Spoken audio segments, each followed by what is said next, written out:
Oh, you drive for what kind of like forklift? That's the biggest little city is what they call it. You should call yourself the biggest little comedian. Marketing for. Put that on shirts. Tony, when he drives, Chris had tennis driving to times. Fuck it. You drive for Lyft and what else? And just the comedy. Oh, that's it. Yeah. What did you do before you drove for Lyft? I have a little degree in video production. Yeah, little degree. It's regular time in his hands. You got one of those little degrees? Yeah.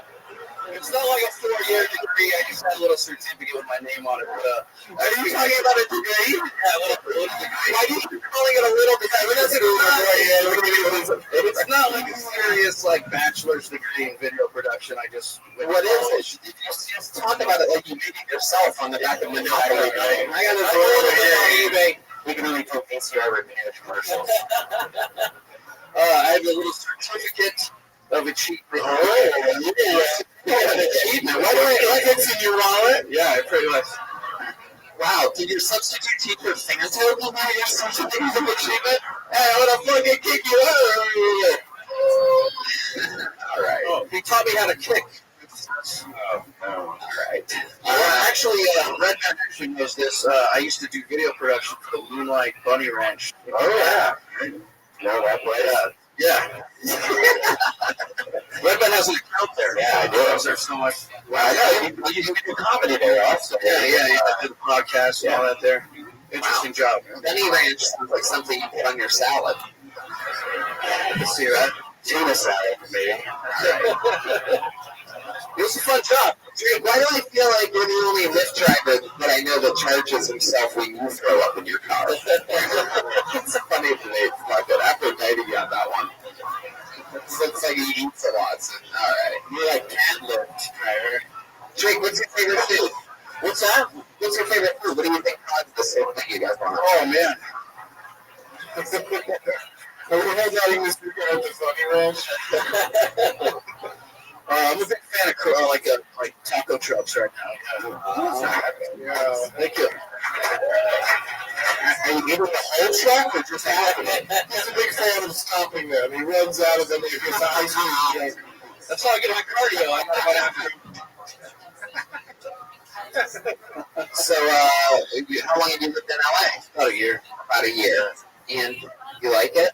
It's like cartoon town out here. It's like not real life. When you say the littlest big city in the world, I don't really miss that place either. When you say it's like a cartoon, what do you mean?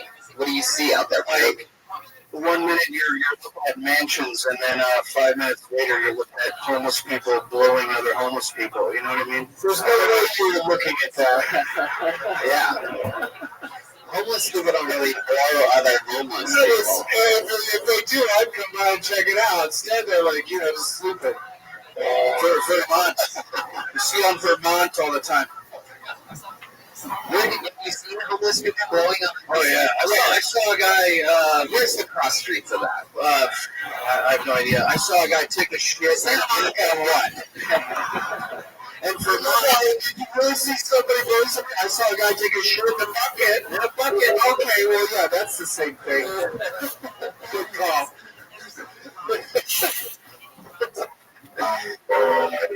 Very good, Brian. Oh my God! Jake, can I give him a cookie? What's the cartooniest thing you've seen, though? Shit in a bucket. I mean, I'm not impressed. You're right. I saw. It's amazing that the person even used the bucket. That's true. Sometimes they just do the wall lean and they let it drop. Another shit-related thing I saw a homeless guy do it mid-walk. Like he walked, drop trout, bam. This was like downtown, 3 p.m. Right. That was the time of somebody running out of photos. You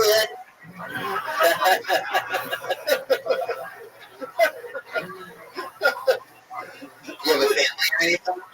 Parents up in Northern California. Yeah, you get to visit them a lot. Yeah.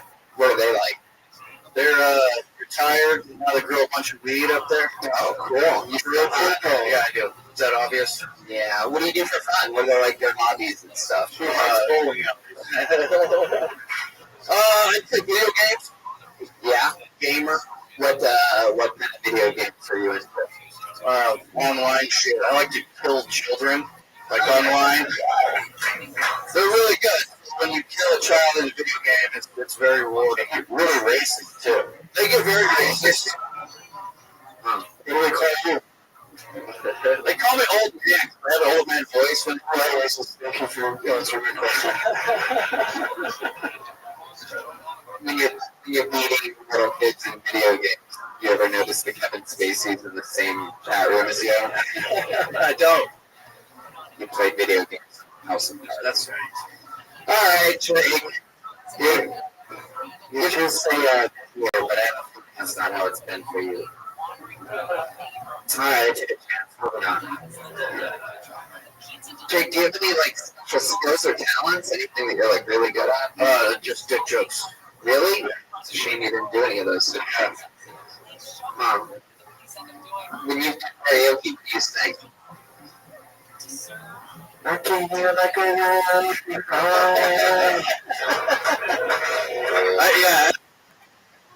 Yeah. Funny Bones. Yo, what's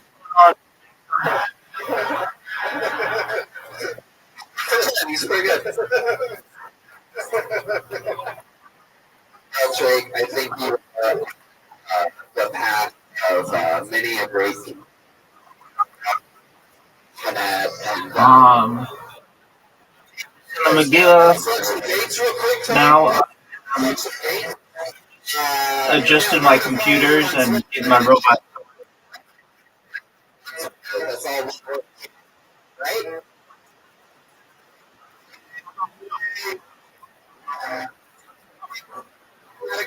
Did you see the eclipse?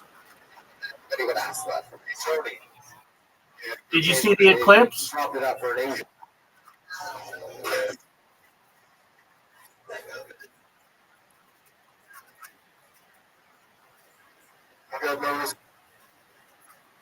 There you go. Isn't that how it works?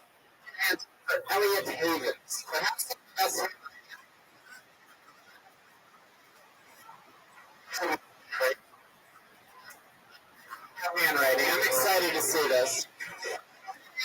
Elliot.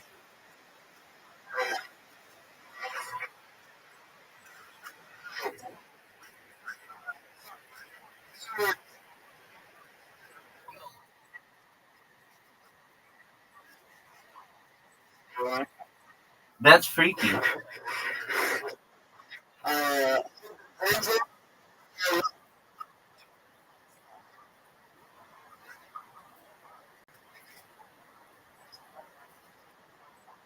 Right. That makes sense. I saw a bumper sticker the other day. I went to bookstores. I went to a premium for bumper stickers.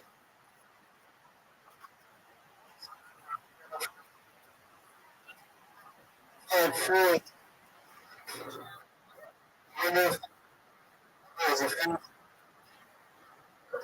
Sounds good, big dog.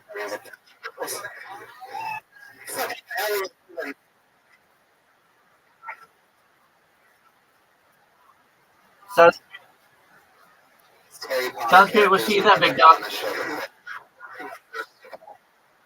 Take care. Today, and you've already got your nice phone.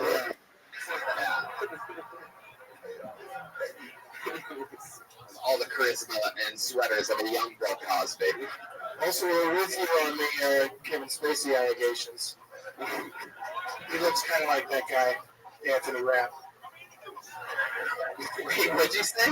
The guy that said Spacey jumped on him when he was 14 kind of looks like he looks like him. Did you say a name after that? Did you say the victim's name? Yeah, Adam Rapp. What is it, Adam? What? Rapp. Wow. Rap. Adam Rapp. Have you ever been molested before, Elliot? You tried to tap my. No, I have not. Because the reason why, if you're wondering, I'll just say it. The reason why I asked about the name because I thought you called him a rat. I'm like, for telling on Kevin Spacey. You rat? You shouldn't have. Why'd you rat out Kevin Spacey? I love how we're gonna get it, you rat.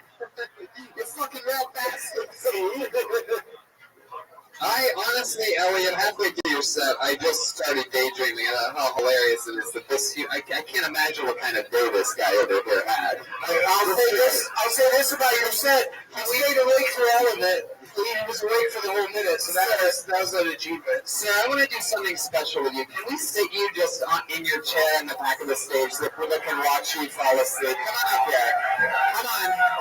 Come on up. Yeah, please, I'm begging you.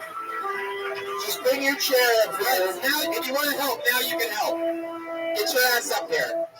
Bring it up. There you go. You got up there. Skeleton's gonna do it. Nice chair. Good job. Yeah, Joel gets it. Yeah, there's no percussion during this point because he's a team player. Fuck yeah, what's your name? I'll sit right there. What's your name? Do you want to give him a mic? No. Caleb, it's Sleepy Caleb, everybody! The newest cast member of Pro Tony. Alright, Sleepy Caleb. Now, I know he's awake right now, but wait till you see what I've been watching this whole episode. Just do your thing. Just keep watching the show as you would. You don't have to try to stay awake. You just do you, Caleb. I feel like I really, with Elliot, people you can lean on. I worry these are going to fall over. And they kept doing a thing where they dumped them awake, too, with both elbows on each side of them. So I'm excited to see what happens here. All right. I hope you pick something really mellow so we can watch it just completely doze off. I know. Perhaps even Elliot Havens if we get a chance to get him up there. Oh, yeah, you still got to talk to him. Yeah. So, Elliot, let's talk about it. How long have you been doing stand-up? About 2 years. Where are you from? Seattle. Seattle. Okay. What do you? How long have you been doing it there? How long have you been doing it here? About 2 years in Seattle. I just moved here beginning of October. Beginning of October. So this is the end of your first month in town. How's it been going for you? Pretty good. What's your living? So What are you sleeping on? I have a couple of roommates. Pretty normal. I was going to say a chair at the comedy store. Come on, Funny Bones, everybody. That's Joel Burns. What do you do for work? We for a sock company. Sock company? Yeah. Wow. Sock company? Yeah. Wait, socks? Like sock. Do you ever masturbate your product? Nailed it. I don't get high on my own supply. My wife is a sock, all right? What kind of socks? What is so special about your socks? Honestly, I don't know. My wife. They're pretty normal socks. Wow, I can see you don't work in the sales department. No, I do actually work in the sales department. You know, for a sock guy, you're really shy in the ankle department. You can't even see your fucking socks. Let's take a look. Oh, boy. Wow. Oh, that's a Jason mask on your sock? Nice. So how long have you been working in the sock industry? About a little less than a year. A little less than a year. How'd you get that job started off? Just with my buddy in Seattle. I went to college with him. Yeah, how long is that in feet? Are you running a great sock trophy? Yeah. I'm trying to, help people with their marketing. Elliot, where'd you get that sweater from? Seattle? Brought it down there. That made the trip. Yeah, I can't remember where. Oh, you got it from Charlie Brown's House of Brown Shit. Yep, that's where I got it. I've known Charlie since he was about knee high. It's a sock trick, you fucking idiots. Wow. Good Lord. Bye. What do you do for the sock company? I do receiver, which is mostly just like invoicing, boring. Suck. Yeah. Jeez, man. If you go to work and you play sad jazz music? No, I work from home. Wow. Now walk around like you're going to work. Now with your head down, Charlie Brown style. Another day at accounts receivable. Yeah, the old sock company. Stop by and wave to the girl in HR. Not the most exciting job in the world. Not a job with a knock your you-know-what's off, if you will. Exactly. Elliot, I've always noticed that people named Elliot have, like smarty pants parents. Do you have smarty pants parents? Like, oh, that's Elliot. Yeah, like that. Well, at the very least, they have an alien friend. Elliot, make sure you take that one sweater with you when you get down to Los Angeles. When October comes around, it's going to get quite chilly. Elliot, you never pack properly, Elliot. That sweater goes a long line way back in our family, Elliot. Your uncle, who was a great molester, had that sweater. And whose uncle, who touched him, had that sweater. Elliot, make sure you take that sweater, Elliot. Is that close? Is that what your mom sounds like? No, it's not what my mom Send me more socks, Elliot. Do you like Reese's Pieces?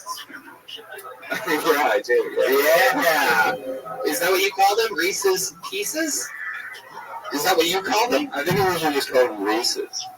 Whoa, I mean, you would end up getting peanut butter cups if you ordered Reese's. You can get any number of things when you just say Reese's. You gotta make those specific. Suck it to me. Yeah. You gotta be more specific. Is there a funny person at your work? Like, who's the funniest guy at your work? Why is he funny? Is he like, I'll cut the ends off the socks and make leggings? Yeah, it's just really salesmen, I guess, because they just like act all friendly on the phone as soon as they come out. As soon as they hang up, they're like, freaking cunt. You guys ever like make any YouTube videos or you anchor videos or you crew videos? Sock jokes. Yeah, you ever hang any stockings by the chimney with care? Anybody ever call you a little ginger bitch?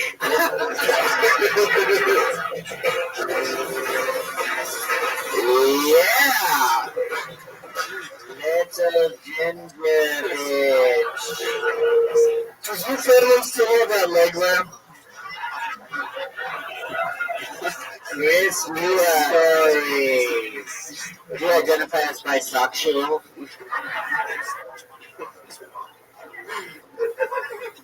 Do you like philosophy, like Socrates and Elliot? Yeah, yes. What's exciting in your life? What have you been enjoying about your year in Los Angeles that's different than Seattle? Why do I feel like you missed the rain? I don't miss the rain. I haven't been here for a year. I've only been here for like 3 weeks. Oh, 3 weeks. Oh, that's right. The beginning of October, not the beginning of the year. So what's different? What do you like about LA? There's more places to do comedy, and it's sunnier. Sunlight. It's really just we went to Venice Beach. It feels like I hear your conversation while we're trying to talk to those starved rent. Somebody's shared this out. Elliot, do you have any special skills or talents? Do you some type of I feel like you're really good at something that you're not telling us about? Soccer? No. This guy, Quidditch? You're good at Quidditch? Yeah. This guy's more mechanical than a rock. Soccer ball. Wow, you got an audible laugh from Sleepy Caleb on that one, Jeremiah. You're waking the dead over here. Sleepy. Fuck yeah, Sleepy Caleb. So sleepy. Look at him, he's waking up. Ay, I'm so sleepy. I think anytime somebody in the audience is starting to doze off, making them sit on stage is going to be real. Yeah, no, I love it. We'll wake her up. Caleb looks like he's from the show Narcos. If the Narcos was part of the word narcolepsy. Holy moly, that's hilarious. Caleb looks like his wardrobe is from Jose Crew. Wait, what is that thing you keep bringing out for jokes now? I don't know what you're talking about. Where do we get to on special skills and talents with you? I don't have any. Come on. I think I'm an okay writer. I don't know. Come on, you could do better than that. Other than writing and stand-up, what's something that you're doing? I'm a skywriter. Answer the question. I can't think of anything. You can't think of anything that you're good at. Can you really draw? I can draw a little. Smile at strangers. Okay, what? What do you like to do? What do you like to do for fun other than stand-up comedy? Stop puppets. I smoke weed. Smoke weed. Come on, and that's not. Sorry. That's why it's still. And then do what? But then what do you do? Yeah, then what? You just smoke pot and sit there like. Ugh! I hate that. It's like the weirdest answer to me. Like, smoke pot or don't smoke pot, but that's not one of the things that you excel at in life. Speak for yourself. Yeah, that's not just. I think we took it to the next level. You can't because you are. I smoke pot. He is very good at it. He's very good at it. I smoke pot continuously. Yeah, he's very good at it. So he can't speak for himself. I guess you're right. Moment saved. You have a good point. Then what do you do after you smoke pot? What are some things that you like to do other than write or draw or stand up? Because those are the three most horrible answers you can get. Can I get a bottle of breast milk to the stage? I don't think that's how it works. I don't think there's any. I don't know. That's pretty much all I do. Hang out with friends. Maybe we have some at Pink Dot. How often do you cry at comedy shops? You want to play this game where you just smoke pot and write? I'll play the fucking game. Let me tell you, write your laptop and don't even plug it in. How many times do you ask somebody if they have to watch your laptop or you go to the restroom? I've done that before. I think you fucking yeah. You have 20 minutes, I gotta drop a serious. Screenplay. Alright. Elliot Havens, ladies and gentlemen. There he goes. First time on Tony. Woo! Elliot motherfucking Havens. He took the hits. He did. Yeah, he's good about taking hits. He's gonna write about this tomorrow. Oh, shit. Tony, that guy's sweater smelled like Teen Spirit. Alright. This is the part of the show where we're going to bring up our regular. We have a young lady on this show, as I'm sure you all know, that writes and performs a brand new 60 seconds every single week. And one of the most difficult and interesting roles in all of comedy is the sole regular here on Tony. Put your hands together for her. She doesn't get pulled out of the bucket. She just fucking does it every single week. It's the great and powerful Allie Makovsky, everyone.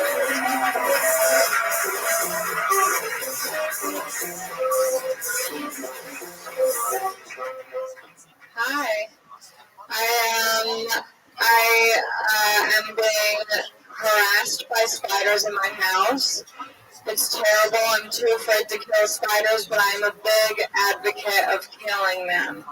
I have to have my roommate come in and kill the spider. And then I noticed I've been watching a lot of Netflix documentaries about murderers and their lives, and they always interview the family of the murderer. And someone in the family is always like, oh, Bob couldn't kill a fly. Bob would never hurt a fly. Bob wouldn't kill a spider. It blew my mind. And I'm like, that is crazy. You're just chill with bugs.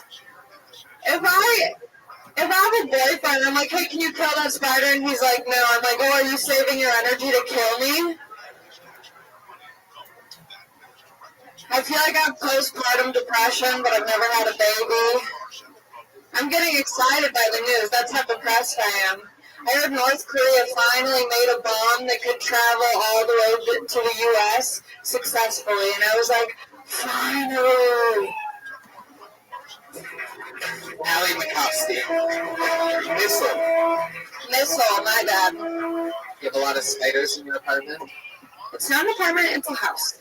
You live in a house? Yeah, I do. I got a good deal on it. How big's the house? It's like a normal size house. I have 3 roommates and me. How many bedrooms? 4 bedrooms. You have a bedroom? Yeah. That's great. Yeah, How long have you awesome. lived there? Since I've lived in LA. Oh, I guess we've never talked about that before. No need. No.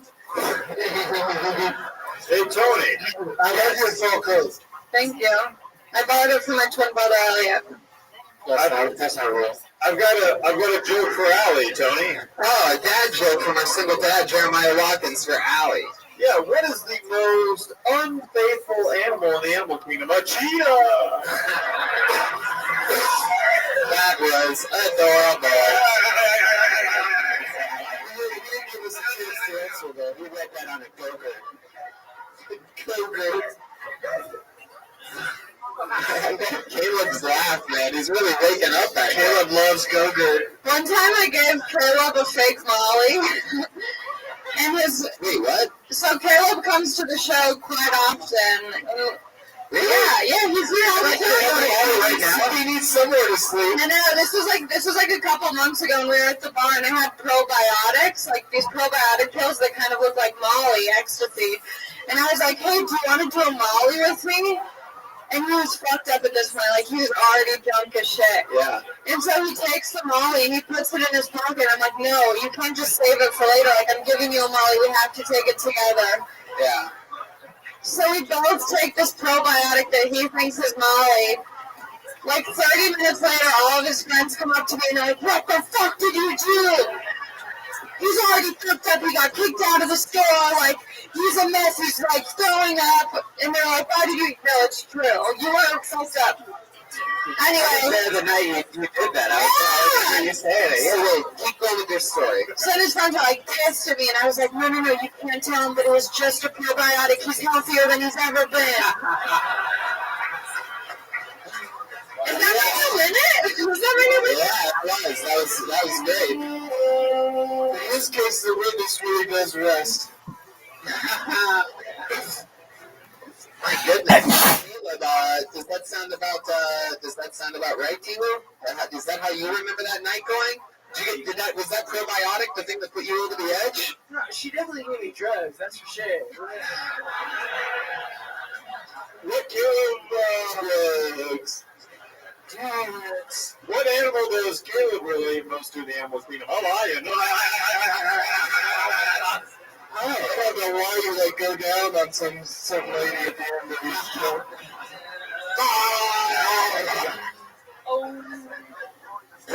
Hey, Allie. Hi.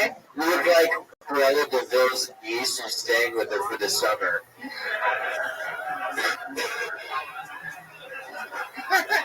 Have you had any animals?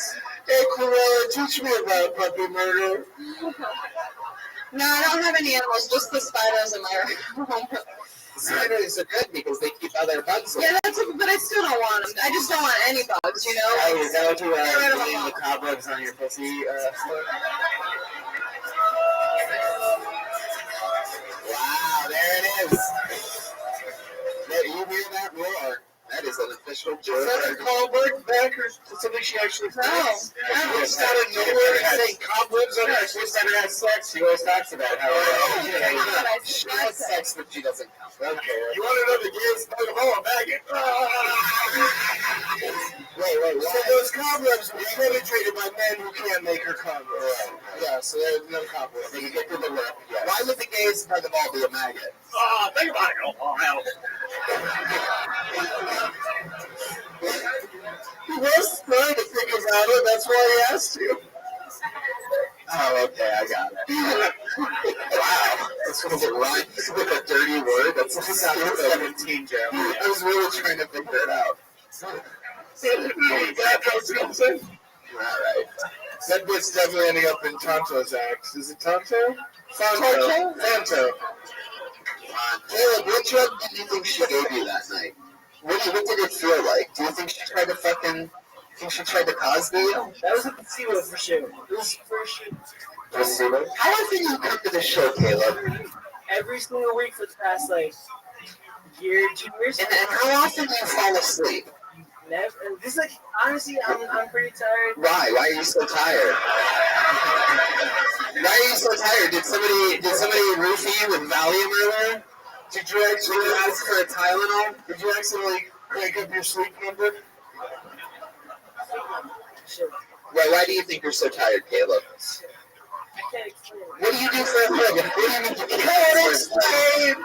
I work 2 jobs. What 2 jobs do you do? 2 restaurants. 2 restaurants. Wow, what restaurant? Horrible rapper.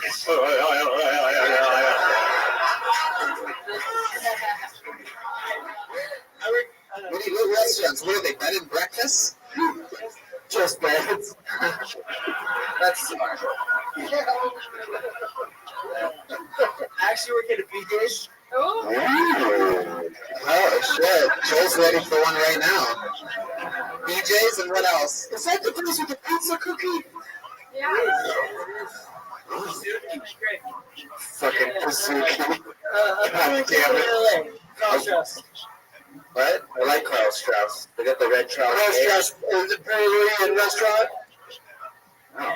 Just Okay. Brewing Company. So would you ever want to do 1 minute here in California? Right now? Have you ever done stand-up comedy before? No. Never No, once? I'm a fan of stuff. You want to try it right now? Will you try it? You want to try it? There she goes, Allie McCloskey. And switch seats. Caleb, what's your last name? Caleb, what's your last name?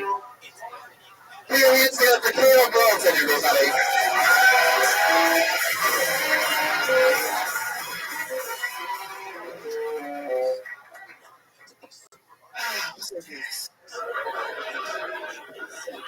Alright, so I've just been peer pressured into doing stand-up comedy, just so you know. Alright. I don't know what I'm supposed to do here.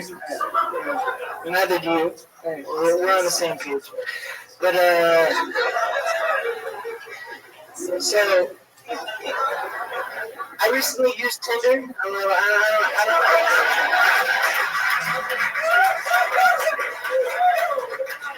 don't know how many are on the same page. Maybe are you on the same page? I don't know.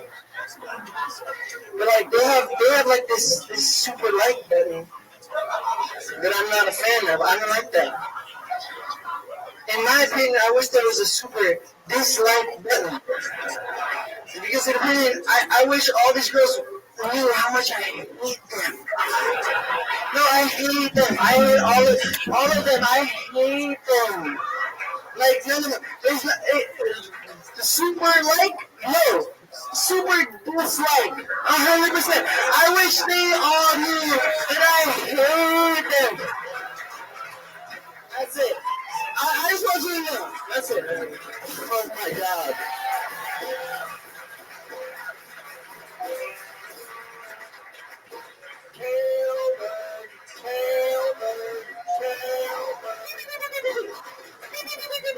Wow, Caleb motherfucking Walton. How do you feel right now? It's like I was falling like dreams. I literally. Definitely.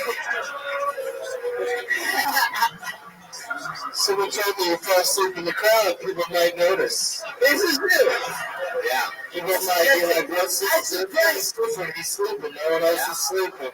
I suggest you fall asleep in the crowd. It works. Fuck yeah. It's supposed to be a little asleep. I'm asleep. He's not even know. It's just, he's sleepwalking right It's the now. sleepwalking. He's sponsored by Amber. So hot. Hey, Tony. Yes. What's the Titanic's least favorite lettuce iceberg? He doesn't give you a chance to answer. It goes down on a lady. There's all of this stuff going on that he could have made a joke about, and instead, right then in that moment, he decided to write a brand spanking new Titanic joke.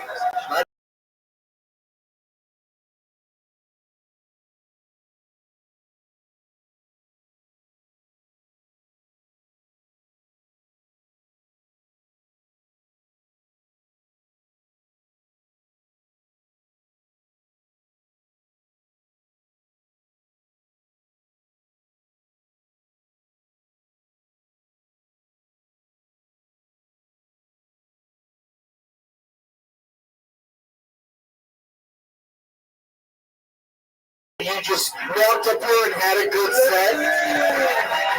No. It's that easy. You just gotta fucking do it. For the past 20 minutes, I was trying not to fall asleep in that chair. I was trying so hard not to fall asleep, just like, I can do this. I can do this. Yeah. I can do this. For the last 20 minutes, we were hoping that you were going to fall asleep.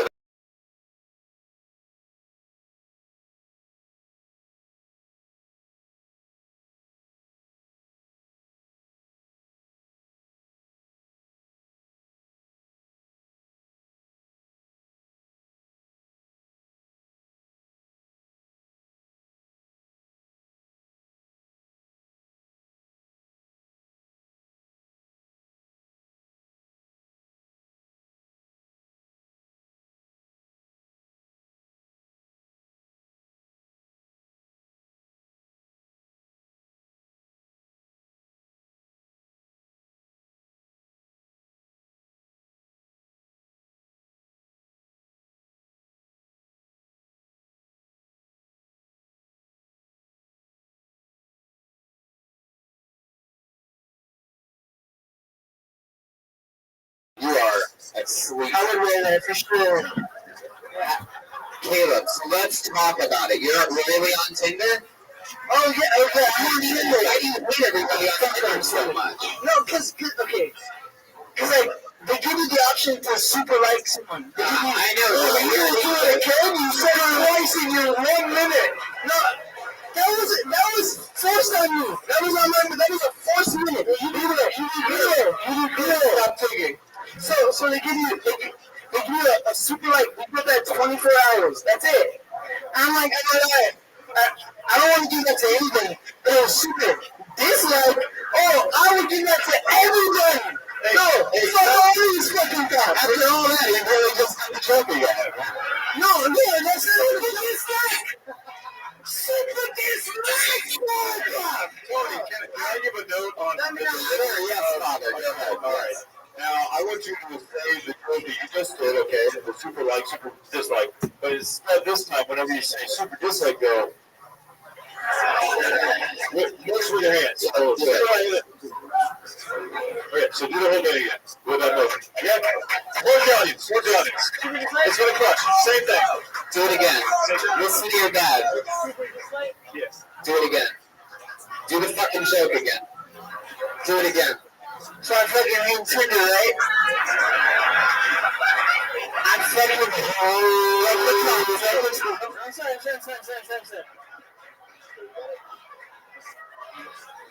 Fuck Tinder. Keep going, Caleb. Okay. So I hate Tinder. I hate it. So like the truth is like I hate Tinder. Honestly, I forgot the joke. I forgot. He's running me too hard. I don't even know what I was going to say. What happens? I didn't know about Tinder. I don't know what happens, but I don't know what he was going to say. I got tabs in the cloud. I'm hard. Your dad's a ruin every possible. I love it. Sex. I think you should pitch this idea to Tinder. Honestly, I agree. Honestly, like, in reality, like, the people who are on Tinder, like, super dislike. Have you ever gone on a date from Tinder? Never. That's crazy. All the girls on there are cool. I think we need to introduce you to that friend, Kevin Mack. Oh, I love Kevin Mack. Kevin Mack's my idol. He's your idol? Kevin Mack? Wow. Hashtag king? Oh. Hashtag swipe right? Oh, the swipe right is just so a guy has a free hand to jack off. I swear to God. Hold up.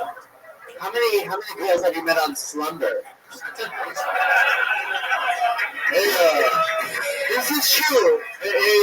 This is true. I am never awake. What kind of bed do you sleep on?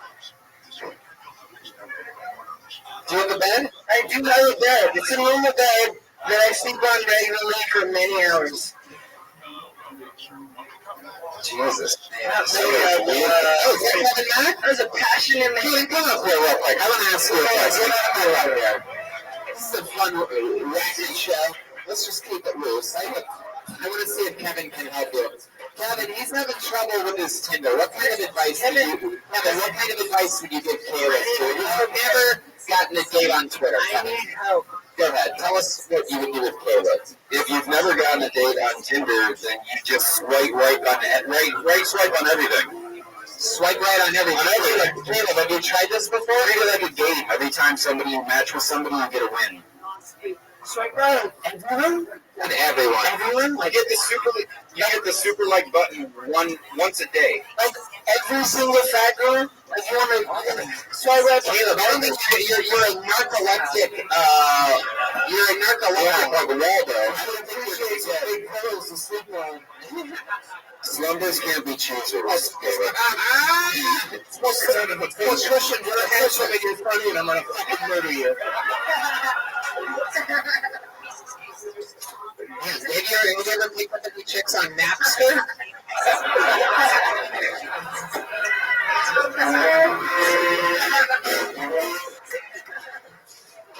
Kevin, you don't swipe right on him. You should try Slumber. No? No. You don't swipe right on everybody. No. I'm not a fan. You swipe left for almost everyone. Nines are better. It's blackjack. I swipe for nines. I hold on nines. All right. So much like for anybody. Okay, yeah. Here goes Kevin Mack one more time. Kevin is a professional. He knows. You have a story about Caleb? Oh.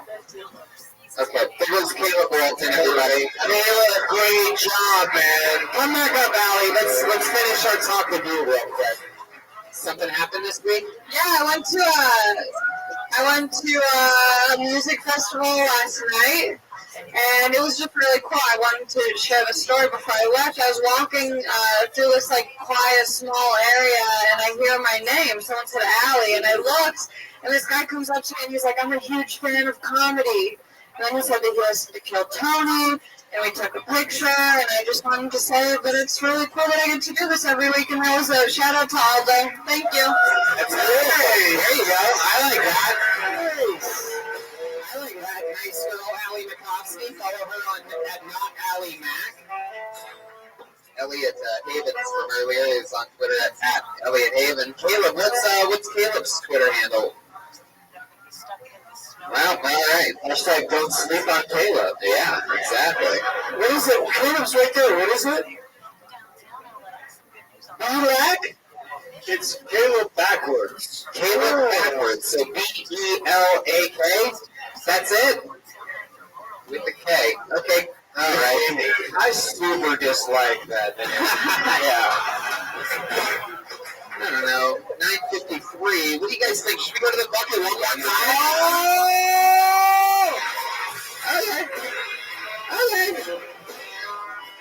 It's been a fun episode so far. You guys having fun out there? Alright. I feel like we've seen this person before. Vivian's going to bring Nick Paradoyanis. There he comes.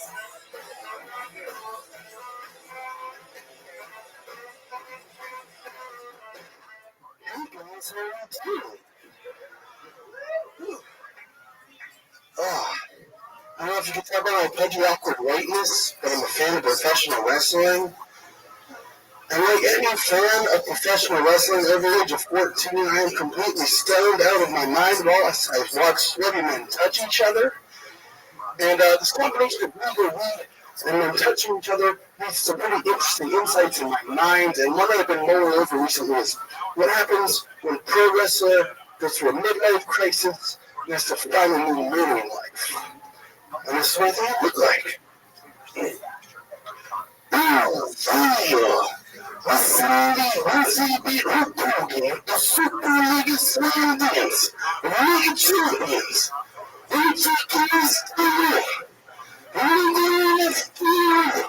Courage! Let's wait, we're going to study, we're going to put down the paper, and we're going to finish this game.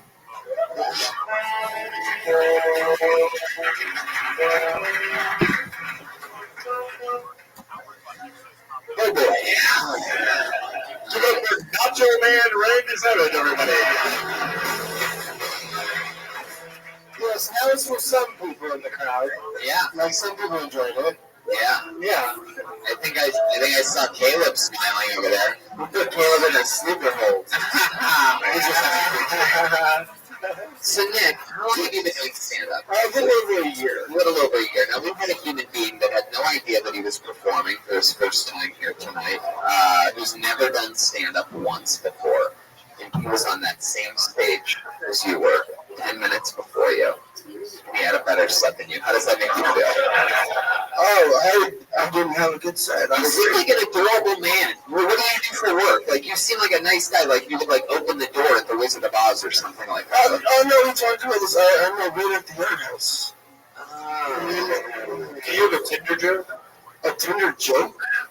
No. What else did we find out about you last time you were on the show? I was doing the eye patch. Oh, that was pretty epic. Eye patch is now gone. So yeah, I have a Tinder joke. Okay. Hey, I want to start a dating app called Blender. It's like Tinder, but for people who like blended drinks. Now let us hear that joke. Wow.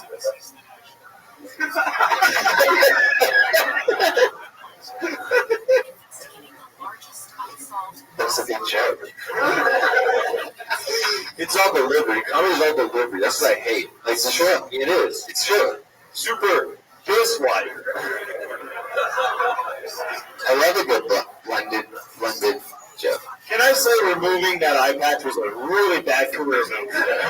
It is interesting. I remember now, you were this jolly, likable pirate last time. You could basically say anything. You had a real life, like, yaws and, like, bloody eyeball. It was creepy. Yeah. I like Yarl. You still have the pirate shirt on, which is nice. Sure. We'll throw it back to those good old days. Impersonations are something that you really... Yeah, you have to be awesome at it. It's like a Macho Man Randy Savage, which is one that everybody could do. Do you have any other impersonations? Yeah, let's see if Rosie can do it. I don't. You don't? I'm sorry, I kind of agree with that now. Can I teach you one real quick? Yeah, do it. This is Christopher Walken when he finds out his flight's been canceled. Why? Like, impressions are not that hard, dude. You can hear Doug Benson in the new Batman movie. Right? That's right. Yeah. Lego Batman. Yeah, that's true. It's true. Is that really They make the gun noises. They make gun noises, but Bane doesn't. The other characters do. Yeah. Yeah, so it's very insulting to me, Nick. I'm sorry. But if he did make a gun noise, it would be like this.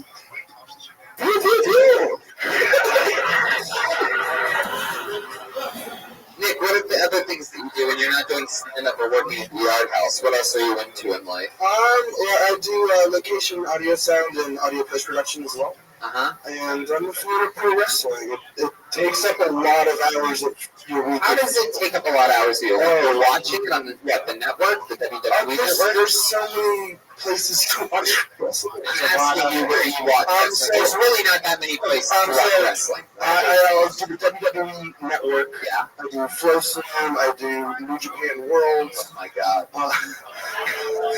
Yeah, you're into it. Yeah, Indeed. I know. Did you listen to the Stuart Horseman podcast? I'm a watch wrestling guy, not McCarthy, you know. Yeah, I know. Stuart Horseman starring Tony Hinchcliffe. Yeah, me and my friends have a wrestling podcast. Oh my God.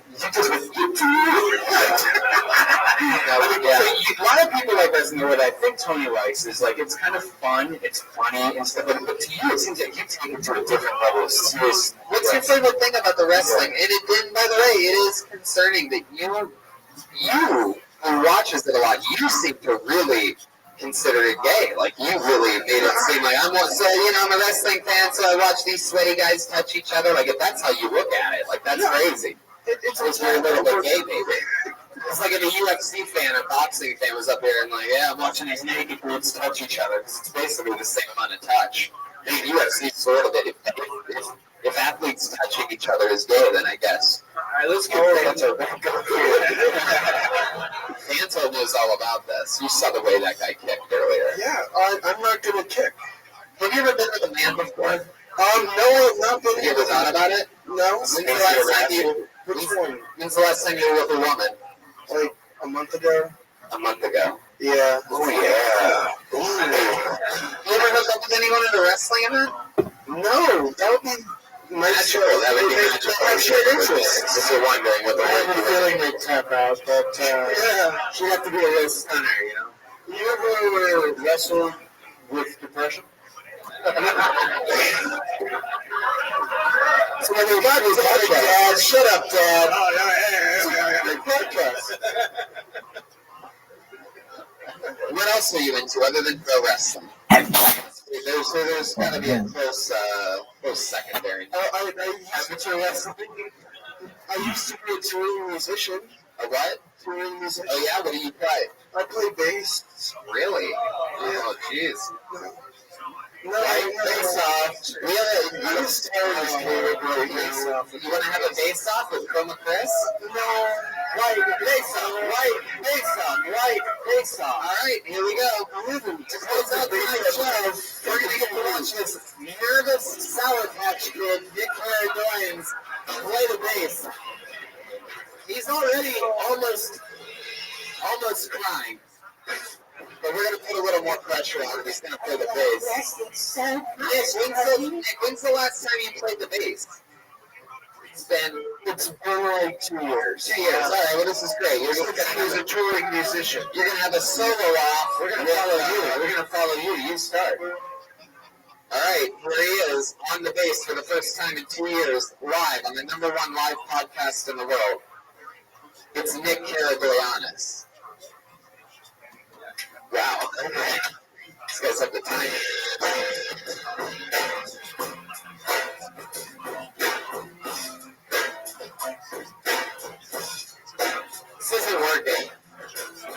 This isn't working. Can we turn up his bass or can we turn Joel down like a... Go on. Come on. You're rocking, Nick.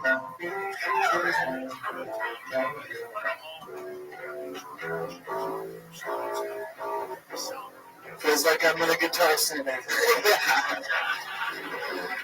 Yes, it does. Oh, he's about to try to do a sax solo. Talk about improvising. Yeah, bass is something you can't really have a bass off unless you're having like... Yeah, it doesn't really work. I don't think it really works, but there he is. That's a real basic solo. Yeah. Nick really can play. We established that. Yeah. You know, I always wonder though, like most songs, you don't even really notice the bass. If I could just like boom, boom, boom, boom in the background, I think bass is just being lazy. You know the guy. This Chris, you want to knock out your solo? You think you can do that? This is gonna be All right, here he goes. There he goes. Just go ahead, Chris.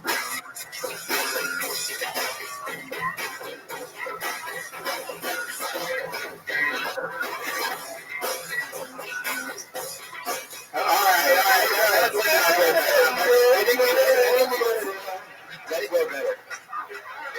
I think we just found out what the Seinfeld theme sounds like if it was on the Fuse network. It's like South Park mixed with Seinfeld. Anyway, here goes the Claradoyans. Yes, I'm like wrestling every single day, and I like to up in the way from down, keep up, wrestling in my life, wrestling every day.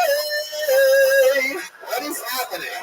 That's all I want. Look at the Charlie from Ryan Shea. All right. Look at the Charlie from Ryan Shea belt, ladies and gentlemen. Yes, very nice. Wrapping up tonight's episode.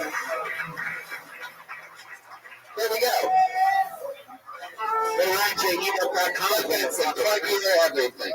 DouglasMovies.com, and it's always a blast to come out and play with you guys, so thank you for having me. We love you, Doug. Thank you. Watch everything. Getting Doug with High, Doug Loves Movies, dates everywhere. It was DougBenson.com, right? DougLovesMovies.com.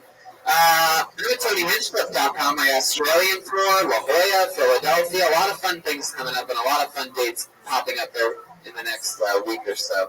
Jeremiah Watkins, you heard him do that song there towards the end, and so many other great things during the episode. Jeremiah, what else is going on? November 7th and 8th, come see me in New York City, and I'll also be there through the 15th. So come hang out with me. Come see Stand Up on the Spot. And then also November 30th, The Wave is headlining La Jolla on November 30th. So come check that out. La Jolla Comedy Show, San Diego. At Jeremiah Stand Up. Thank you guys so much. Patty motherfucking Reagan, the band leader. There's over 6 billion people, so if you want to kill yourself, go ahead. Chroma Chris. Just follow me on Instagram, Chroma Chris. Chroma Chris. Joel Jimenez, ladies and gentlemen. I'm mostly sorry. Book me on your shows and go Dodgers. All right. Hey, Tony, I love ZipRecruiter, man. I know, I sure do. And right now, you go to Tony, ZipRecruiter.com/KillTony. one more time to try it for free. Go to ZipRecruiter.com/KillTony. Live audience, we love you. Thank you for your loyalty. And how about one more time for Caleb Walton, everybody? Come on.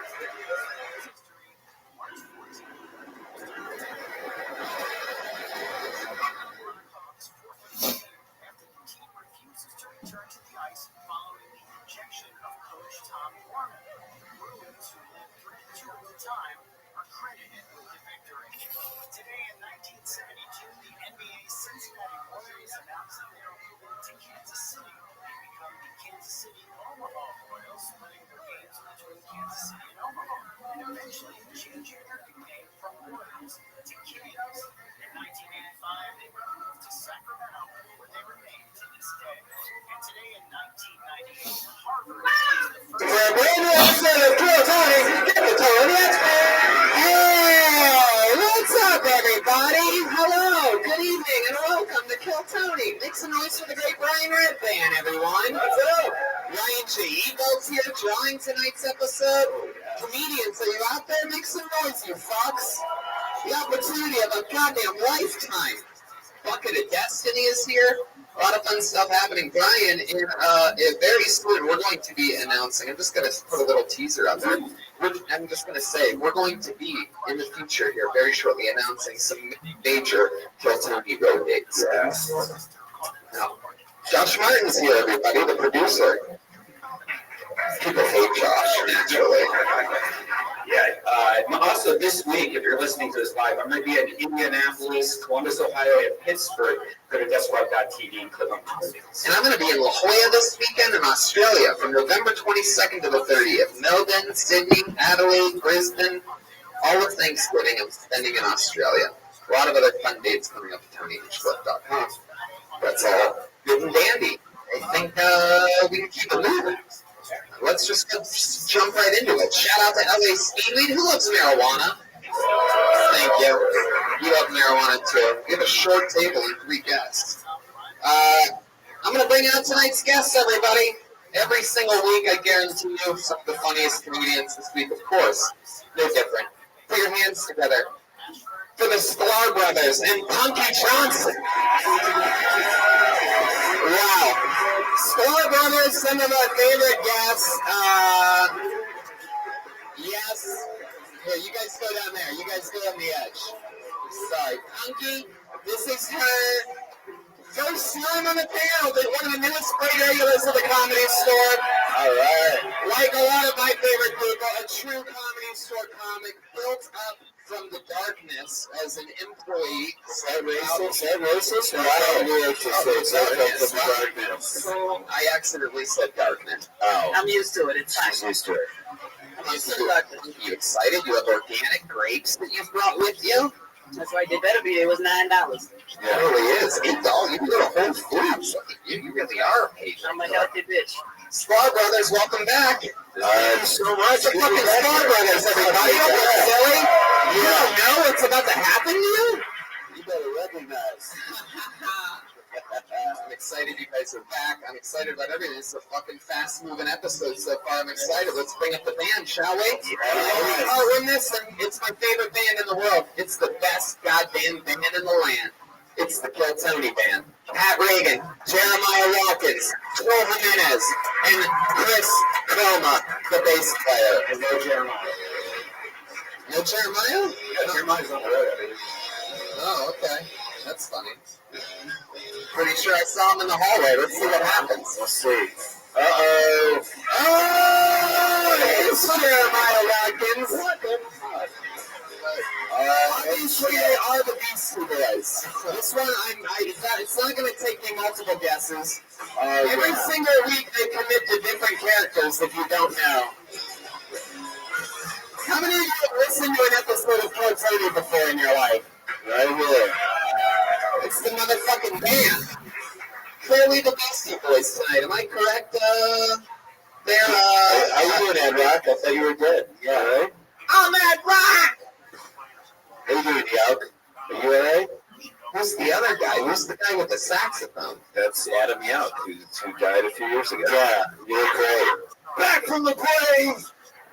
Wow. So you guys are going to be the Beastie Boys the whole time? Yeah! Pretty sure the Beastie Boys have never said that. Mike D on the drums. How you doing, Mike D? Oh, shit. Yeah. Extra large. Holy shit. Well, that seems like it's going to be pretty tough to do an hour and a half as the Beastie Boys. Yep! Uh-oh. Holy fucking shit. You guys ready to start this crazy ass show or what? I have a bucket with like fucking, I don't know, maybe like 70 or 80 fucking names in it. People sign up for the opportunity to get pulled out of the bucket and perform 60 uninterrupted seconds in front of this amazing audience here at the world famous Comedy Store, and of course the hundreds of thousands around the globe. You get 60 seconds, you know your time's up, and you hear the sound of a kitten. Aww, that means wrap it up then, or else you're gonna bring out the angry West Hollywood bear. What the fuck? I mean, the show is supposed to have, alright, there it is, format. Yeah. You guys ready to start this fucking show? What? It's episode 238 of Kill Tony. For those of you paying attention on your Kill Tony bingo cards, let's just jump right into it. I pulled a name out. Ooh, in parentheses, it says, from out of town. Put your hands together for Tara Brown. Oh, shit. I'm immediately excited. Come on, make some noise for Tara Brown, everybody. Good evening. So I've been on a pretty bad dating run as of late. I went out to the movies with a guy, and once the lights went down, he proceeded to pull out a bag of cocaine and snort it right there in the theater. Now, oddly enough, people thought that would have been the thing to offend me, but it wasn't. I'm like, hey, to each his own. I was more taken aback by the fact that he didn't offer anybody. I shared my goodness earlier in the night, and that was a hardship on me. The brother has a drug problem, he can get help for that. Not sharing his stuff is selfish, that's a character flaw.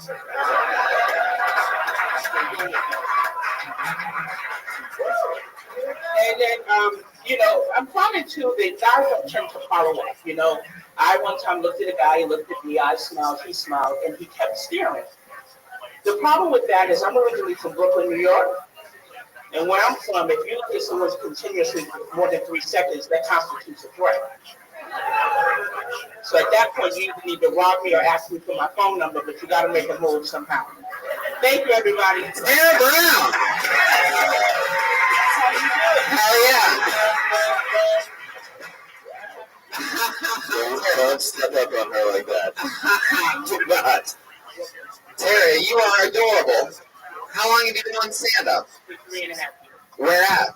At the Comedy Zone in Charlotte, North Carolina. Yeah, no doubt. My call. My call. The guy who runs that club is amazing. He's like got the whole job. My call everywhere. So you guys want to go to this museum? Go to this museum. That'd be great. And we're like, yeah. He's like, I'll get you there after hours. You guys want pastries? Go to this place. You guys want to go do a NASCAR run? That's good. You guys want to jerk off a giraffe? We're like, whoa. Got a guy with a giraffe. I wasn't offered. Oh, you weren't off of that. Well, never done that?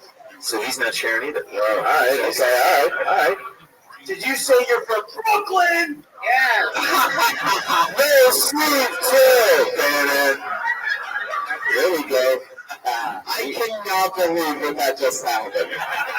What are the absolute fucking odds of that? Yeah, it's amazing. That's a 10-star fucking Beastie Boys joke. Nice. It's just all you had to do was Welcome, Smokey. right there. Holy shit. I like the joke. Can we get Appreciate into that? you, big dog. Yeah, sure. How are you? First of all, great job in nice beginning and middle. When are you going to play your game? Did not, great. I'm well, thankfully. That's a good point. He's not sharing. It did. It really did. How long did the day go on after that? Not much longer. Did you sleep with it? What was Actually, it was tougher than leather. That's how long ago it was. Wow. DMC, remember that? Oh, yeah. So, It wasn't. well, you Very need big for dog. that because there's not a good story about it. Not a lot of plot in that. That's an interesting cookie. That doesn't sound that much fun. I've done it. You just, oh.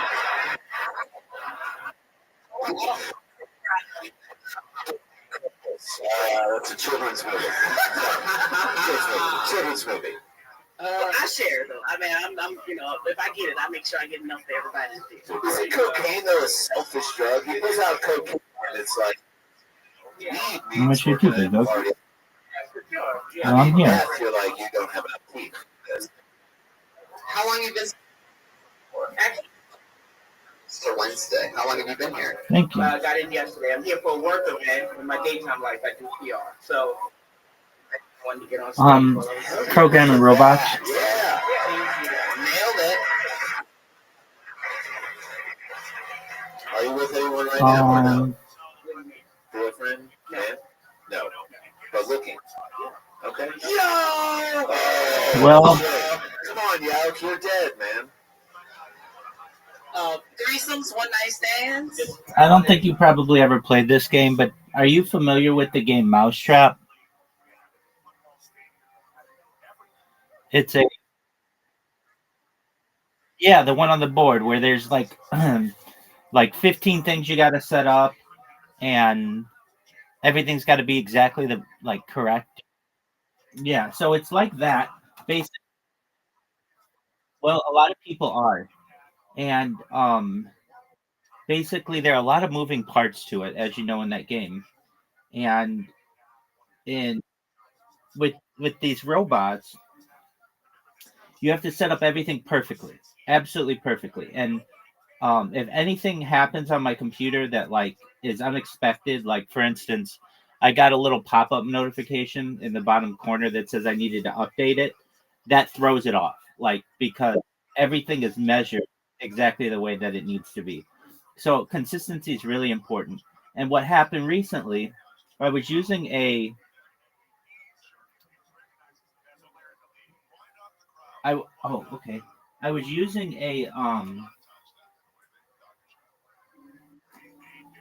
a service that gives me free emails, like a temporary email service, and the temporary email service is down. So when that happens, I have to reprogram everything to a different temporary email service, and it's very time consuming for something so minor. And it's totally a lot. But when it works, it is phenomenal. So basically, what these robots are doing is they are spamming people on Twitter communities, which I don't know if you're familiar with Twitter communities, but it's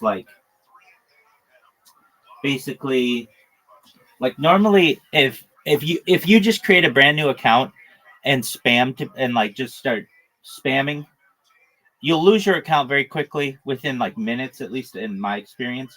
But also, no one will see what you're doing. No one, because it's you're not following anyone. It's a brand new account.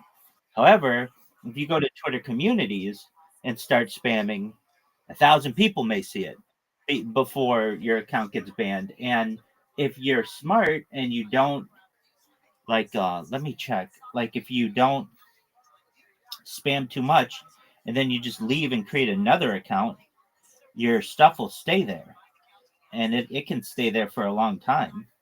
So basically, it's basically what I'm doing, and it's a very good strategy, and I'm just waiting on it to come to fruition. So I had it all set up before I went to bed. And normally what happens is like I'll go to bed and like I don't know, a few hours will go and something will get messed up with it. It's not my fault, it's just something will go wrong. And um at least recently the thing that went wrong is the email service went down. So I'm working on that and it takes a lot of time. It's like very intricate. It's kind of fun. I'm not gonna lie. It's kind of fun. Um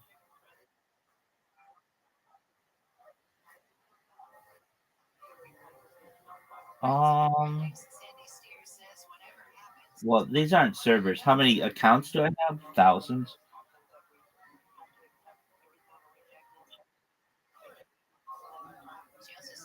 Um,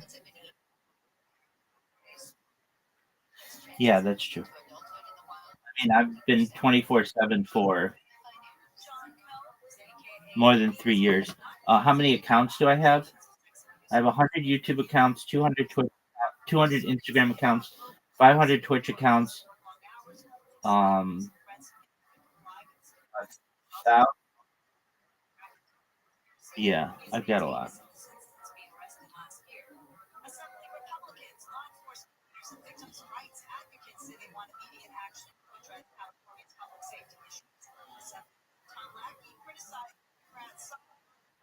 You're good, big dog.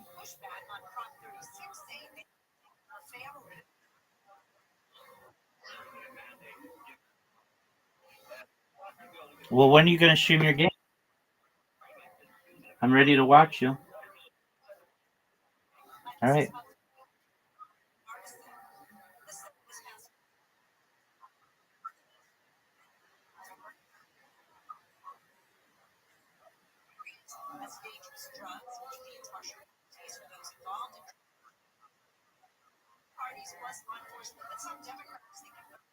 What did the person do wrong? Who are they chasing after? After?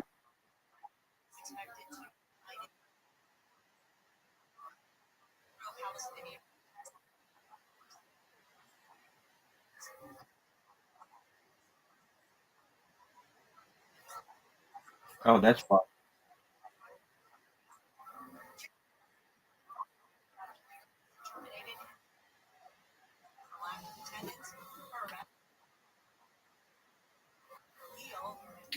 That's baller.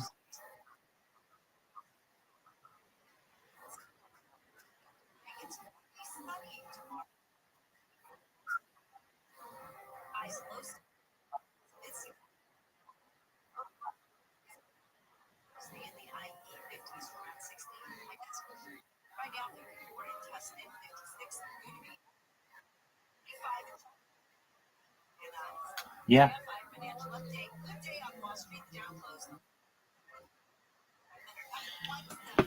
Um, I mean, like their future technology. One thing I've one one thing I've always thought is really cool that I don't know why the United States does not utilize more is British aerospace Harrier system, the vertical takeoff and landing system. That to me has always been fascinating, and I don't know why it's not used more. Um, yeah. Do you know where the most secretive, well, Air Force bases of the British government?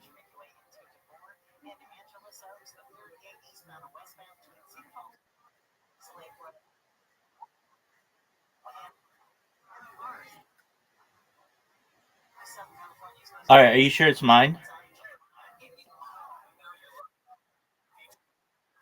I mean, mean, I can hear myself on multiple devices, so I think mine's okay.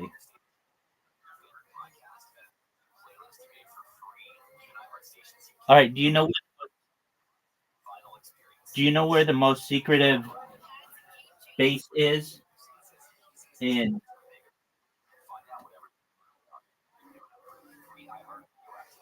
as I understand, it is located in Australia near Adelaide.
You're good, Big John.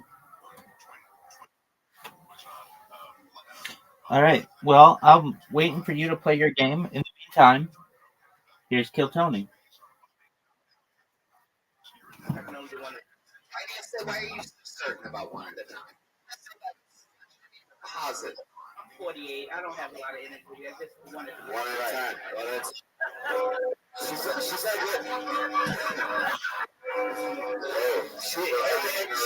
she's like a club at capacity, one in, one out.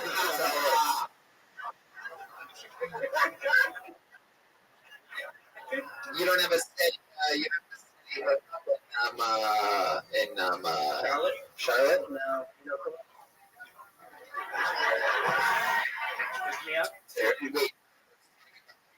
Like that you have sex. Oh, I was going to say, what are we talking about? Powder or something? No,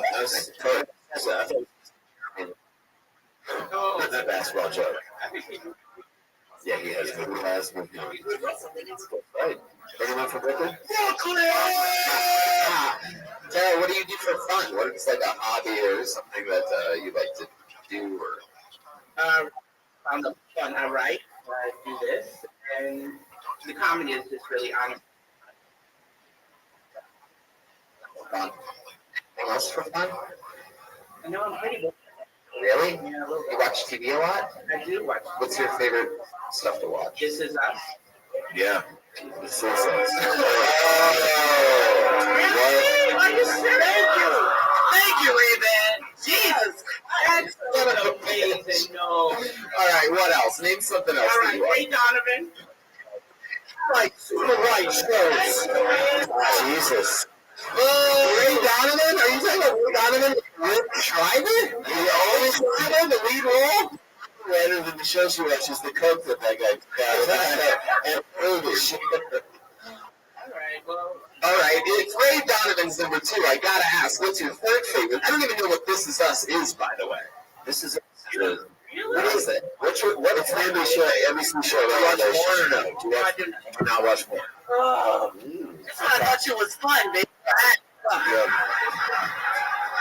Why would you hate it? Don't hate on her. Hate on me like No, I like it. you say when you're young, you know, you usually pick on the girls that you what you find it.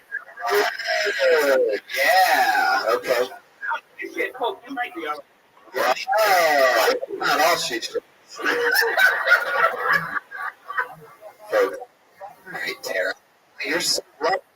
Thank you. Hopefully, we'll all see you. Yeah, are you getting at the Comedy Zone? Free, like, open and feature tracks? Good for you. That's good. Great. That was awesome. Yeah. Thank you. I like it. Tara Brown. Tara Brown comedy on Twitter. Fuck yeah, Tara. That's fun. Good for you. Just funky just thank her mother for I just heard her say thanks for not mentioning my mom. I'm a nut. Really? She is 48. It's 48. Fun fact for you.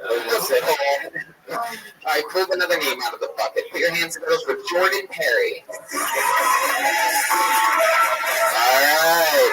We have physical movement. Here he comes. The comedian's really popped for Jordan. Jordan Perry, everybody. All right. How we doing? I'm going to go ahead and try and connect with the crowd. Anybody else besides the last comic snorting cocaine? All right. What are the odds? I'm trying to stop sniffing cocaine. I don't know about you guys. It's addicting. It's weird. Like, you ever snort so much cocaine, you start talking like the villain from the first Men in Black movie? You're just like,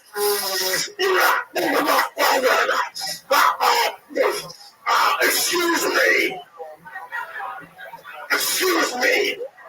Do you think I could get just a bump of your yayo, perhaps? Just a little bit, just for me. I'm the only one. Okay. I swear, I'll do that much cocaine. I'll just see a girl over there. I'll do this. I'll see a girl and I'll be like, Yo, dog. okay, now that's exactly what I do. I thought that was his impression. I was like, oh, shit. Generally, we don't, Are you impressed? because we don't tell God what to do. So if like someone sneezes, we use more like Yiddish, like Gesundheit, which is German. It just means like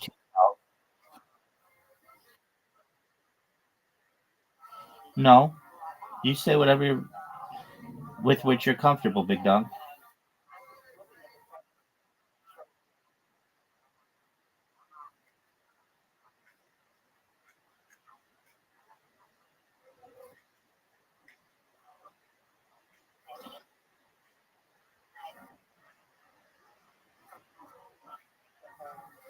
Well, it's better than nothing, but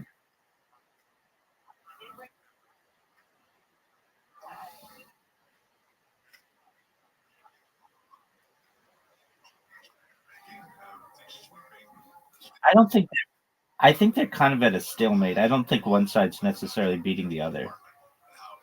Arguably, Russia's winning because Russia still has invaded.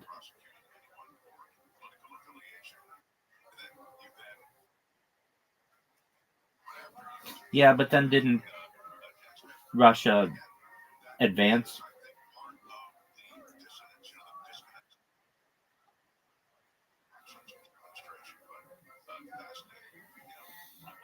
What gets dangerous and interesting is when Russia starts using like Chinese and North Korean mercenaries.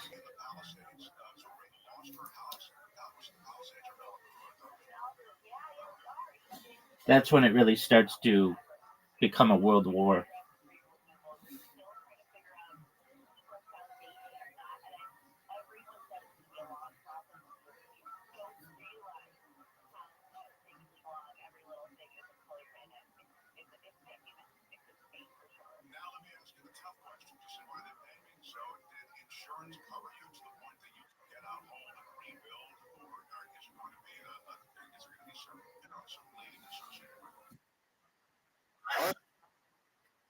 Please do. This guy's now throwing his voice into Red Band's computer. 2.0. Jordan Perry, welcome. This is your first time on the show? This is Awesome. How long have you been doing stand-up? 5 years. Where are you from? Georgia, Marietta, Georgia. There you go. Do you do mostly impressions or no? No, that's like the only impression. Yeah. Did you write that 5 years ago when Men in Black 2 came out? No, I wrote it like a year ago. It's a good movie, man. I just don't remember the bad guy. Oh, I remember that guy. That was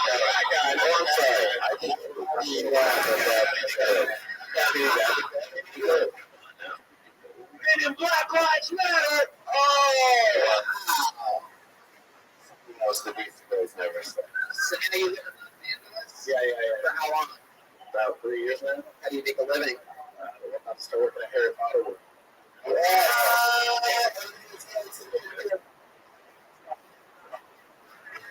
Cocaine and Harry Potter.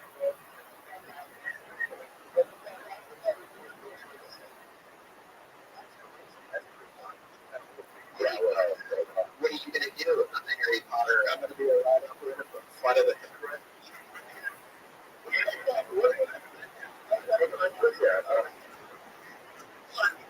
Well, and if ever like phrase makes sense.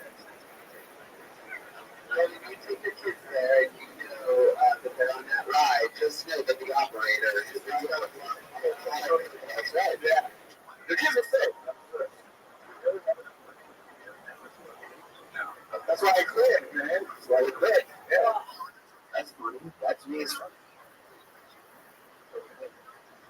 What did you do? I don't know. I was 85 I worked at Project Taco. Why are so hard to make a super chocolate? Yeah, By the way, I love Project Taco. You can find out what this is. It's at Heidi Klum's Mexican Smokey, Roses. Smokey, I'm working on something. What's going on, big dog?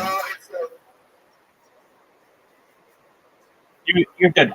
I watch you when I can and I comment when I can, but like I said, it's like very intricate, and I have to. You're good, and I have to pay attention to it. I'm watching you though.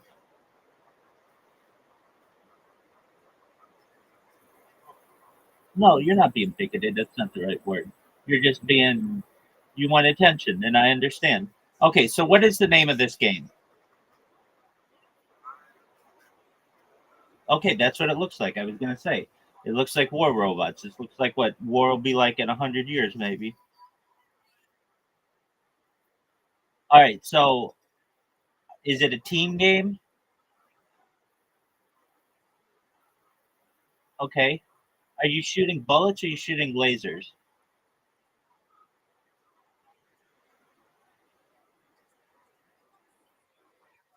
Are you shooting bullets or are you shooting lasers?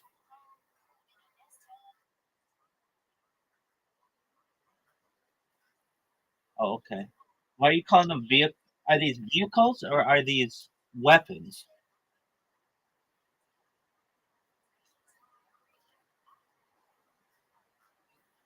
All right.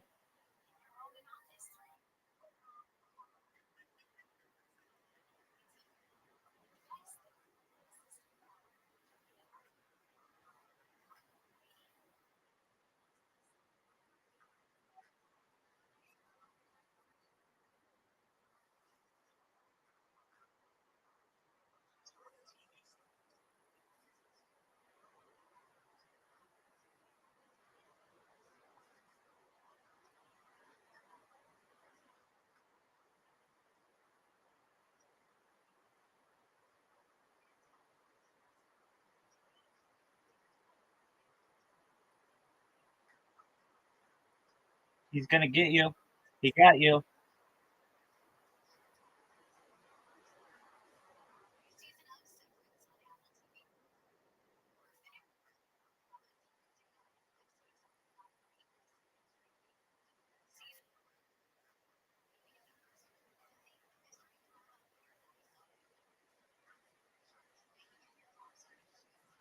Can you fly?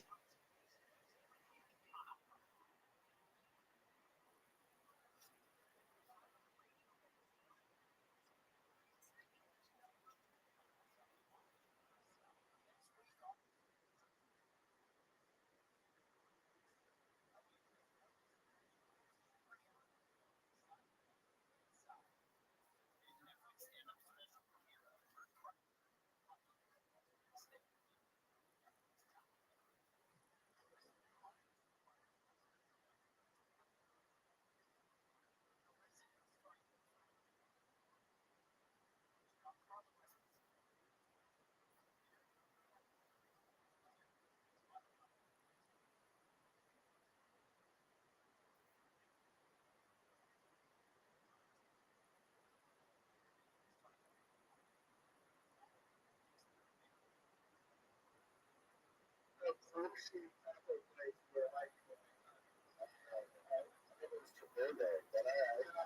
trying to be Chipotle. That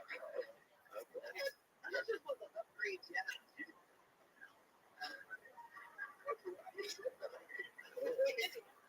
To be clear, I'm sitting on all you motherfuckers. She's shitting on top of the book. Anybody drug test for Harry Potter? No, you're not. It's like an operator for good drug test. You would think, but you don't. I just tried that down still. Yeah, Well, I have a bit about it, but you know. I mean, they're not gonna drug test it, but you will be into a cup for them. So. Right. What about that hypocrite ride? It went up to the top and then it just dropped off.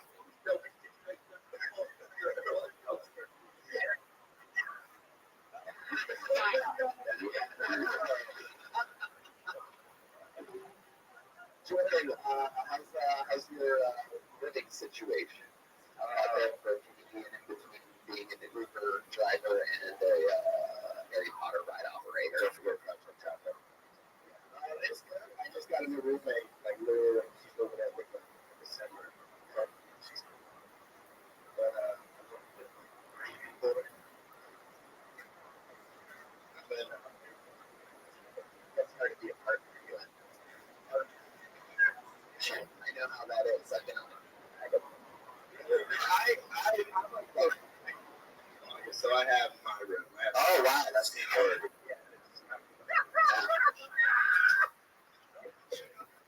Okay. That's the project echo ring. It's just nice. How about you go? You sort of see how. She was back, so that's nice. How is it not going to drag people to that? How? Don't make it dumb. Notice them? Oh, shit. What the fuck is that? So, that's interesting. When you met the girl, like, did you see, like, I don't think I really got an answer. You just said that she's black. Yes, yeah. Oh, yeah.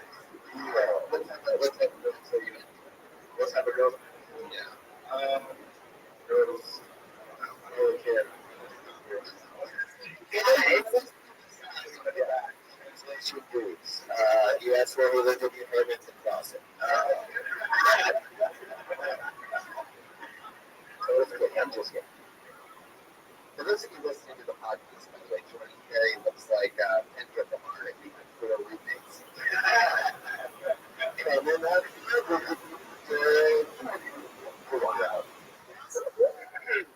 that's fun, Jordan. What else do you do for fun? Like any hobbies or anything like that? No, I just do this. That's all I have to do. Sure, but like you have to do other things sometimes for fun, like hobby or something. Video games, something that you do. Project Taco, anything. Yeah. Like what are you into? What? What's that? What's the IP school? What? That's the man, Brian. Just say the words. When you do anything like that. That was racist. That's all. Cool. Oh, wow. All right. Nothing else? I used to do improv. Oh, really? Yeah. Really? No, I could do it in invisible box. That's not improv. That's fine. Really in the episode. That just said get into right face. I make a suggestion if you actually both of you just came up here. I think you who's getting it. You gotta get out and live. That's how you guys get to hear about shit that you do. You can't just you gotta get out and live. You gotta fucking run it. Just run it, man. Yeah. Very, very, very important. Very important. That's right. Yes, you're just gonna end up doing Men in Black takes 17 years after that actual movie came out. It is a great movie. It's a great movie. It's a classic. It is. I mean, that movie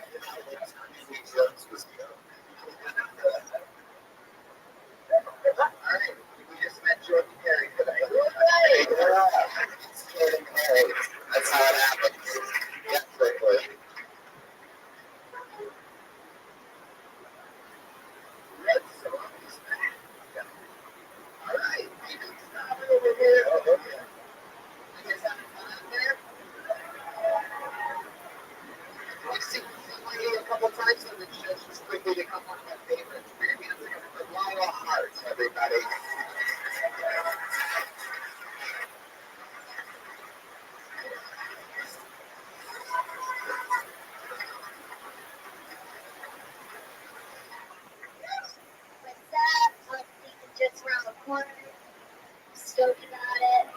Probably making that version. Guys always say like weird things to me. That's a weird question. Like, but I'm like, could you even? No.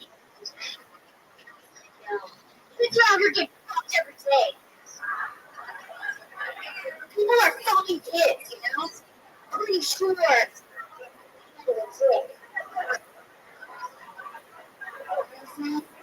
Why would you fucking care when you can just fuck with me?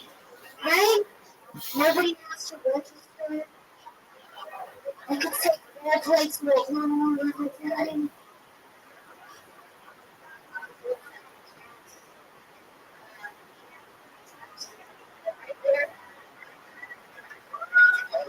I like the place.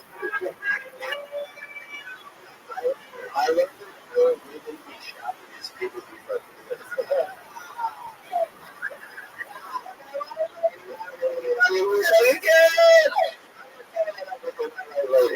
What's saying? Get it done. Let's go get it.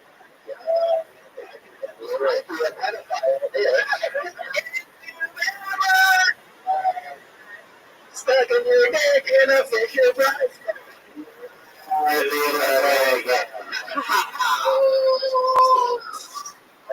As a father, I was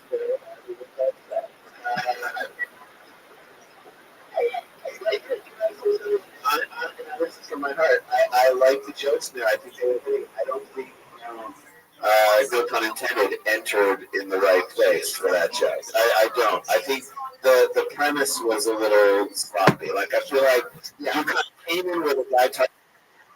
I just feel like there's a better way to position the beginning of it, which is maybe it's that, the best part about being you is this. You can end like pedophilia because X, Y, and Z. I don't know if that's the answer. Absolutely. Do you agree with me on this? It's the smartest version of that joke. I think a lot of people, right, including myself, were laughing at, you have the whole premise there. And when you have something that good, you can really, even though it's getting laughs, you can turn that into something amazing. And I absolutely agree. That's one of the smartest routes to do it. You always want to play as smart as you possibly can. Also, I like the idea that like people don't know what to do with you. You know what I mean? When they meet you, they just don't know what to do with you, and you're like, okay, now I'm actually gonna tell you what to do with me, and I have a solution. You know what I mean? And I think that's you've been on the show, I believe, twice before, right? You've got a great set every time.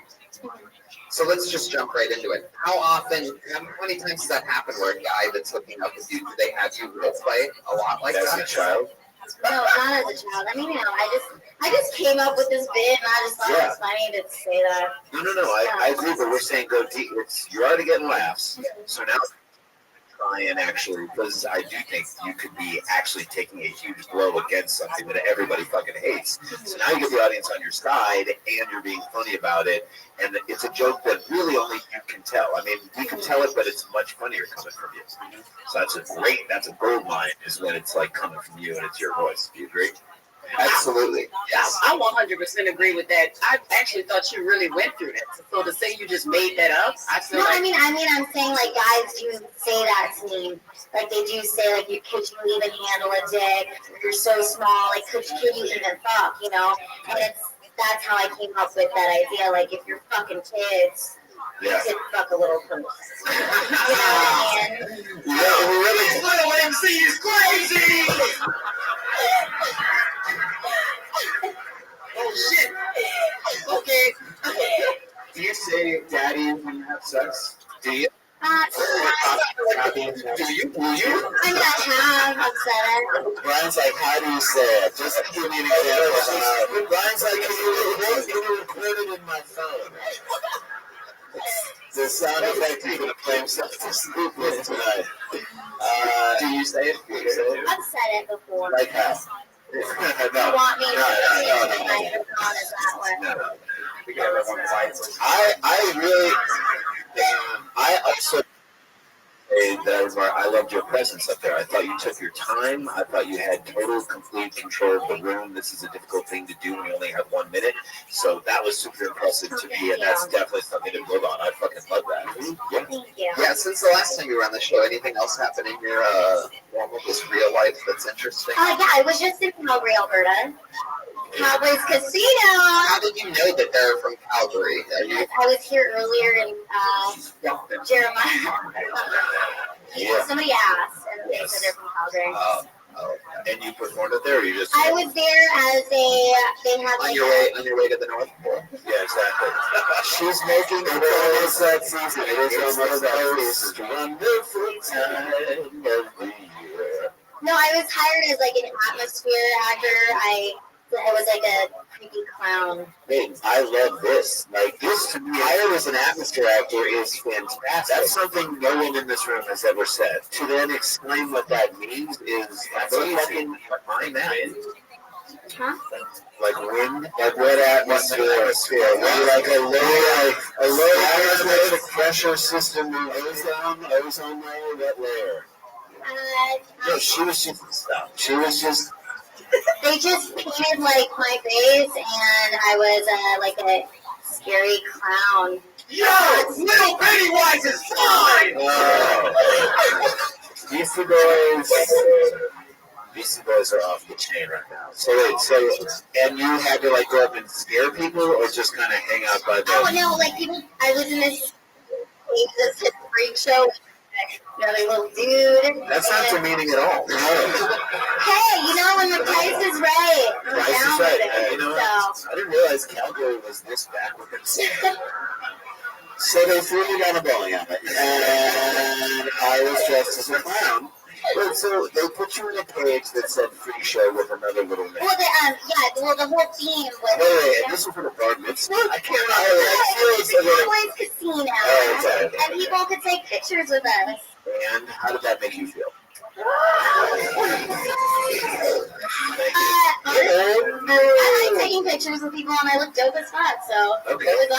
awesome. So you empowered. You felt empowered. Yeah, here's the thing. People used to make fun of me for being small, and now I get paid for it. So like, jokes on you. Yeah, good message. Look at this. It's to an episode of Oprah. Standing tall! So my suggestion to you is you would be like, jokes on you, I'm making money now. Excuse me, I'm getting back in my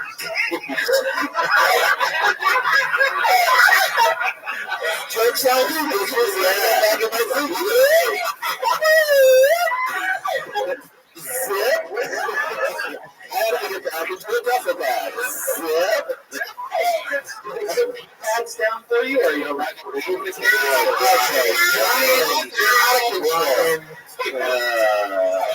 Lila, he's now starting another reboot of somebody called 2.5's Company.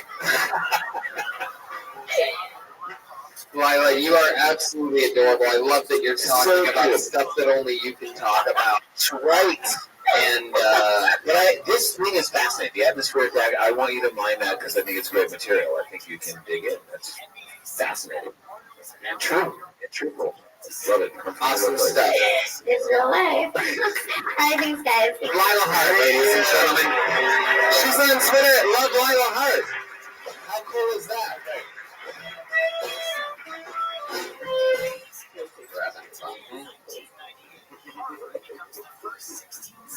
I pulled another name out of it. Cal Hamilton.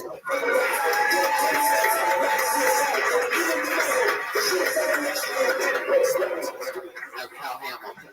Blacklisted. That sucks. Lil G.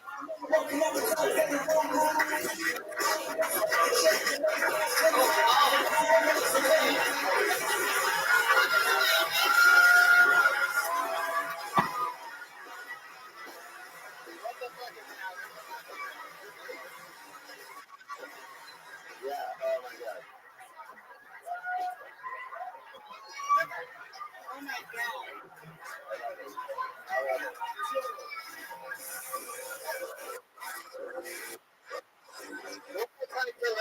Ladies and gentlemen, come on.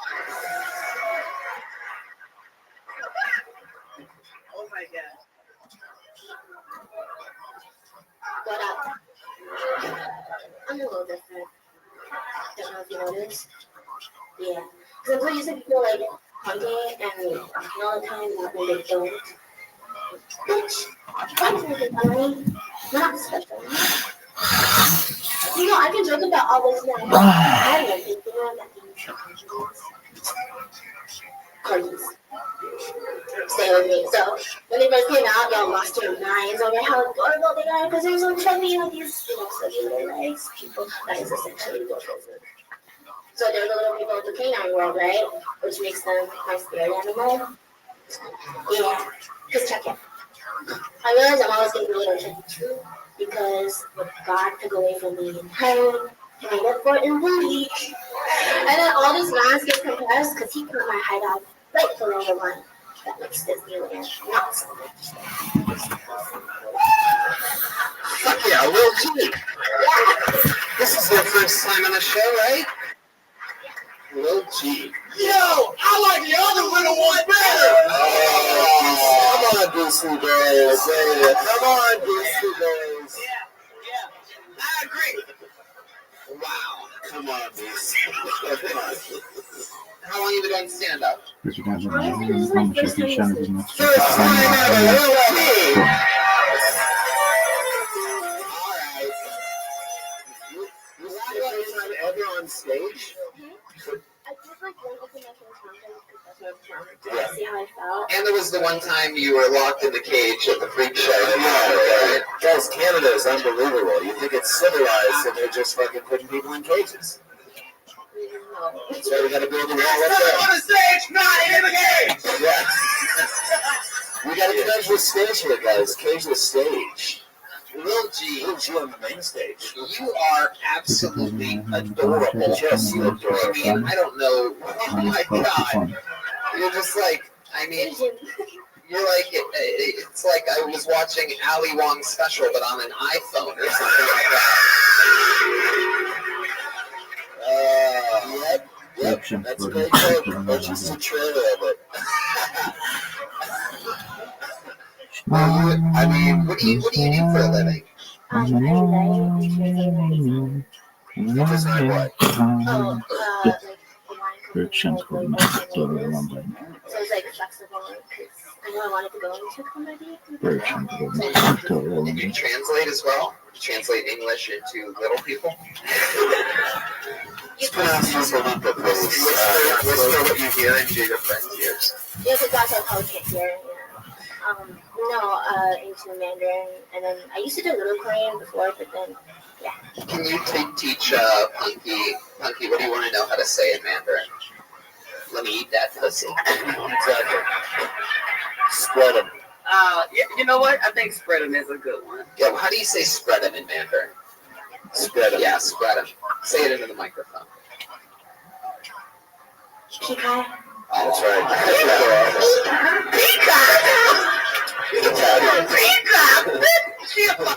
This is the best episode of Pokemon ever. For those of you that missed it, Punky believes that Lil G is a fraud. She believes that she is a normal-sized, not Asian girl. That's right. Also, she's a human Shih Tzu. You know, Jason just feels like he found the greatest Pokemon Go ever. Yeah. Wait, seriously, first time doing it, really doing it on stage. Okay, suggestion, slow down, speak louder, speak into the mic, because you want people to hear what you have to say. I would look at what the woman Lila did before you. She, took her time. I'm not comparing the two of you guys. You are way smaller than her. So, but I mean, again, look at all. I agree with them. You should follow in Lila's footsteps. Size 3, -3 footsteps. Yes. You do have a big ass, I must admit. Yeah. I was looking at it. She was a little. I was thinking about it. Baby's got baby back. So, Lil G is a human Toyota Prius. it's just. First of all, I love your hair color. I love your glass. Fascinating and interesting, and I want you to sort of expound on all that as you create your material. It's a long road to go as you're trying to create what your voice is, but you have that is different than everybody before you. Yes. You have a unique perspective, is what I want to say to you. No, wait. You do, though. So I mean, you want to cultivate that in the best way because there's material. Yeah, like any stories from translating that went wrong. Anytime you've been translating and just decided to make up words like you just did a minute ago. Were you No, I was born in Beijing. Beijing. They let you live. That's incredible. There you go. That's story. Don't get mad at me. Fuck you. I got the slightest policies that I don't agree with. All right? From the dumpster to the stage. He actually does have a really good point. How did you say that? No, because like at the time, like naive, they didn't know about autism, so then they told my parents to like, I'll just throw her away. And I was gonna do that, and then their friends were like, come to New York, there's children's hospital. So we moved here when I was like 4 or 5 months old. Amazing! I want to hear all about this. I mean, it is fascinating and true and real and. And everybody rip the shit out of China. Do it. Yeah, this is like a real movie. This is They're trying to pollute the world, but they gave us you. Yeah. You understand what I'm saying? You're the one thing going against all the pollution they're throwing up in the fucking air. Yeah. Like, I'm not gonna lie, I want to hate in China, but I'm not, famous enough for, like, if I do it, like, what if they hurt my people back there? No one's gonna hurt you. First of all, you're not gonna get that. Alright, let's go down. We're talking about it. Let's be straight. Not many things, but just even if any kids sleep, like, the smallest thing, and then it gets on your the only thing they would understand from this entire episode is the word spread them.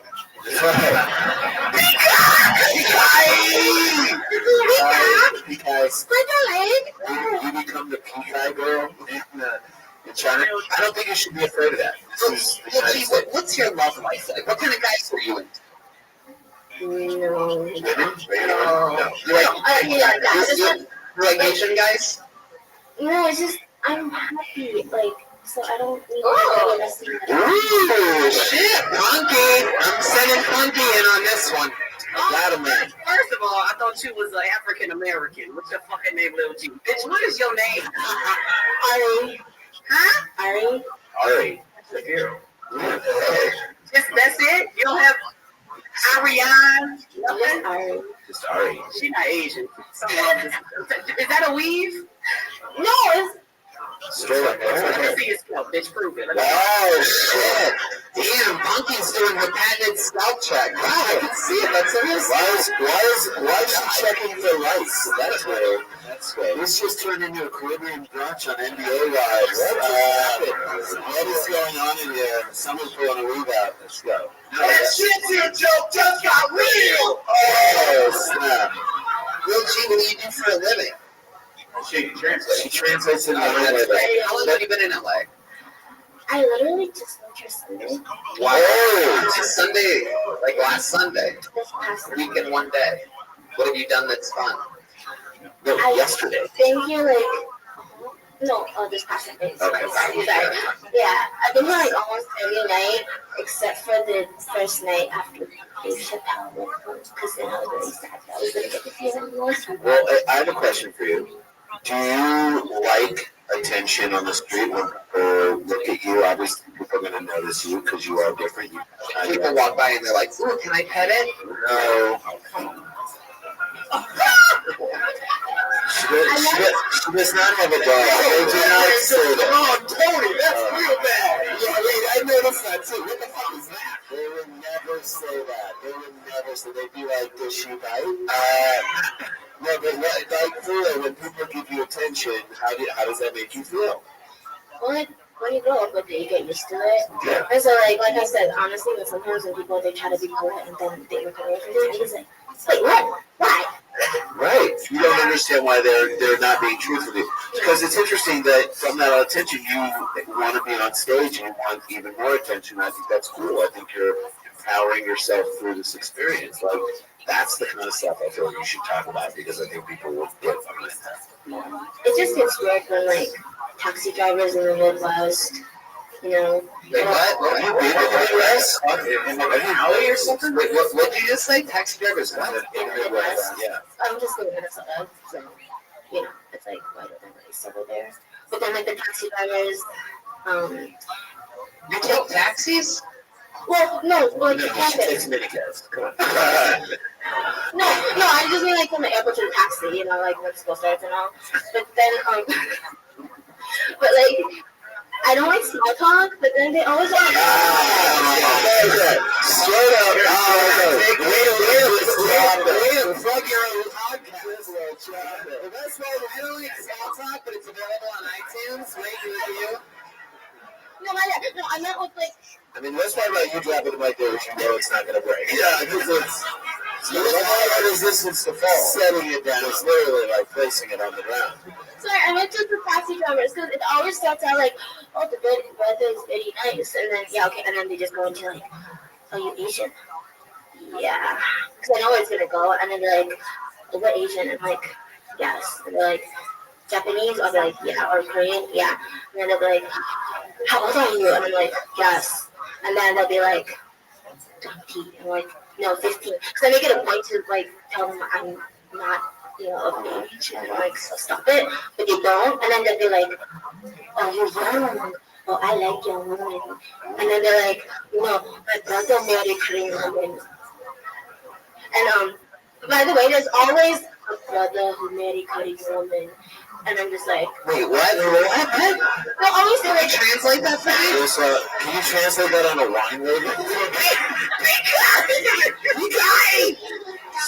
they'll say, like, they have a brother who married a Korean woman. But every time they always say that, so I started thinking, man, I get the same taxi driver every year. Like, and then I'd be like, oh, cool. And then they'll be like, you should be my wife.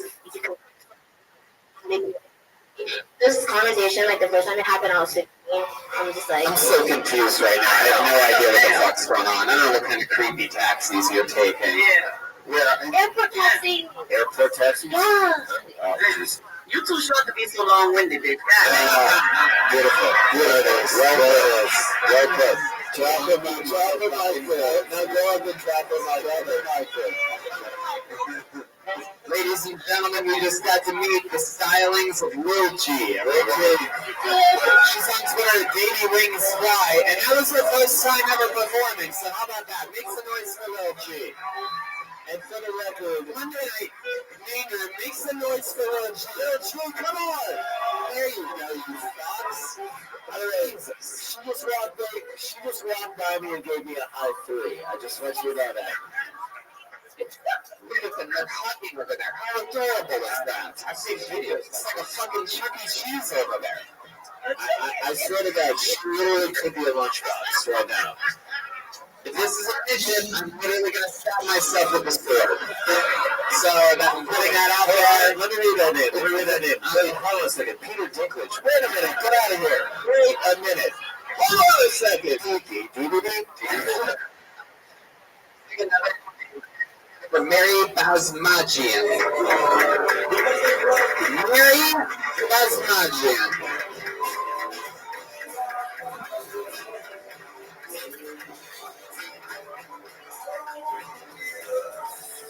Make some noise for Mary, everybody. Hey, everybody. Woo. My name's Mary Basmajian. That's Armenian for loud and obese. My grandma's always comparing me to the Kardashians.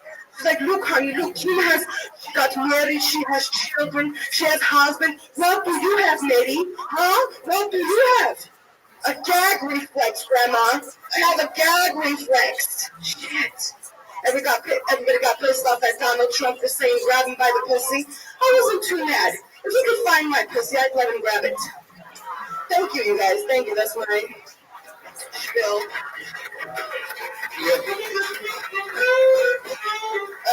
Real quick, I just want to point out the fact that I kind of look like I ate the last 2 comics. It's okay. I'd say 3. Thank you, Tony. Hey, I know how much you know fat people. I like you. I think you're one of the funniest John Belushi impersonators I've ever seen in my life. I was going to say, I thought a couple people from Harry Potter. I know you guys want to play Hail to Hi, the Mary. Chief. Welcome to the show. How you doing? Good, how are you? Great. How long you been doing stand-up? 7 years. That's awesome. All out in Pasadena? Yes.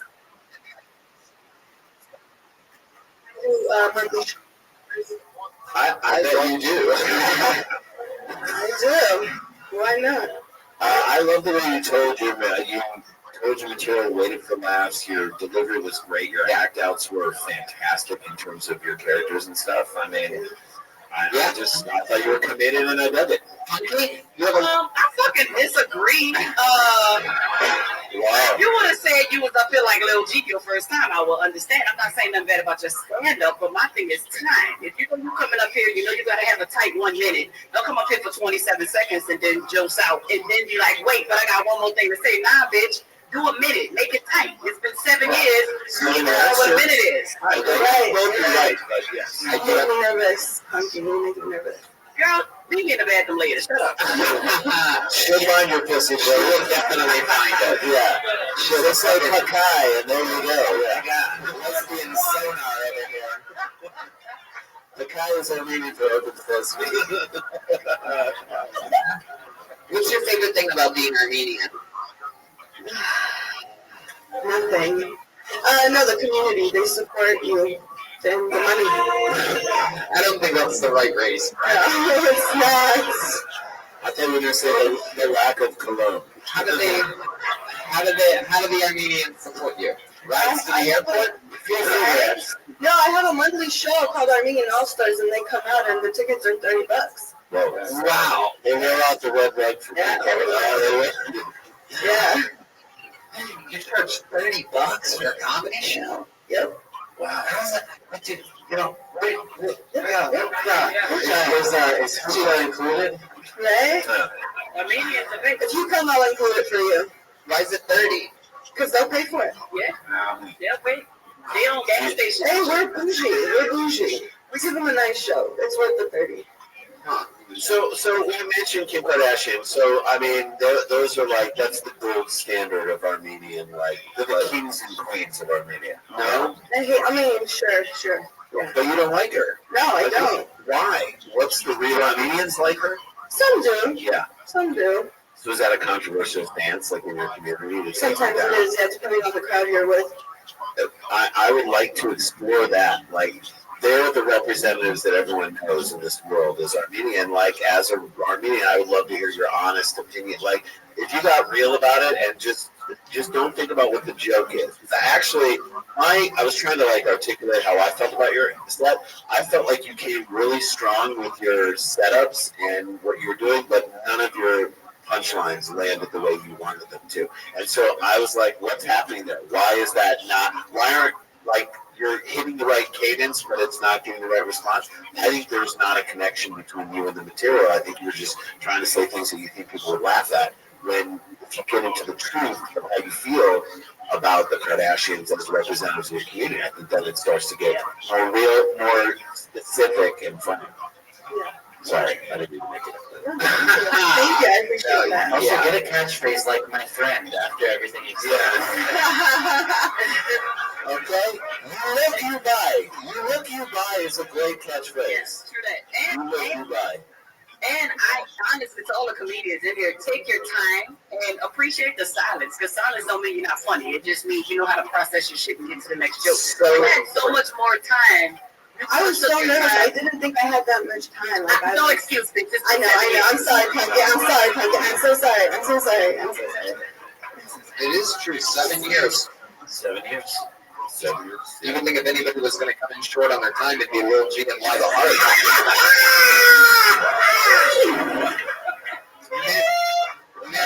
Lil G, by the way, is still telling her taxi driver story. Yeah. That story was longer than the movie Taxi Driver. Mary, what do you do for a living other than being every home plate umpire I've ever seen? Turning it out.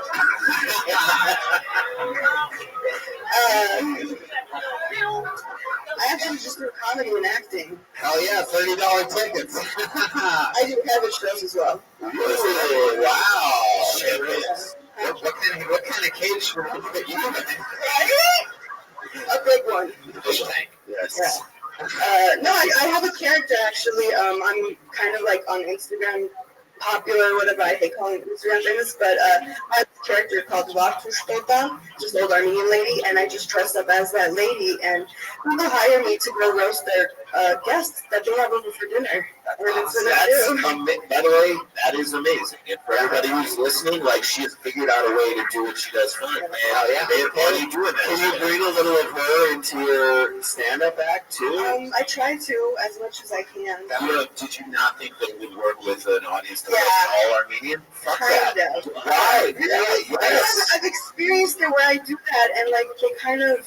So don't use the jokes that are only jokes that the words will be buzzwords for Armenians, but fucking make it and introduce it as like this is an old woman from every old ass woman is in every Armenian family. Boom, you're right into it. Yeah, I think like that's a way if you that could have been another 33 seconds here. Right. You're right. For real. What else do you do for fun? Any fun hobbies? I live in Pasadena, so I like So going she to likes to the fuck. garden. Was that the beginning of the Lion King?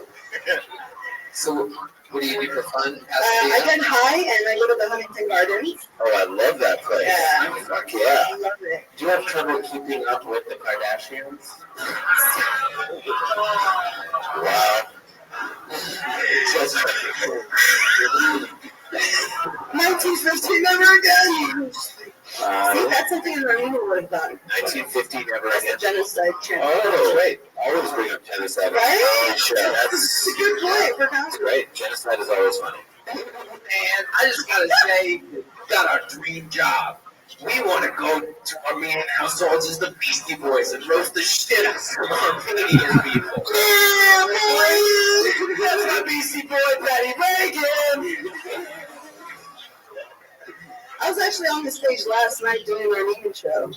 Yeah, and then I'm going to be one on next Sunday, the Armenian Donor Registry. Do you only do Armenian? No, I do all kinds of shows, but they hire me for that because they know me from my social media. Wow. Get connected to your material. I'm sure you are super connected with it when you're talking to Armenian audiences. Get that same level of connection when you're doing your stuff here. I've been trying to figure that out. Is it hard performing in front of Armenians a lot, and then you look out there at like good human beings, and you're trying to deliver your jokes to decent people? Right, it's very difficult. So we'll just see 150 people and just 150 eyebrows. Actually, we'll be Say the air quality in here is a lot better.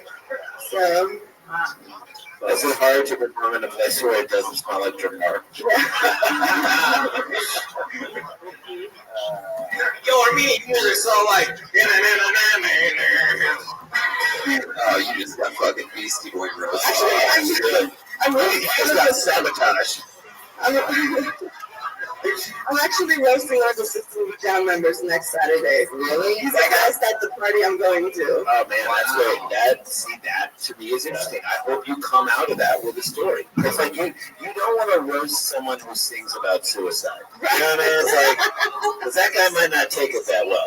Who is it? Serge, Chavo, John? Chavo. Chavo? Yeah. Nice. Hey there, guys. Buy $30 tickets, and we got them. I never heard a Beastie Boy that sounded like that before. Yeah, that's impressive. But listen, even though my lozenge. Listen, even though the tickets are 30, anybody that wants to ever come out hit me up, I got you guys. I love There we go. There you go. Free tickets to a super Armenian show. Spoken like a true Instagram star.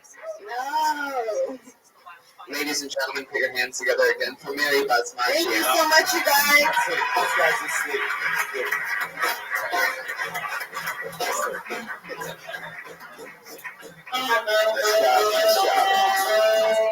But what was cool is that we got to see the second Armenian genocide here on the stage.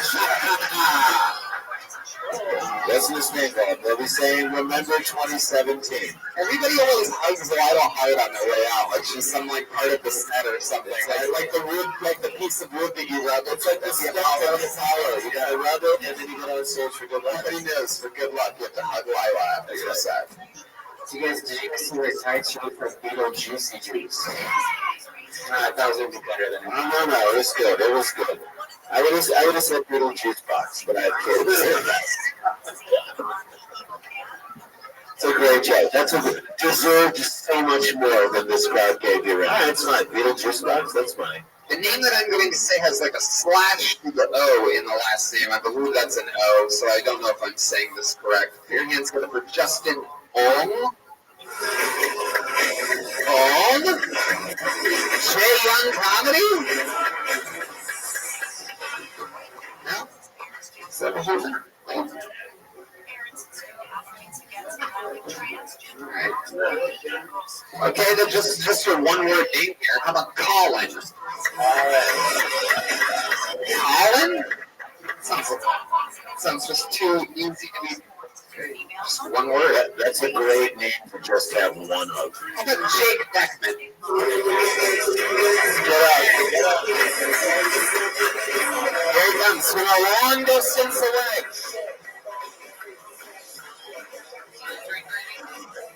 So the guy who didn't think he was in the Golden Glove. He's like the guy. Jake Beckman still walking. So, the real reason why Hitler killed himself is because he has a really ugly wife who's a shitty cook, and she has a nasty vagina that smells like rotting sauerkraut. And the real reason why Hitler's wife killed herself is because she's married to fucking Hitler. So, Catholic priests are now starting to convert to Islam so they can move to communities in the Middle East where marrying and fucking kids is perfectly legal. And so statistics show that a prostitute's favorite snack is flavored lube while sucking a dick because she's getting paid while she's enjoying her snack. And if you listen to way too much country music, you might end up fucking your sister or your cousin, because anybody who has ever listened to country music fucks their sister or their cousin. Jake Beckman. Wow, I feel like, hang on, I'm going to say something right now. I loved it. Yes. Fuck yes. This could be a guy on stage at Kill Tony or the drunkest guy at your office. I feel like you are hours away from shooting up a church. Tony, It's not me. right? I'm here to have a good time, man. He's been on the episode before. He's the one that recorded his own comedy special. Is that true? Is that you? That's me. It's been years since you've been on this show, right? I've signed up to this show probably like 60 times, and I got on twice. This is my third time now. Hey! I'm just surprised you remembered everything. Thank you. That was it's a hard thing to remember forgettable material. Yeah. Have you been doing others? Have you done other stand-ups? You release more specials? Just answer my question. Have you been doing stand-up other places? I've been in Colorado for the last 2 years growing weed. Oh, I thought you were gonna say stockpiling weapons. And what are you doing now? You just came back here to reclaim your position at the bottom of the stand-up comedy? Fuck yeah. I I got back 8 days ago, so I'm 8 days back in LA. Can I ask you a question? Why do you want to do stand-up? What about it? Why do you feel like you have to get out of it? I have a raw passion for saying obnoxious, crazy shit. Okay. I want to say obnoxious, crazy Okay, shit. so if you had said that at the beginning of your set, it still would have been terrible. Yeah, if you had said that, you would have put it into a shitty context. Yeah, that's right. No, got it.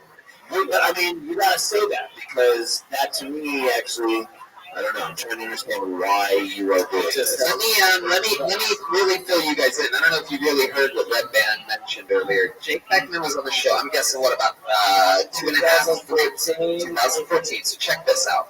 The first thing he did when he decided he was going to start doing stand-up comedy was make an album. That's smart of us did it. And he made this album, like all of us. Look at this. Wait, no, I know you think it doesn't get better. I know you were like already. Start with your album, perfect. So wait. He did it without an audience. Okay. Probably just like tonight. Without the audience. Without the audience with him. Okay. Yeah. What's the name of that? How do we find it? The Jake Beckman Mindfuck. It was on iTunes. See, that I love. It was on iTunes, but then after I went back to Colorado to grow weed, I just took it off. Wait, it was on iTunes, and then I feel like iTunes was probably like, we need to get this shit. Yeah. They don't ever say that about anything.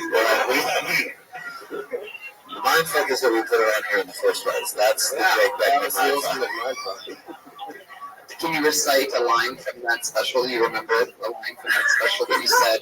That's not about Hitler. And you recorded this what? Directly into a computer or your phone? My Mac.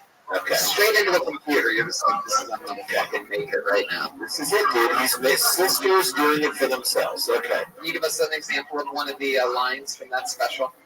Working with 40-year-olds and older just sucks the youthful life energy right the fuck out of me.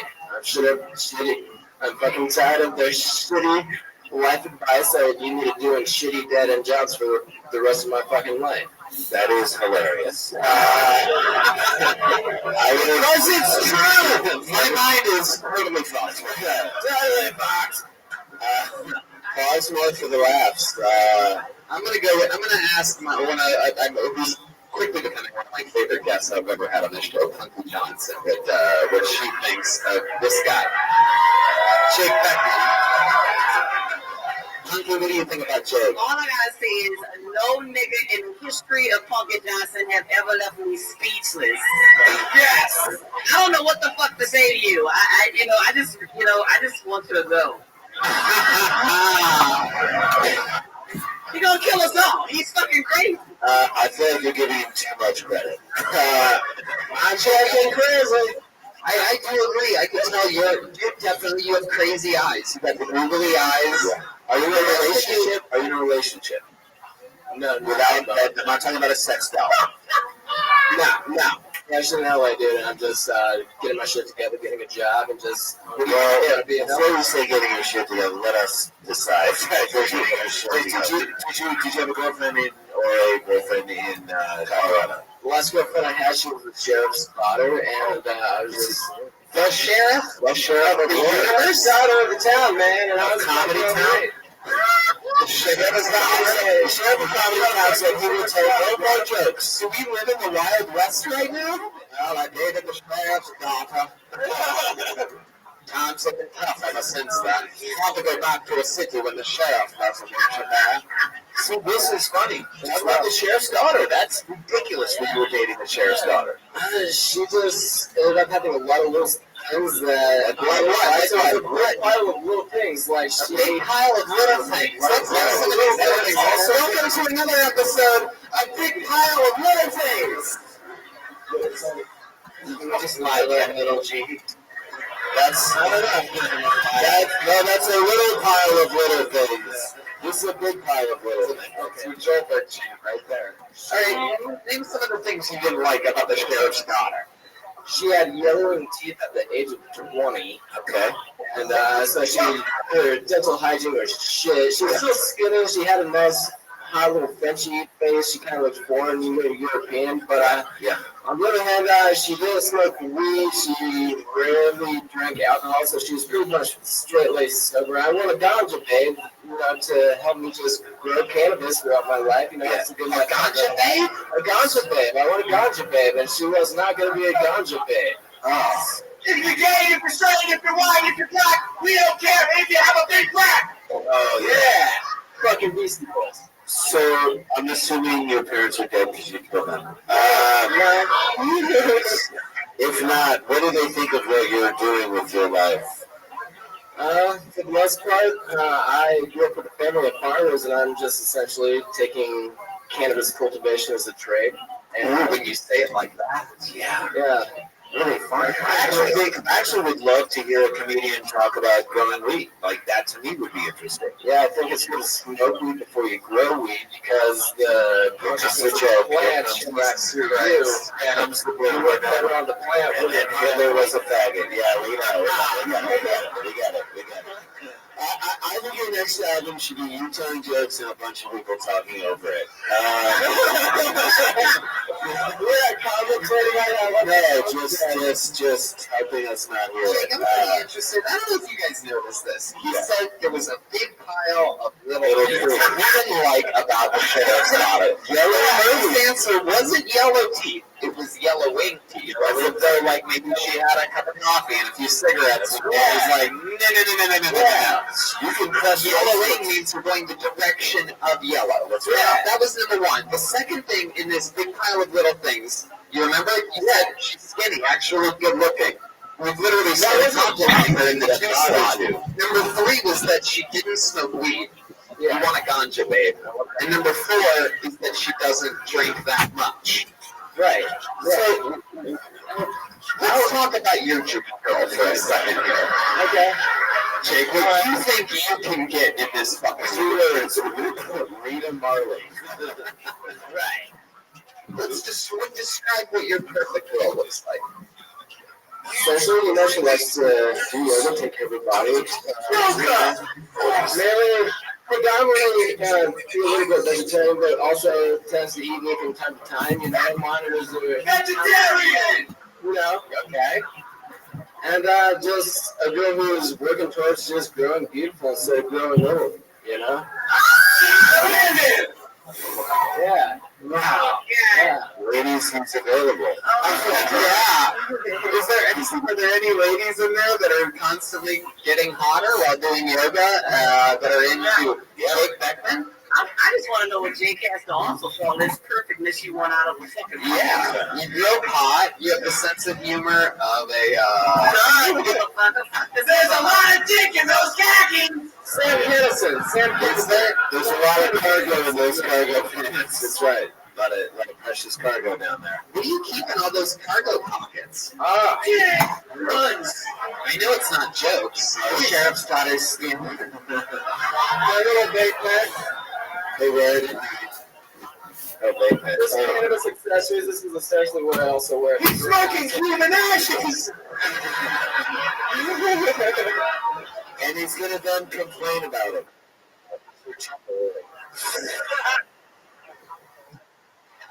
Yeah, just things that I need, man. Whenever I get to the dispensary, they have a variety of things. They always hook you up with extra joints, so it's always good to have extra pockets for your extra joints. I don't Cut the hair from my head. I don't say this often to people, but I'd like you to leave the building before I do. Can we do that? Is Is Curtis here? it possible to get him? And you might be the one person that gets Doug Benson to stop doing it.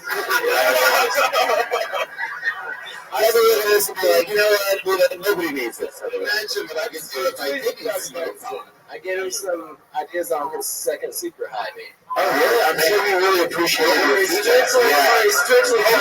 Hopefully, by following your lead, his special can get taken down off iTunes as well. Hey, I've been taken down more iTunes than you'll ever be taken down. That's what it is. I took it down myself. You took it down yourself. Smart.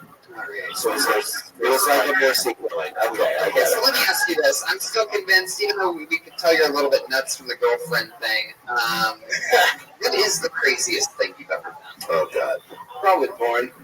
What kind of porn? You've done porn. Really? Is that true? You've done porn? You did porn? You've done porn. Your best porn on that. Oh, yeah. Yes, the best damn man in the land. We tried to warn you. Yep, man. You can't wait to spit on the VR360 camera. This party was fucking intense, right? You gotta fight for your right. You gotta fight for your right to do that, right there. Holy shit, you did porn. Yeah, for reality things, kind of how. Oh, shit, you did porn. No. Hustler, all the mainstream stuff. How long did you do that for? I'd say I've been in 15 films. 15 films. What's your favorite? Why aren't we talking about this? This should be your Take, before we get into that, what was your porn name? Jake Ariston. How do you spell that? Ariston. I have a Twitter profile for my porn profile. Jake Ariston. And look at the comedians. Turn it upright. Why does it say? They cannot wait to watch this guy bury himself right now. Listen to the porn clips suck his own dick. Wait, what? Morning Girls India? No. Nope, not that one. At Jake Ariston. It's my sister. House sitter in teen? That's not me, no. Jake Ariston. At Jake Ariston. Wow, Jake Ariston. Jennifer Aniston in porn. I thought Jennifer Aniston. No, that's That's a good Aniston. one. Oh, Jake. Oh, yeah, that's supposed to be you. Yeah, you did a video called North House Sitter and Team Get It On with Randy. Here, oh, wait, Yeah. Oh, okay. Yeah. All right, momversusteam.com. If you're listening to the podcast, we've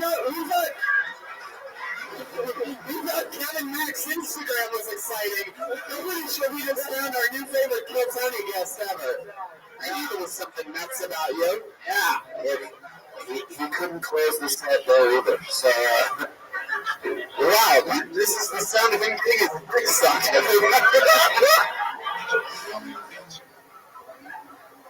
Is that you? Is this you? No, is that really you? Yeah.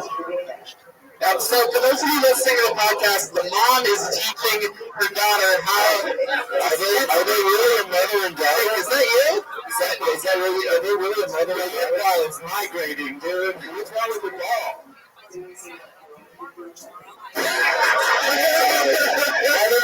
Funnier than anything he said in his set, right there. Biggest laugh he got all night. The teen is holding the dick for the mom to suck it right now. This is the greatest thing I've ever seen in my entire life. So when the mom was sucking your dick, I mean, we've seen how critical you are of your skinny European. When you said that she has a beautiful face, slightly yellowing teeth, doesn't drink, doesn't smoke, and doesn't drink enough. Right. So you're getting your dick sucked by a mom and a fake daughter. Yeah. Yeah. I mean, Take us through it. Well, I was really coming to this place to do comedy. I needed to do a side hustle. And what was my side hustle? I was slinging jokes and banging heads for cashy cash. Wait,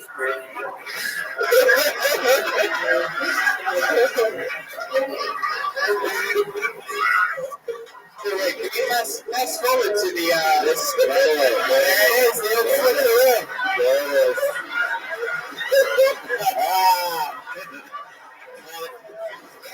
I want to see his reels so badly. Eat that pussy. You're eating that pussy good. Wow.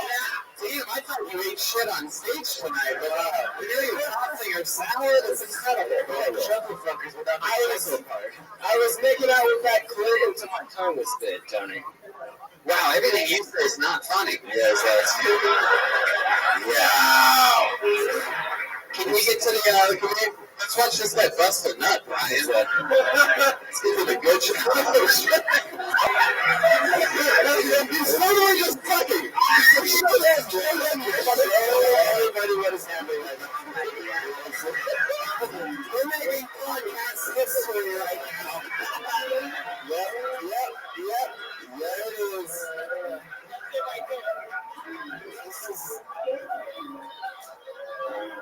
And just like his comedy, I just want to get to the end. Yeah. Just the event, yeah. Just now I know it's in those cargo shorts. Twisting it. Oh, wow, you do that. You do the twist method. And you have to cut your own balls to come? Nah, I just need that fucking time, pussy. Stop. Let's just take a moment to acknowledge that exhale you just made before you started answering. Deep contemplation. Yeah. Going forward.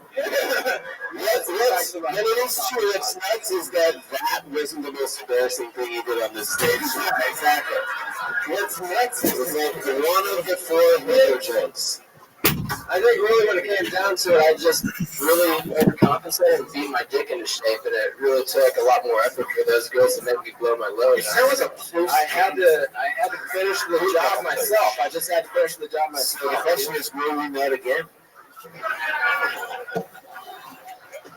I want to get a job with a solid paycheck first, and then maybe that'll be my How much start. did you get paid for banging 2 chicks at once? $500. Your chick? 500. That's your total? Yeah, $500. We've had that beginning. 40 or something. That is the craziest thing you've ever done. Did it go towards your stag insurance?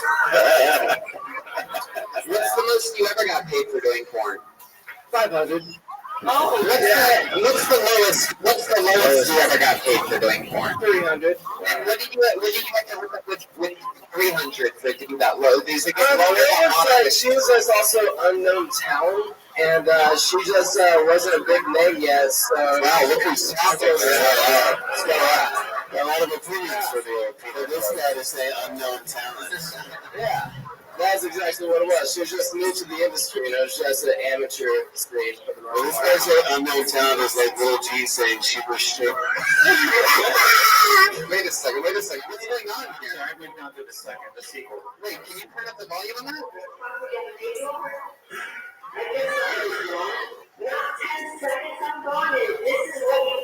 Good acting. I don't know. Is that me?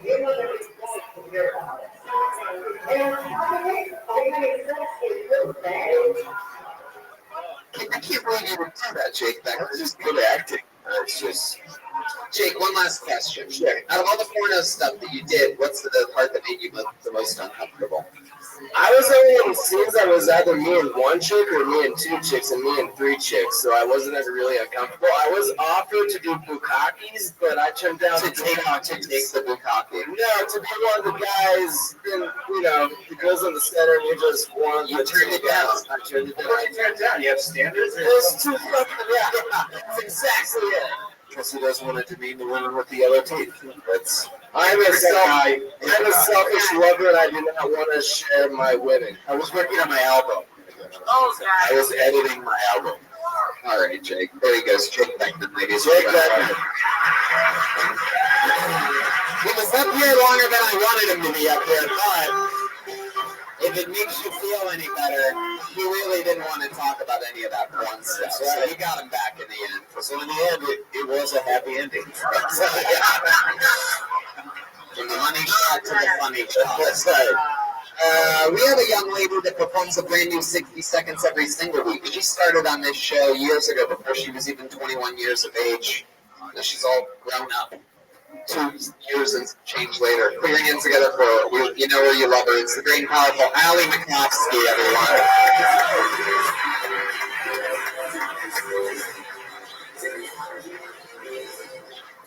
Yikes.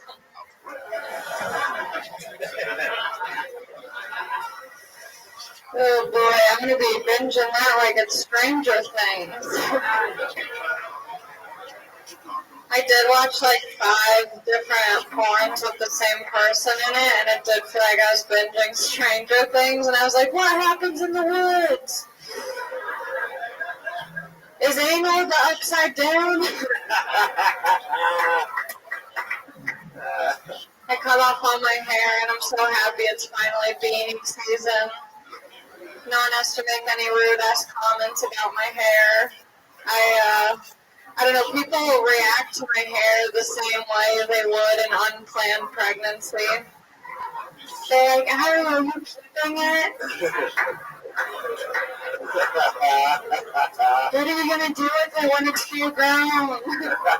Do you know whose it is? Okay. There you go. Any minute. Ali McCoskey. Another new minute.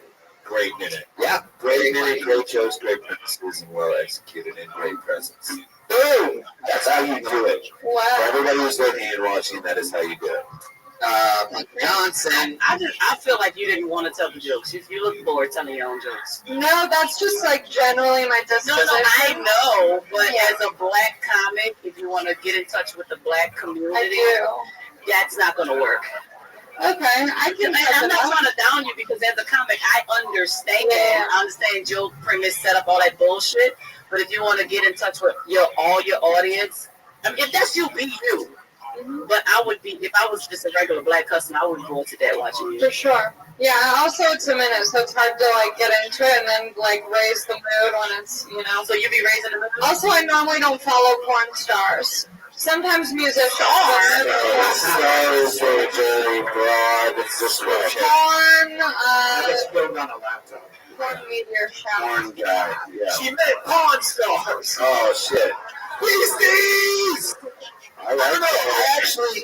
I'll say this. You know, sometimes when I come in and see somebody selling it so fucking hard, my reaction is like, slow the fuck down, calm down. What are you compensating for? You got good jokes, and you can just stand up there with like some strength and presence. You know, I look at like Gerard Carmichael. He never pushes it like deep, go crazy. He's so calm and centered in that moment. Not everybody has to do that, but I'm saying. And some people with energy are great too. I would do that. Absolutely. But I don't necessarily think you have to.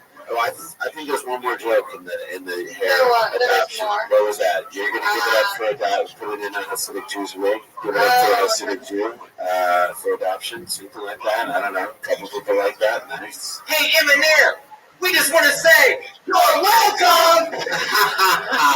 Yeah. Allie, is anything happening in your real life, in your normal life this past week since we've seen you last? I saw DJ Khaled. What? Yeah. Holy moly. And He's a poser. Yeah.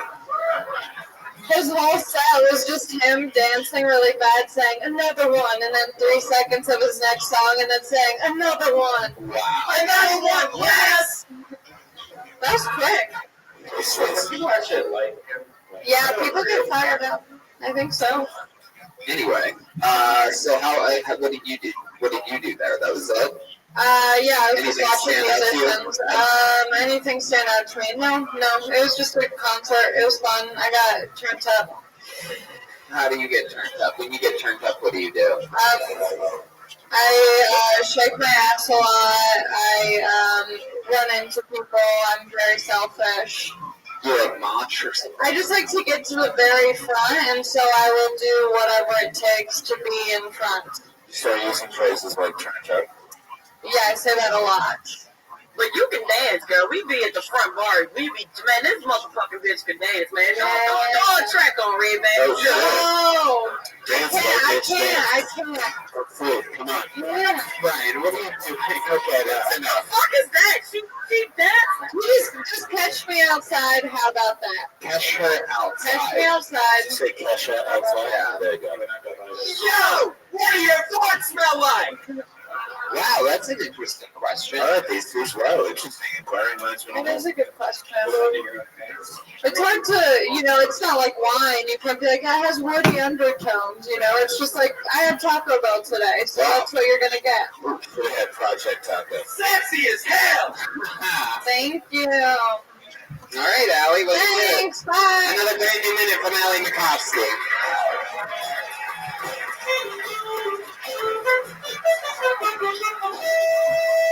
Do you guys think we should go to the bucket one more time? Oh yeah.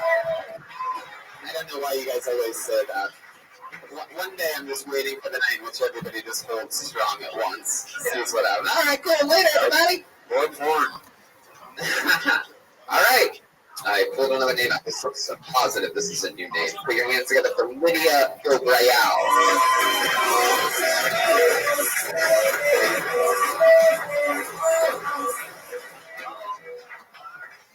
Hey, so I recently went on a date with a dude and he couldn't guess my ethnicity. He's like, are you black? Are you white? I was like, I'll give you a few pointers. I'm from a country in Africa. It starts with an E. It's considered the Middle East. And this dude called me Islam. So I went on a date with a dude that called me Islam.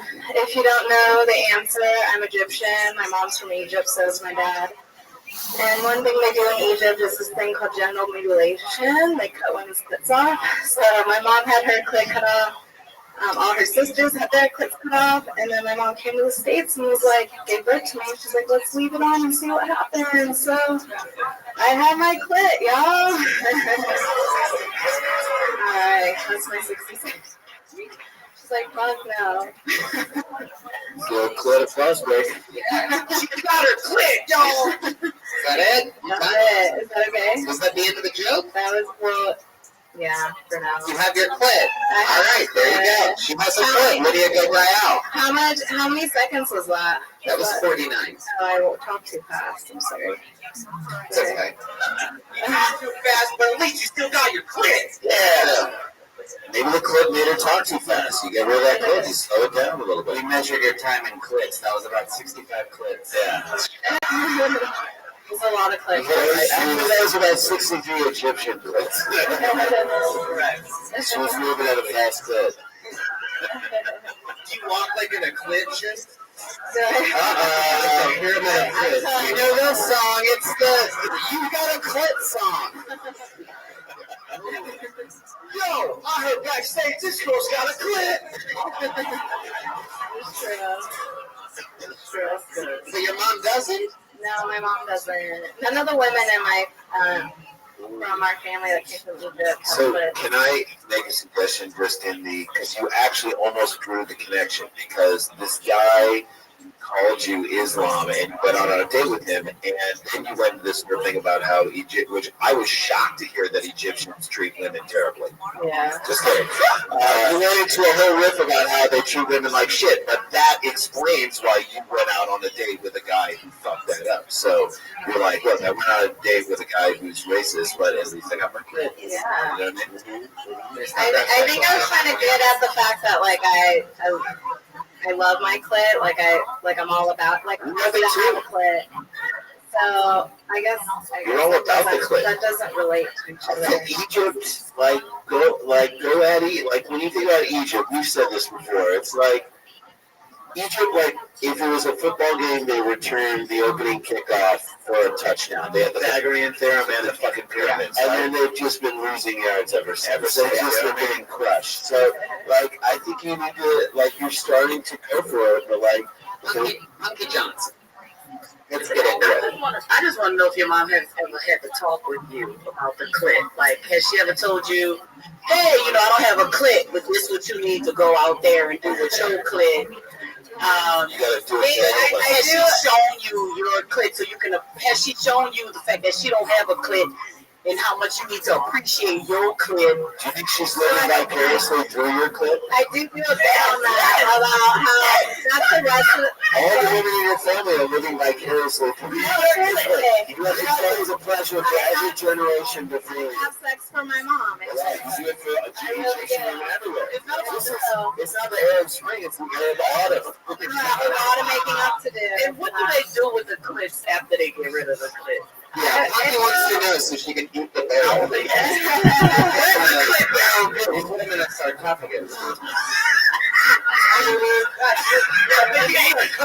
Yeah, that's right. Yeah. Can you give me a visual of how a pussy with no clit look? Well, I think so. I haven't actually seen my mom's clit. I found out inadvertently because I know a lot of they still practice that in Egypt. My mom said she got it done through a doctor. Like her and all her sisters went to a doctor to have it done, and it's kind of one of those things that they just always do in Egypt, and they keep doing it just because it's tradition. Wow. I have cousins that were born there recently, and they still have their clit. So she consented. She was She really, gave consent. No, her parents gave consent. This is She more. was like 4 or Wait, how 5. old was your mama when she lost She was like, my mom. She had it done at like 4 or 5.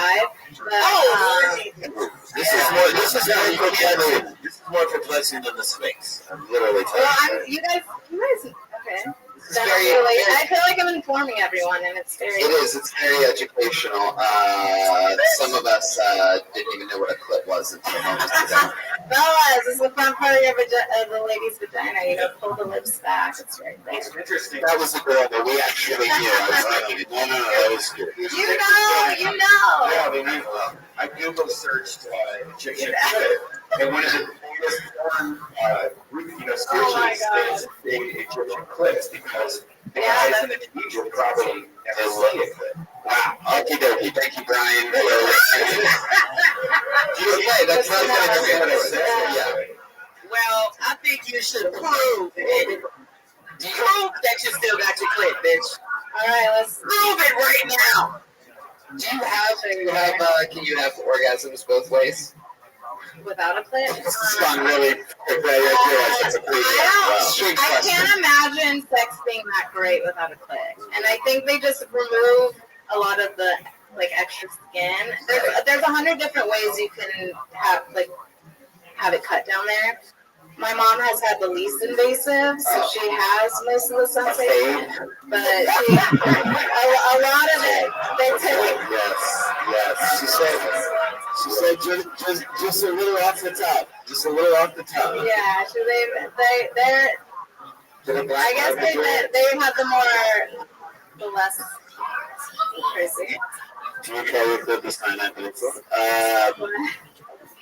Very interesting. Very interesting thing. And what's the overall thought in that if you what's the reason other than tradition? Like what was the Other than to keep women down, Yeah.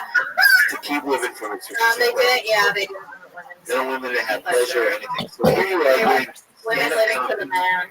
So you're doing stand-up comedy. You're basically going against everything. You're Everything, trying to yeah. get pleasure. You're trying to take a life's And quest. I talk to my mom a lot about sex, like do all of it. Fuck, she knows. I know. Well, I you know. What the heck she knows? I tell her I'm like, Mom, I'm making you proud of me. So wait, but there are not groups of older Egyptian men that are psyched that you're doing stand-up now. Oh hell no! Half Okay. of my family, they think it's a joke. They want to touch your fucking clit. literally, if I went back to Egypt and did this shit, probably happened. what do you do for a living? I'm a special needs PE teacher. Wow, special needs. So you just have a chair No, I don't. I'm a PE teacher. Phys ed, special needs. Special needs Wow, PE. Tony, I would say grr, but I guess I'll say grr. My goodness. Yeah, it's a lot going on. So like what kind of games do special needs kids play phys ed? Well, right now, Never ending the dodgeball? district, I wish. For the district I work for, we work closely with Hit the the tail on the Olympics. Egyptian clit. Name the clit on the Egyptian. That could be a good game, though. That could be a good game. You nailed it. Lion King. It took us a few minutes, but we got that. So the district I work for, we work closely with the Special Olympics in California, so we do a lot of Oh, the. shit, do you have some of the Olympians? Some of I the mean, no. big Olympians? No, I'm not that great of a coach. So did the guy call you Islam See, that really did happen. and you dated him? You still went out I hooked up with him a few times. You were telling him a few times that he called you Islam. What does that say about you? That's what you need to dig into and understand. You know what? I That's mean, my it starts stance. with the mutilation of the clits, and it comes down to you're a beautiful woman. Like, Thank you you. can't handle that. Yeah, and we think we're Jews. We support Israel. We'd like to push your country into the sea. No. I did Oh, educate that's you on us. That's you and every other nation around I us. did educate him if it makes it any better. Well, good. Good. What are your thoughts on male circumcision? Teach their own, whatever you want. Okay, as long as nobody's fucking with your Gaza Strip, you really don't Yeah, care, right? like I think it should be. I think it should be like your own personal decision. Like if a girl wants to get her clit cut off, she should have that decision. Not even the age of consent, like 18. Girl wants to go to Claire. I don't know why any chick would want that. I'm just saying. If a guy wants to circumcise his own dick, you can do that. At 18. What do you think about that? I don't think that's fair. I don't think a parent should make that. Parents should not make I think it's fair. All right. Well, How long have you been in America? I was born and raised here. Oh, okay. How long have you been teaching special needs physical education? A little over 3 years. I never really got an answer as to some of the games or whatever that you guys actually So Special Olympics right now we're doing soccer for the Special Olympics. I'll finish up those games. She mean kickball. We're doing soccer. What else do you like? What other hobbies do you have outside? I have 2 dogs. I love the beach. Love Damn, Tinder profile. There you go. Nice. love to read. Go to the beach, have a clip. Swipe left if you want a clip. There you go. Picture their name is Sensation. You still have it? Is that all your hair? This is real. Oh shit. That's real. Some straight adheres and Scalp beaver check. hair. Come in and check your scalp. Oh shit. The official scalp check from Monkey Johnson. That's real. That's real. That's beautiful. It's good hair. good. That's good hair. You got the good hair. Well, Lydia, I really want to thank you for sharing that very compelling, and I'm serious, it was very educational, and I'm pretty sure it makes all of us appreciate having 100% of our private parts. So thank you for all of that, and great performance. Yes, Lydia Gobral, Ghobril. Very fun. There you go. Ooh, Punky's not letting her go. Damn. Oh, damn. How about making some noise for the incredible drawing of Ryan Kelly Ebert, ladies and gentlemen? While you all sat there, you drew tonight's episode. We have something very, the most special thing ever coming out. It's awesome, dude. I can't wait to be able to talk about it. But that's big announcements coming on the Ryan J. Ebert art front, on the Kill Tony live front. Big places coming up in 2018. Ladies and gentlemen, Punky Johnson just made our Kill Tony panel debut. That's her first time on the show. Certainly will definitely not be her last. What else you have going on, Punky? Anything you want to plug, or Twitter, or Instagram, or website, or something? Look, just holler at me at Punky Johnson, Punkie Johnson on every fucking thing, and wish me luck. I'm filming something for something, and something, and something, and something. Yeah! You know, let me tell you something. Tiffany Haddish has been a guest on the show 4, 5, 6 times. She was the Patriot once. I warned you, if you go back to those episodes, I tell you throughout that she's the future over and over and over and over and over again. Every single time I always made a point to. She's hosting Saturday Night Live in 2 weeks. This is your first time seeing Punky Johnson, and I'm telling you, she's coming for all of you. She's going to be a fucking star. One more time for Punky. While she's still not too busy to do this show.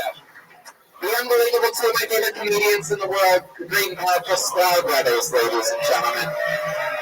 Two of our favorite guests ever. Thank you so much for coming out. Where are you guys going to? Thanks, buddy. We're going to be in Bloomington, Indiana this weekend at the Comedy Attic, one of the best rooms in the country. Love it. You know, this weekend in Houston, the next weekend at the Come and Take It Festival. Very cool. Doing a lot of podcasts there.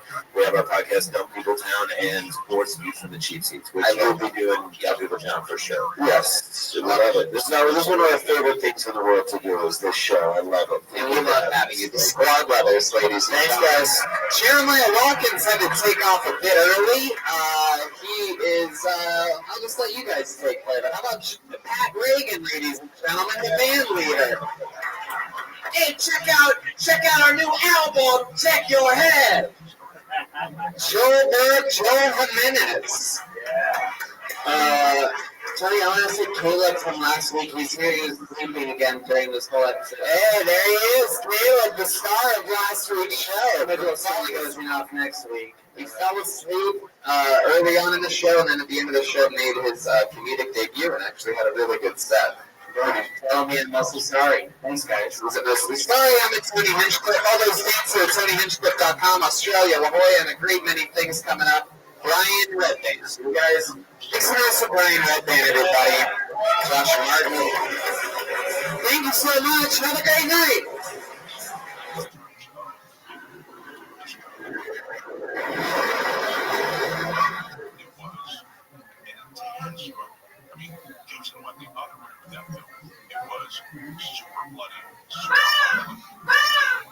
Famous Comedy Store for a brand new episode of Kill Tony, Biblical Tony Roots. Hello, everybody. Come on, make some noise. Happy birthday to you. Josh Martin, the great powerful Brian Redband on board. Life is fucking good. Comedians, how you guys doing tonight? You feeling lucky?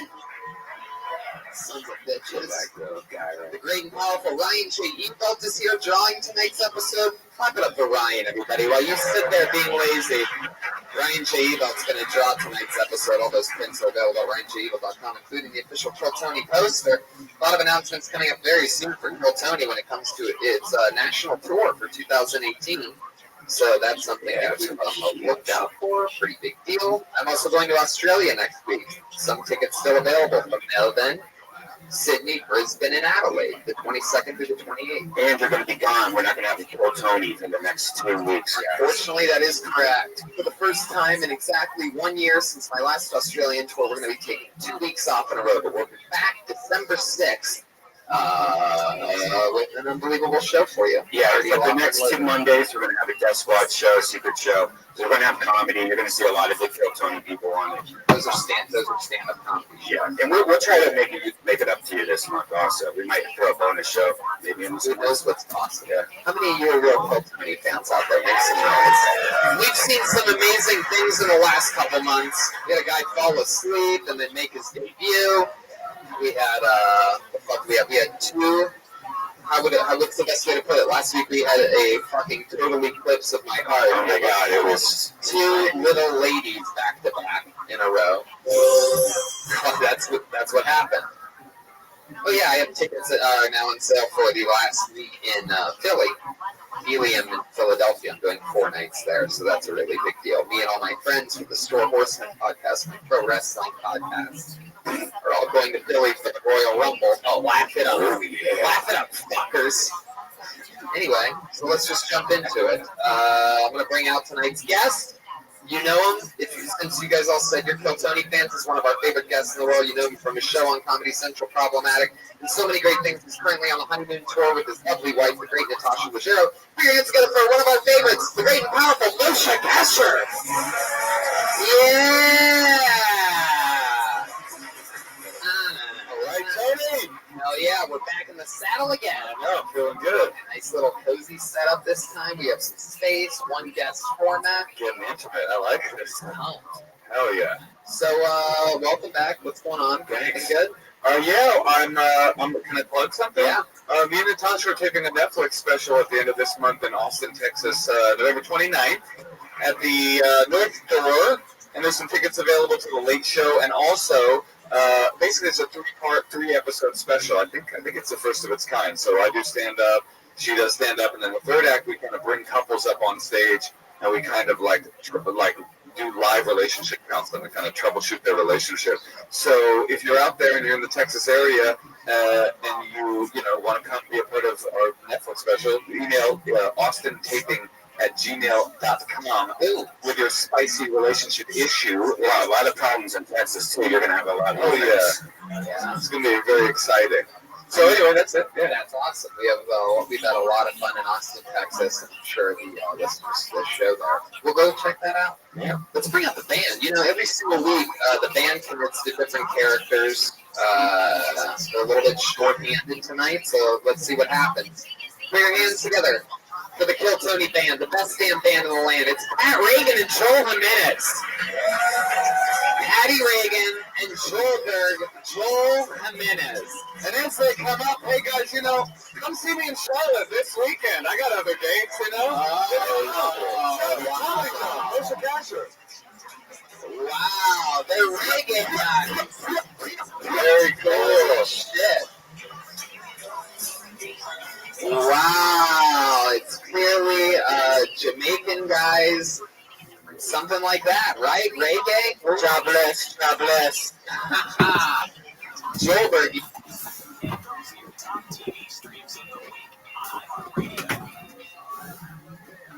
Laser eye surgery might be tax deductible for you. That's right. Laser Eye Center, the most trusted leader in LASIK, with its state-of-the-art 4D technology, may be a tax deduction for you, which means this is the perfect time to improve your vision and get rid of your irritating glasses and contacts forever. Right now, Laser Eye Center is offering a limited number of LASIK procedures, starting at just $59 per month per eye, with 0 down and 0 interest. Get perfect vision starting at only $59 per month per eye, with 0 down and 0 interest. To learn more and take advantage of Laser Eye Center's limited special offer, dial pound 250 and say the keyword Better Vision and schedule your free consultation for LASIK, cataracts, and dry eyes. Hurry, it's happening right now and appointments fill up fast. So schedule your free consultation right now. Throw away your glasses and contacts forever. Get perfect vision and save money. Dial pound 250 and say the keyword Better Vision. That's pound 250 and say Better Vision.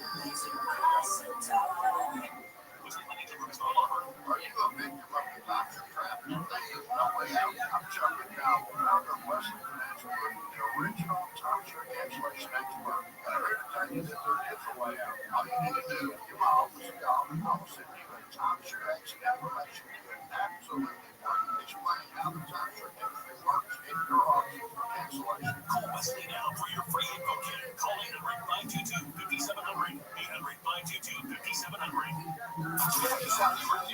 favorite feature of the iHeartRadio app yet? I have this go-to playlist. Made it a preset. It's like the only app you need. The number one radio app. Get in on what everyone's talking about and get the new and improved free iHeartRadio app.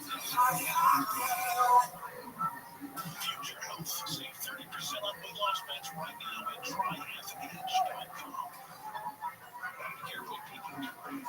Like W, you peek with the Lakers broadcast? Yeah, right. What are you getting at? I'm just saying. Why is everybody like chirping in the background? Is he gonna say it? Is he gonna say it? Hey, they cringed you.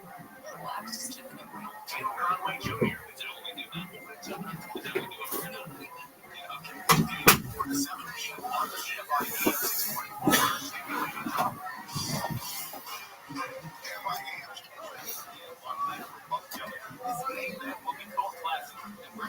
T-shirts, keychains, and mugs. Text your cinematic knowledge along with the later group to set off your weekend. Berg, you look like the last guy I'd want to be on an airplane with right now. I'm jobless. That's what I meant. Not jobless. I'm jobless. What the fuck, man? Oh, wow. This is going to be fun. Was that your Jamaican accent? Yeah, this is my Jamaican accent. Wow. What a rhetorical question. You would think that this is one of those things to where, like, I tell them, like, the characters right before the show, like a competition or something like that. But no, they had all week to plan this. Hey, what else is going on with the show, man? Let's do it. Exactly. That's exactly what I was thinking. You guys know how the show works over, I think, 50 or 60, some crazy comedians, and sometimes it's the person's first time coming on stage. Sometimes it's an insane person. Sometimes it's one of the top rising talents. You never know what's going to happen. When I pull their name out of the bucket, they get 60 seconds of stage time. You get pulled out of the bucket, you know your 60 seconds is up when you hear the sound of a kitty. Isn't that adorable? That means wrap it up. Fucking adorable! That's one of the words you can really say in Jamaican, huh? Adorable? Yeah, dude, I'll spell it out too. So, wait, is this Jamaican or just a retarded person that you're doing right now? If you don't wrap it up in the 60 seconds, you're going to bring out the angry West Hollywood bear. Whoa. There's a sheep in there for some reason, I think. You guys ready to start this fucking show or what? It's still Tony. Episode 250 something. I don't know. I lost count. All right. Some people say this is the toughest position of the show, going up first. I think it's good because you have a nice, fresh, clean slate. All the tension in the air is built. Your toughest position is working on your Jamaican accent when you know you can't do one. Yeah, that is a pretty tough position. You seem like a character from Aladdin. Yeah, Aladdin me crazy. You fucking Jamaica Rasta. Aladdin me crazy.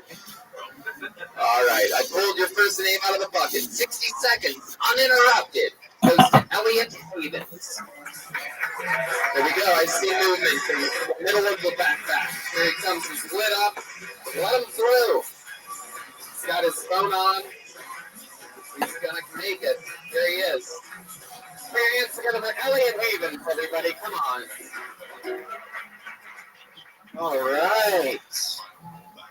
Get this to work. How's it going, guys? You guys like my haircut? I was going for a young Leonardo DiCaprio, but it's starting to look more like a depressed lesbian, especially with these glasses. I was walking around and I saw a lost cat sign, which is weird, right? You don't see a lot of lost cat signs, because cats are selfish fucking animals, right? Like, that cat knows where it is. The sign shouldn't say lost cat, the sign should say lonely owner. Trump has been in the news, as always. That's a good segue right there. Trump is so controversial, he's had more Time magazine covers than the last 4 presidents combined. Isn't that insane? Especially because I just made it up. But it feels like It feels like he's not a lot. All right. Elliot Havens. There you go. Hey, that's cool. It's a real reggae right there. Elliot, I don't think you look like a depressed lesbian at all. I think you look like a very happy lesbian. No, that's better. I think it's cool. I like courageous comedians. If we could come out and do half your set with totally visual gags on a podcast, I thought that was really cool. Like everybody at home will be like, filling it in. I think that's brave of you to challenge your audience like that. Well, that was cool. They also call it porn blowjob or visual gag.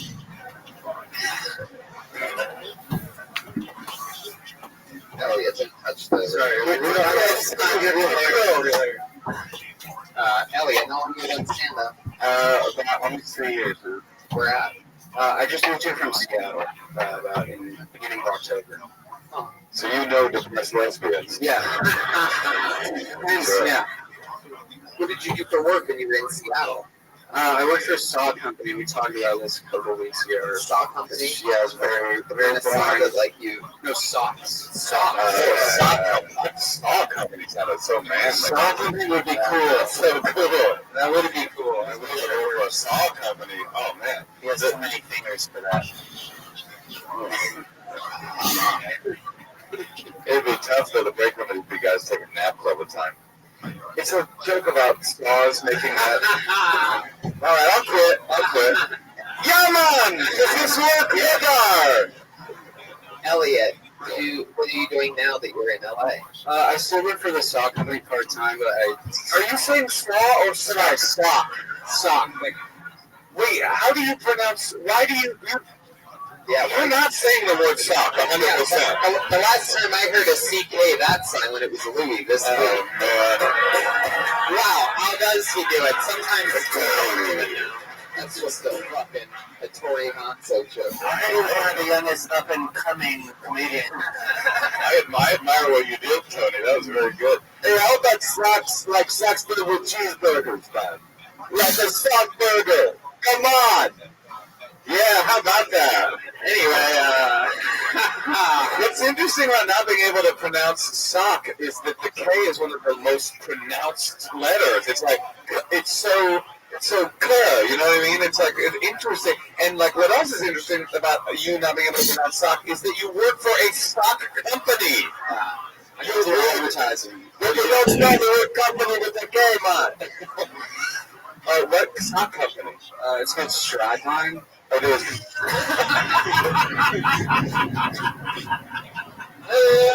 That's part of it. Oh fuck! So how part time are we talking about? How part time? Like just maybe 4 or 5 hours a day. 4 or 5 You hours. see which your socks look like right now. Yeah, these are pretty boring. They're just red. Wait, you work in the advertising department? No, I don't. That'd be cool too. You come in, you're like, I got a pitch. It's not sock anymore. It's You said you've been on the show before. Yeah. What else did you Couple find weeks out ago. about you last time you were on? What's the good dirt on you? Nothing. Just talked about my sweater. I heard people with red socks fornicated with cereal. who's that? Yeah, who is that? Where's that voice all of a sudden? Yeah, what happened to Bob Marley? What are you talking about, man? Rewind the tape. All right, Elliot, what year did you graduate from Hogwarts? 2014. Is that when you really graduated from college? No, high school. Oh, high school. Wow. Whoa. I'm 21. I'm about to beat your ass. I'm going to beat you up. I'm going to beat you up physically. You're really 21? Yeah. Wow. What are some things that you haven't done yet that you're looking forward to doing? Ever shaved an ice cream? What is it? I think he asked if we've ever shaved an ice cream. Not shaved an ice cream. How do you pronounce sock? You ever put on butter all over? I didn't get that one. He said, did you ever put on butter all over? No. No, he has that. Sorry. Sorry, what was your question? The question was this. It was, what are some things that you haven't done in life that you're looking forward to doing? You're 21 years old. Maybe try eating shit, man. Oh. Maybe that's made up your alley, like shit alley. This guy, can someone get the guitarist some weed? He's very tense right now. There you go. How are you guys blowing smoke out of that? What is that thing? Oh, it's just Jordan. What were you going to say?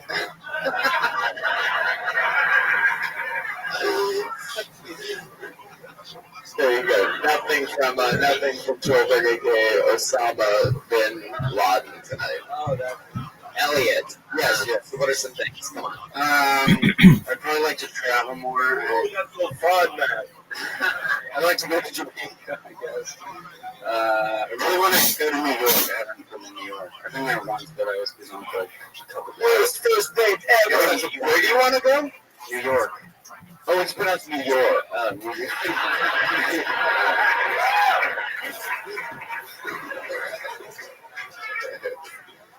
Where have you been, Elliot? You've been around the block? Have you been around the block? Yeah. Where have I been? That's a pretty, open-ended. Not really. It's so not open-ended at all. All the places I've been? Yeah. All of them? Yeah, like everywhere. cool ones out. Like, did you go to Canada once, maybe? Or No, I haven't been to if I ask you Canada. like this, Wait, you've been to Canada? I've been to Vancouver, but it doesn't really count because I'm from Seattle. it so so it's the counts. same. It's a city in Canada. Yeah, not for me. Elliot, you said that you don't want, you do not want to name all the places. Start naming some places that you've been. By the way, I don't think I've ever asked this question. The history of Tanzania. It's fun that I've hit a deadlock with you on it. Okay. It's a very easy question to answer. Well, Tony, even though you've never asked it, it wouldn't have been one that I would have guessed would have stumped a guess. Right, exactly. Where have I been? It's like, who the fuck are you, dude? It's like, where the fuck have you been? You're like Australia, Ohio. No, that's not the point, though. No, it is. That's the point of that town, man. I've been to Portland, San Francisco on the West Coast. On the East Coast, I've been to Boston and Philadelphia. One time I went to France because my sister was there. What was your sister? What was your sister doing in France? She was studying abroad. Which broad? That's what the divorce was, man, right? How recent was this trip to France? About 3 years ago. Yeah, now that we're getting rounding out to the end of our list of places you've been, it feels like much less of an open-ended question after all. All of the places I've been? Philadelphia, Boston, France, San Francisco. I've been to Mars, man! All right. Elliot, what's the most exciting thing that's happened to you since you moved to Los Angeles? I saw, Wait.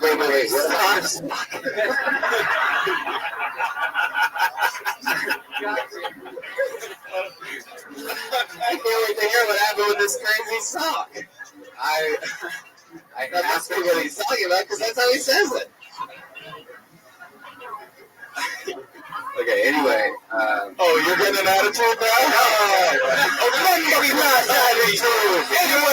You better segues for this part of the show that you have during your ad. Donald Trump's in the news.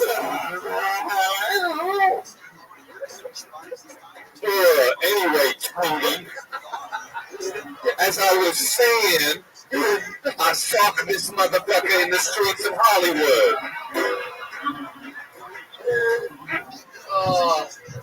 Hey, you ever just put a sock in it? I love how sometimes you just have a reggae accent at all. Yeah, sometimes I got like a Jersey actor, like Edward G. Robinson. Wow. All right. You guys don't like Edward G. Robinson? That doesn't sound like Edward G. Robinson. Hey, I'm Edward G. Robinson. Again, man. The one and only. Most exciting thing that's happened to you since we moved to Los Angeles. Oh, maybe sucking my own dick. Oh my God. Hey, he's about to see something. Yep. There was by my house, there's Paramount was filming. Edward G. Robinson made movies for Paramount. It was on episode 262 that Tony decided never to have a band again. I don't know what's going on. I don't know what episode this is, but oh shit. Most exciting thing that's happened to you since moving to London. Okay. Like I said, they're filming Edward G. Robinson. And It's in like a shitty area, so there are a bunch of homeless people, and they were like kind of trying to clean out the area and like all their stuff, and I just saw. Yeah, keep going, Elliot. I just saw these two like people working on the film dressed in black, just like carrying a body, just like right past my apartment. Wow, that is pretty. And I couldn't tell if it was like someone dead or napping, but whoa. It was somebody underneath. Oh my god. It was somebody underneath a blanket. Yeah, it was like wrapped in like this big fleece. But you don't know if it was a prop or. No, it was like from the area where all the homeless people were, so I thought it was a person. Oh, yeah, sorry. That's pretty disturbing. Alright. Tony, why did you have two guests on the panel? What? Why don't you have two guests on the panel? Oh, yeah, because there's a lot of room for people to get words in edgewise, man. But like, why don't you have two guests on the panel? It's less awkward that way. Oh, it's not awkward at all. Okay. Serious question, but, you know, whatever. That sounded like Brooklyn accent. All right. Okie dokie. Elliot, so that's the most exciting thing if you may or may not have seen a body? Yeah, I thought that was kind of exciting. I mean, I wasn't excited, but it was something. Did you take a photo of it or anything? I didn't. I guess I should have, maybe. I don't know if I want a photo of that. You get laid a lot, Elliot? You get a lot of pussy? I wouldn't say a lot. No. Not knowing you, I wouldn't have said it either. Are you on dating sites and stuff? No, I've never done that. No Tinder, no nothing? No, Where do you meet people? Just like, I don't know. At a handout south at the promenade. Last date you went on, what was that like? I haven't been on a date for a while because I had a girlfriend, but I broke up with her right before. Oh, she lived in Vancouver, not Canada, right? No, so you haven't been on a date since being in LA? Yeah. You're attractive. You know what?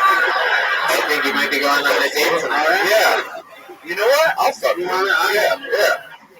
Fuck yeah. This is awesome. Cool. That's you guys would be totally the most you put the buy in bifocal. Yeah, I just like, Elliot. I was going, Elliot, from me. Elliot Ravens, ladies and gentlemen, there he goes. We're gonna keep moving on. On to the next one. Fuck yeah, I think he just touched me. I think Elliot just touched my back. He grazed my back. He grazed my back. Steven Garcia.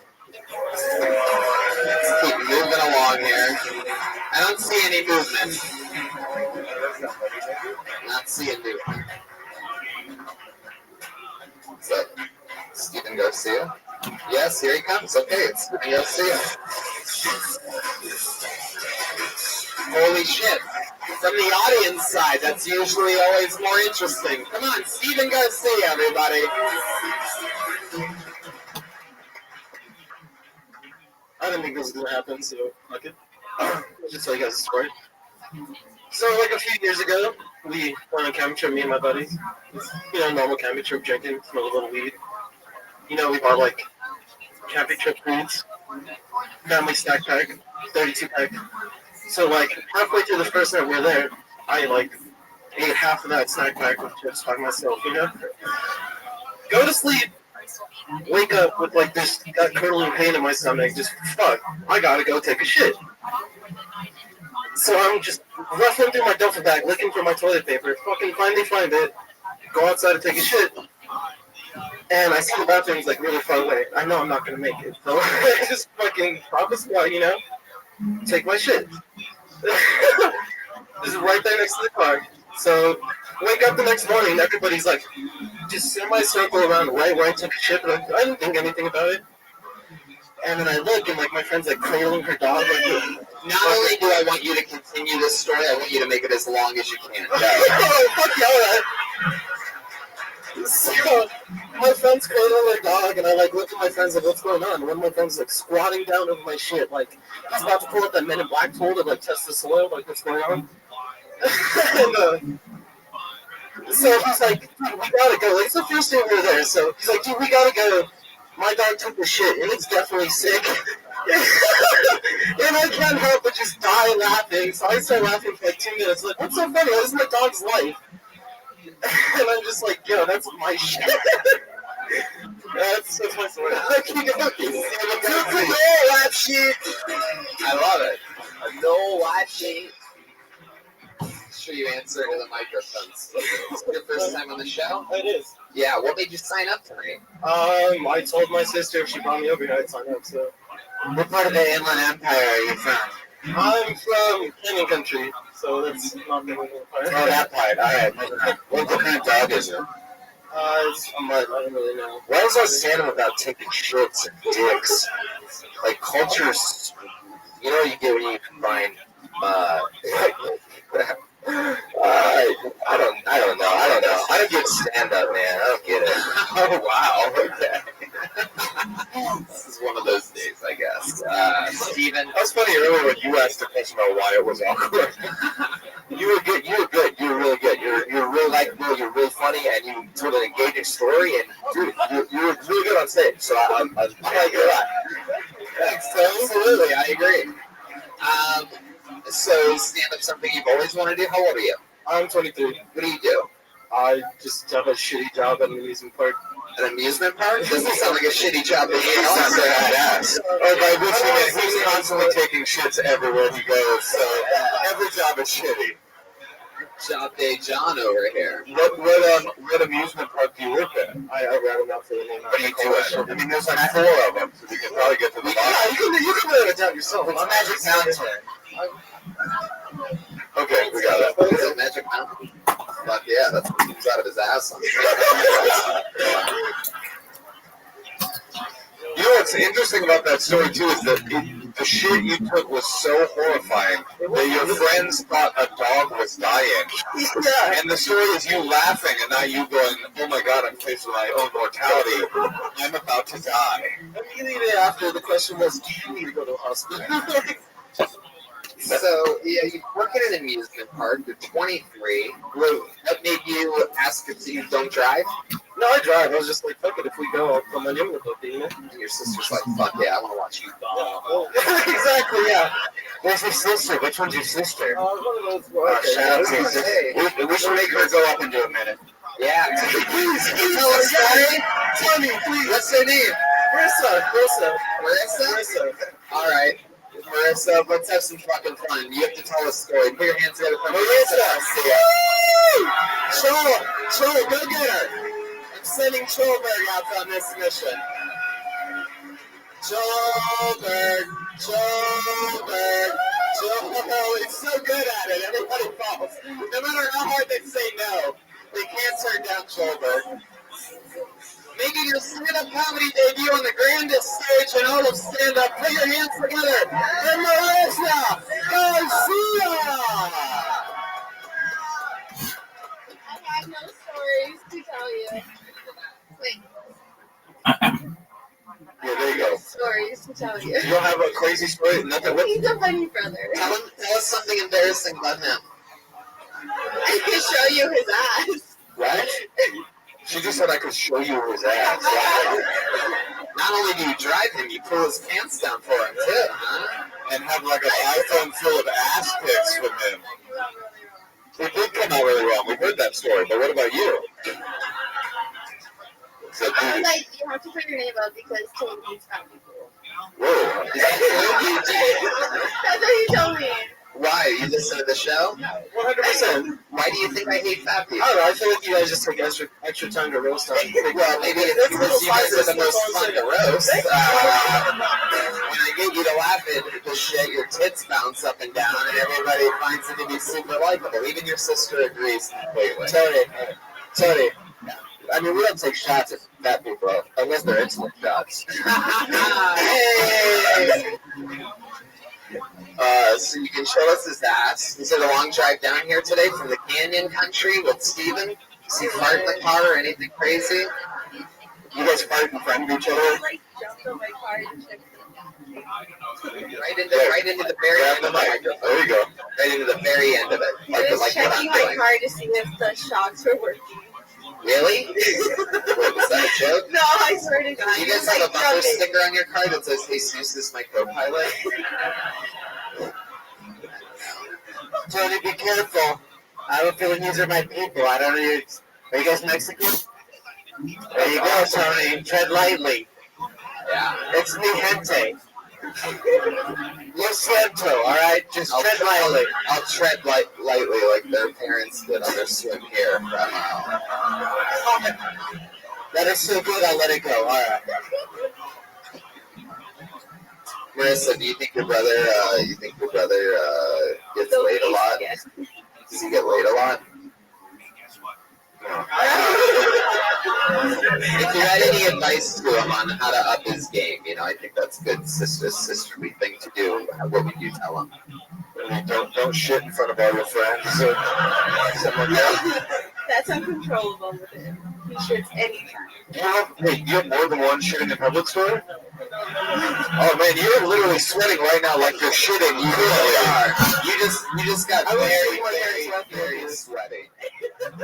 You are wet. I'm drunk, I thought we established already that I'm fat, so it happens. It's a big guy thing. Have you guys ever kissed before? Ew!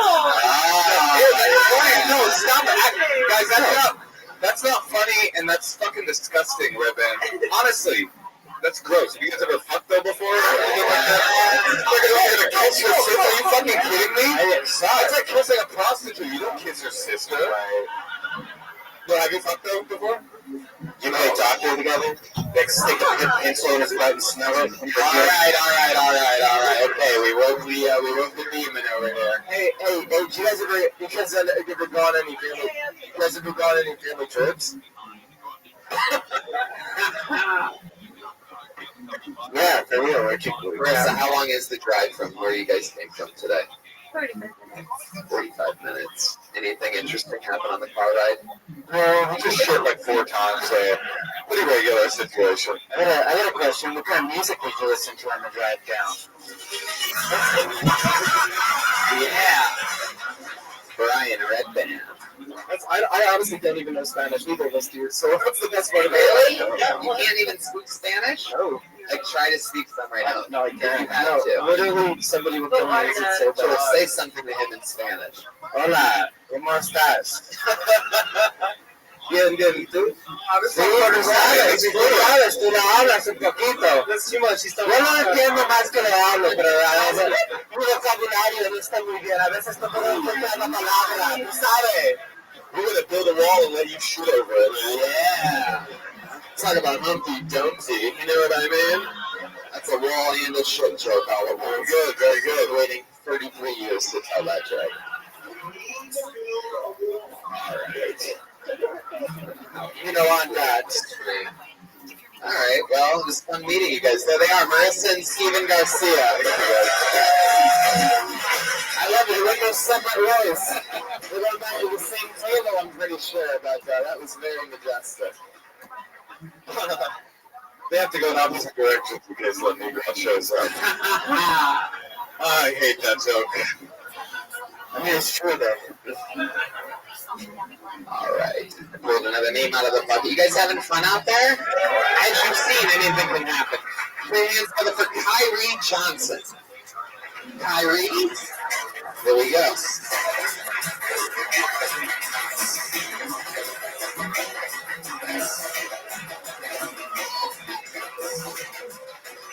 One more time for Kyrie Johnson, everybody.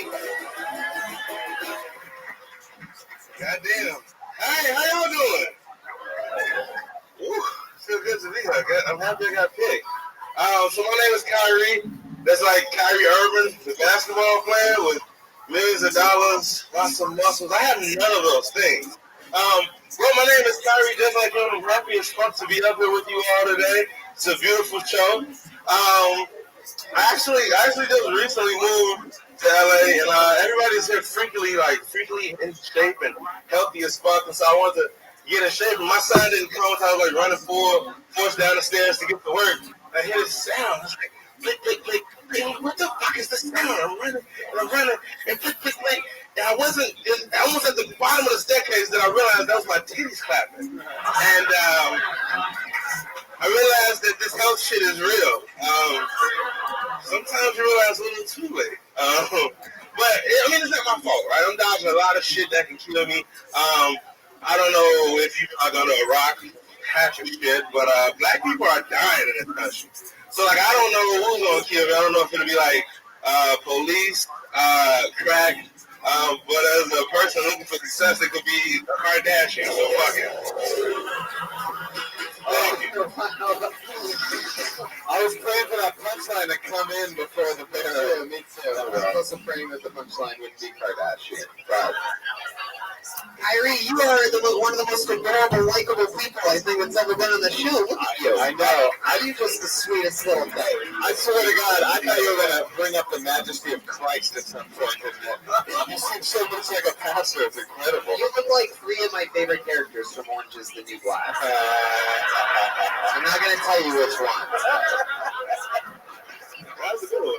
Hey, me and Joe are going to go remake Cool Runnings in my apartment. You want to come play a role? Yeah. Nothing like, I'm down for that. I am down for that. That shit's clever. Kyrie, how long have you been doing stand-up? About 2 years. 2 years? Yeah. All here in Los Angeles? No, I'm actually from Chicago. How long have you been doing get-up stand-up? It's like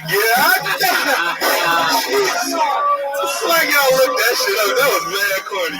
That was good though. That shit's something. So you started in Chicago and you moved here within the first 2 years? Yeah. That's so ambitious. Yeah, you know, fucking Trump's in office, we might all die. Fucking jumper, right? That's what made you want to come out here? No, I was having a lot of good success. I do motivational speaking and people. I told you, motherfuckers. He is a pastor. You do?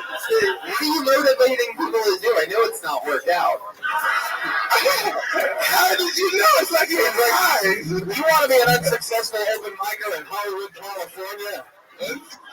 Come to Kyrie Way. Oh, shit. Yes. Oh, the Kyrie. Give us some, first of all, I love both of that. Can you give us a little bit of motivational speech right now? Okay, cool.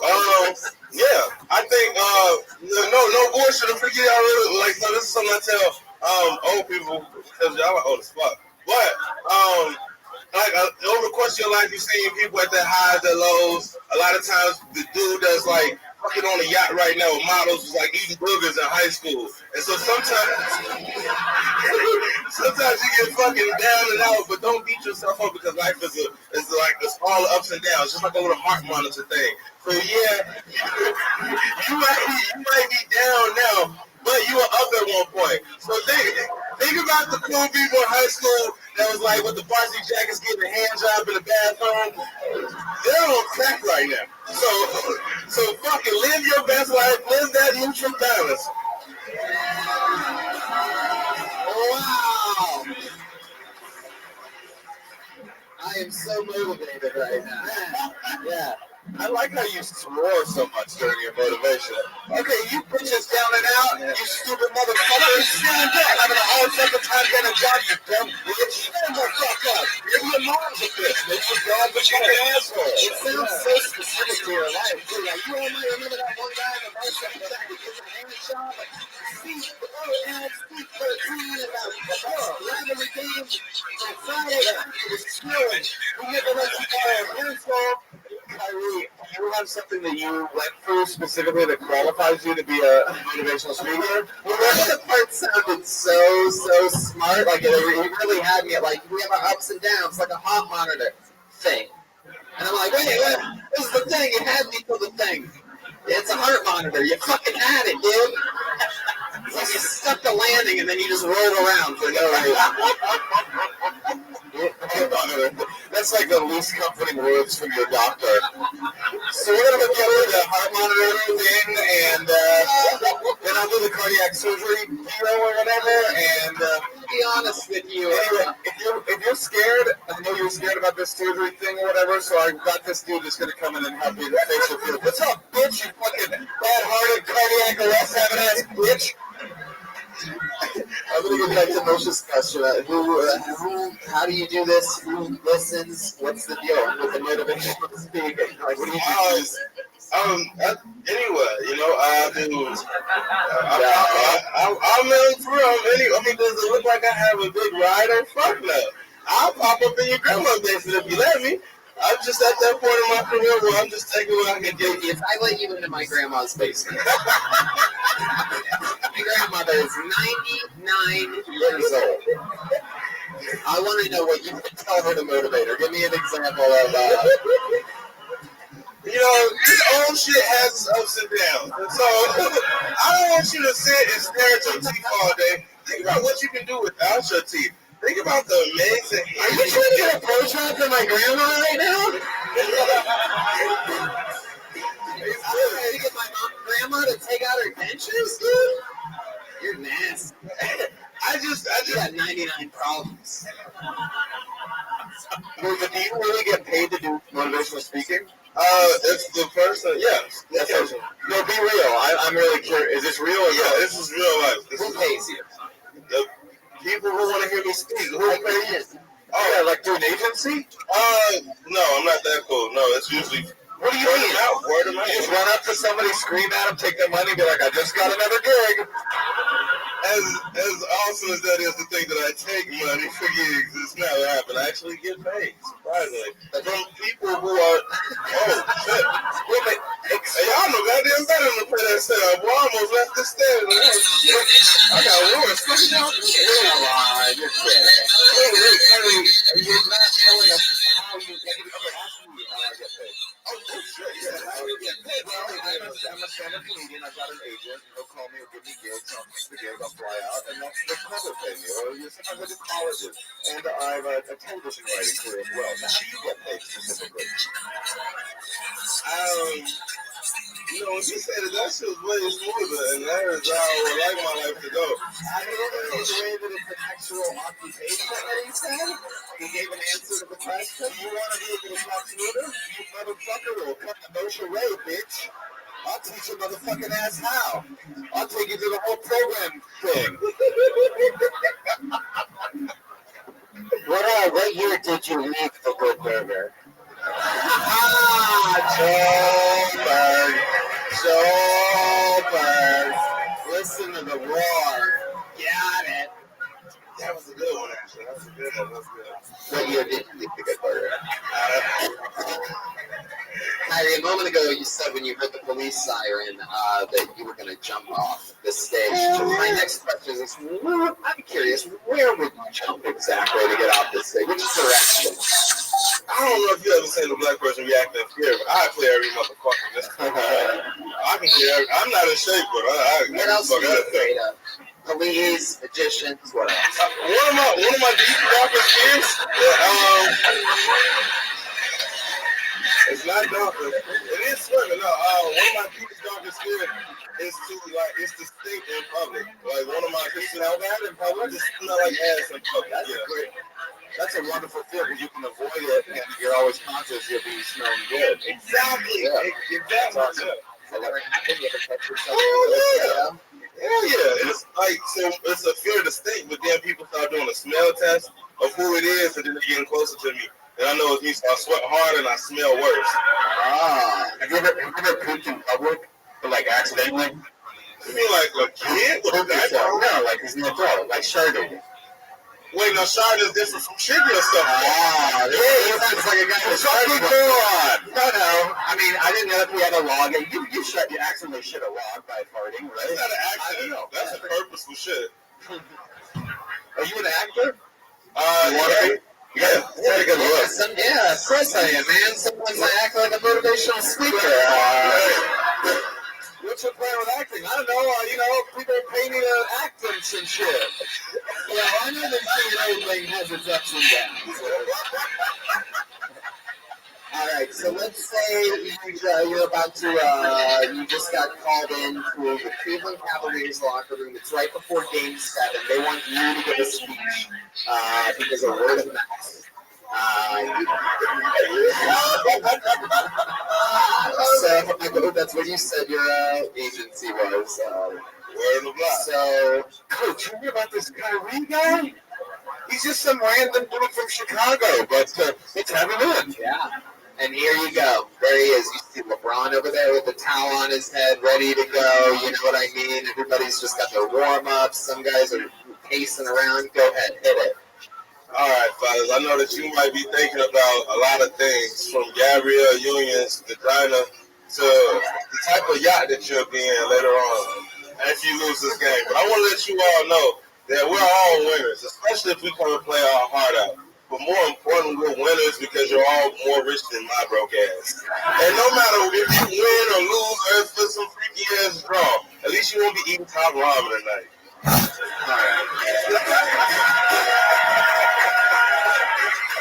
We're all winners is not something you tell a team before Game 7. That's not how you get them pumped up. Well, we're all winners. I guess we'll let the other team win this one. Notice there's always repetitive nature of heart, of yachts. I don't know if you guys have noticed, there's a lot of yacht references. Have you ever really given a motivational speech before? Yes.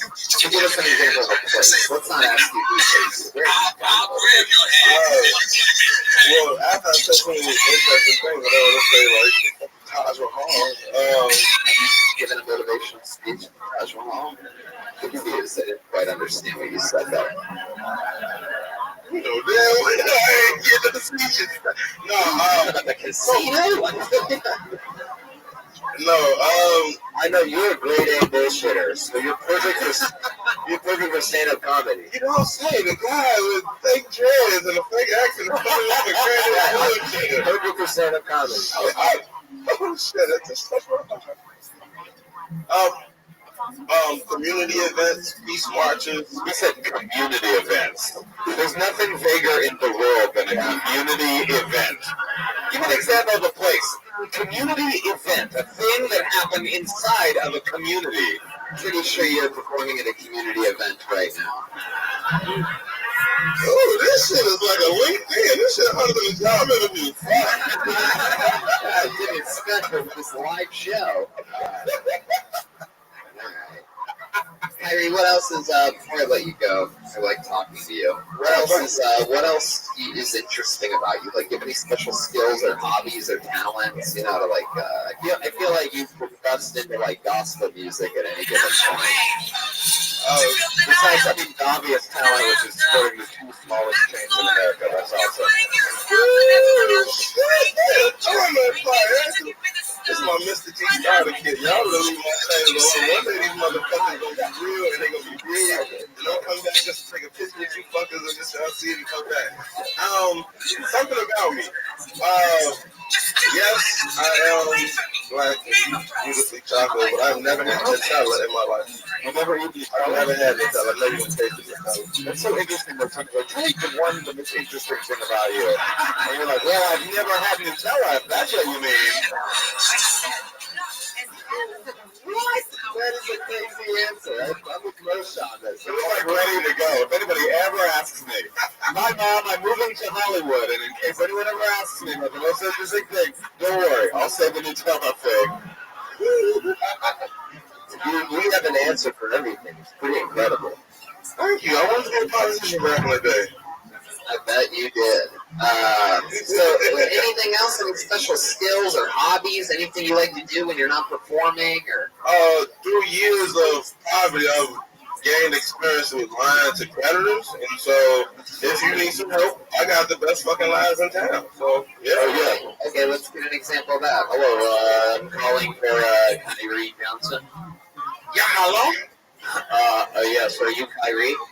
He not there. It sounds like you're doing a fake voice. Is that a Jamaican accent, probably? Kyrie, would you say lions and creditors? I thought you said lions and predators for a second. I believed you. I was like, what? All right, Kyrie. It was nice to meet you. There you go.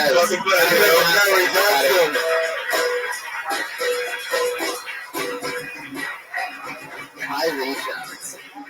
Well. I like that. I can see him on a Disney show. Sure it is. Yeah. Got a good look. This looks like a new name. Put your hands together for Stevie T.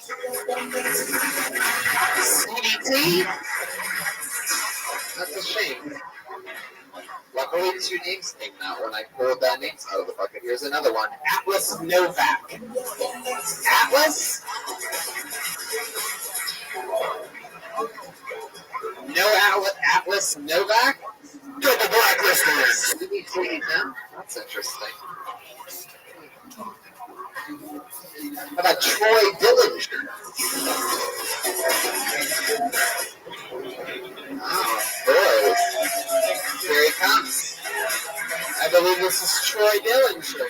Yes, it is.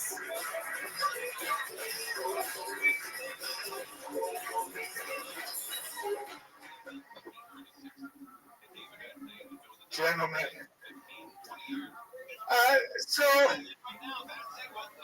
I joined the club this week, you guys. I sent my first dick pic. It wasn't mine. This girl sent me a picture of her boobs, and they were like really nice. I was like, so I texted back. I was like, hey, those are really nice. So she sends me a picture of her snooch, and I'm like, so I'm obligated, right? I got to do something. So I open my computer, I open Photoshop, and I Google like the biggest, blackest dick I can find on a white background. And then in Photoshop, I reverse it. So I fucking win. I totally win. I'm a racist, but I win. Yeah. It's part of a longer bit. How long do I have here? I don't like minutes. I don't want to do a fucking. I'm from Texas, you guys. I moved in. Oh, good. Thanks God. Wow. I love it. In the last 5 seconds, you just start failing the way excuses all of a sudden. Yes. The big master plan, if it doesn't work. How long is a minute? I got talked into doing this. I didn't want to do it. I didn't want to get roasted. Fucking Mikey McKernan. Why did you want to do it? Why didn't you? We all love Mikey. Because it just destroyed me. I mean, look at me. I know him, so I don't feel comfortable. How do you know this? There's another interesting story about the intricacies of the universe. Hey, you're doing so good for a while there. I'm commenting on this nature of stand-up stuff. There's another touching story on the internet. That's your everything. There's such a lineup of brilliant thoughts. This guy's famous.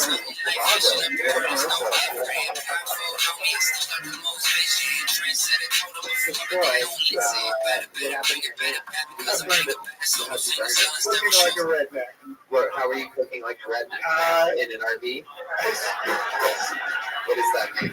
I was making the chicken fried steak. That is really good. Yeah. They call that the meth of food. Yes, yeah.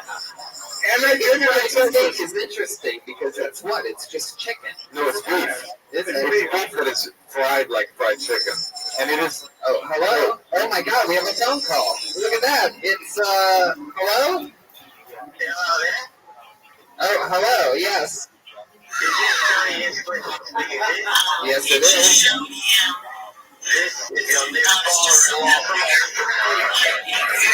Oh, hello. How are you, new father-in-law from Australia? I'm not doing well, Tony Hinchcliffe. You married my daughter without my permission. This is really... I don't think anybody really knows the storyline that's happening right now, but I got married this week, ladies and gentlemen. Yes. What are you doing? Oh, stop. It's a barber guy just on his hand with his bloody hand. Son of a bitch. He deserves it. This is not Jeremiah Watkins calling from New York City. This is clearly my new Australian father-in-law. Anything else? Listen, I thought you had already told the audience, otherwise I would have changed some other shit around. But that's all right. I'm a day ahead of you in Australia. What? I'm a day future. I guess I don't. What did he say? He's way ahead of you, so you can tell the future. Oh yes. What's gonna happen? Anything interesting? That's my Aussie Patsy Reagan. He's right over there. I think you guys are doing different characters from each other this week. He appears to be Jamaican, not Australian. Wow, you're really breaking down the fourth wall here. That's why. Hey, Jeremiah! Hey, Jeremiah! Hey, mate! Hey, good day, mate. Good day.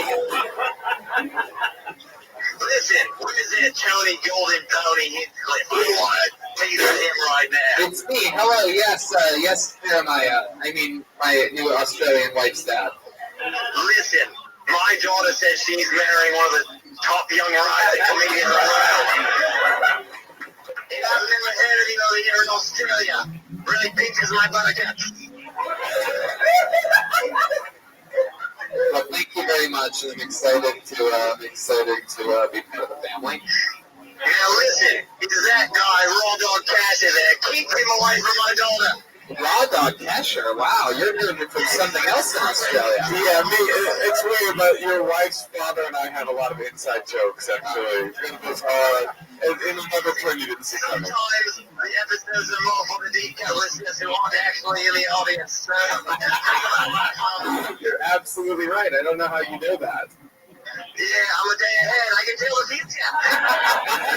There he is, ladies and gentlemen. Jeremiah Watkins. Calling in from Australia or New York City or wherever he is, doing stand-up on the spot, working at the goddamn Comedy Jam. Anything else fun, Jeremiah?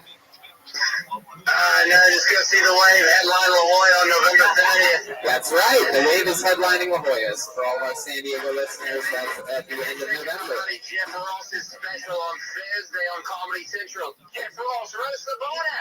Jeff Ross does roast the Mexican border this Thursday on Comedy Central. We support that as well. Another very good endorsement. All right. Anything else, Jeremiah? Nope, I just, hopefully we can play some football or something whenever you come over to my side of the country. Yes, that's what we do there. Very good. There he goes. Jeremiah Watkins, everybody. Fuck yeah. All right, back to the former host of Dateline. Well, that's fun, Troyce. You've been doing stand-up 12 years. Anything fun on your resume? I feel like you've opened up for Seinfeld or something like that before. No, I created Adult Swim Presents. That's badass. Oh, wow. Not really. They stole it. There you go. I'm one of the line of people. Good artists borrow, great artists steal. Yeah. Troy, are you married? Yeah. No, I'm not. I've never been married. Huh. Kind of reminds me of Brian Callen. Oh, I can see that. Or Henry Rollins. Yeah, that's right. Yeah. I'm like easygoing Henry Rollins. You're the second guy tonight to say Brian Callen.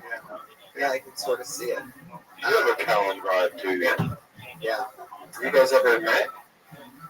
No, actually, we haven't. You should sneak into his house while he's sleeping. Yeah. Wake him up real quick and be like, I'm your future!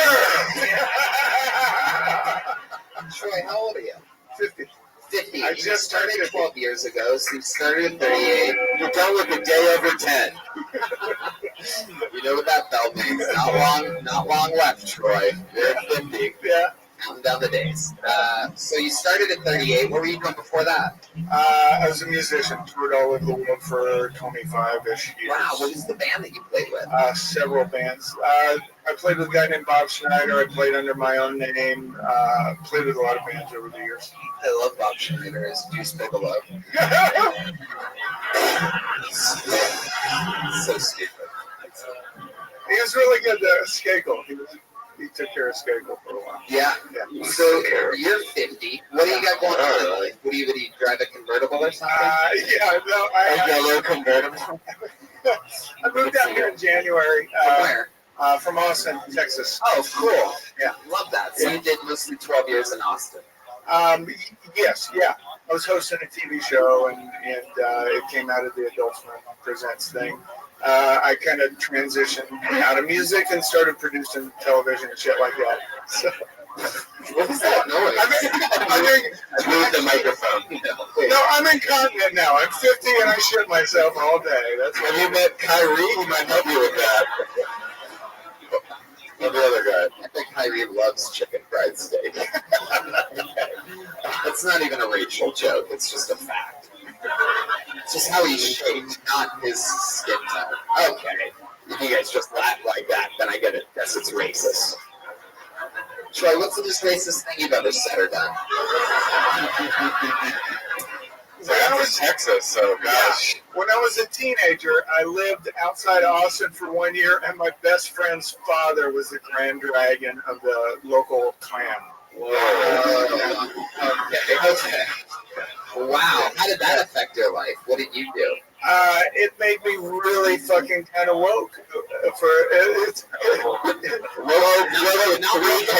Not woke enough to not use the word woke. Hashtag woke. I'm 50. I can be as wrong as I liked it. I thought it was cool. Yeah, that's got a woke reference at age 50. I thought that was a nice. You stuck it, Troy. I'm really trying to be on your team here, man. Hey, did you guys, I said woke with 3 Ks. Oh yeah, fuck yeah. Troy, what's something else that you're proud of in your 50 years of life that you've accomplished? Any fun facts about you? You ever eaten Nutella? No. I gave you enough Nutella for the last 2 guests. I mean, I don't know what's going on. I haven't eaten Nutella. Have you really never eaten Nutella? Really never eaten Nutella. We got a friend for you and an activity. Go eat hazelnuts. You know what? You ever try to do a Nutella joke on Nutella? They changed the color. Is that true? Wow. Tony, I like this guy. He has like the quintessential skull tattoo on the bicep. Look at that. That's like 80s. I love it. I love this look. It's only been 1 week and he already stole Louis C.K.'s entire outfit. It's amazing. Including all the way down to the hand bandage for masturbating. So, oh, sorry. Is it okay if I jack off? You guys mind? Wow, this is an interesting offer. I feel like you really mean it, Troy. Never been married? You go on a lot of dates? What's your deal? I was a musician for a long time. Yeah, your dick fell off. You got all the herpes.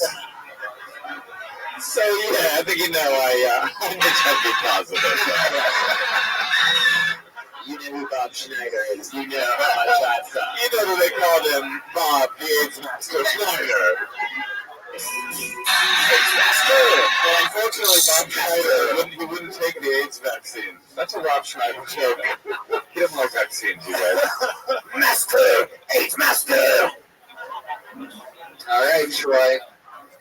I don't know why you didn't want to do it. You're a fun character. It was nice to meet you. It was like, it could have gone either way. You could have been cool to me. You could have just... This set was fucking dog shit. But this interview part, it was amazing. I haven't choked that hard in a while, so... I don't know about that. It's true. I haven't choked that hard in a while after he jerks off in front of us. Yeah. Troy, it was nice to meet you. You as well. There you go. Troy Gellinger. Everybody was on Twitter at Troy Gellinger. Fuck Chicago. Fuck Chicago. It's a fun episode. It's fun. You guys have any fun out there stuff? It's a scary guy. What a woman! Can we put a spell on this bucket for a woman to come out? Scary guy. How many weeks has it been since you got out of prison? Hours. Fucking Boston accent. All right, I believe I definitely said this name before. Put your hands together for Michael Ruggiero. Michael Ruggiero.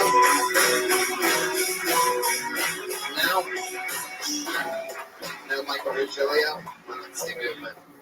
All right. Yeah, that's my boss.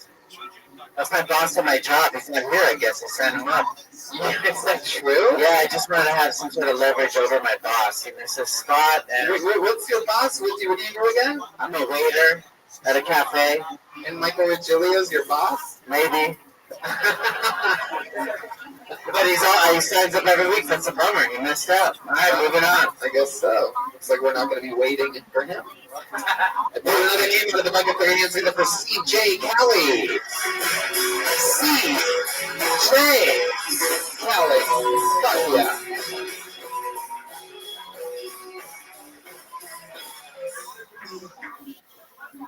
My name is CJ Kelly, and I identify as a straight white male. But I also identify as a straight white hobbit, ladies and gentlemen. I want to start a dating app called The Shire for short hairy people like me. Grimey's already on top of it, guys.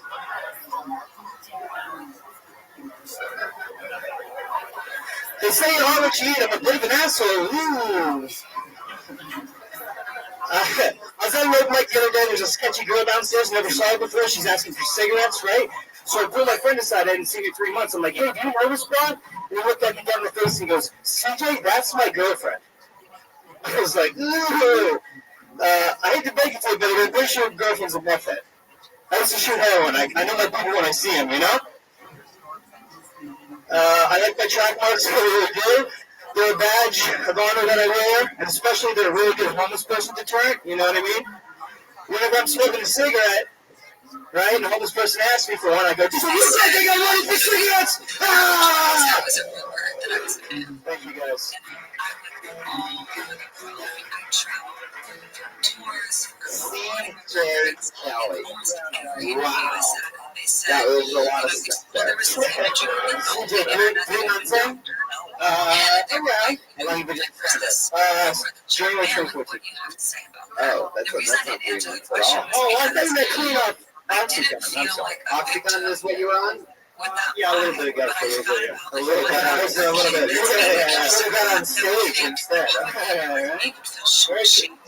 So you've been cleaning soda for 3 months? No, I just smoke weed a lot. Okay, Yeah. I just want to recap something that happened. So you said the asshole bit. You said I guess that's why I'm an asshole. And then a girl with a hat that just bowed down on it and said, "Get it!" Yeah, it was amazing. I noticed that as well. It was probably my favorite part of the entire set. Do you eat a lot of assholes? I won't eat the booty, but I will fuck around and bite the cheeks, though. You know what I mean? Bite the cheeks? That's lame. You said asshole. You said you know what you eat, so I guess something. Wait a minute, hold on. You won't eat ass, but you shoot heroin? Yeah, I got Sanders. You got it all mixed up. You need to go from crack marks to those bad marks. You gotta go from the fucking brown, Mr. Brownstone to the Mr. Brown hole. Right, you gotta go from track marks to moose tracks. Yeah, you gotta go from spooning to booning. You gotta go to shoot ass to eat heroin. You gotta go from shooting up to shitting up your mouth. Shitting into your mouth. You gotta go from that hot needle to that warm needle. You just gotta go. Weird. I love it. You gotta go. Warm beetle. It's like there's a little piece of shit poking out. And he's like, ooh, the warm beetle has arrived. Have you ever tried just like put like a low tongue in and you're like, that's not for me? Or you ever get the little battery zap? Yeah. I try, yeah. It's not quite taste. It's not for me. You're a heroin addict. Yeah. That's your fire taste. We just watched you eat shit for 60 seconds.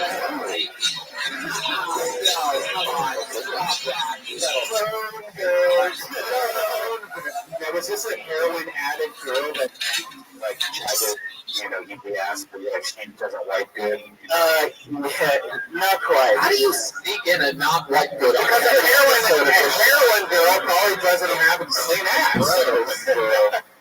So CJ, how did you get off the Oxycontin? Just willpower, you know. I drank a lot, smoked a lot of weed, so I think. By the way, when you said just willpower, the girl in the bow down shirt went, nice! Get it!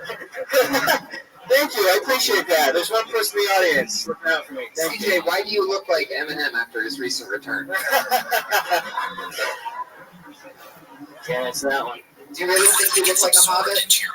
Well, yeah, I couple weeks ago, I looked like an old baby. Alcohol hijacks the messages to your brain I still agree with that. You feel like an old baby. Sound some signals. I don't know how you can be like old and a baby at the same time, but you do pull it Takes off. over the chemical responsible for What do you feeling do for a living? tired, making you feel relaxed and sleepy. The You want alcohol to also play? No, conveys the I have my messages to your prescription, but, muscles, you know, making it difficult to stand and walk. Can you sell your oxy prescription? Yeah.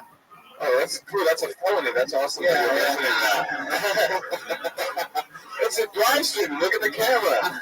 Hey, Mom. Hey, Dad. It's not Mom and Dad you got to worry about. It's Jeff Sessions. So how you been surviving, CJ? Just mooching a lot. Being that guy. Have you ever overdosed? I was like a very conservative. On denim, dude. Because on denim. How's it going? Alright. Back off stage now. Fucking shoulder, baby. Yeah. Hey, man. Hey, Joe, you're not going to be waiting tables in a cafe for long, dog. You heard it here first. Back to you. Denim. Denim. You never overdosed? No. I was pretty because I was conscious about it and I didn't do it like that long. You know what I mean? How long did you do it? So all right. So I've been on heroin for a while. Right? It's been about 6 years. But I was in the hospital. They gave me a pain prescription. And What were you hospital for? Pancreatitis. Been drinking a lot? From a lot of things, eating unhealthy, just being a shitbag. You know. From venom. Yeah, from venom. I was gonna say from flashing children. Why the denim vest? I don't know. I was wearing a no effect shirt. I thought it was gonna go with it. I think you look fine, man. Thank you. No, it's cool. But I'm just curious. It's always been one of those things. I've never really been in the best. Like I never really got the best, especially a thin. Like that's like sort of. Is that going to keep you warmer? And he's got a little hood. It's good for the pockets. It's like having like a purse. I'd rather wear a purse. CJ, what else have you been doing to fill the void of your drug addiction? He does comedy. He still does drugs. No, I don't. Just pot? Just pot. Yeah. What else? There's got to be. I don't buy coke, but if it's in my face and I'm drunk enough, I'll probably do some. If it's in your face, that. And you drink a lot. Yeah. So you buy it. Not all the time. Yeah. Sometimes. Well, you can't buy it. Buy what? Coke. I don't have money for it. Right. You know what I mean? But yeah. So when would it be in front of your face? Just around friends. I don't know. Maybe after you go to Del Taco. Well, you never know. Like there might be an enthusiastic girl in a bow down hat that throws something at you. She's like, yes, yes. Gotta. But you gotta eat my ass. The coke is the deal. All right. You come from a good, solid family. Parents still together? No, they've been divorced like 12 years. Yeah. That's tough as denim. Yeah. How old are you? My parents are 10 years apart. My dad's 66 when I was 56. Yeah, how old are you? I'm 28. 28. Yeah. And you don't have a job? I've worked at restaurants when I first moved out here. I haven't worked since about when I got fired because I was fucking blasting off and going to Buffalo Wild Wings, just like, hey, we're blasting off, man. Everybody knows if you want Oxycontin, go to your local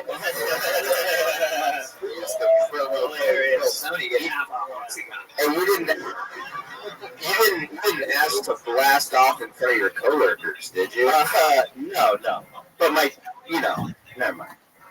Wait, no, go ahead. Not like, when you do something like that, you're keeping it on the DL. But every once in a while, you meet fucking, that's funny, it's like a very cool. You just know each other when you see them. You know another drug addict. Yeah, that's where I was getting out the joke. Right. I always get so nervous before I get up here. Yeah. So what would help with your nerves is a little bit of oxys. Yeah. Take that off a little bit. Honestly, guys, that anxiety is in his genes. So, booyah! Motherfucking Schoenberg is started.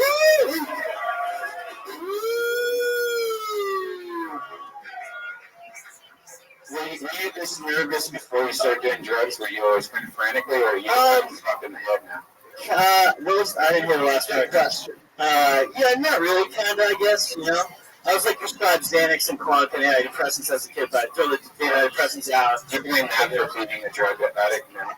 No. It's just pure choice. You know what I mean? If you're broken enough and you want to stop, you can stop. Oh, that is not the experience that I've had. Yeah. This sounds like one of Kyrie's motivators.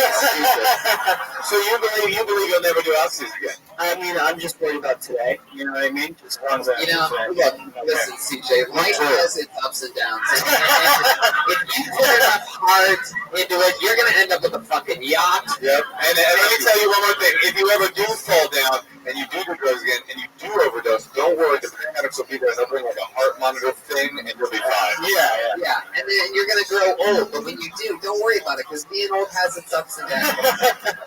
And then, bitch. There you go, CJ Carey, ladies and gentlemen. On to the next one. How about this? We'll get back to the bucket in a second, but on this show, we have a regular who does not get pulled out of the bucket. Instead, every single week, she debuts a brand new minute of material for all of us. She's one of my favorite comedians to watch grow. It's the great and powerful Allie Makovsky, everyone. Here she is, in the flesh.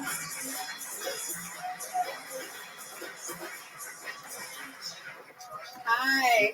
I went to this music show at like a concert last night, and it was cool. It was weird. I went to the bar, and there was this super flamboyant guy ordering a drink. He had a wonky eye. It has nothing to do with the story, but it's just really freaky. So he's at the bar next to me, and he tips the waiter, the bartender, $100 and says, "Is this okay with you?" And she's like, "Obviously." So she takes the money, and then I go, yeah, I can also be tipped $100. He said, "Are you a lesbian?" I said, "No." And he goes, "Oh, so you like dick?" I said, "Yeah." And then he said, "I'm not gay. I just look like this. Look at these nails." He shows me his sparkly nails, and I'm like, "Okay, where's my $100? I would much rather be a musician. It's so much more fun because, like, I do a lot of shows that are in bars, and no one ever wants to see comedy in bars. It's better if you're a musician because you can at least nod your head and feel appreciated as a musician. You know, no one can, like, mosh pit to comedy and be like, "My pussy smells too!" Oh, yeah. So fun. What was the concert that you went and saw? I went to see this guy Slain. He's also in this band called La Coca Nostra. Yeah, with Everlast. And then all of a sudden, Immortal Technique came out and was like super world. Oh, fuck yeah. It was an interesting crowd, to say the least. Ellie, that's so good. You're my Billy Idol now. Hey, I'm going to give you points for the last denim joke you made. So you're still alive. I'm going to stop now, Moshe. Thank you. I love you. You're still alive, bro. What else did you notice crazy at the concert? Anything else interesting? No, I left early. I was tired, but the bar show that I was doing, that I'm talking about, an old lady, like super drunk, fell off of her seat after my set, and I was like, "Oh my god, did I do that well?" And then they're like, "She does this all the time." She's like 80. Allie, what was up with the crowd at that other show? Which show? The slang show. What was up Oh, with the the crowd? slang show.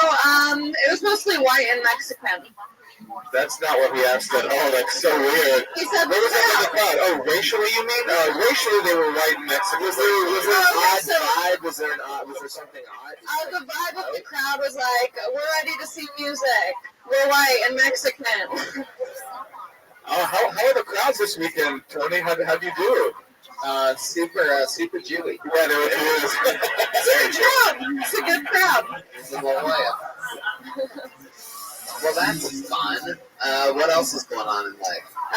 Not much. My mom's bummed she wanted to come to see Moshe because she's obsessed with you. Yeah, I'm obsessed with her too. That pussy good, though. Pussy good. That pussy good. It runs in the family. I know. Believe me, I know. She called me. She said that she bought an outfit to wear to come. Oh, really? It's sad. Now. It's sweet, but Is sad. she gonna hear me say that pussy good? Yeah, but she'll I'll love take it. it back. That pussy not good.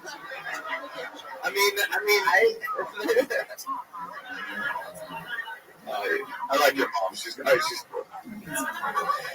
You have a job now, right?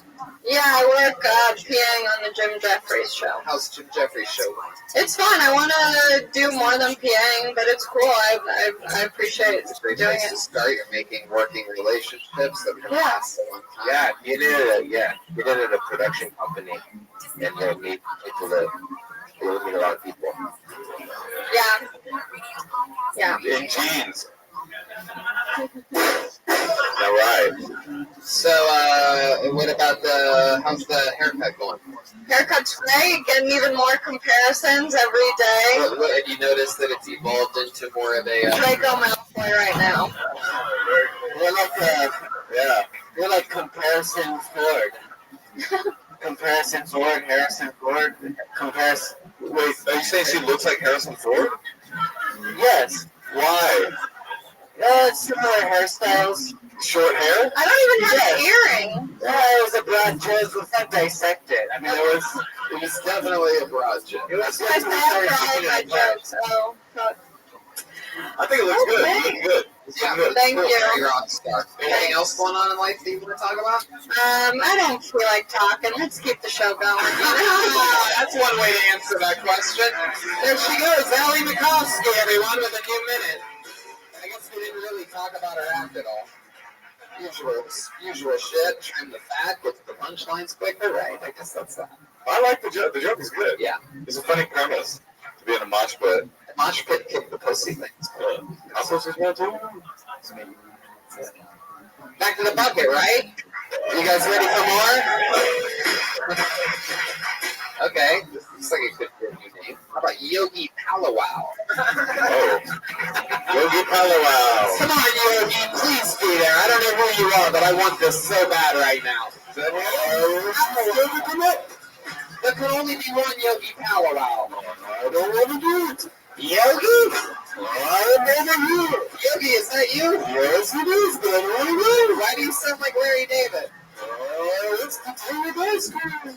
What is the deal with the Taylor baskets? All right, then. Put your hands together for Joy Eileen. Joy Eileen. From the Sun Right. She's here every week. A trooper, a warrior, a road dog.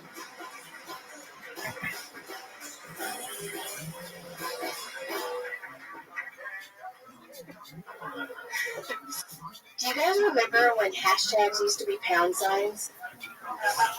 Okay, now there's some of you out there, some of you young people are like, no, I don't. But hashtags used to be pound signs. And I was thinking about it, and do you guys remember like a couple weeks ago, the hashtag Me Too? That would have been a lot different if we would have called it Pound Me Too. Completely different. But I started thinking about it, and I don't really remember when pound sign went to hashtag. And I was wondering, like, what happens if one night we fall asleep and wake up and it changed it back from hashtag to pound sign? Think about all those Instagram celebrities out there who, they would be like, pound, no model. Pound, model with tattoos. Pound, model with tattoo. Fuck yeah, Joy Eileen. Paying homage to a little bit of there he is. Hashtag men with tattoos.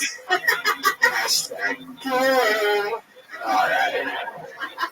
So Joy, let's just jump in. How long have you been doing stand-up? Like a year and a half. Year and a half. Yeah. I've seen you on this show quite a few times. You go up other places? A little bit, not as much as I could or should. How many times a week? No, not weekly. I have 3 kids. I'm just like. How old are your kids? 17, 11, and 6. You got a 17-year-old? Yeah, there's my stepson. Oh, okay. All right. Baby's mine. I mean, I'm not doubting your love. Yeah, that's what you have to tell him, or else he's gonna start Oxycontin and dress like a hobbit and shit like that. We've seen this before. Well, that's fun. So you have a 17-year-old stepson. Yeah. Does he get in trouble at all?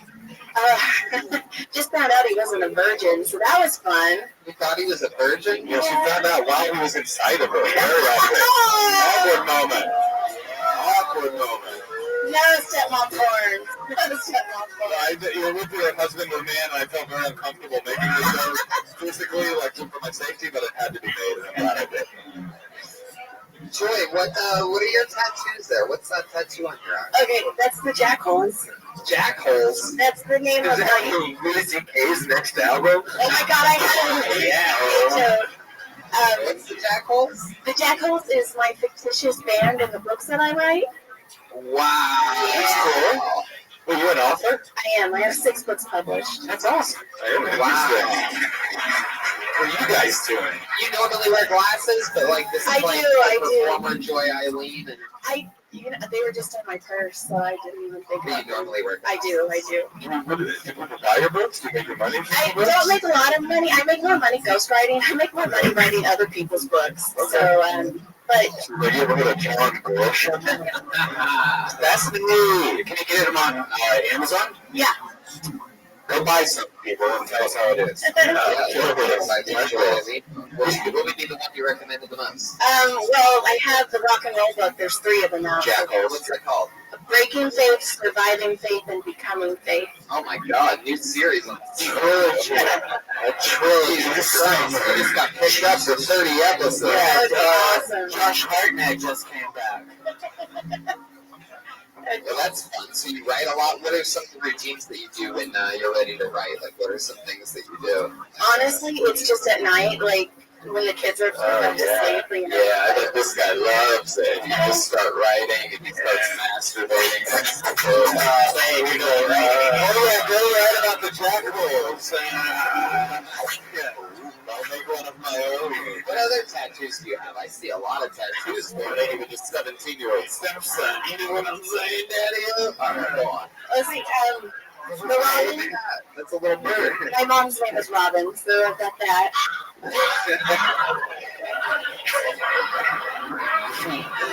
Everybody knows that's the sound of a robin. Oh, yeah. Classic Robin. Weird awkward moment with Robin recently found out she's also not a virgin. I have the Batman tramp stamp. Do you really? You have a Batman symbol on your back? Is that really true? Like Yeah. with the Batman logo? Yeah. When you come to you and Gotham needs me.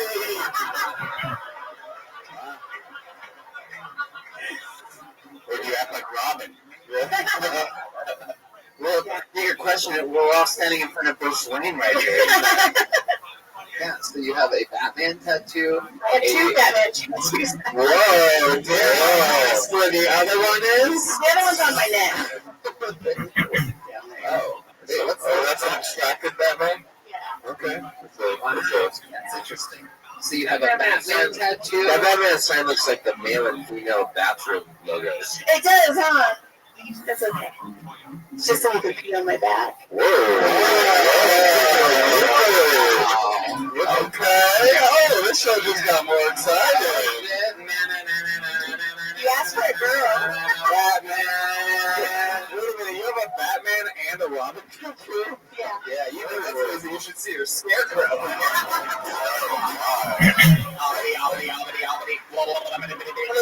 what are you, the Joker? Who is this guy? Riddle me this. Who is this guy? what other tattoos do you have? There's one over there. Oh, that's my broken mended heart.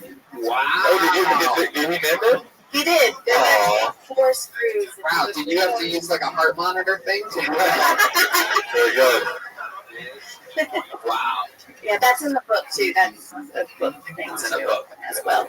Yeah, So your tattoos are inspired by your books. a lot of them. Yeah. And many of them are inspired by Batman. So it's really Batman in my book. That's really which one is your favorite Batman if you had to choose? I like Michael Keaton. I think he's the only Batman. I mean, and then the one-liners in that fucking movie were amazing. What is the worst Batman? The worst, oh shit, that's gotta be George Clooney. Ben Affleck. That's the correct answer. Where's the Val Kilmer though? I don't know. See, it's hard. He had nipples. Val Kilmer had bad nipples. Yeah, it's more realistic. Is it? What the fuck?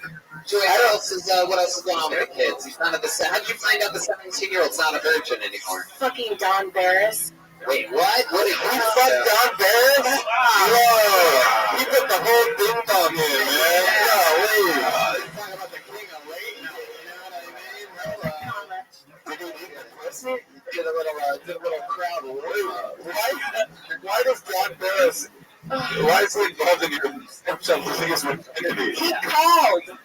He called him. He took his phone because he gave him the phone and called him and put him on speaker on the Ding Dong Show and was like, "Hey, Tyler, what's your girlfriend's name?" And he said Jade. And I was like, "The roar." And then he's like, "What kind of attitude does she have?" And he's like, "She's sassy with attitude." I'm like, "Cause she's a bitch." And then he's like, "Well, we want to." Are you sure you're not in love with your stepson?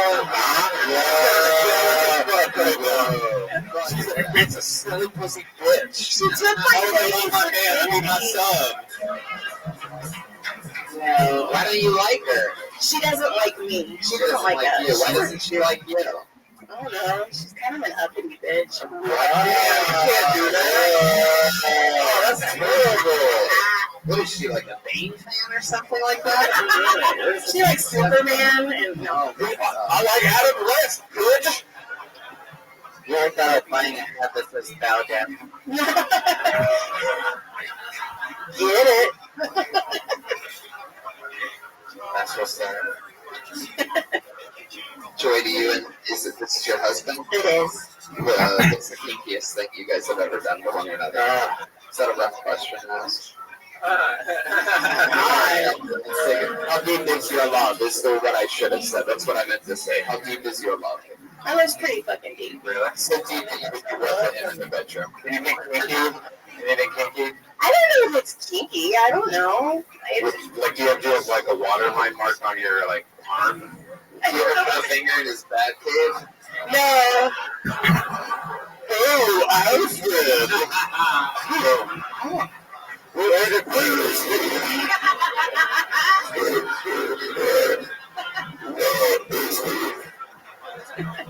I was born in the dark. Yeah. I can't believe that's one of my favorite lines from that whole thing. All right. Joy, anything else? No. I mean, I love this show. Like, we are here every week. You guys are awesome. Yay. Thank you for your love. Oh, yeah. Joy Eileen, ladies and gentlemen. She's on Twitter. And hey, it's me, Joy. It's me, Joy. Am I saying that right? Hey, it's me, Joy. There you go. So she's on Twitter. CJ Kelly, not leave Twitter. They were all there. Sit right up there every single week. It is. Yeah. One more time for Joy. Yeah, an awesome husband. Their unwavering support. So many cool fans. And by the way, Jared, Christian, George. Forget all the super fans. The Pound Me Too is a straight up solid joke. That's Yeah. Good joke. We didn't mention that. That was a good joke. Yeah. Pound Me Too. It would be awkward. I would concede that they wouldn't want that. Is it cool if we go to the bucket one more time? I already pulled the name out, so I truly don't even care about your response. Because at this point, Ichabod's bucket of destiny has already decided that we are all going to be graced with 60 uninterrupted seconds from Rex Wesley. Seems like a new name. Rex Wesley. No? No movement. Is this Rex? Oh, fuck yeah. Here we go. Rex Wesley. Give it up for Rex, everybody. Here he comes. Making what is Assuredly his Kill Tony debut. Experience one of the Rex Wesley. How y'all doing? What's up? What's good? Oh yeah, some minute starts right now. You right, Dave? Kill Tony debut, y'all. We getting things going. All right, so what part of Texas you went to? What part of Texas? You said you were up in Texas, right? Recently? No. Yo, you doing crowd work, bro? No. All right, well, we're gonna roll with it. Texas is actually very pro-gay. Not a lot of people know that. You get a lot of scrutiny from being in Texas that they don't like gay people. Texas is very pro-gay. All right, I'm gonna let y'all know that right now. Who do you think wasn't funny yet? Who do you think gave them the idea for the foot-long corn dog? assless chaps. You know, the mechanical bull. Yeah, that was straight gay jokes. Guys, what's going on here? What I've learned? Hey, there we go. Keep going. Now keep going. Hold on. Let him finish. Let him finish. I want to hear more of this. Since I've been here, I've noticed that California is a fucking cat person state. You know, California is definitely a cat person state. Keep it, wrap it up. All right, I'm gonna go ahead and touch on this Nutella thing. So, wait, finish the cat person joke. Do not interrupt him. Guys, I'm on a roll here. I'm on a roll. But seriously, since I've been to California, been on a very strict diet. You know, Matthew McConaughey's on it. It's just from Monday to Friday, eating nothing but ass and pussy. No, for real. All you gotta do is put a little Nutella on it. Boom. Done. Guys, it's an ass eating joke. I'm a millennial. It's funny. Ass eating is in now. Just letting y'all know. That's it. 2 minutes and 3 seconds. That's pretty. Hey, that's a new record. Fuck yeah, man. Oh, hell yeah. Well, welcome. It is the living embodiment of dubstep, ladies and gentlemen. Yeah, bro. You don't want to get dating advice. you don't want to give dating advice from a guy wearing capris. Definitely. I'm the last person you want dating advice from, dog. I'm wearing capris. God, you hear that dubstep? You know, you got me like a bird. Yeah, myself. Lightly roasted with Rex Wesley. It's happening. You just got stepped on. You know yourself. Yo, Big Shakira got stepped on. Yo, put your hands on. DJ Cryptic. You're right, I do shave. It's a cave, fat cave. I just got stepped on. Oh my God, Rex. You are an interesting guy. You are, bro. So you're from Texas. Is that what you were trying to say? Well, I mean, yeah. I'm an idiot for not knowing. I'm sorry. I heard you do some of your dubstep magical sound effects on me. Obviously, I'm a big time idiot. Exactly. So you're from Texas? Born there, raised in Florida. Okay. Again. Nice. And you look like a guy, that's funny because you look like a guy that was born in Texas and raised in Florida. Yeah, bro, I'm like the perfect redneck, bro. Yeah, you definitely look like a redneck. You can't get any Classic redneck. You know the redneck is redneck, and that's where the Renaissance fair people hang out. It's redneck. It's crazy. You're like simultaneously a guy that talks like he's black and looks like a guy that would lecture a guy into talking like he's black. Oh, bro, there you go. How can you be all these things? You just got stepped on. Okay, all right. Rex, how long have you been in Los Angeles? 3 months. 3 months. Yeah. Where have you been staying at? Tarzana. Tarzan? You look like Tarzan, dude. You're right. The obvious joke. Moving on. I thought he looked more like an Encino man. No, bro, ain't that. I walked that Who dog. are you staying with in Tarzana? My cousin. Your cousin. Your cousin. He Postmates. Okay, what do you do? Swing from trees. Trees. What do you do? He said, what do you do? Bali, ayahuasca, Yeah. Depends what show we're at. Yeah, I mean. I walk dogs. You walk dogs? Yeah, and delivers. Or you walk me. I don't know, dude. It depends, bro, how high I am. It's lit, dude. It's lit. You're going to lightning in a bottle?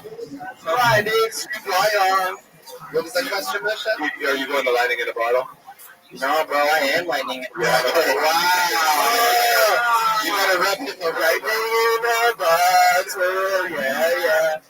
Rex, you said that you eat pussy Monday through Friday? Bro, you do not know how long I gotta brush my teeth for, bro. It is really bad. It's weekends.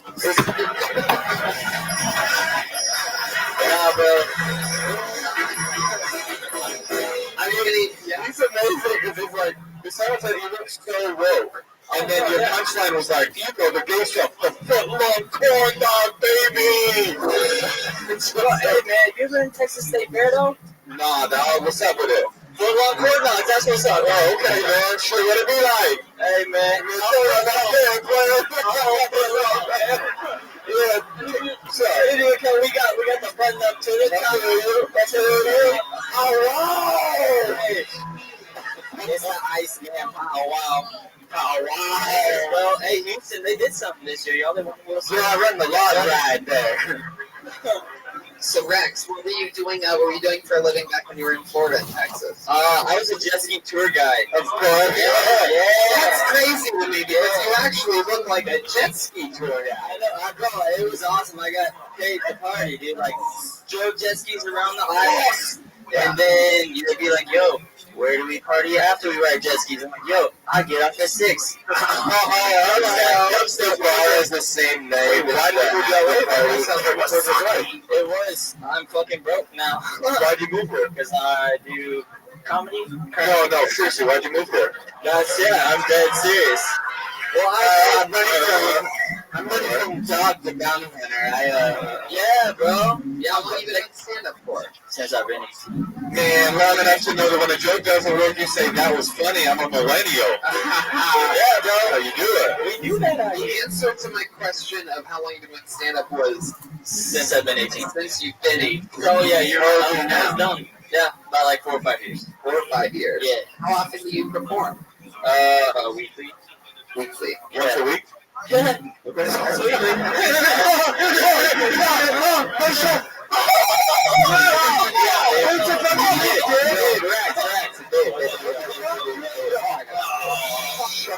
I was scared of you earlier. I'm not bad. I'm scared. I'm so afraid of this guy.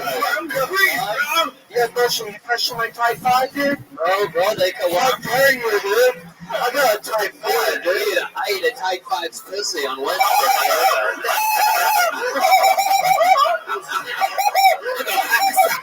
I bet you do get laid a lot, though. Yeah. I also dab a lot, dude.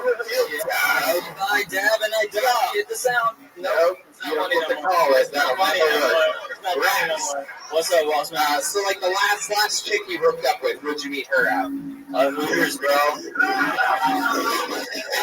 Hold on, what was it? Hooters? Hooters? Yeah. You shouldn't be allowed to eat at Hooters legally with that haircut. Oh, no, I am, though. They're like, no, you can't come in. I'm the exact type that they want to take home to dad. You know what I mean? They're like, ooh, he don't. If their dad is not the dishwasher, is their dad Bob Marley? Oh my God, I hate to point this out, but even Bow Down girls like, not on my worst day. She's not having it. She was gonna let the Hobbit beat her out. So I mean, That's right. Damn. And I'm with a dirty needle hanging out of her very foot. So she's like, Her hat says, stand up now. Did you eat at the Hooters that evening when you met that girl? Yeah. What'd you eat? Wings. Wings. Pussy. What are you doing at Hooters? Oh, they do some open mic there, dog. Every once a week. Oh, right, yeah. No, I don't. It's been a long time since I would have done an open mic at a Hooters. I'll tell you. Oh, hey, man. This is on the strip. This was at the Hollywood Highland one. It's on the strip. You hooked up with the real Hooters waitress from that one. No, I wouldn't say that one. I said she was Hooters. That was the last one I ate at. That's what I just said. The last Hooters or the last waitress?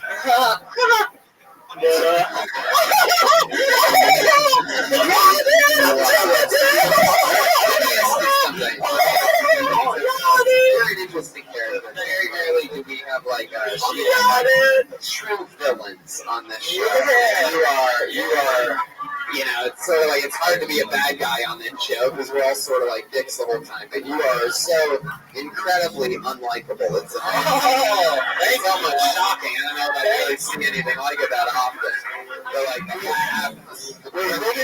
hooking up with Who did you vote for? You didn't vote, but if you had voted, who would you have voted for? I'm a part of the problem, bro. I voted for Trump. Yeah, I got a feeling. Because it's like I knew it. Yeah. Well, what are you? You're such a creature of mystery. I can't even. I'm a pony version of a centaur.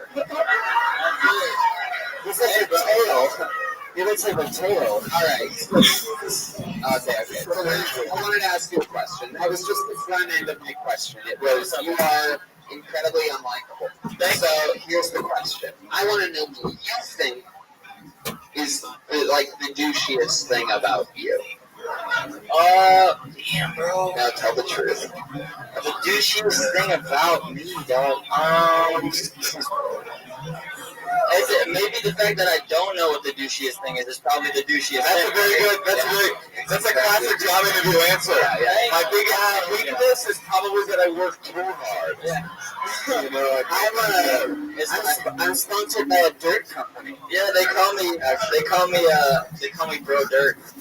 That wasn't funny either. Jesus. Mine was good. I like mine. You're full of catchphrases. Thanks, Is that your real name? Rex. Really?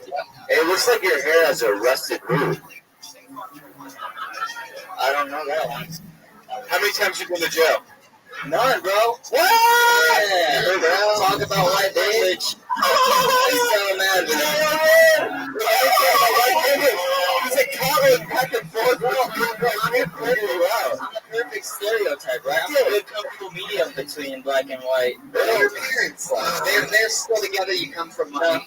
No. My parents are good boogie boarders, dude. My parents are sea turtles, dude. My mom's name is Russell, dude. My mom's name is C. My dad's name is Dew. It's C. Kiss me. No, you're my mom and my dad. What are your parents like? Fuck old. My dad's just white. Dad's white, mom's Mexican, so. Wait, which one? Which one got the word that? This was for white dads. All across the What does nation. the white dad do for a living? Wait, was your parents at a concert that Allie went to last night? Maybe. No, What does your dad do for a living? I don't know, bro. My dad, he's like a really good schemer. He's been doing it for a minute. So what? He's a schemer. I don't know. He just always knows how to make some money. He's cool. He's a hustler. I think I get that. I love this. I think I've seen you and your dad on one of my favorite shows, Bloodline. You might. Oh, bro, that was filmed out in the Keys. This is a good reference for the 10 of you that have watched it. It's an amazing show on Netflix. Your dad's Kyrie. Yeah, you're absolutely right about that, Rex. When you're alone in bed at night, are you scared? Just panic of the reality of how much work it is to keep up the facade and stuff. Oh, bro, I don't know. You gotta say, when you get emotions, that's comedy in general. You gotta say Every how long can I keep up the facade? Rex, at the end of a long, long day, I'm going to roll with Mitch's question here. At the end of a long, long day, you're at home, you take off your pants, the blood actually flows to your feet for the first time all day. very first time. You plug in your lap around. What do you tend to think of when you're falling asleep at night? How many days I got until rent's due, bro? How many days until rent's due? Basically. Yeah. Ayahuasca. So, what did you do, for example, last month to hustle and pay your rent? What did you do in particular? I got lucky and I did I was surviving off a check I got from MTV, actually. Oh, how'd you get a check from MTV? I did a show called Undressed. Oh, yeah? All right. It's basically, bro, a large ass game of truth and dare, but you're in your underwear. It's kind of, yeah. It's you were a contestant? Yeah, it's not naked and dating, but it's not naked and dating. So you just play truth or dare in your underwear? What did they dare you to do? Cut my hair, dude. Talk like your race. I said no. I don't know how to do that, bro. What did you do? The setup is a stage or a backdrop with questions. They ask you hella questions, and then a bed, you and your date, and that's it. I got a great question. Oh, jeez. Let's roll. Your answer to what's the douchiest thing about you is that you don't know what the douchiest thing about you is, but I think I found out a way to find out the answer to my question. What is the coolest thing about you?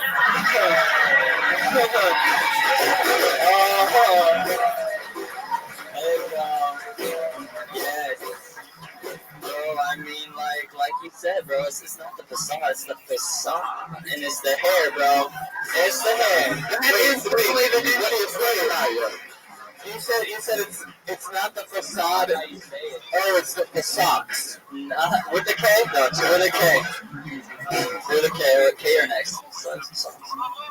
There you go, ladies and gentlemen. Right now, we did another episode of Kill Tony. Did you guys have fun tonight? Did you guys get enough? Look at that drawing of Kill Tony tonight. Wow! The amazing Ryan J. Ebo with a special Star Trek homage.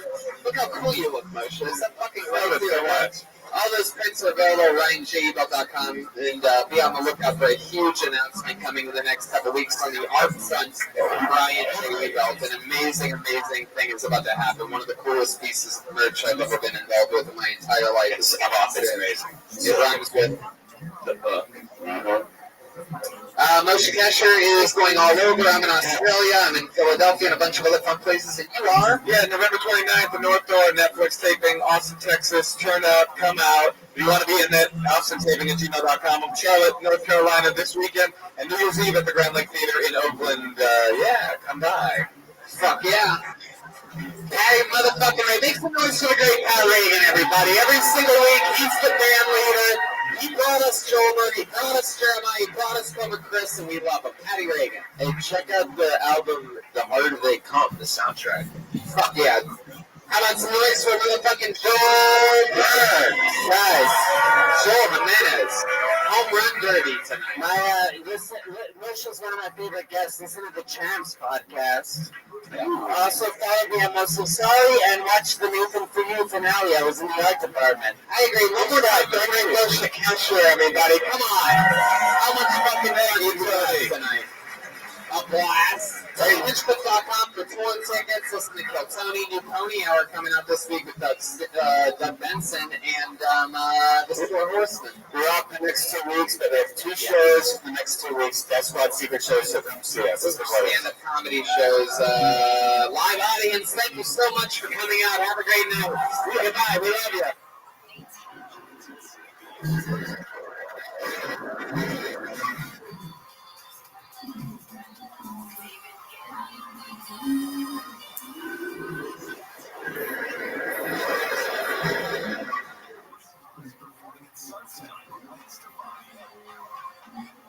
Tickets on sale now at access.com.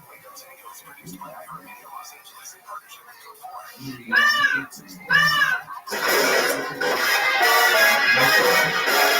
Hey, this is good. Coming live from the world famous Comedy Store main room for the return of Kill Tony His Pony Expert.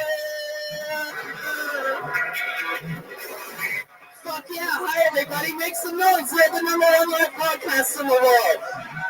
Fuck yeah. We are back in the saddle again. The great Brian Redband is here. What's up, Tony? On sound effects and Instagram pictures and crazy shit that comes up. Put your hands together for the Brian J. Ebo. The house artist, and it is official. For sale right now, for the first time ever, as of today, it is The Art of Kill Tony, the compilation of all the drawings up to this point. Why not get it there? Kill Tony fan and your loved ones. RyanJBelt.com/kill-Tony-book. That's RyanJBelt.com/kill-Tony-book. Fuck yeah. It's an amazing book. Make sure if you get a chance after the show, if you guys are, how many of you are real Kill Tony fans out there? Know the show? And he'll sign it for you if you want. Oh yeah. You know, that makes it like collectible. Fuck yeah. Do we have copies for sale for tonight? Like in person now. $1,000. There you go. Get the prototype. We'll all sign it. We are streaming right now live in VR 360 around the globe. Who else does that? Nobody.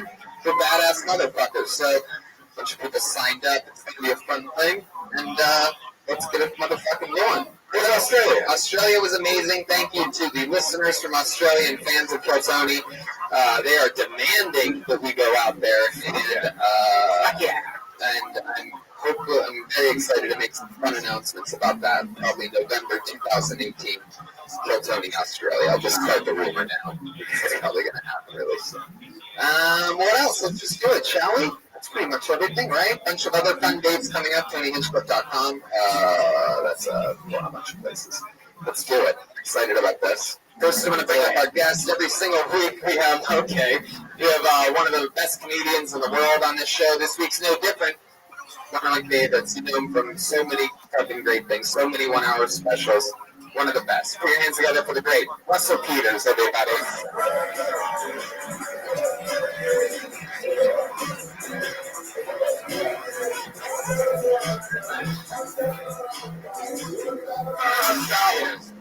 Yes, many a times, and we're so excited to have you back. Why, thanks, Tony. It's great to be back. You're in the book somewhere. Yeah, I went with the drawings. I wonder what page she's on. Yeah, you're in there somewhere. There it is. He's always generous and he's giving me the one check. Episode 222, Russell Peters and Steve-O. You remember that one? I do, though. And then there was one before. There's a few before that. Yeah. There's me and Joe, and there was you're in the upstairs. You're a good guy in my book. So glad I could bore you to fucking death with that story. It's, well, I'm excited. We're going to have a fun supporting cast to back us up. And it's the best damn band in the land. It's the Kill Tony band, guys. It's Pat Reagan, Jeremiah Watkins, and Joel Jimenez. And Chroma Chris on the bass. The pieces of the puzzle are coming together.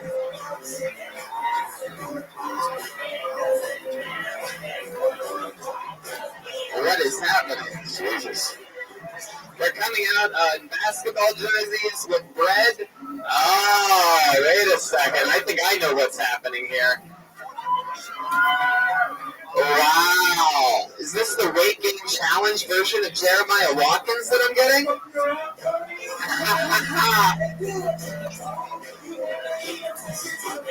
Wow, I guess the cat's out of the bag, everybody. Jeremiah is ready for his weight gain challenge. For those of you listening to the podcast, he has 2 loaves of bread with a really big fork and a really big knife and a couple of things of butter. Sorry, the fat's out of the bag. Yeah, it's true.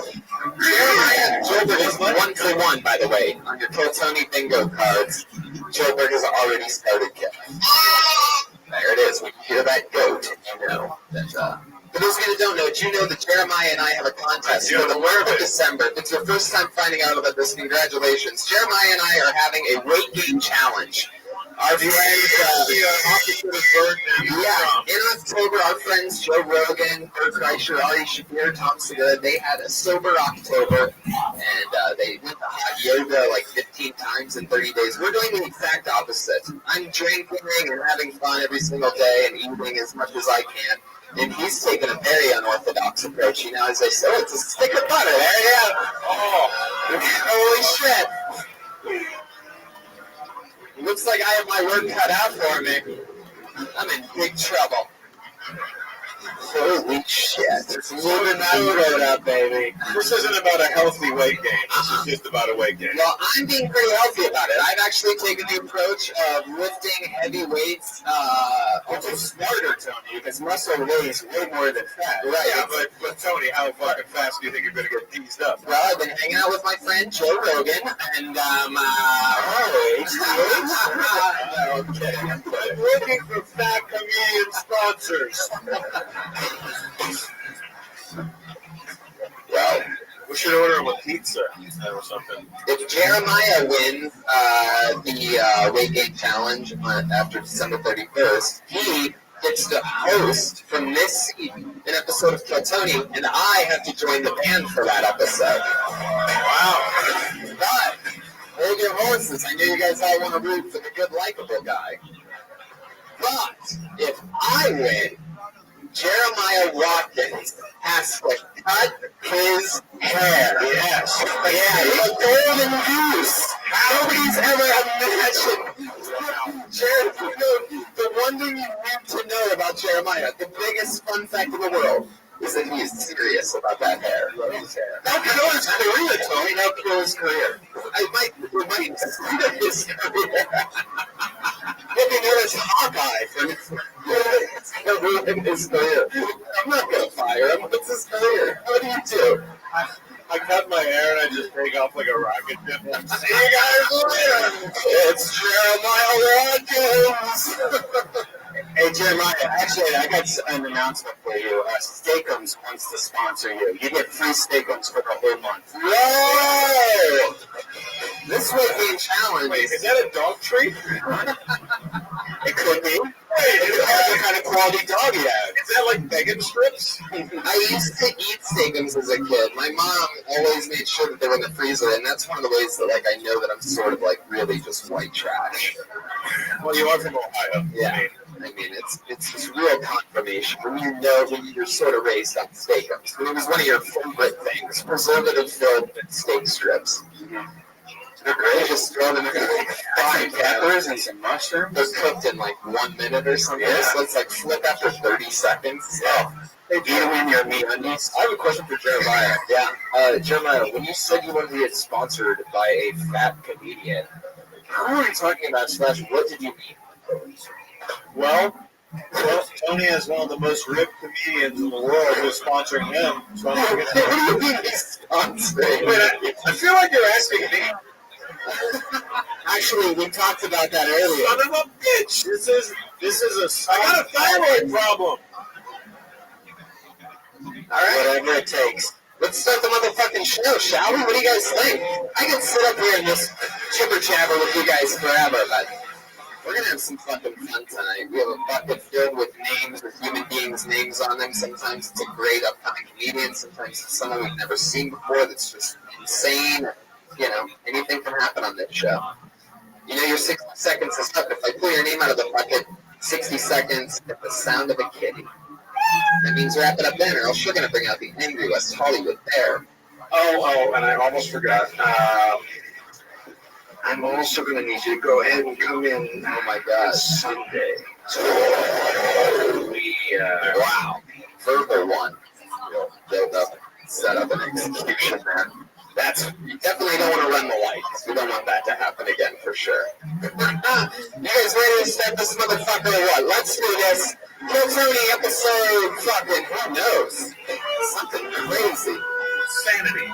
By the way, we're going to have I realized when I was in Australia, we're going to have our 5-year Kill Tony anniversary this June 2018. You realize that? And I also noticed like something weird, like I think Christmas Day falls on a Monday. It does. And we're gonna have Christmas Kill Tony. Also, I believe New Year's Eve falls on a Monday this year. Does it? It's like Christmas. Yeah, that's amazing. That's a Jewish holiday. Also, I believe Monday falls on a Monday. Fuck yeah. No attention anymore. All right, I pulled the name out of the bucket, and uninterrupted 60 seconds, and then we talk to them about anything in the world, goes to Danny Archilla. Danny Archilla is coming to the stage. Here we go. Fuck yeah.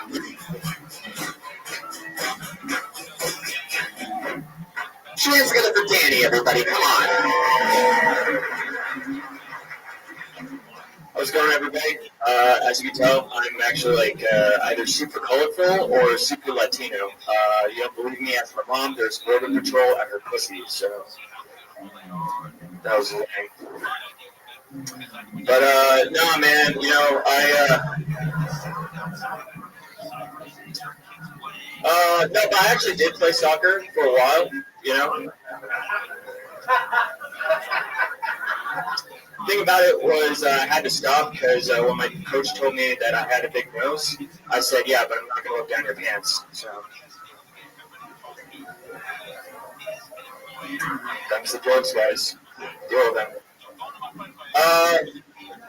But no, man, you know, I really have this super fascination with giving up. There you go, Danny Archilla, everybody. Wow. All right. How are you, Danny? I don't know. Did you think that was going to work tonight? No. Wait, the outfit or the set? I wasn't expecting to get up, man. I really wasn't. But it is. And I don't think anybody ever really expects to get up on this show. We pull names out of a bucket. Yeah. So. It looks like you robbed 3 different people. Yeah. By rob, he means grave robbing. You're dressed like a fucking stoplight. Ooh. God damn.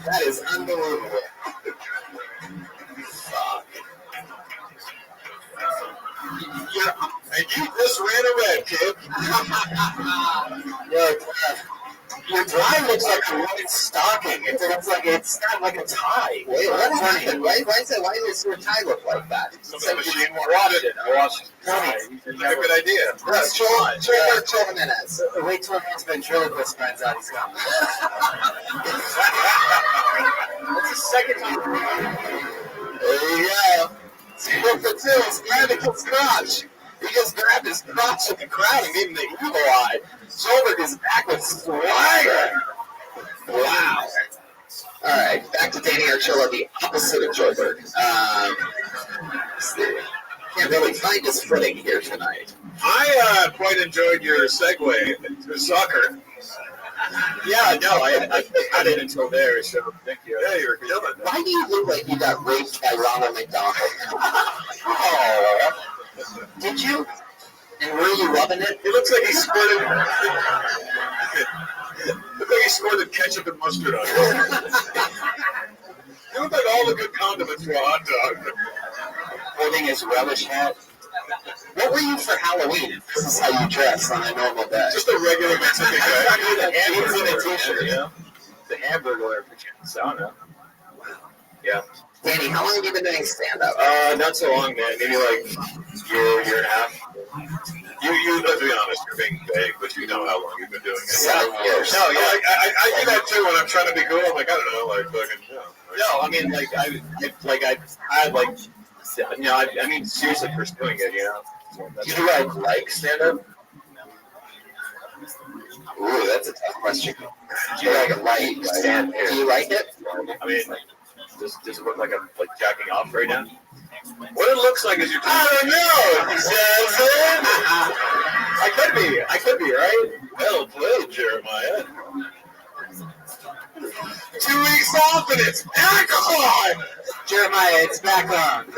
Oh my God! They just brought out chicken wings and a bucket of ice cream with a label. I don't know what's happening. Like one of those big buckets, like the ones that's like foods like a whole birthday party. Supposed to be chicken and waffles. This is so surreal. What is happening? Jeremiah is just eating. Not gonna end. This is what happens, ladies, when you want to get married. Ryan Red Band from 3-point range. And Red Band's in the shape of his life not being married. Damn. It's very spherical. I can easily get divorced. All right. What are you guys fighting about over here? David's waiting to be abused. I know. Sorry, David. Get back to you. Danny, why do I feel like sometimes you lock yourself into your own trunk? Do you have a car? Do you like try to escape out of things for fun? I had a car, but I had to downgrade to a bike because there's been like 7 car accidents. Do you work at a speakeasy because you talk like this? Yeah, no. What's the password? Why do you talk out the side of your mouth, Danny? Ask me. Word on the street is.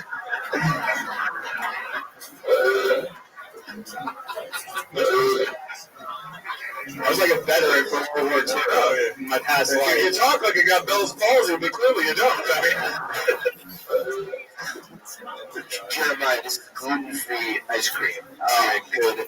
You're in good hands. This guy looks like he's wearing 36 flavors right now. Danny, over here. What's your living situation? I wouldn't say I'm dead. I'm dead inside. That's probably what it is. Is that true? Why do you say that? What's the worst thing that's ever happened to you in your life? I tell you what it was. He burns his shoulder when he eats soup.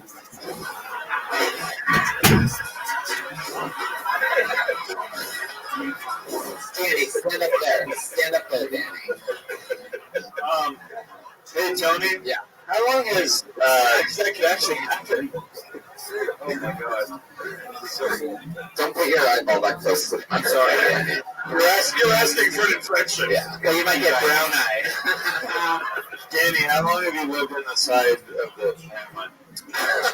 Ooh, it looks like the carbs are hitting somebody's brain, huh? Ooh, la la.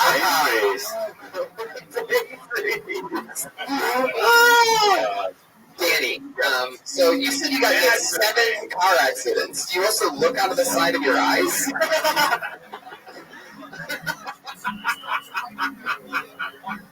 That What color is the light, man? I don't know. You are the fucking light. 7 hands colored. How does 7 car accidents happen? I'm just. You dress like a guy that's been in 8 car accidents. You should call Bender and Bender. Wait, how old are you, Danny? 23. 23 and 7 car accidents. And what's your Uber rating? How does this happen? I don't know if they have Ubers for bikes, because that's what I'm on right now. Out of the 7 accidents, how many would you guess that you caused? What kind of car were you in first? Nissan Versa, and then a Toyota Camry beforehand. Yeah. So how many do you think you caused out of the 7? 5, 6, 7? Pretty much all of them, dude. Wow. What's wrong with you? You smoke a lot of pot? I don't think I smoke enough. How much? What does that mean? No, I mean, it means that, like, I'm kind of like a pussy, yeah. Why you gotta? No, you're not a pussy. No, I'm not. Like, what makes you say that? What makes you Let's say not like? question your manhood. What's the no, we already know it's like low. So. Now I want to know. What's the softest thing about you? To you, like what do you think is soft about you? I don't like the way this is going down. No, it's fun. It's good. So it's what's We know we got married and everything, but What? This is so surreal. Like what's this? Like me, I'll tell you mine. Sometimes I put one of those like long time face masks on. You let it fucking and I peel it off or wash it off. I do that shit. I mean, it makes my face feel good. All right, I don't think that's a soft issue. your turn. Go. What's the softest thing about it? I listen to like 80s Japanese pop songs. Like, Is it because the modern Japanese pop is no good for No, you? I just like. can you give us like what's the name of your favorite band? My favorite band? Yeah, no, like the favorite 80s Japanese. Give us Okay. The Harbors. It's a Pearl and the Harbors. It's not that. It's Do you know any of the groups or anything? No. I know the song. It's by what's it called? It's called. I think it's called like Plastic Love. I'm bringing a friend up. Oh, do you like that song? Did you ever know You're My Hiroshima? I should take a listen to that. It sounds good. That was my ringtone. Oh my god. So, what's the name of this? Maria Takayuchi. She's good. Can you spell that for us? we got the Maria. M-A-R. Yeah, we got No. It's like, you can't ask a Mexican how to spell Maria. Obviously, you know how to spell that. I'm Colombian, actually. Oh, well, there you go. We got the Maria. Go ahead. Takeyuchi. Yeah. Oh my god. T-A-K-A. Did you run it? No, you didn't. I was just imagining Louis and jacking off the whole time. This is what you listen to? That's Masari Takaguchi.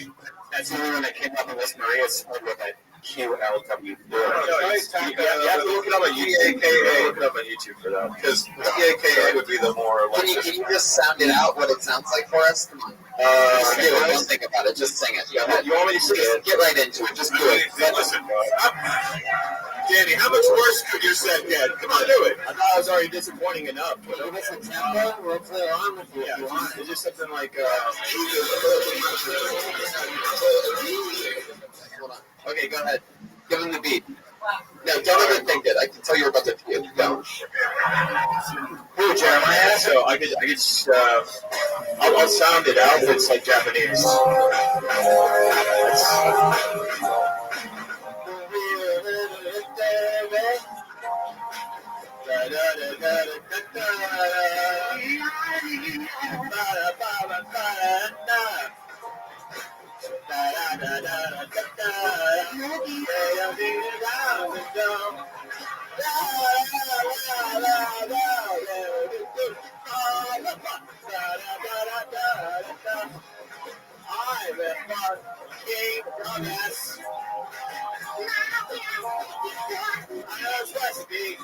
I know it's classic love. Alright. Danny Archuleta, everybody. Wow. Danny, from now on, when you get called on a comedy stage, that's what you do. Yes, definitely. And that's your time. There you go. Danny Archuleta, everybody. Very impressive. Good job, Danny. 80s pop. In the stylings.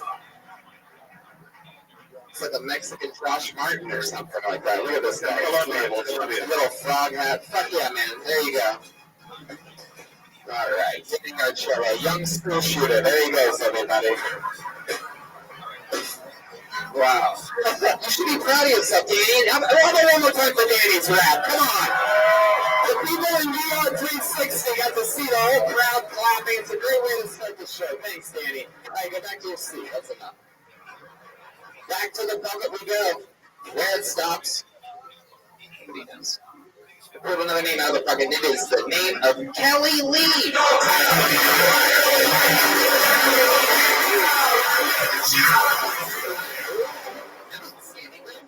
Kelly Lee, blacklisted.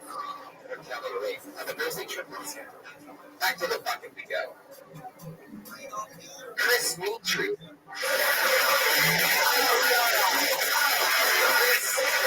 Mitri. Damn, double blacklisted. Danny Williams.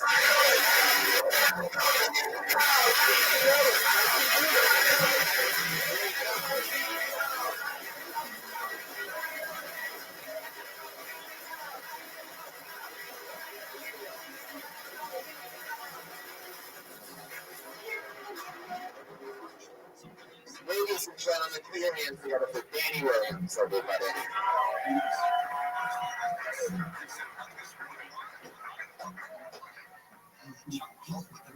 Yeah. I don't know, from South Carolina. South Carolina's cool. They just got rid of the Confederate flag, which is kind of sad. The Confederate flag is fucked up, so you gotta admit it looks badass as fuck. It's fucking red back. Stars in that motherfucker. And they threw it, that shit was good as fuck. Oh, look, the only thing I feel like it's like the Kardashians. But,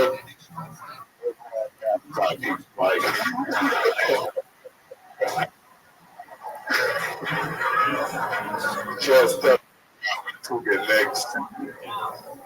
Fuck, that's not a noise? There we go. All right, Danny Williams. Our second Danny of the night. Russell's pointed out. Fuck yeah. Danny that had the better set. Hell yeah.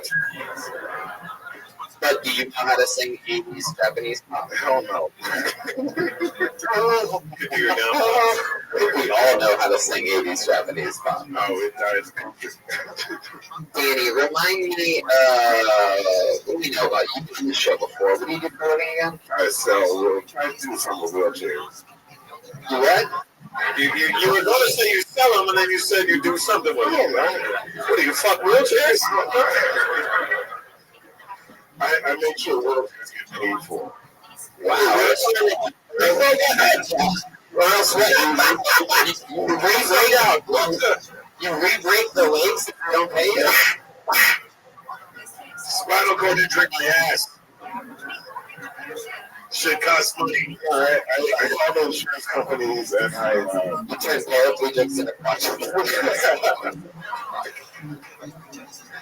I just let the insurance companies know how fucked up people are. And then they go, you're a fucked up assessor? Yeah. Pretty much. Really? Yeah, he's a fucked up appraiser. He was calling the insurance company like, yo, he ain't got no license. And then they'll be like trying to fight it. They're like, well, how bad? Yeah. Can you sort of walk? So, how long have you been doing that for? Oh, wheelchairs? Yeah. About 8 years? Whoa. How long have you been doing stand-up? 5 years? Do your benefits roll over? Wheelchair industry? I get a free wheelchair and I get fucked up. I mean, I can take one from the back. I don't know what happened. I hit it quick and then I got dipped in there. Anybody knows if you don't hook up on the wheelchair, you don't know, right? Get shit done. Alien versus Predator.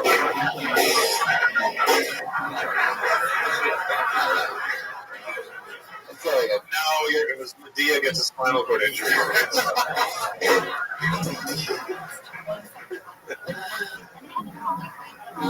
I feel really weird rubbing this chicken right now. It's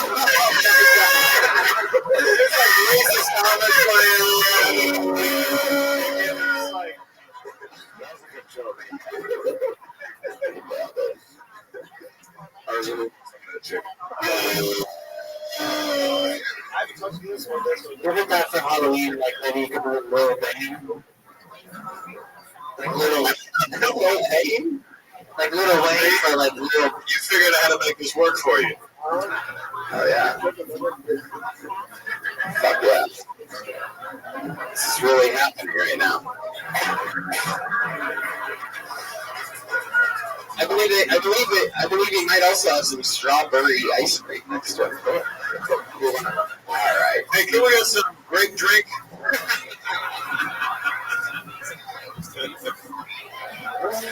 Fuck yeah. It's like eating it in slow motion.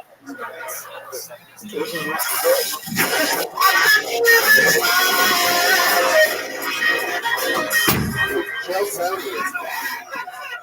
Oh my god. And you know it's a 40 hour. Pour a little bit out. For some respect. Wow, this is happening. Backstage, he said, oh. Wait, what is...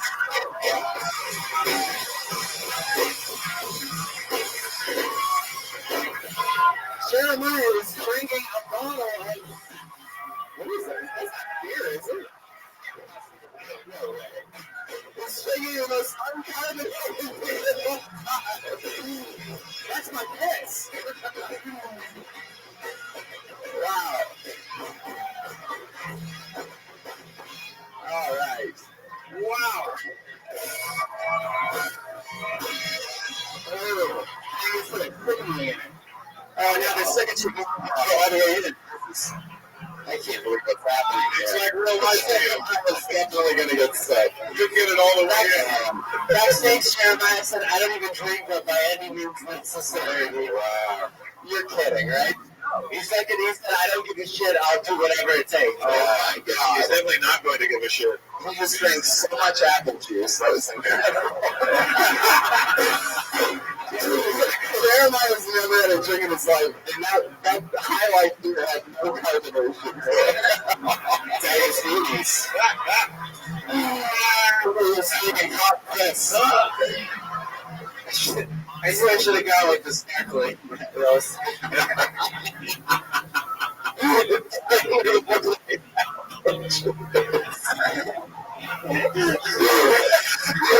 know the botulism kicks in. Hey, there's a lot of sugar in that shit, all right? I'm willing to do whatever it takes. Oh, all right. I'll put it out now. But like, oh. Bring me an orchard. Damn it, an orchard. The jealous babies are crying right now. Danny. What else is going on in life? I don't know. What's your dating life like? A drink and a great fashion contender like that. Yeah. You ever hook up with any of the girls that have no legs that you work with? They all have the same coffee and shit. But yeah. You wonder what the balls are. I think you could, but it looks to you, I feel like you could straighten out some of their spines. You know what I'm saying? Danny the Spine Straightener Williams. Do you have any special tricks that you use in the bedroom, ladies? Like that? Cool boys had a lot. No, I just go to sleep. Go to sleep. Yeah. Alright. Or after you. But I'm boring. I like nut and I like good when I go to sleep. That's my move. How old are you, Danny? 36. Yeah, exactly.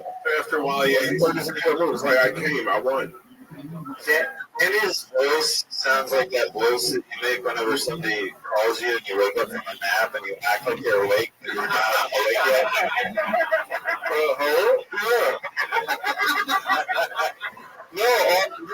I'll be late for hours. Yeah. No, I'm on my way to it.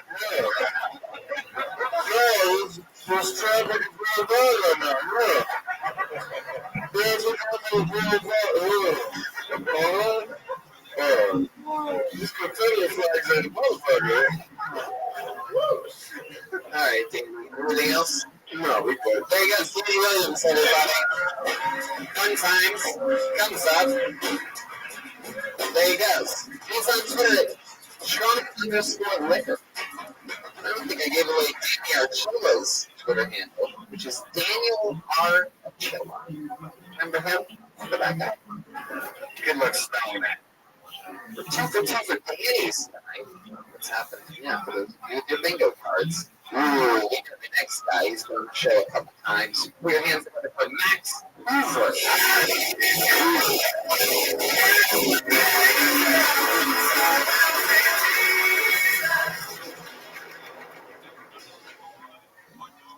Hey guys, the NBA is back. I feel whole again. I'm a pretty big Caps fan. Fuck you. I'm actually from Akron, Ohio, which is the same city that LeBron James is from. Believe it or not, LeBron and I are from different parts of Akron.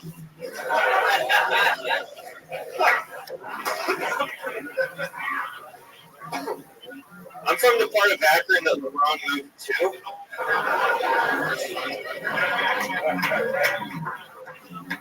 People ask me if I went to his high school, St. V. I say, no, I went to the school that his kids go to now. It's private school. That should be a minute as well, right? Good creep in there? Yeah. Blow the clock. There it is. By the way, for everybody, for the rest of the history of the show, we promise you, every time, it don't happen so often on this show, we're about, that's about a minute. No, we didn't. It's about a minute. There's that awkward 4th second. I have to know for a fact that that is a minute. And then there's just...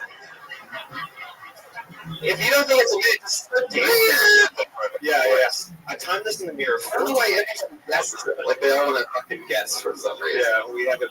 I know it better in my head. Great jokes. I'm going to play for Max Hoover, everybody. LeBron shit is real. How old are you, Max? 23. Yeah. I got 10 years on you. I was in Youngstown, Ohio when LeBron was going to high school in Akron. He was on our news every night. Like, it's this local phenom. He was basically the prize that he is now as a freshman in high school. Yeah. He was like drafted when I was in like 3rd grade. Did you say drafted? Drafted? I heard like drafted. Was he drafted? That would have been the worst one ever if I was adding on. Oh, shit. Oh, my God. Pizza. Little Caesars, only the best. By the way, there's also a trash can that appeared in front of Jeremiah halfway through Max Hoover's set. Also, that pizza looked cold as fuck. Wow. There you go. So, I didn't know pizza has now been for those of you keeping track. Although we had a guy, we had a black guy chicken, maybe an Italian guy is going to come up here and have a slice of his pizza. It's that gravy. Jeremiah, that pizza's gluten free, so. Max Hoover. Max up. Would you like a happy meal or something? No, I'm good. I mean, I'm a little hungry, but I'm just more. Stand up there, Max. Max, I'm good. I'm sorry. I don't want to. Let me ask you a question. Oh, you hit me. Really, you up over you. Don't. Max. Yeah. The last time you were on the show, we found out that you're from the Hoover family of vacuums. You're Max Hoover. Like the Hoover vacuum. Wow, that sucks. We should have Michael Eric Dice over here. He's hilarious. The slogan for a while that was sucks like a Hoover. Like it was on trucks. What grade were you getting? That was the It was private school. They never got beat up. Yeah. No, the funny thing is, no one ever knew. Like close childhood friends never knew, because there were like other Hoovers that weren't even related to me. You know, like people that those fucking Hoovers. That had to really eat them alive. Yeah, like the ones in Nevada. Like, are you a Hoover? Damn.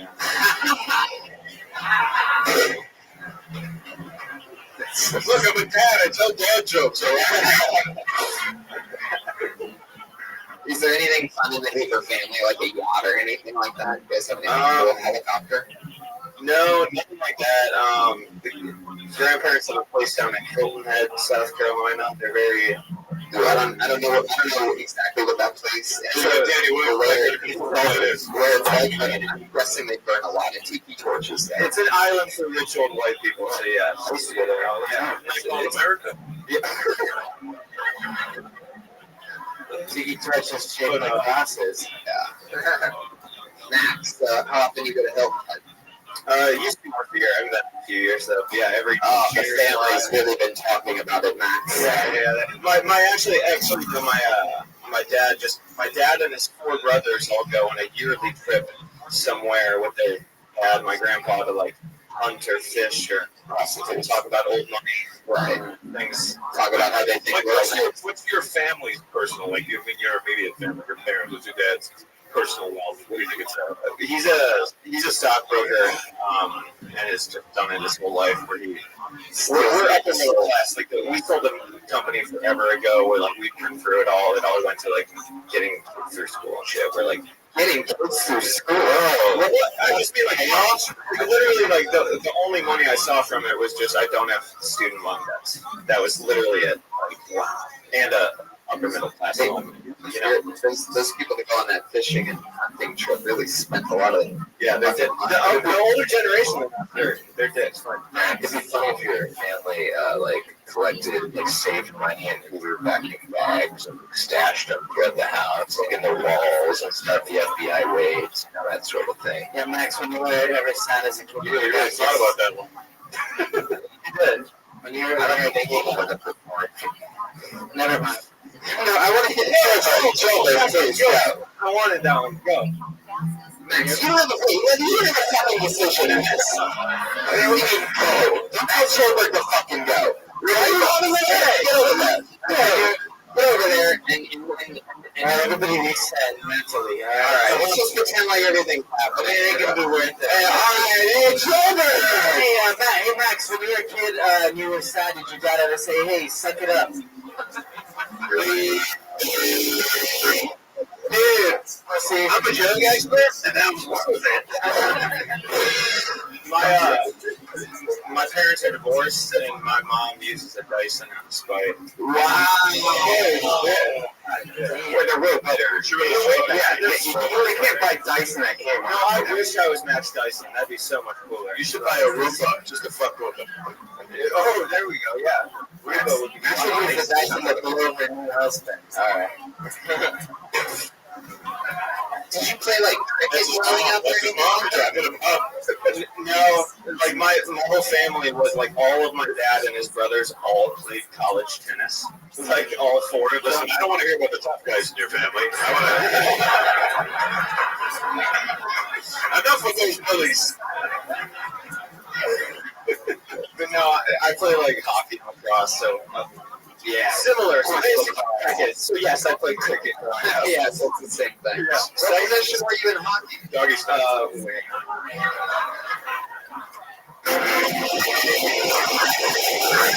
Speaking of icing, how you doing over there, Jeremiah?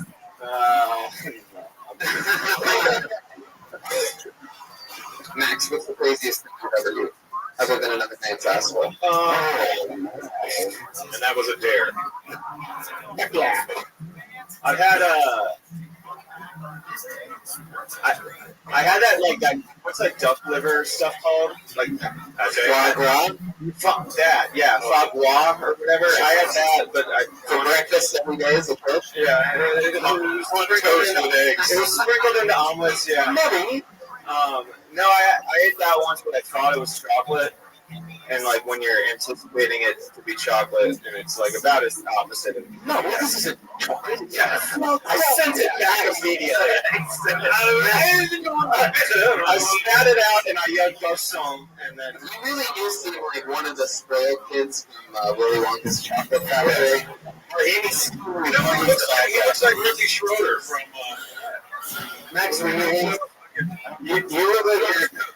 you You look like your private garden has a colored section. Wow. And the different colors of flowers. Next movie is Catholic. No. So you say it brings an immunity to ashes, dust to dust. Because he's from the vacuum. Yeah, like everybody. It's good. I didn't get that. I tried. All right, well, Max. Yeah, you're trying to understand that where you call it upright.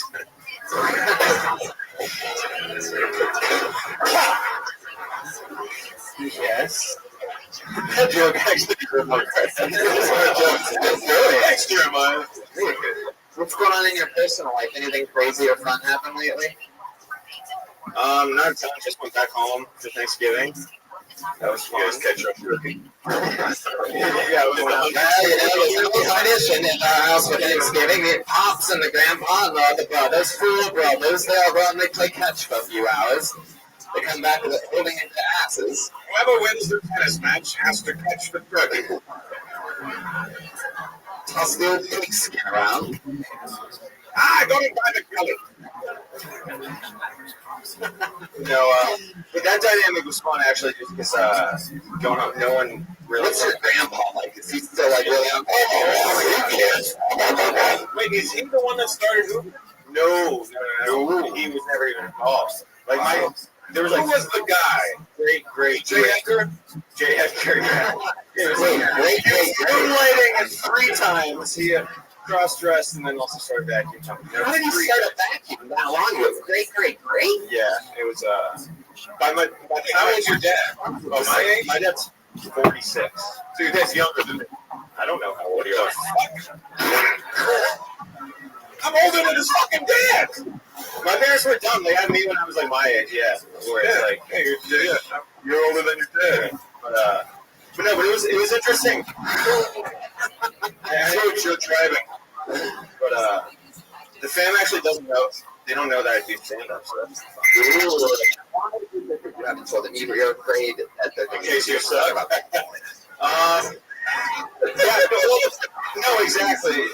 We're like, I kind of have a normal job as well. Where they what's that? I'm a stockbroker, civil engineer. As opposed to those really unruly ones. Yeah. I said I'm fucking doing something! They just said black people work for the company. That is fucked. But no, but it's just like so they think you're this engineering is, Max, he just goes to bed early at night. Every night. Yeah. Not available to talk after 8 p.m. He sleeps from 8 till 8 the next morning. Yep. Yeah, that's Max really engineering thing. So civilized. So, when are you planning on telling them? How long have you been doing it, Max? I've been doing it. It was like a year, a couple weeks ago, actually. Oh, they had an anniversary. Your sister, though? Does anyone else know? My mom is the only one that knows. Ooh. I promise you, Max, I will not tell Father. Thank you. Max, you have to. My little gentleman. I can't take him respecting me any less. What do you mean, you son of a... Yeah. I'm sorry. After all the money I put into my education, that's like half of That's half your money. Got a bag of ravioli from the finest restaurant. A bag of bow tie. A vacuum bag of plastic. A small Ziploc bag for you. You ever stress me to you about an Boyardi? Max, I've been watching you on this internet show called Tony Bobo. What are you doing with your family name? Oh my God, his grandfather's Lois's father for 50 years. Roll me down. It's like some Postmates where you like bring your food in like Tupperware, Ziploc bags, and everything's cold. He didn't halfway through the pizza. He ate sort of, I don't know how he broke the bread. He ate the chicken. The champion. Some ice cream. Chugged the entire High Life bottle of apple juice. Cheers to the gut, sparkling soda. You watch your food on your mouth and it seeds in it. Just a high sugar content. Or just a toast. Apple seeds. Oh, hilarious. We'll see at the final weigh-in how much you're laughing. Each class. We'll see alive with a fire. Come on! Hey, we can lay the casket. It's fine. My plan is working. Casket away, yeah. Casket. Can't waste more. Max, how many of your brothers and family members look like Jeremiah Watkins? Well, there's no brothers. Brothers? Does everybody in your family look like a form of a Lannister? Most. My actual immediate siblings are adopted, but that's a whole other thing. Yeah. Wait, did they go and adopt non-whites or just? No, they look like us, kind of, like. So Do you have anything a little bit more blonde with blue eyes? I'm not racist, but I like to Dude, go alphabetically, so I like to. how you living, pimp? First. All right. No, you need to update me on your $2,400.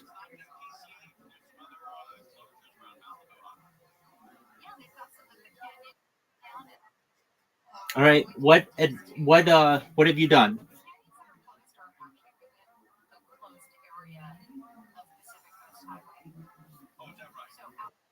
What have you done?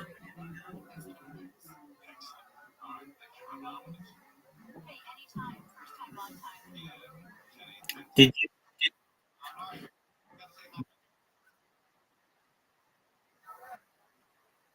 What is this next week? Okay, so you called them. All right, dude. That's great, man. Good job. All right, let's play. That that's good. And you tell them everything. You've got your text messages, and you're like you said. It's not the money; it's the principle.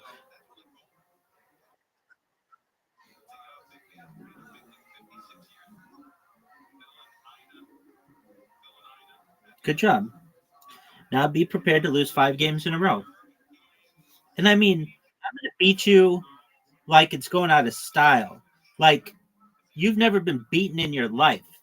I'm gonna make you my B all day, every day. And there's nothing that you can do except take it.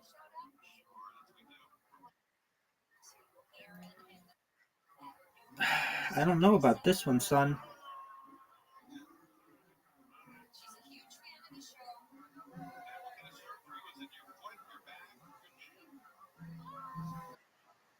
Yeah, I don't know why I did that. I was just kind of seeing maybe I could get an unfair advantage against you.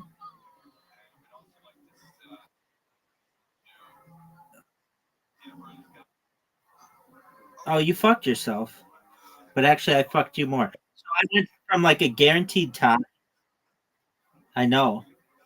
I went from like a guaranteed tie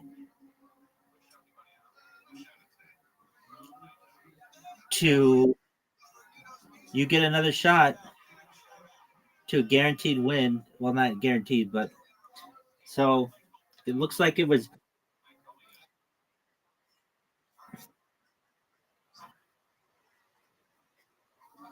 Well, it allowed me to get an advantage on you.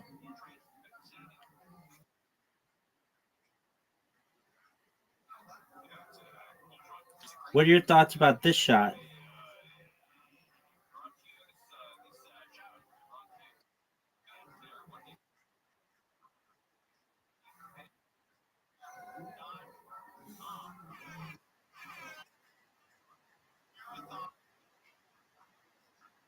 Yeah, it is. There was a big, yeah, there was a big controversy. There was an In and Out, or not an In and Out, a Jack in the Box franchise in San Diego that was selling it as cow meat about I don't know many years ago, and so it's been banned basically ever since. Well, it was banned before then, but that was like the big thing that nobody wanted kangaroo meat.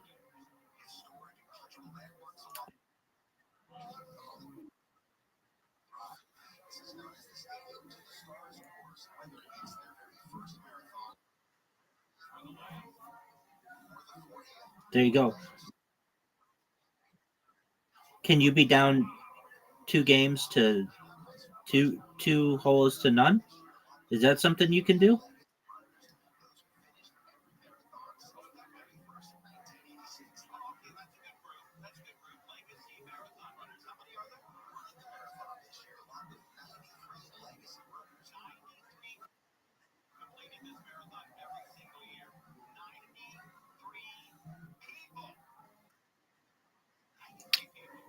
Because I have the lead 2 holes to none.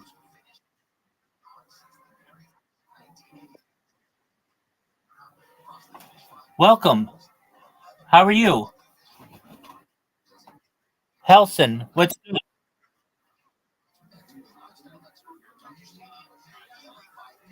Helson, how'd you find out about me?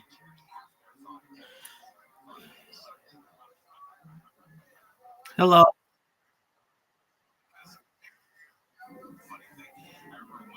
Bullshit, man. Very, very bad. I'm done.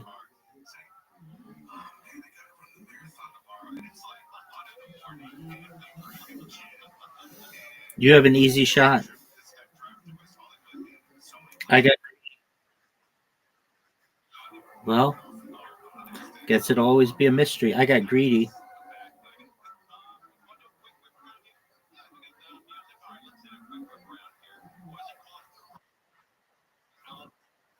No, I'm, I'm giving you a chance, man.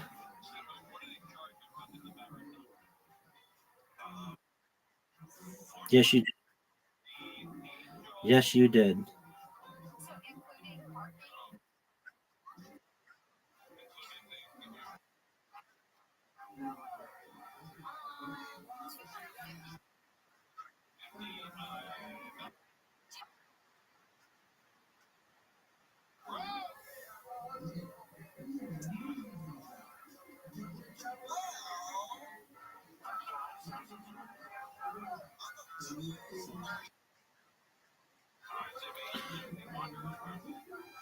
I don't think so.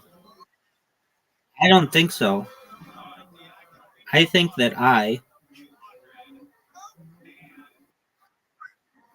What do you mean? I just made it. You have to make this to win. I now am guaranteed to win. Give me the snow hole, the ice hole.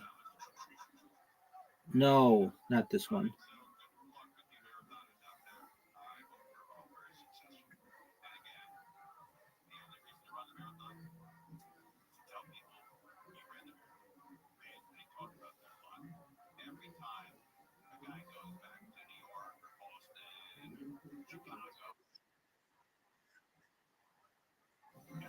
No, what is it?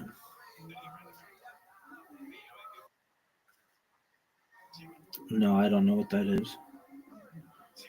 It's probably a lot.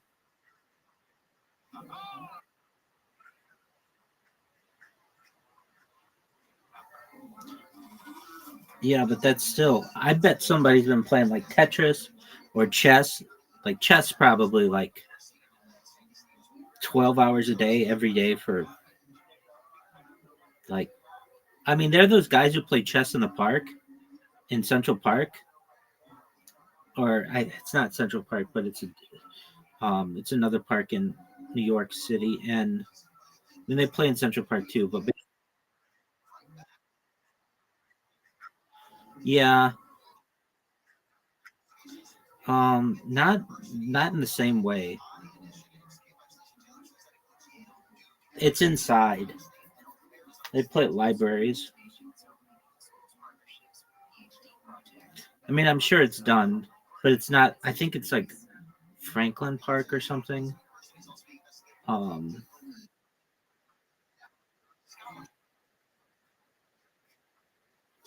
it's not really big for movies and television. There's Arrested Development. There's Orange County. Those are the big ones. But really, it's mostly Los Angeles County. Well, there's that too. That's a television show that was here. All right, so I've beaten you one game.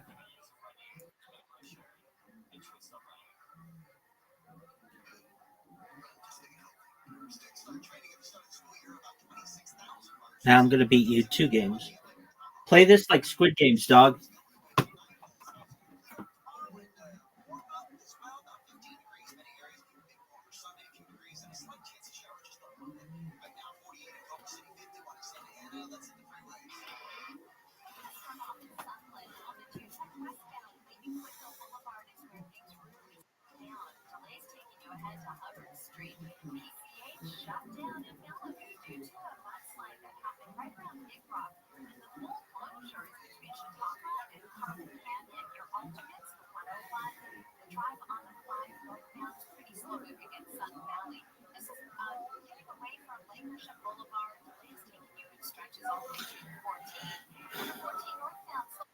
Yo, dog.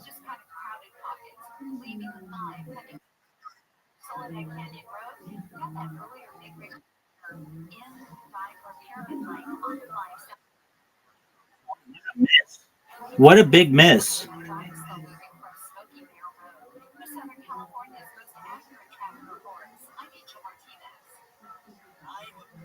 Dude, you took the lead.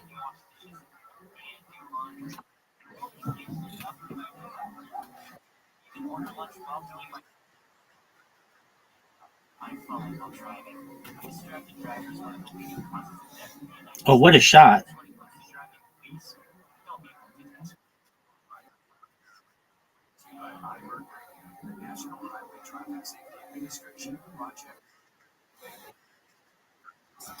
Yep.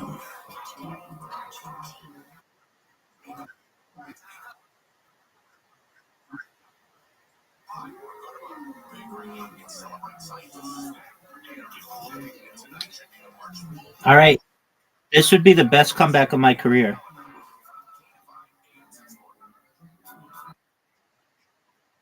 No.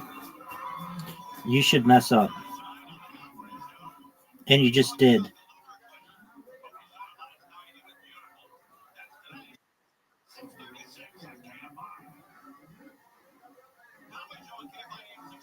Come on, baby. You can. It's like impossible. Zoot, remember when you were up 2 holes to none? And then I came back and made it 2 holes to 1. I need to win 3 in a row. Or 2 in a row now. Boo.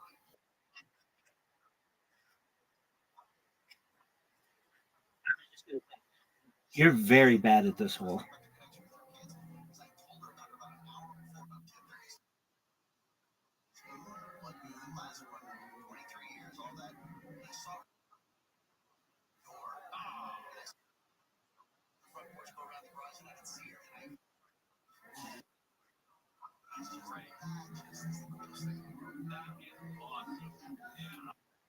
My finger slipped.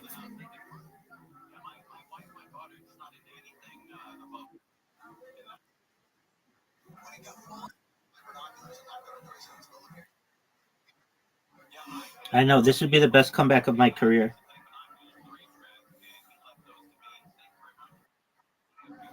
Oh, for sure the best.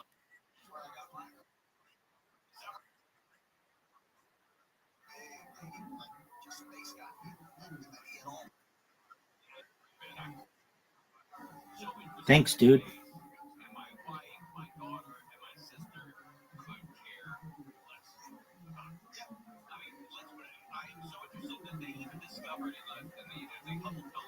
Wow, we are tied. Best comeback of this game, maybe?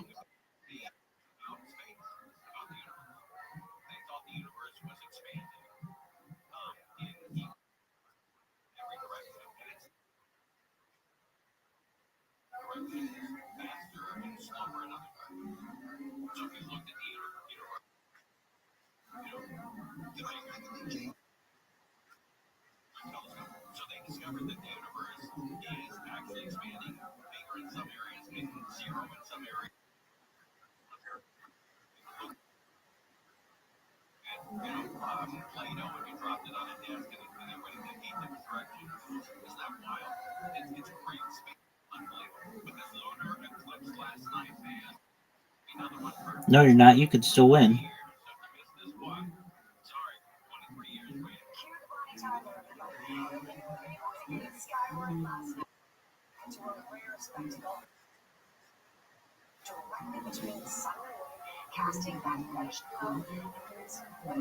Unless it's there.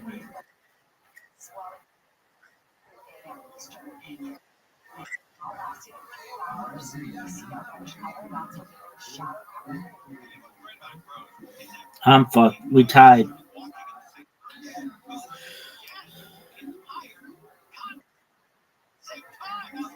Oh, you fucked me.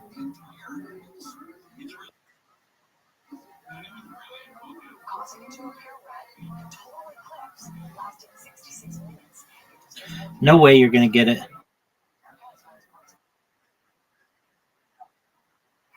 Try. I made a comeback. 2 games in a row I've won.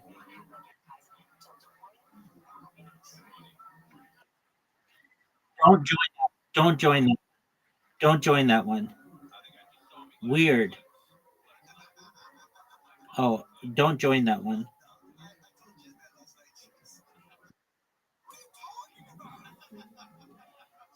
Join the one I just sent with the 2 sides.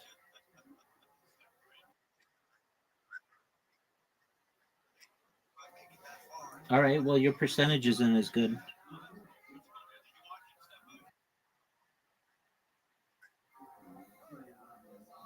I'm just better than you are.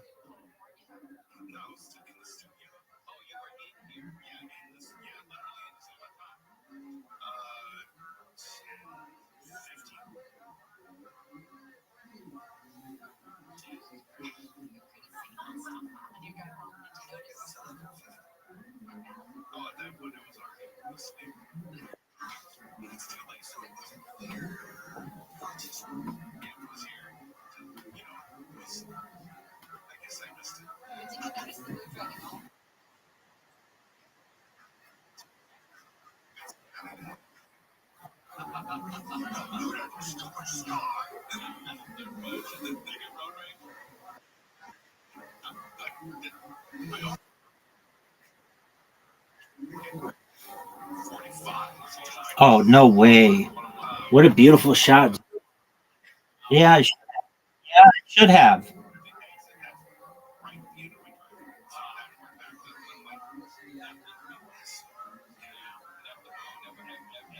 Now's my chance to take advantage of you. Boo.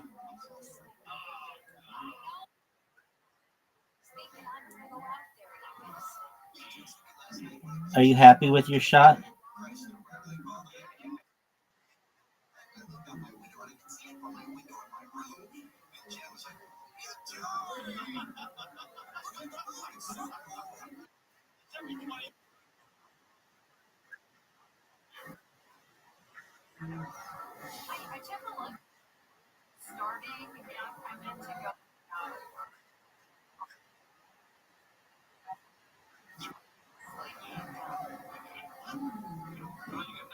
You're in trouble.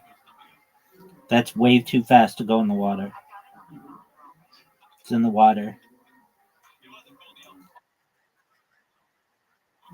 Look at this move.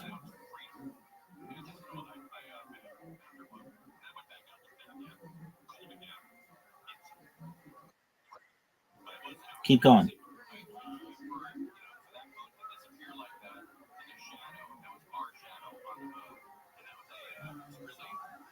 Boop him. All right, you have a very difficult shot right now. You have to make it, and you missed it. You just missed it. You just missed it.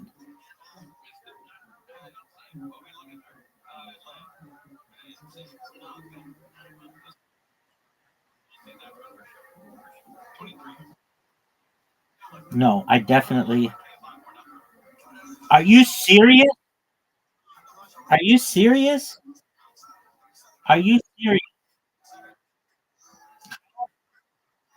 How did I miss short? Way short. What are you doing? Terrible shot.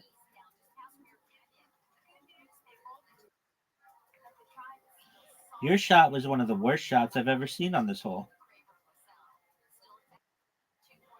Dog, do you see where my ball is versus where your ball is? No way. No way. Not good. Not good.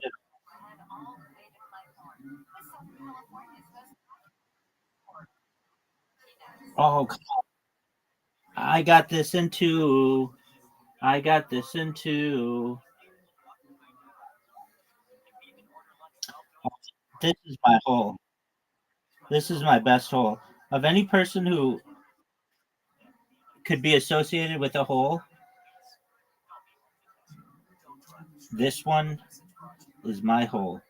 I have a better win percentage on this hole than maybe any hole. Period.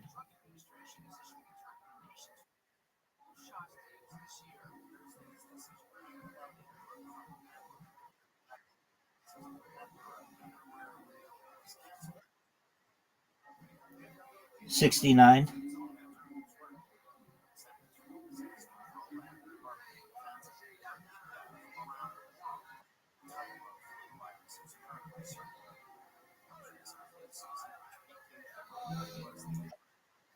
I just made it. I just took the lead. Oh, wow.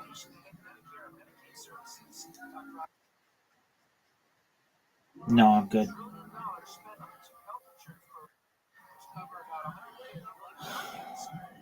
I mean, like, generally, I have to check into if they're kosher, and then there's all of the things that I have to do with shipping. If I want something, I buy.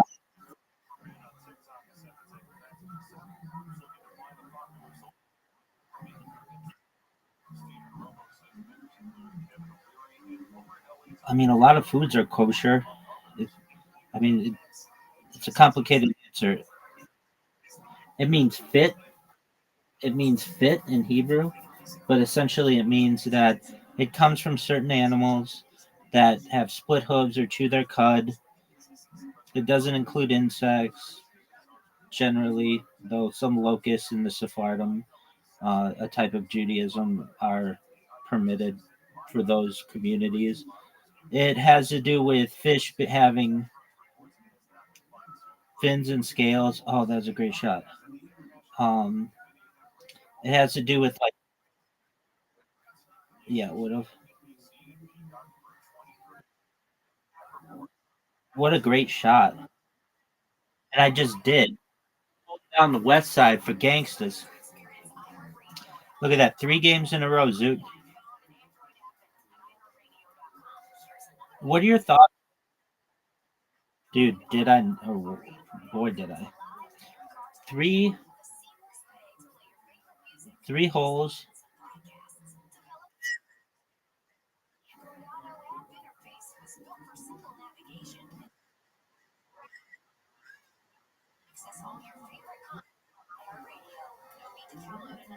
Hit that thing. I don't think so.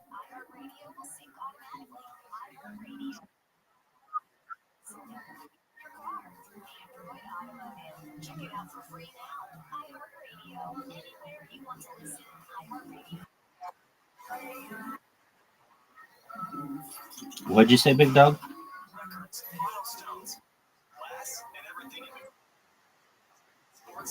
Correct.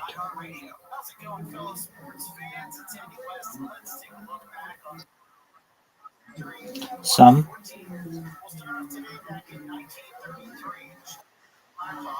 A lot of them contain like minuscule amounts of perhaps like gelatin that isn't allowed or some kind of seasoning that isn't allowed because it's derived from a non-kosher animal. Some dyes are not allowed. Sometimes the plant will use like pig fat in their soaps, and those aren't allowed. Um, Come on, baby. Why else wouldn't they be allowed? I mean, like, just depending, like, if it's a cheese, um, there's something there's something called rennet. There's something called rennet, and basically, that complicates cheese situations. Um, what else? There are issues when it comes. I mean, like generally, most potato chips can be, but then, I mean, there are even some people who hold that some what's called a hechsher, the labeling on an item. Some are, even though some Jews consider them to be kosher, other Jews do not. It can get very communal then. But generally, most potato chips, if they're like Frito Lay, if they're Frito Lay brand, yeah, generally they're going to be kosher. Doritos are not, though. I shouldn't say that. Some Doritos are, um, like, but some are not. Um, Pringles are like just um, so like that's a potato chip. Lay's are. Um, there are some tortilla chips that are not, but generally most tortilla chips are.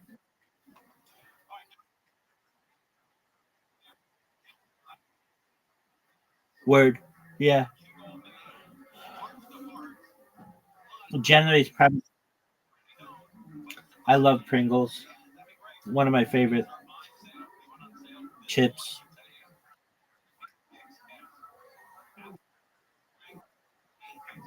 Yeah, they are very good. Come on, hit the thing. Oh, look at that shot. Look at that shot. Yes, it is.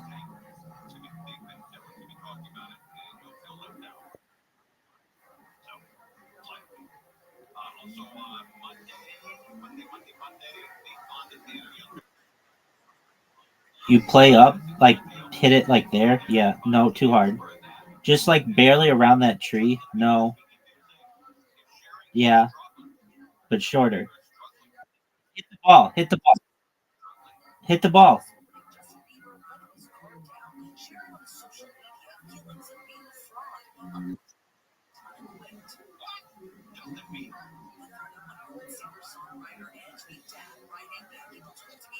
I am.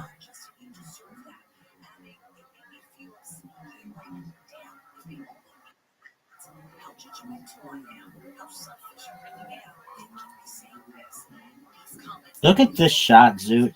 Look how good the shot is. Look how amazing. Give me that 10 out of 10. Nope. Nope. 7 out of 10.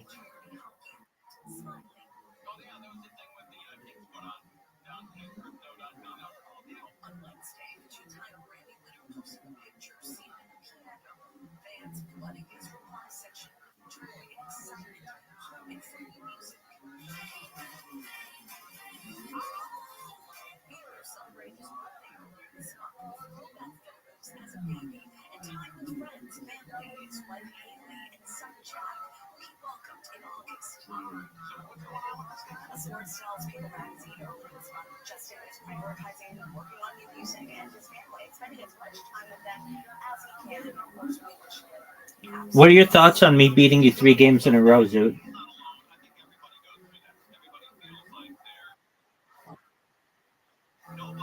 Oh, has it been 4 games in a row?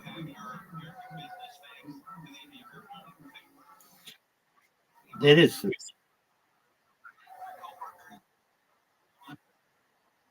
That's true. Okay, what are your thoughts on me having won 3 games in a row? Or 4 games in a row? It's all right. What are your thoughts on me beating you that game?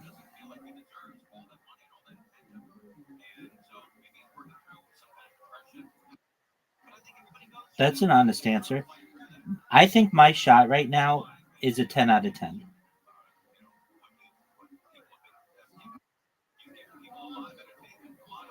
I do because it gives me a really nice opportunity. Oh no, I've messed it up though.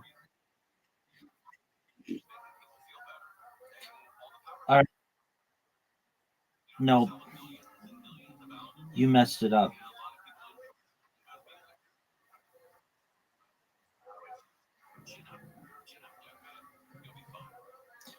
I could make this. You know that, right? You're aware that this could go in. Wow, you're gonna have one of the best shots of your entire life.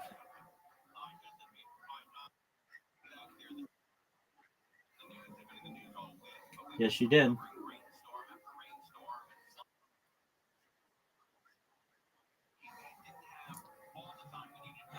I mean, like probably, but they're not kosher. So, like, I don't know. I wonder what koala's like.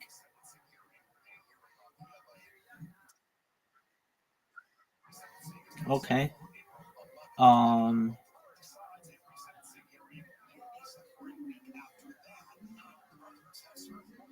you don't have anything from the deer family there, do you?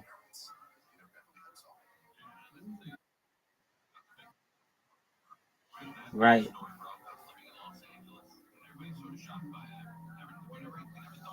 Um, no, not really. Most of the stuff that you have is kind of freaky or nasty to me. Oh, what a shot! What a shot! We went from tying to you're gonna have to work for this. We went from tying. Um, you you just. I've always heard it's nasty.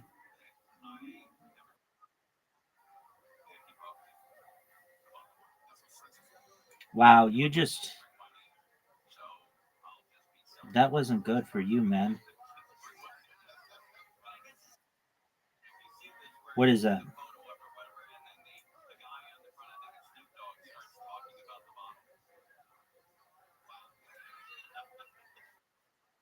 What is that?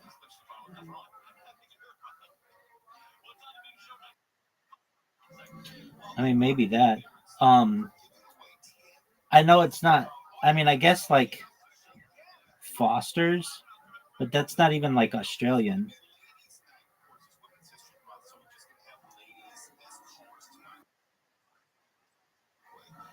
And isn't it funny that like that's all Americans think that Australians drink? Like I'm telling you, Americans have a very like little knowledge about Australia. We think that you eat at Outback Steakhouse, that you drink Foster's, that you watch Crocodile Dundee like nonstop, that the crocodile hunter is like glorified there, which he kind of is. We think that everything's gonna hurt you. Like, oh no, like you have all kinds of snakes. Your heat is just really intense. You have sharks. You have some of the biggest crocodiles in the world.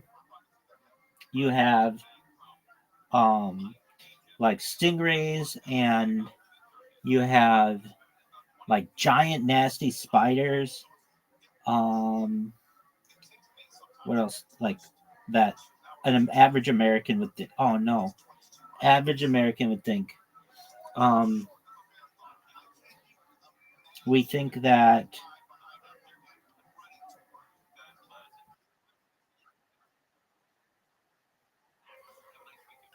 Well, that has changed through the years. I think at one time we were probably thought of as being very cool, but now we're probably thought of as being overweight, dumb, warmongering, eating fast food all the time,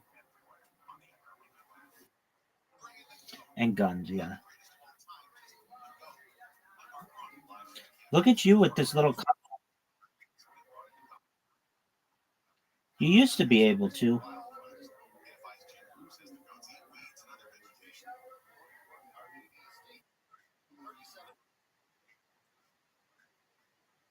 Well, the funny thing is, back then Walmart didn't sell groceries.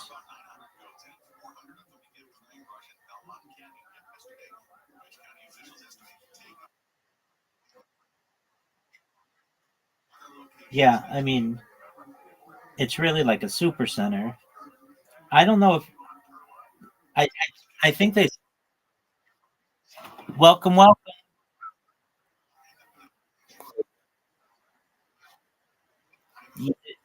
There used to be, yeah.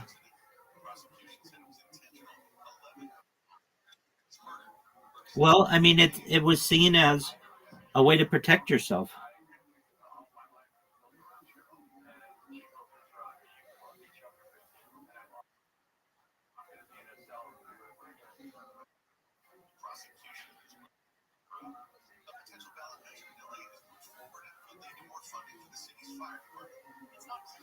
Oh, no way! Nice comeback. I've won 4 games. I've won 4 games in a row. Or no, five. No,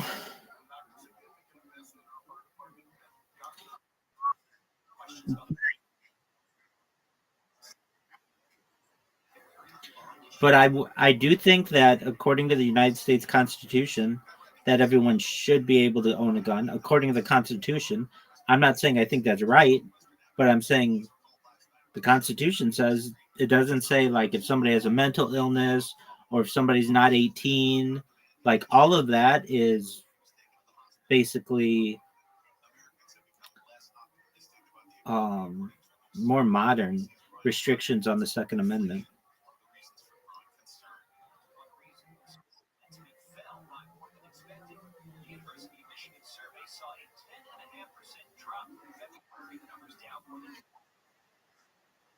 No, I honestly don't think in the future anyone should own a gun, but we should have like freeze rays, things that can like stop people if they're going to attack you.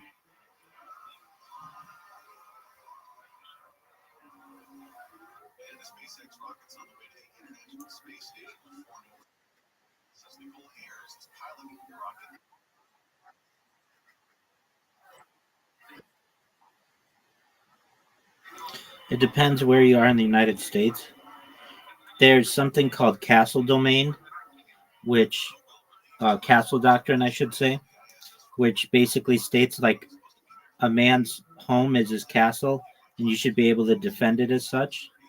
Um, but at least in California, no, they're making it a law, perhaps, that even if somebody invades your land or invade your house, you're not able to shoot them unless they pose a threat to you.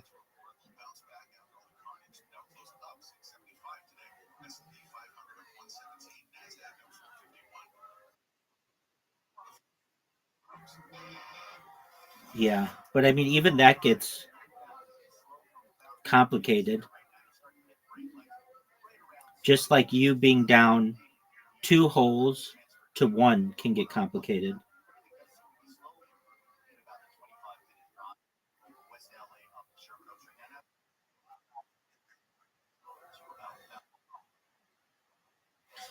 Quit that garbage talk.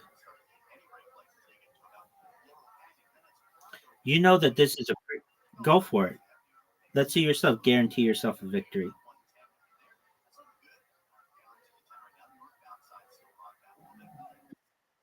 No way.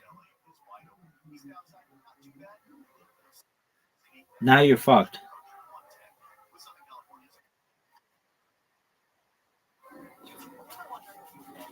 Now you're down 3 holes to one, having not won a single game by yourself. Oh, good shot. Good shot. Too bad, not good enough. Making it past that, like just even making it past all that stuff, is basically like a win. I'm not saying it is, but it's like it's a big accomplishment. Now, what are your thoughts on this shot? Not good. Yo, dog.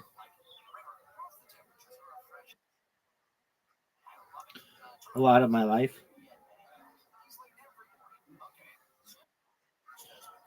Yep, pretty close. make it.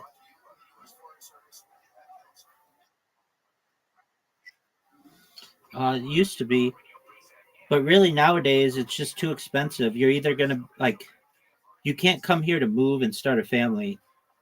It's it's basically a place where you either own a house or you're going to be a renter the rest of your life. You can't really buy a house unless you have like a lot of wealth. You have to have like a couple $1 million just saved up. And on top of that, it's really expensive for insurance. And there was a big move out a couple years ago of people who moved to Texas because it's just cheaper.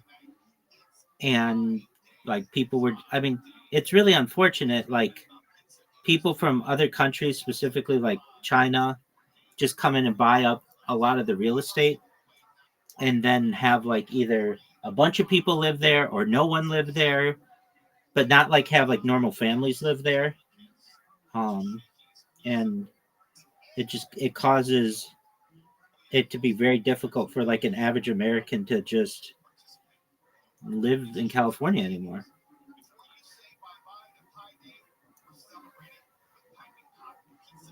What about Australia? Is it livable?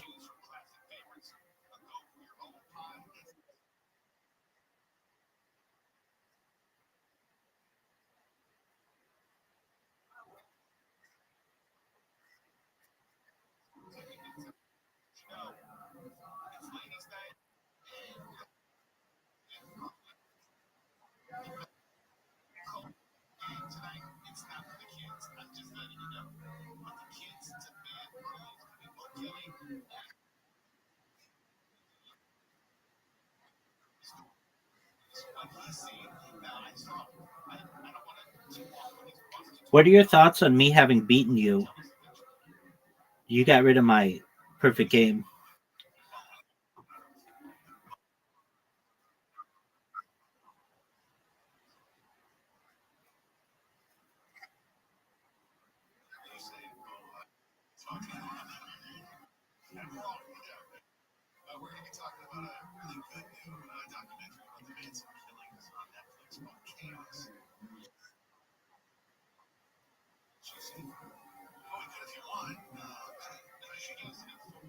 I got you. Well, I can tell you this. I beat you.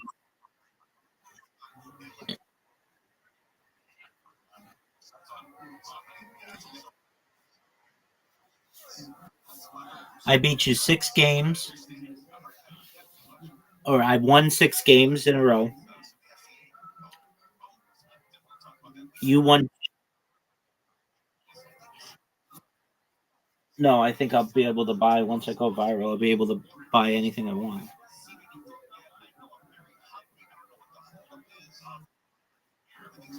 Well, that's a good question. I've got 2 robots that I've built that are able to just basically send, we'll see, but like unlimited messages for me, which is really great. I mean, as you see, I get random people who come in here every day, and so I need these bots to continue to work. Go ahead.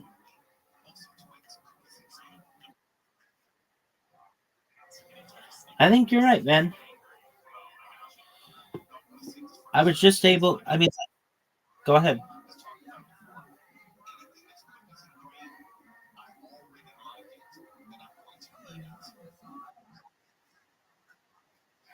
Everyone on Kick knows me. Yeah,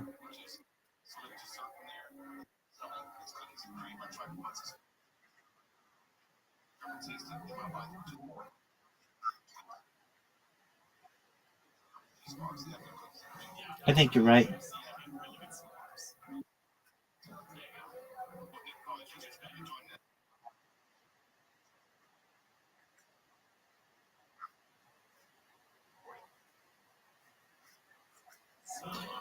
What What is that? Yeah. What do you mean the cost of living is too high?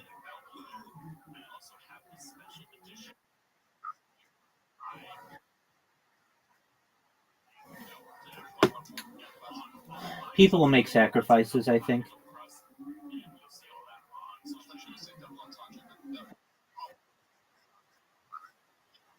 You're right. You're right. I'm, I'm in agreement with you. Yes, you're right.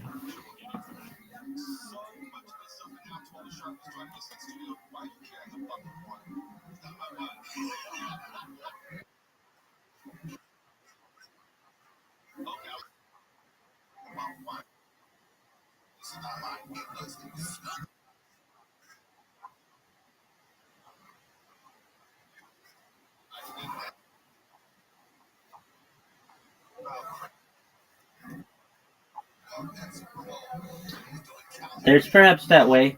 I really think Grand Theft Auto doesn't come out this year, does it? It comes out next year, right?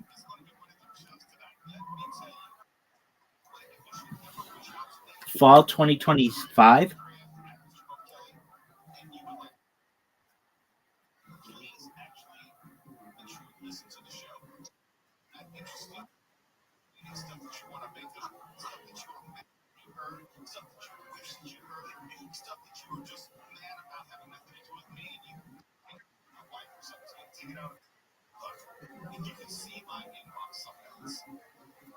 Yeah,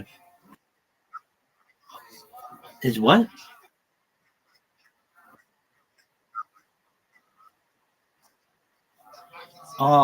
Because we shorten it because autumn is two syllables, so fall is just like when the leaves change.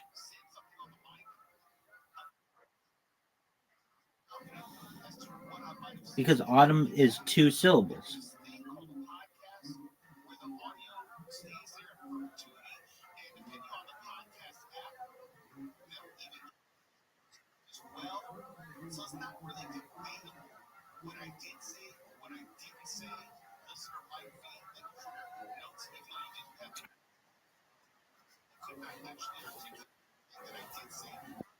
We call it autumn too, so no.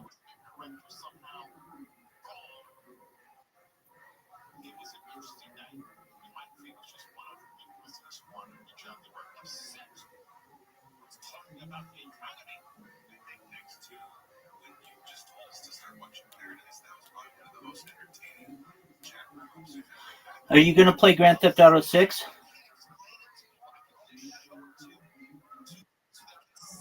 Not at all. You just lost 6 games against me, or you just let me win 6 games in a row. However you want to put it.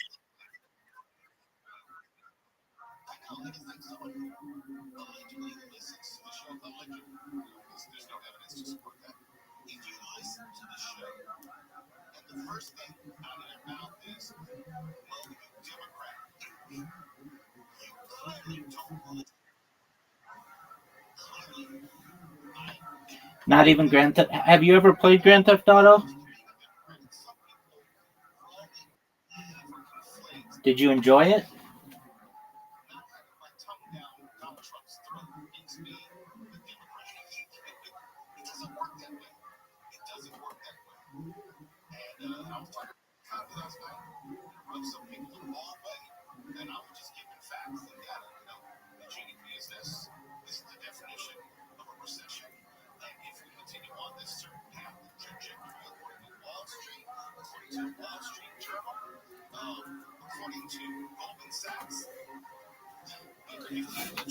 Is Grand Theft Auto the game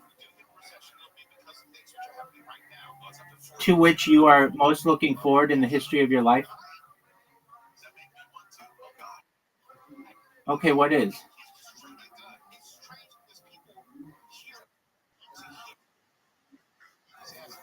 Has that already come out? What is Jack and Dexter for?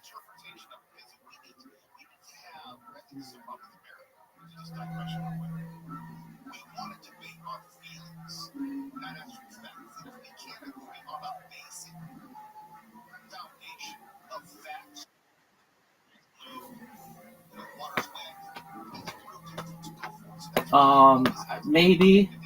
Well, I don't think I've played it. I think I've seen it.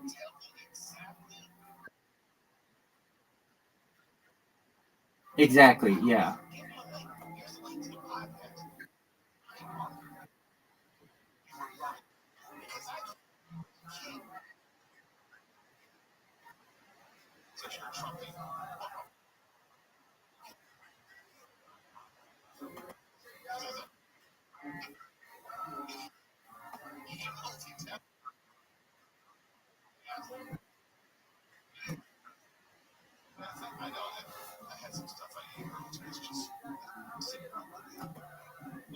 Do you like that game? What, when you were a kid, was the best game growing up? Is that an Australian game?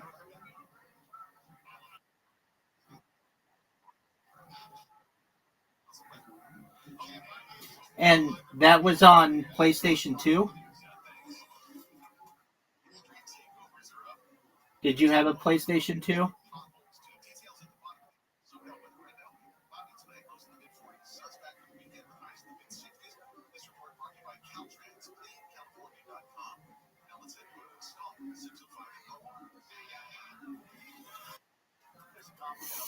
Oh, yeah. Yeah, but I didn't get it right away. I was in high school, and my parents didn't want me to get one because they wanted me to focus on my grades. And the neighbor kid, uh, he was a year older than I was, and that meant he had like a car before most of my friends, and he had a job um, at the local Target, and that meant he got a discount. And one day he came to me and he said, "Look, I really want a PlayStation, but my parents don't want me to have one either. Um, what if we split it? We'll pay for it 50-50, and we keep it at your house." And uh, and then that's what we did. So he would come over and we'd play it, but we'd play it like secretly. And eventually, I think, like, I don't know, I think I told my mom I had it, or I don't know. Eventually, my dad found out that I had it, and it was like, okay, whatever. But yeah, I mean, it was such a game. It was such a revolutionary. It's such a Grand Theft Auto 3 was such a revolution in gaming. It was the first time that they were, well, so there's Grand Theft Auto 3, and then there was Vice City, and then there was like San Andreas. And those games were just such game-changing games. I mean, they're just, each one was just a work of art in itself. The soundtracks were so good to those games. They had just like, like, I don't know if today, maybe, they're talking about putting all of Joe Rogan on Grand Theft Auto 6, which I don't know if they'll be able to. I'm sure they'll do something, but like they had like Michael Jackson on Grand Theft Auto Vice City, like really big name, like bands that, like, I don't know if you'd be able to get the rights nowadays as easily, but that was so game changing. And then I have this little thing. I've never seen anybody else with one, but it's basically this little TV that you could put on top of a PlayStation, and it was just like it made it like a laptop. It made your PlayStation 2 like a laptop. And I was able to actually take that into school, and we would play Grand Theft Auto Vice City at school. And that was like absolutely unheard of. I've still never heard of a kid who brings in an entire console and plays it during school, but we used to play it during school for long periods of time. And the way that we were able to do it, we would have these things called reading days, and we would ask our teacher, "Can we have a reading day?" It would be like just time to get caught up on our reading, and the teacher let us. We'd be able to go into a room, and all I needed to do was just get by a plug. And if I could get by a plug, I had this like special backpack that basically had a laptop area in the back, and I could just flip it, and we were playing Grand Theft Auto within, as long as it took to just start up A PlayStation.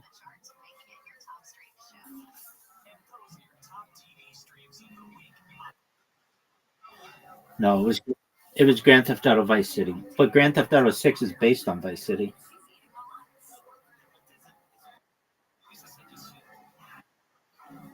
Right. And Grand Theft Auto.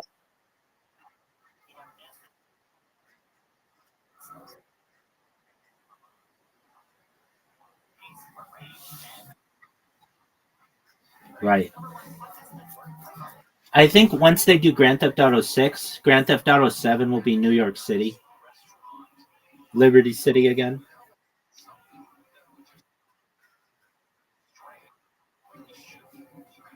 Right. I know, but they haven't done it in like 15 years. More than that. It'll be like 20 years then. It'll be the perfect time to do New York City again. Yep.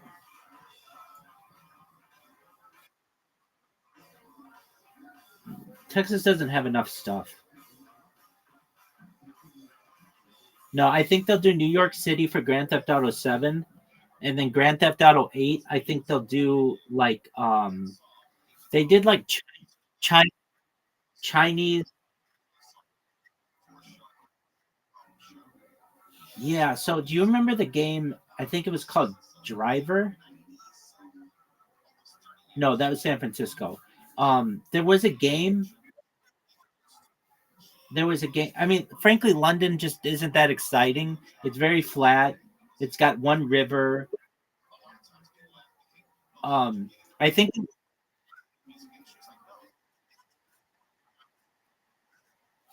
Yeah, but I mean that was like an overhead cam. It wasn't that big.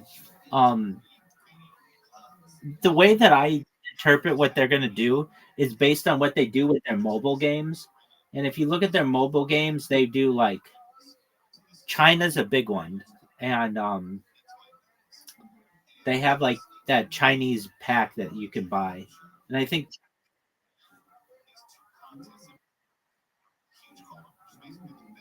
I don't. What is Anywhere City?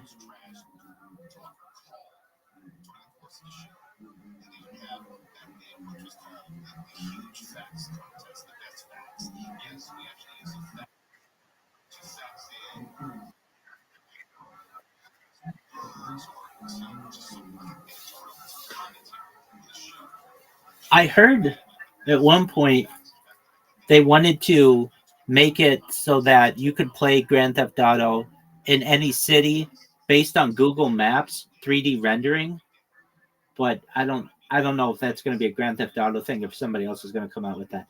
But that's what basically everyone wants. Is basically you can just play whatever you want in your city or wherever you are. Pardon me?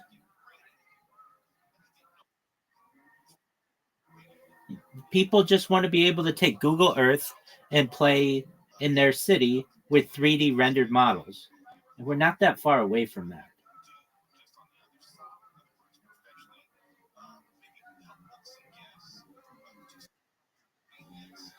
I remember I was at a soccer tournament with some friends of mine, and we were in my parents' car, and my parents were driving us there. And one of my friends said, like, if you could make any game, what would you do? And it was like, I described Grand Theft Auto exactly. I was like, I would want to be able to steal any car and shoot anybody, but this is like in the 90s when like Grand Theft Auto wasn't even a thing. And then they made it, and then like at like kind of that same thought, I would now want to just be able to do it in the real world. Not in the real world, but like in wherever, like basically no. Basically take the real world renderings and make them into a game. And we're not that far away from that.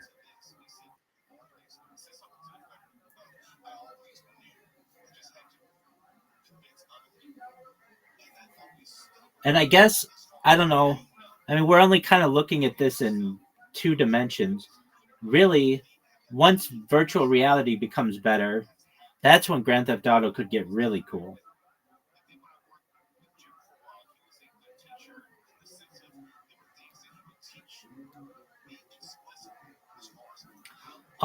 Google Earth has this hidden mode, or at least it used to, where you could run a flight simulator in it. So basically, we already have it where we're using Google Earth data and being able to travel in there. It's just you can't do it in a car yet. And I think that would be really cool to have the same kind of idea.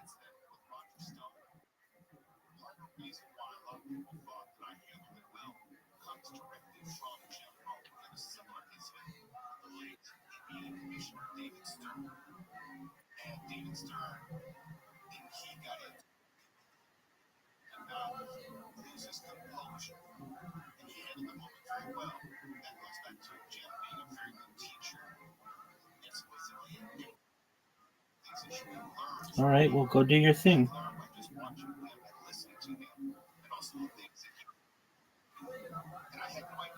I've got to create another robot. So I've got two of them that are working really efficiently, and I'm waiting on a third. What up, pimp? Yeah. Did it break 3,000 yet? All right. Well, that's yeah, it is. I remember when it broke 2,000. I remember when it broke 1,000.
All right. Well, here is Kill Tony. Do you ever have a section with any less, how do you say it, brunettes? Funny, they call themselves the Lannisters. I like the melaninless. Can I have this one but with blue eyes? This vacuum powered by white power. All right, Max. Hey, you should move to south of the 10. You could be part of the Hoover Crips. They would love me. Sure. All right, Max. You had fun here tonight? I had a blast. There you go. Hoover, I mean. He's on Twitter at not Max Hoover. Not Max Hoover. He's really throwing his parents off with that one. He's at not Max Hoover. You'll never find me. And I think you're alive, copper. There's rumors that you're on this Twitter application. We got some work for arriving for Jeremiah today. Oh my God!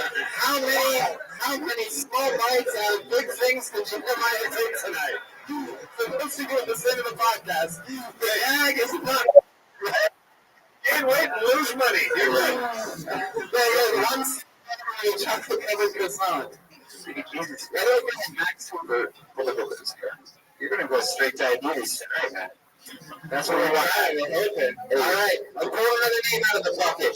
This is an interesting character. She's been on the show a couple times, maybe 2 or 3 times, and the first time she rapped, and we were surprised to see the second time she rapped. She decided to do it again. And let's see what happens here tonight. Put your hands together for Bunny! 2 exclamation points, people! Bunny with 2 exclamation points. Make the noise for Bunny, everyone. The noise. Check it. No, I'm just kidding. I'm actually going to do stand-up. Alright, so something kind of dark about me is I used to be a cutter. I used to self-harm, but I don't want you guys to worry because those days are long behind me now. I am just a crazy cat lady, and my cats do all my cutting for me. Yeah, it's super convenient too because back in the day I used to have to hunt around for my razor blades and my good Charlotte CDs anytime I wanted to do a line. But now, whenever I'm feeling sad, I just go up to one of my cats and give them a nice big belly rub. They really fuck my shit up. They're like my cute little kitty cutting kits. I love it. I have 2 cats. I really want a third. The only thing is that I only adopt a cat when I've had an abortion. I see it kind of like end of life, save a life. Just trying to be a good person. All right, that's it. Thanks, guys. Bunny, everybody. Oh. There's a minute. Bunny. Yeah, how fast can we get you rapping again? I have one. I'm going to be honest with you. I spent the back 30 seconds of your set cracking up hysterically watching Jeremiah holding back vomiting right now. I know, it's It's really about the puke. I don't even think it has anything to do with the food. I think he was paying attention to you, Bunny. No, come on, I'm just kidding. I think he's going to blow, Tony. Really? Oh, I would love to see this. If VR 360 Bunny, go block the VR camera. Don't stand between that little cylinder and Jeremiah. It's okay, right there, right there. There you go, Bunny, go that way, go that way. I'd tell you to cut it out, but get up. Right there. Jeremiah, look, croissants are gluten free. He's still eating. All right, Bunny, you can step back forward again. You're not just between them. There you go, right there. Perfect, right there. Perfect. I think we're all thinking, why didn't you rap again? I know, I want to rap, but then, I don't know, I'm just trying to make you guys happy. I don't know. Can I give some advice? What? Don't ever perform for other comedians. If this is your strong suit, is rapping, go for it. Thank you. Thank you. There you go. I think. Bunny, getting it. I like how nobody supported me at all with that feedback. Yeah, you know why? You should never perform for what other comedians think is funny, but you do you. If rapping or something like not conventional is your thing, follow that. There you go, Bunny, getting some great advice. Thank you. Pig. You can do something anytime. Bunny and Pig, everyone. You guys can do a little sitcom. He goes each continuously. She dresses like a substitute teacher in a porno. Together, Bunny and Pig. Everybody loves Bunny and Pig. I feel like that's about to happen. All right, you kids are about to learn a fucking lesson today. Yeah. Am I right? You know how I told you I like cats? Well, I like pussy. Oh. Sorry, I got way too into it. Bunny, why do you go by the name Bunny? Is that your name? Yeah, well, it's a gap tooth thing. People used to make fun of me, and then I used it to my advantage. What do they make fun of you about? Because I had like big gap teeth. But how about now? What do they make fun of you about now? And like thinking I'm slutty and Hey, we're not here to judge, Bunny. I don't know. Yeah, I know. Let's talk about this. I think he's gonna show Bunny his rabbit's book. Hello. That's a deer hoof.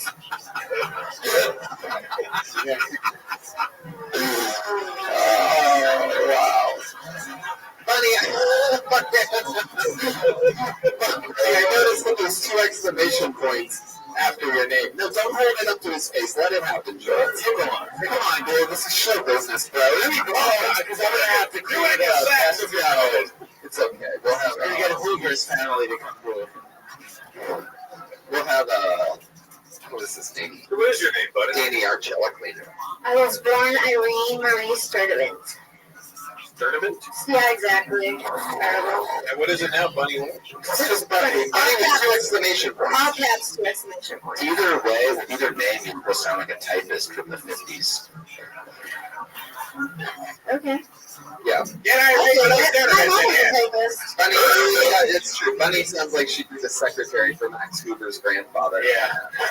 Bunny, did you get those papers I'm rolling your box? Has Max been attending his classes as a good time? Bunny, send a telegraph for me. Bunny, Money, my ink vial is empty. Money. Jeremiah. Hey, it's the wife's birthday. Did you pick up some flowers and candy? Money, what did you do with the money I gave you to invest in train?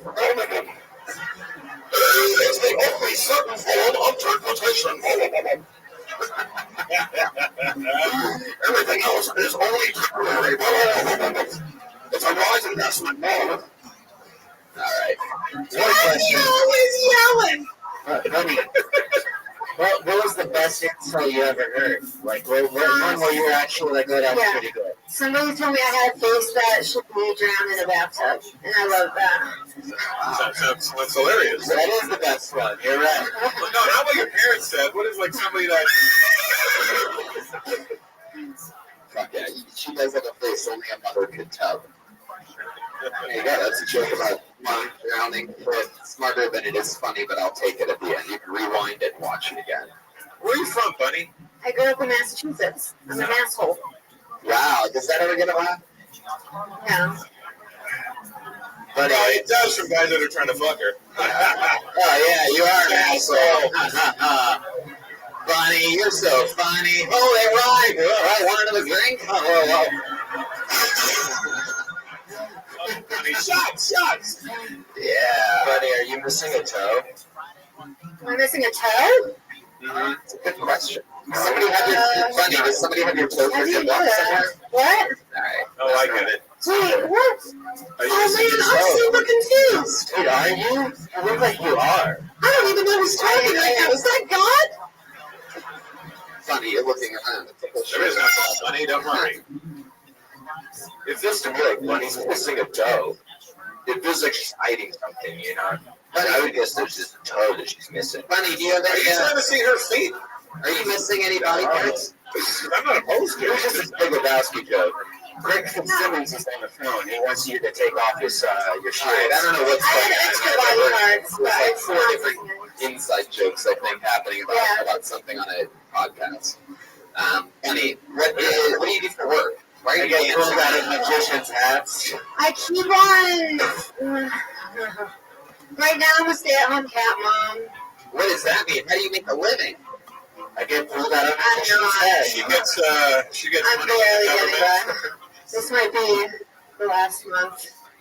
And then what's going to happen? It's going to catch up with you. The last month.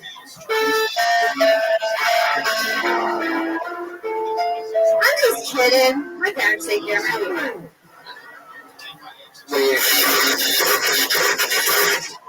Is your real name Bunny Dyson? What are your parents do? Rich. No, my parents are retired, but Yeah, what did they used to I do? don't know. My dad sold cars. My mom was a typist. Is that true? Wow, very good. Extra bonus points on your bingo cards for that. Hey, fucking the bingo cards just light them on fire. Yeah, light those imaginary bingo cards on fire indeed. And light yourself on fire while you're at it. Yeah, go shoot Donald Trump. Yeah, if you're playing that imaginary bingo, go light yourself on fire. Bunny, what's the weirdest thing you've ever done in your life?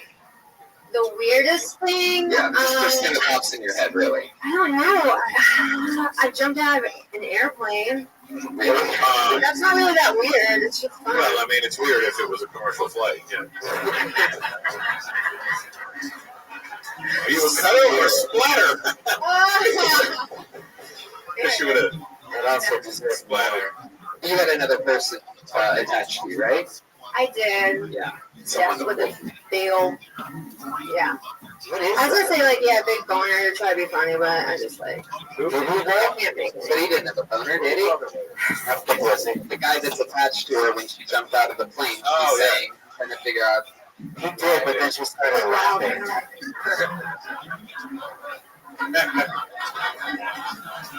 I've actually gotten that before.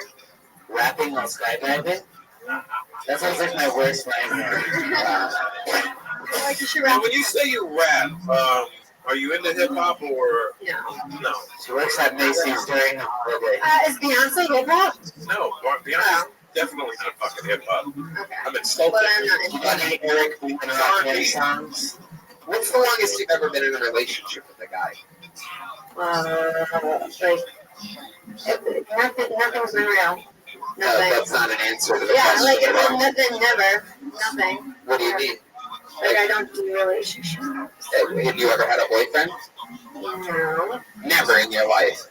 Every guy that hangs out with you ends up with the same look on his face as Jeremiah has right now after eating all that. You're just like, what have I gotten myself into? So I'll set up for that. What else is interesting about you, Bunny? Some more fun facts about Bunny. Any other special skills or talents or anything? Yeah, I can do some impressions. Oh, great. We love impressions, and one of our favorite things on the show is to have an impression off between a truly great impressionist, Jeremiah. This is going to be an interesting one. A very Welcome. special, extra heavyweight episode of Impression. The person who says impressions, they get to do whatever impression they want, and then Jeremiah responds, showing how easily he could do that very basic impression. Okay. And normally he uses the same list. Welcome. So we're going to see what Bunny does here tonight. What's your first impression, Bunny? Tell us what it is before you do it. This is my impression of a diva sneezing. Oh, okay. So these aren't real things. Oh, is that not an impression? No, it's not. That's not even one of the, that's not one of Okay. the. I can do Marge Simpson. Okay, let's hear your Marge Simpson. Right. FaceTime. Right. There you go. Oh, she's stressed out. She's stressed out, Marge Simpson. Wow. I have an impression. I have an impression of Marge Simpson stressed out if she didn't sound like Marge Simpson. Can I take over this one? Can I do a Marge Simpson? Yes. So here's what an actual Marge Simpson sounds like. There you go. We're not even going to dignify your bad impression of the Jeremiah response. We're going to give you a Red Bear response at a discounted rate. Yes, Jeremiah. He doesn't even do impressions. I mean, he does, but he doesn't. He can't. He speaks straight English. He's gone through two of this. Tony, you see what Jeremiah's eating? Ooh, pure cocaine? Oh, wow. It's really gotten down to sugar. Help weight gain. It's really gotten down to the wire. It's not a sugar. He said by anything's necessary. So yeah, definitely cocaine after that apple juice conundrum. If you wouldn't drink a bottle of My Life, we know he's eating cocaine for his first drug. It's dried out LaCroix. It's going to be so fucking right. Totally cocaine. Look at him just munching through it. Oh, delicious, delicious cocaine. No, it's powdered sugar. What is he looking at? He's just like looking above me. Are you having a stroke right now? He's like trying to get me in the eye. Are you okay, Jeremiah? How many Tonys do you see? No. When he first started, he was so red. Is it a few bites of flour that made you over the bench? Very Wow.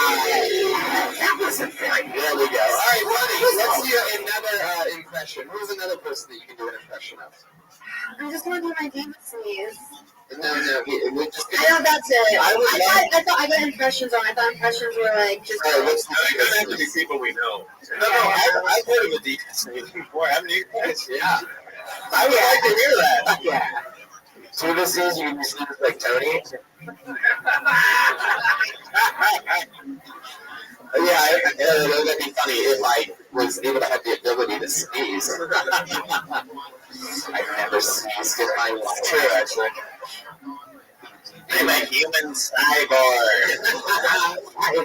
Nobody claps for a human that doesn't sneeze. Anyway, it's not true. I sneeze. That's a joke. Bunny, what's another? Let's hear the diva sneeze. Go ahead. Let's hear your diva sneeze. So this is okay. Yeah. Ha! Ha! Ha! Ha!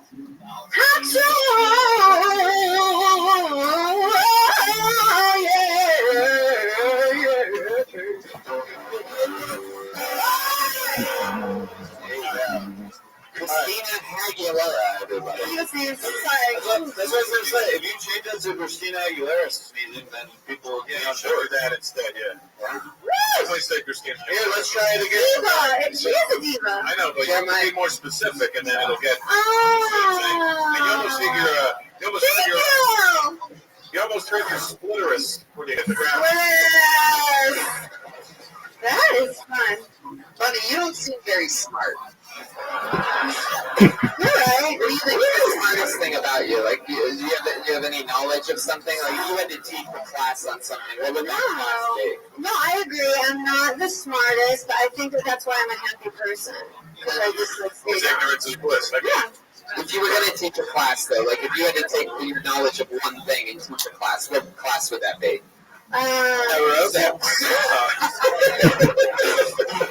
Exercise. If it could be anything. I like to crafts. Like I'm good at kids.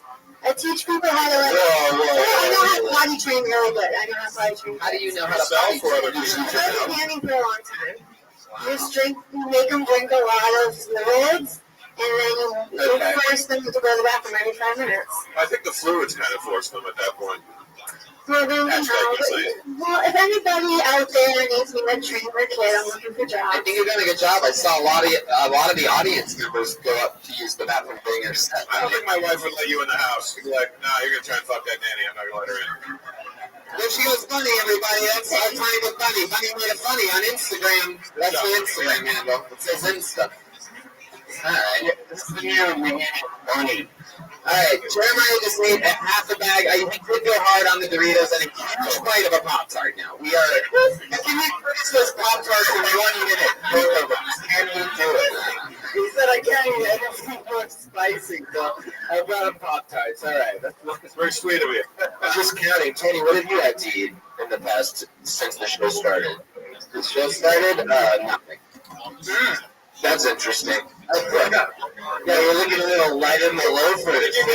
Tony. Can I ask a serious question? Like, did you guys weigh yourself for realsies? Like, is there like an accurate number that we both have like judges going, yes, they're not? Yeah, we both agree on our weight. What did you weigh in at? I had 138.5. Oh my god! And you are at 8? I was wrong with that. You son of a bitch. It's like half my girlfriend. That's not my fault, Brian. I was 166.7. Wow. Well, I think that's all changed, Jeremiah. Yeah. All that apple cheese. Cholesterol and shit checked beforehand? No. 166.7 of gluten-free, Dawsey comedy machine. Fuck yeah. I pulled another name out of the bucket, everybody. Put your hands together for Oscar Vargas. Yeah, we'll go to her next. Just like we were delayed on our start.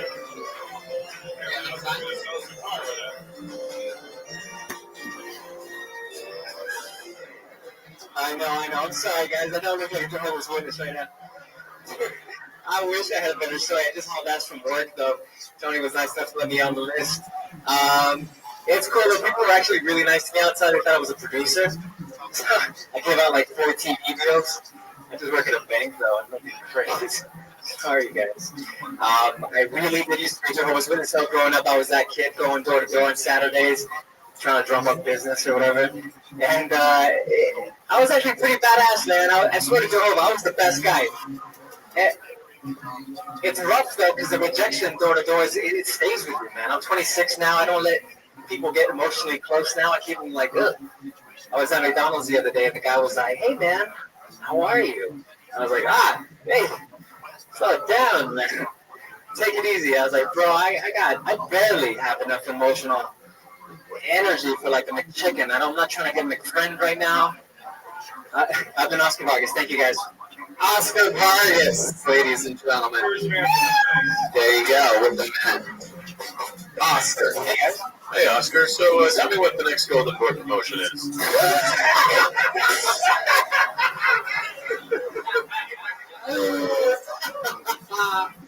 Oscar, how long have you been a pallbearer? Yeah. It seemed like that was a funeral intro. Yeah, and then all of his jokes died on stage. Hey, speaking of dying, are you still a Jehovah's Witness? No. You got out? Yeah. He's stupid, man. How do you get out? What do you just go? You just stop going, and then you just lie to them that you don't celebrate your Join the Jehovah's Witness protection program. Don't worry. I don't know. I'm not trying to better argument, look. Yeah. You know why there's no black Jehovah's Witnesses? They don't see shit. I don't see shit. Oscar, you said Ain't no witnesses. you work in a bank? Yeah. Chase? Nah, man, it's one that's been in the news a lot lately. Oh, Wells Fargo. Yeah, right? Wells Fargo. So, You already got my brains, by the way. I just realized. No.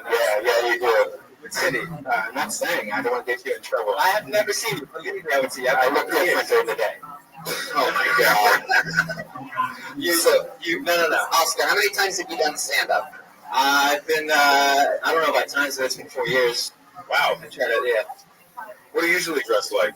Oh, man, just real casual, just like a t-shirt and jeans. I was rushing over here. It took me like an hour to get over here. Where are you from? La Mirada. So no red band. I don't think that's your branch. La Mirada. How far? That's an hour away? East? Yeah. I live in Whittier, though. Have you ever signed up for the show before? One time. I think your act could have been bigger.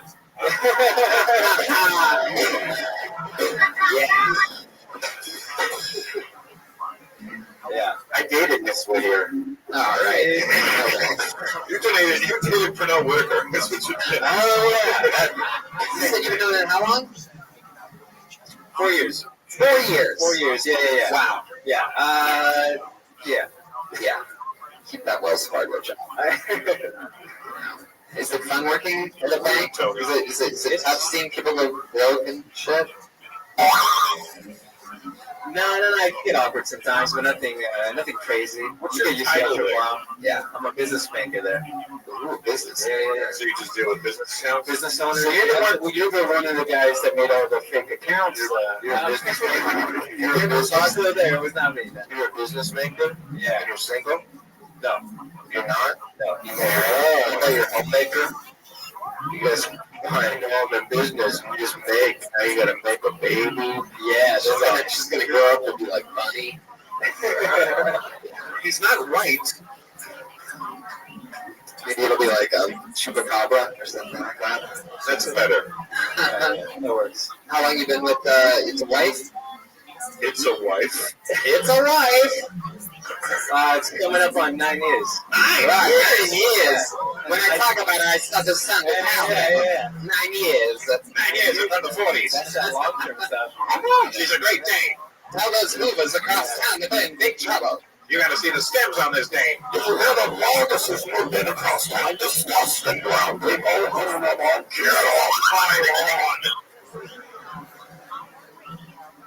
Oscar, you're one of the, it's true, you're dressed like a pallbearer and a corpse at the same time. It's very interesting. Hard to pull off I those. feel like you're gonna get a really good deal on a Hyundai. Yeah. Go on down, man. Come on down. What's your wife do? She's a student mainly.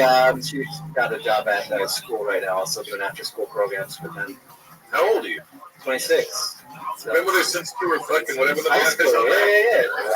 Wow. 17? Stuff, man. Good theater. It's the only woman you've ever been with? No. Slow down, Oscar. Don't get too fucking overzealous. Yeah. My first relationship was with Christ.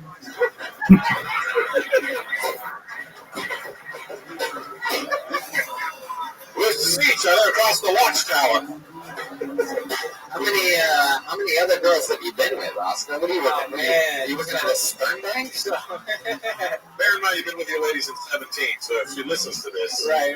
you might want to fucking tell us and No, you man. told her. It's only It's only been a year before. I'm gonna give him a hand. Jeremiah's looking a little squeamish, Johnny. Oh, yeah. Wow, Jeremiah, are you okay? All right, Jeremiah's holding strong, everybody. It's okay. If it happens, it happens. Put down the trash can. I don't want you to put the trash can. Stand in the background, eat all the bread you want, but please don't lift up the trash can. This is going to happen. I want it to happen organically, damn it. Yeah, you don't have to work so hard. Yeah, let the people in VR360 see this. I'm still eating a second Pop-Tart. It's very impressive. You actually do. He's eating a full breakfast only in the past 2 minutes. I want you to know, Jeremiah, puking is not how you gain weight. He's trying to be a supermodel? No. Trying to gain weight. Deja has some raw eggs right now. I have some in my car. Oscar, you've been with her 9 years. Have you ever thought about recently being with another lady, or was this all before your 9 years with her? Well, I mean, it's we had a break. Perfect. So in that 6 months you went Yeah, fuck yeah. wild? You know what? You kind of have to. So like, what happened? What you do? You're kind of have to, yeah. Sometimes these broads give you a hard time, don't they?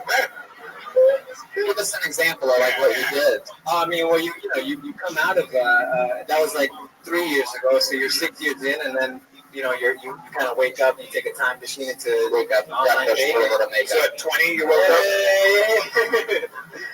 Yeah, so I mean, I think we're gonna get back together. So You are apart now? No, we're together now. Yeah, no, You have 3 years kids? ago. We had a baby 7 months ago. Oh, so It's going awesome. What do you name your baby? His name's Leo. Leo. Yeah. Leonardo Antonio, whole like Italian. What's his sign? Well, 7 months ago, do the math. 7. Hey, whatever. Is he a Gemini? Yeah. I'm a Gemini. Yeah. Whatever April is, that's what he is. Yeah. He's a fool. You don't know your baby's horoscope sign, bro? One of them that April fools. You're 24, you said? 26. 26. 2 years younger than my career. Yeah, Wow. That's crazy. He's been with us 9 years and has a kid already. Oh my God. That's congratulations. Thank you, brother. Yeah. Oscar, what are some other things that you're into? What do you do like for fun or hobbies and things like that? John Fools. I go monogamous. That's what I do for a hobby. Yeah, you know, I think I'm into monogamy and mahogany. I'm into both of them. I get into a relationship with one piece of wood from the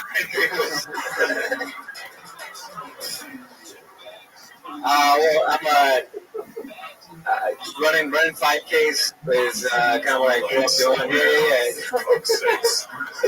I run 5Ks with the Lord. he actually carries me through the 5Ks.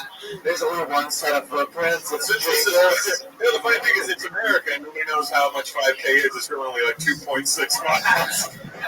There's just Nike Air Max prints in the ground, and that's Jesus. What else other than 5Ks? Oh man, I mean, recently it's just been a lot of staying home for the baby and just trying to get out whenever we could. Love movies. We gotta love movies. Did you see Coco? Not yet. No. Are you Bad father. Coco? Yes. Alright. This is I don't know if it's gonna sound rapey or how it's gonna sound. Ooh, I love this. Right when I was getting sick of you, Oscar, you come out with that one, and I fell in love all over again. I don't know if it's gonna sound rapey either, but let's find out. Welcome to another episode of This Might Sound Rapey. Go ahead, Oscar. No. It's not gonna go where you think it's gonna go. It's already rapey as fuck. That's the start of every rape, right there. This isn't gonna go how you think it's gonna go. It wasn't gonna be a rape. It's the proper rape song. I wasn't going to touch you when you were sleeping. This isn't gonna go how I thought it was gonna go. No, it's Alright, this might be rapey. Go ahead, we'll break it up. Yeah. As we're looking at I've actually been to your house before. You've been to my house? And that's why it's gonna sound rapey. That's rapier than I thought it was gonna be. I've been in your house, Were you my gardener?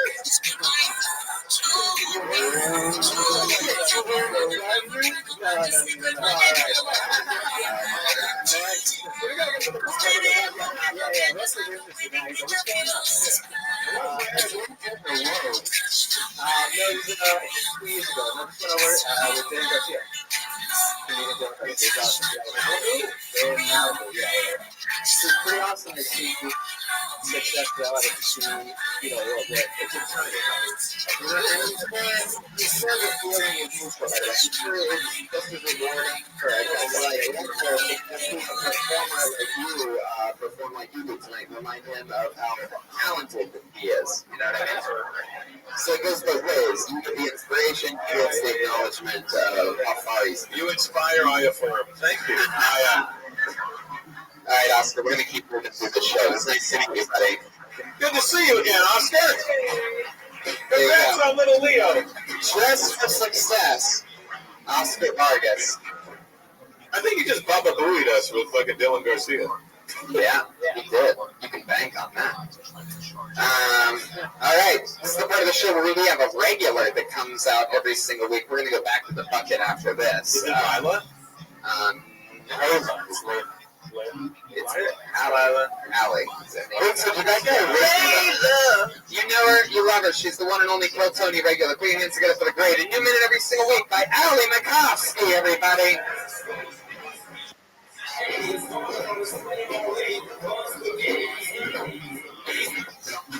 I went to Starbucks today, and I noticed that they have like a hat code. They have to wear hats for health and safety reasons. But it's LA, so they don't wear standard hats. Everyone's trying to get their personality out in their hat wear.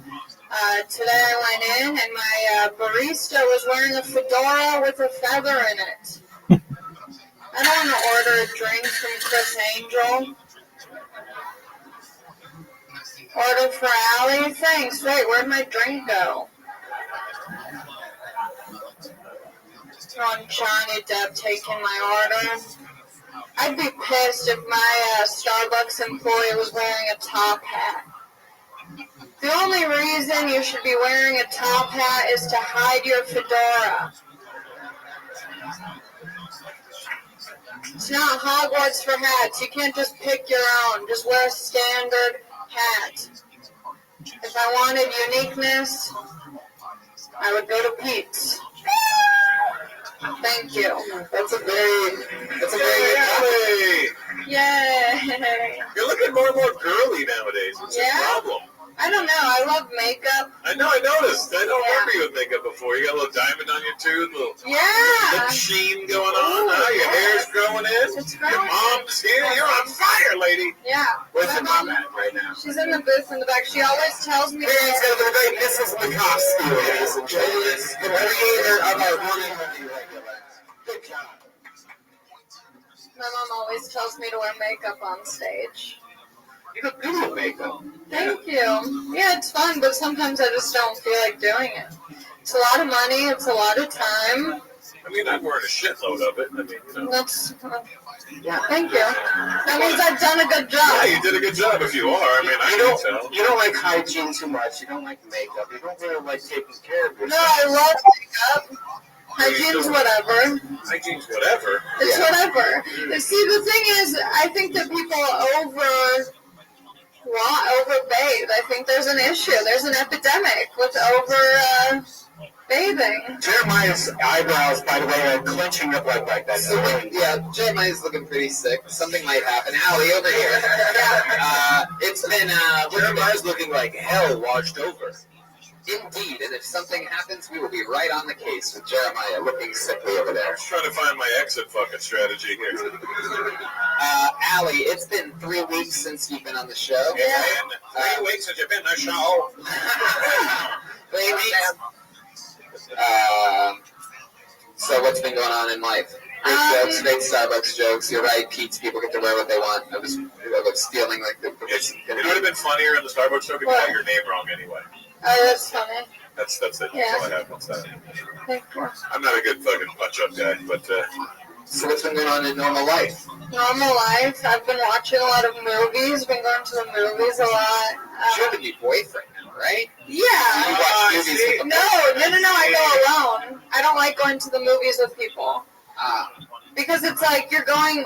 Why would I bring someone? Because I don't want to talk during the movie. So like, let's catch up later. It doesn't make sense. Also, you worked at a movie the past, 2 weeks. Oh my gosh, I saw 3 billboards outside Ebbing, Missouri. That was, phenomenal. Was it? Yeah, it was so good. Is it like an indie film or something? It's not super. Woody Harrelson's in it, you know. He's not doing indies. Is it a period piece? No. It takes place, present day. Right. It's written by this Irish playwright. It's interesting. He made a couple other films and trying to write a movie in the South, kind of a la the Coen brothers, but he really doesn't have the experience of being in the South to draw from, so it sort of rings untrue. Yeah. I just realized you talk like Christian Bale. Where is he? All right. He has the same mouth. I didn't watch Coco, but my dad did, and he said he cried like a baby. Oh. Yeah, he's only cried to Coco in The Notebook, and his friend recently died. No crying. Yeah. And not when you were born either. No, definitely. The Notebook. That'll do The it. Notebook That'll do it. Yeah. Coco will do it too. So what else other than movies? 3 weeks since we talked to you last I don't time. know. I live a pretty boring life. I found out that I'm going to be training for a pretty awful job on Wednesday, but hey, it's something. Training for a new job. You have to make money to survive. I What's the do. job going to be? It's going to be a cash wings type of place. A wings like A wings like a quick wing stop type of place, but it's not wing stop. Right. No, you just don't want to tell us in case we show up. Right. Or in case I don't get it, and then it's like, wow, she couldn't even make it. That's a good thing. What's a good thing? So if you couldn't. Oh yeah, I leave. I You get don't want to fired be like from every too job. qualified for the wing spot. No. Like, fuck, maybe I should give up comedy. This wing Yeah. shit is it's really working out. I think you would be one of the very blessed wing salesmen that there's ever been, though. I think you have a real leg up on the competition, and Are you ribbing I her got right my now? thigh on the prize. there you go. We need a drumstick in this one. Jeremiah, What type of food is Joe cooking up in the back right now? I don't know. I'm But I kind think of hungry. Jeremiah's stirring something up right now. He's got that comatose blood that happened look. Ali was also in a short film. Oh my god! Holy shit, there is a cake coming out. Hey, it's seriously, it's Rick Rosen from Jackass, everybody.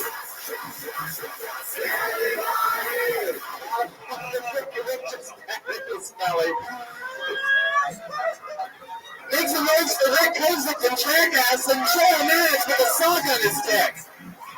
Joe, shave your pussy, goddammit. Jesus. Joe has the pubes of a 13-year-old with Down syndrome. That's right. That's right. It's like looking at Japanese porn. We're all Those long stringy. Wow. What type of fish do you have? Is that a jetfish? I don't know.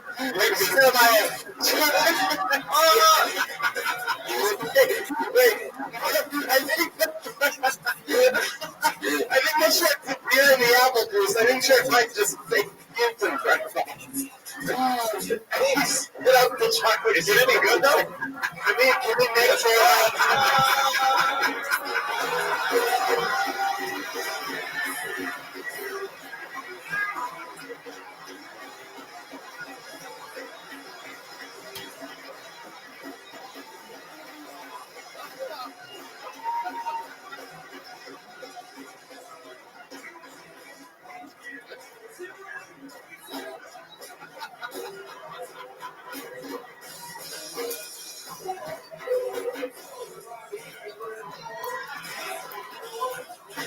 audio listeners, Jeremiah is puking his ass out. Snot's coming from his nose. The king of soul, Jeremiah Watkins, ladies and gentlemen, come on! Oh, the smell! The smell is too bad! Tony, the smell! That is Kill Tony history right there. Oh. It's taken us 250 episodes or so to get a puker on stage. I love this. Fuck yeah. Smells like Jeremiah. What are we feeling right now? Can we get a word from Jeremiah Watkins, ladies and I'm gentlemen? not using my mic. Yeah, but I'm like, no, it's a bad. Yeah.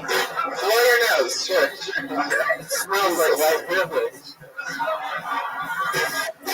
Hey, Jeremiah, that puke's gluten-free. Oh, wow. Oh, man. Jeremiah, you really have taken one for the team tonight, eating all this food, literally vomiting for what might be the first time on the Manium comedy stage. Quite possibly the third time in a minute. Vomit. Wow. You've blown your nose, which is in itself a huge feat. And It's actually a huge foot. Oh, going another round on that. It's gonna go back here, Jeremiah. Nothing personal, buddy. Jeremiah, how do you feel? Well, the spicy food, I have spicy tears right now. So they're pretty gross. Hey, there's Josh Martin, everybody. Josh Martin. Wow. Well, I love this. Allie, how do you feel about this happening? Out of all the people that were on stage tonight, you puked when you were on stage. Well, I think Allie's the only one that was able to handle it. It's a pretty normal response, I feel like. You guys don't smell this? I don't smell it. I think it's just you. I don't think the podcast listeners can smell it either. I'm about to puke from his smell of puke. I feel like I'm kind of catching a draft. That's good. Yeah. I might have to puke on his body because that smell is making me about puke. I'm not trying to make yourself. No, I'm puking your empty glass. Okay. I'll do it this way. All right. That's my man Jeremiah Watkins. Yeah, one more time for the great Jeremiah Watkins. So let's blast through this. You think you're gonna puke again? Are you gonna leave? You're not gonna leave, right? Good. Okay, Josh, let's get this waste basket out of here. Jeremiah's back to his seat. Allie Makovsky with another brand new minute here on Kill Tony. You guys ready to go back to this motherfucking bucket? I mean, I know you've seen a lot of show. I get it. I understand. But I'm going to ask you one more time. You guys ready to go back to this bucket? How about like that area right there? You guys hate yourselves or something?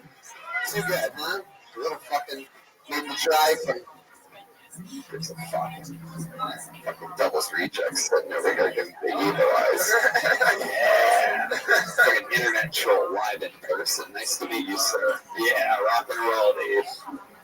Wow, we know this guy. He's been on the show quite a few times. We know him because he tweets randomly at some like normal girl in like North Carolina or something like that.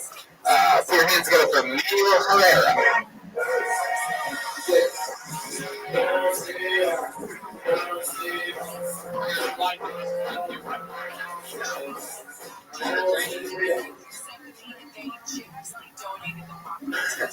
Whoa.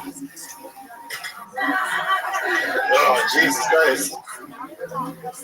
As you guys know, I follow this dirty asshole on Twitter, right? She goes, oh my God, I'm so addicted to sucking dick, this is getting out of hand. And I replied, you're addicted to sucking dick like kids are addicted to playing with fidget spinners. Another time she goes, fuck Game of Thrones, there's not enough dick sucking in it. And I told her, you should audition for the porn version, Game of Thrones. Yeah. Wow. Yeah. That bitch is crazy. Anyway, that's all I got. Yeah. Well, that's good, guys. Who would have thought that the stand-up would be hard after a guy just threw up on stage? I mean, he's stepping in the throw-up right now. He's not standing in this right. You don't have to make things grosser than they actually are. No, I mean, we're up on the mic table right there. Anyway, wow. Tony. It's like an honor to be here on Kill Toby tonight. Manuel, it's classic intake, please. Jesus. And Brian Red Balls. Manuel, what's going on? I mean, you're still tweeting at this girl. That was what we used to talk to you about after you did a minute of bad material. Now you're doing a minute of bad material about the girl. You're taking the fun out of everything for us. Hey, she sucks cock, and well, you just suck a stand-up. Yeah, I know. She takes dicks while you eat them. Yeah. Well, not quite. What? Hey, remember when Jeremiah threw up on stage? Yeah, that was a birthday cake. It's really hard to follow it. I really wish he would have been able to. He was truly a professional. He would have held out to like the big pros of the show. It's really hard to follow the momentum of Jeremiah projectile vomiting into a trash can. Anyway. What's up, dude? What's going on in your real life other than tweeting at this girl? What do you do for work again? No, I drive a forklift. You drive a forklift? Wow. I bet you're the funniest guy back there. Yeah. And that one forklift at any given time. Are you mad they didn't let you drive the spoon lift? Yeah. I drove a clamp. Okay.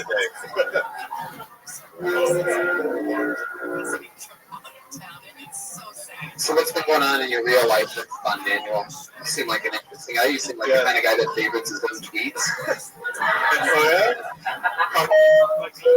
On Instagram. Well, some chick ghosted me. Some chick ghosted you? No, she ghosted me. She Ghosted you? talking to me, yeah. Oh, that's when ghosted you. They just stop talking to you. And they block your number. And, I should have guessed something was up when she told you her name was Casper. So when she ghosted you, like how many times had you seen her? How many One times? time? Just one time. I think that's really ghosting. I think what this means. She didn't like you. Yeah. I mean, don't play Patrick Swayze for this one. It was Put your pottery back in the garage. I ate her out in the backseat of my car. You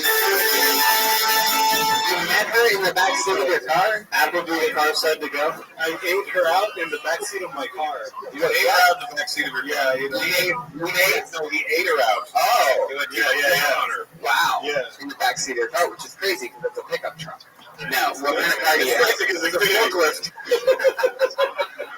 Forklift. You know that pussy. You know what I mean? How can it be drive-through and dine-in at the same time? Yeah.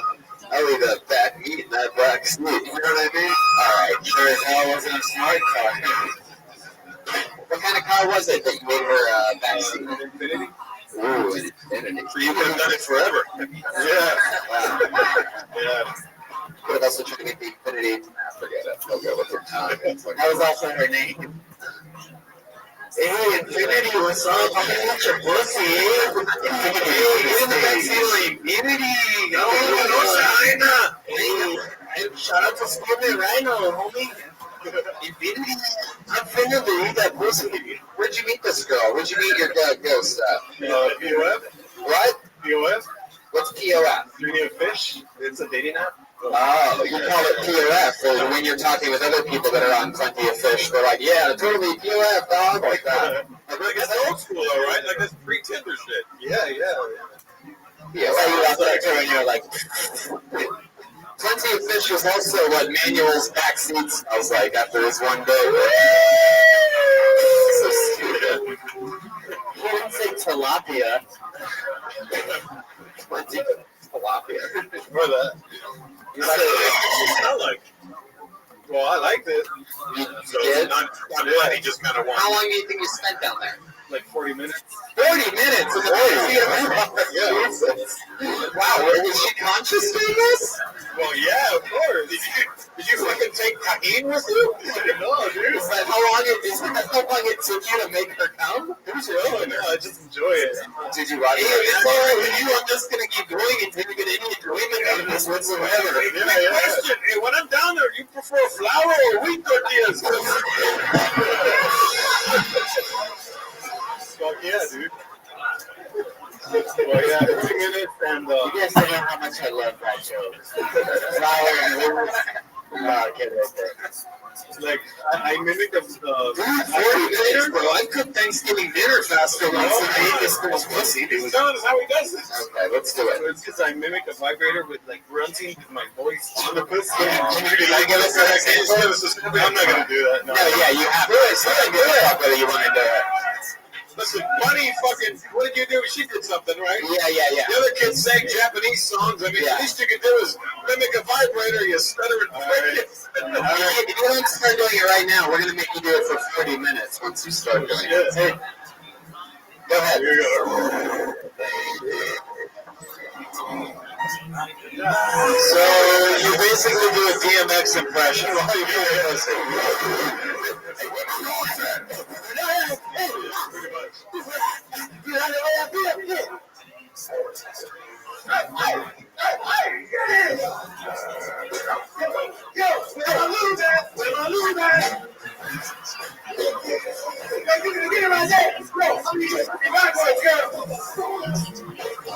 I think we'll do a necklace.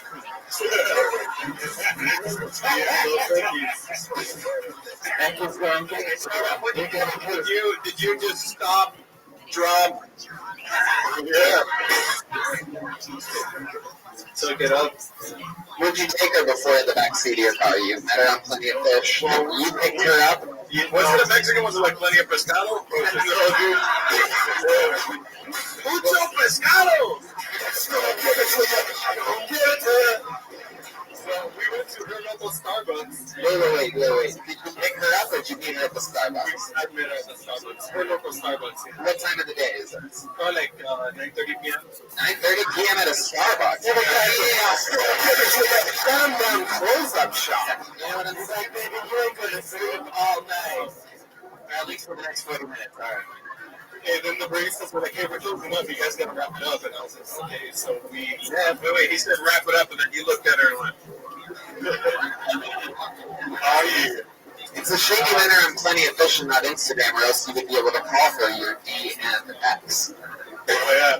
That's a DMX, DM, and internet joke all in one. Again, smarter than it is funny, but I don't expect Tony fans to be that smart, you know what I mean? Laugh about it tomorrow. Hey, would you, I got a question. At what point, when you're going down on a woman with your mouth, oral sex, whatever you want, at what point do you stop licking and start growling? Yeah, you don't just start right away, just like on your way down. You're still making out with them, looking him right in the eye, and you just start going. I told her, hey, I'm gonna run with my voice to mimic them. You warned her. Yeah. As a man who's eaten a lot of pussy in his life, right? I don't think you should ever say mimic. When you're about here, I'm gonna project mimic. They don't want impression. They don't want to go like. I'm willing to go down and you're going to do a diva sneeze right now. I'll give it to you. You know, Max Silver. I'll give it to you. Max Silver mimics a vacuum when he goes down and shakes it. I'll give it to you. I'll give it to you.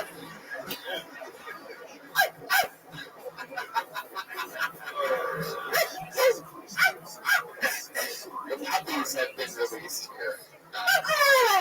Manual.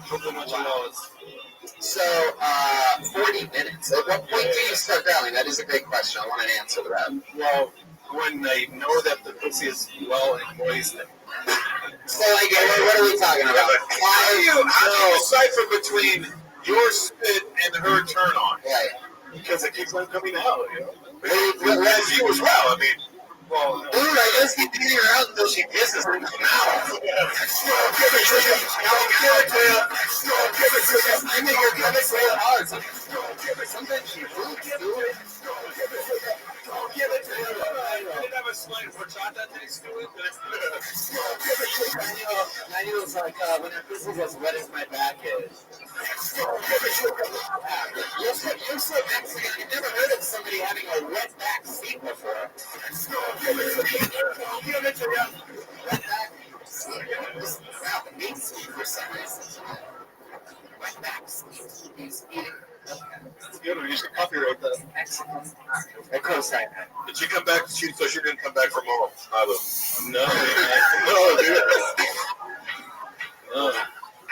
She almost waterboarded me, you know. Nice. Was she a squirter? Yeah. I think so. Yeah. I'll tell you know when that happens. Because you go, Yeah. Doing comedy. I was taking it back, you know. She was a squirter? Yeah. Dang. And she never called you back? No, dude. Was she a white girl? Half white, half Mexican. What? Y'all gonna make me lose my mind. Oh, there. Y'all gonna make me go all out. All right. Anyway, yeah. I think the grunty tripped out.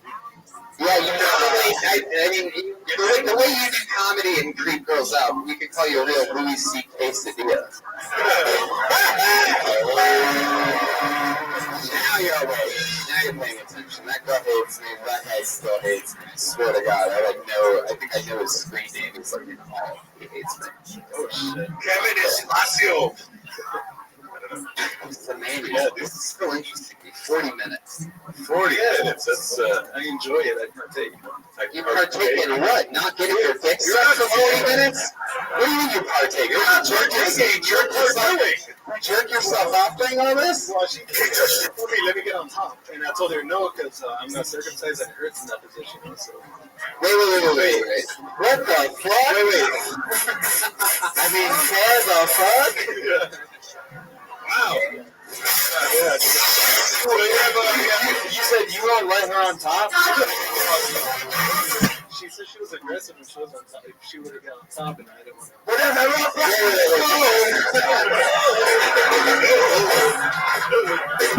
Yeah, you know what I mean? Yeah. So it hurts when you're on top. No, when she's on top. Because you're not circumcised. Right. Why are you circumcised? I don't know. I mean, my parents didn't want to. I don't know. You're Mexican. I don't know. Normally Mexicans love trimming around the hedges. You know what I mean? Yeah. Tony, I think tonight we found out that's not true. It looks like a taquito. Yeah.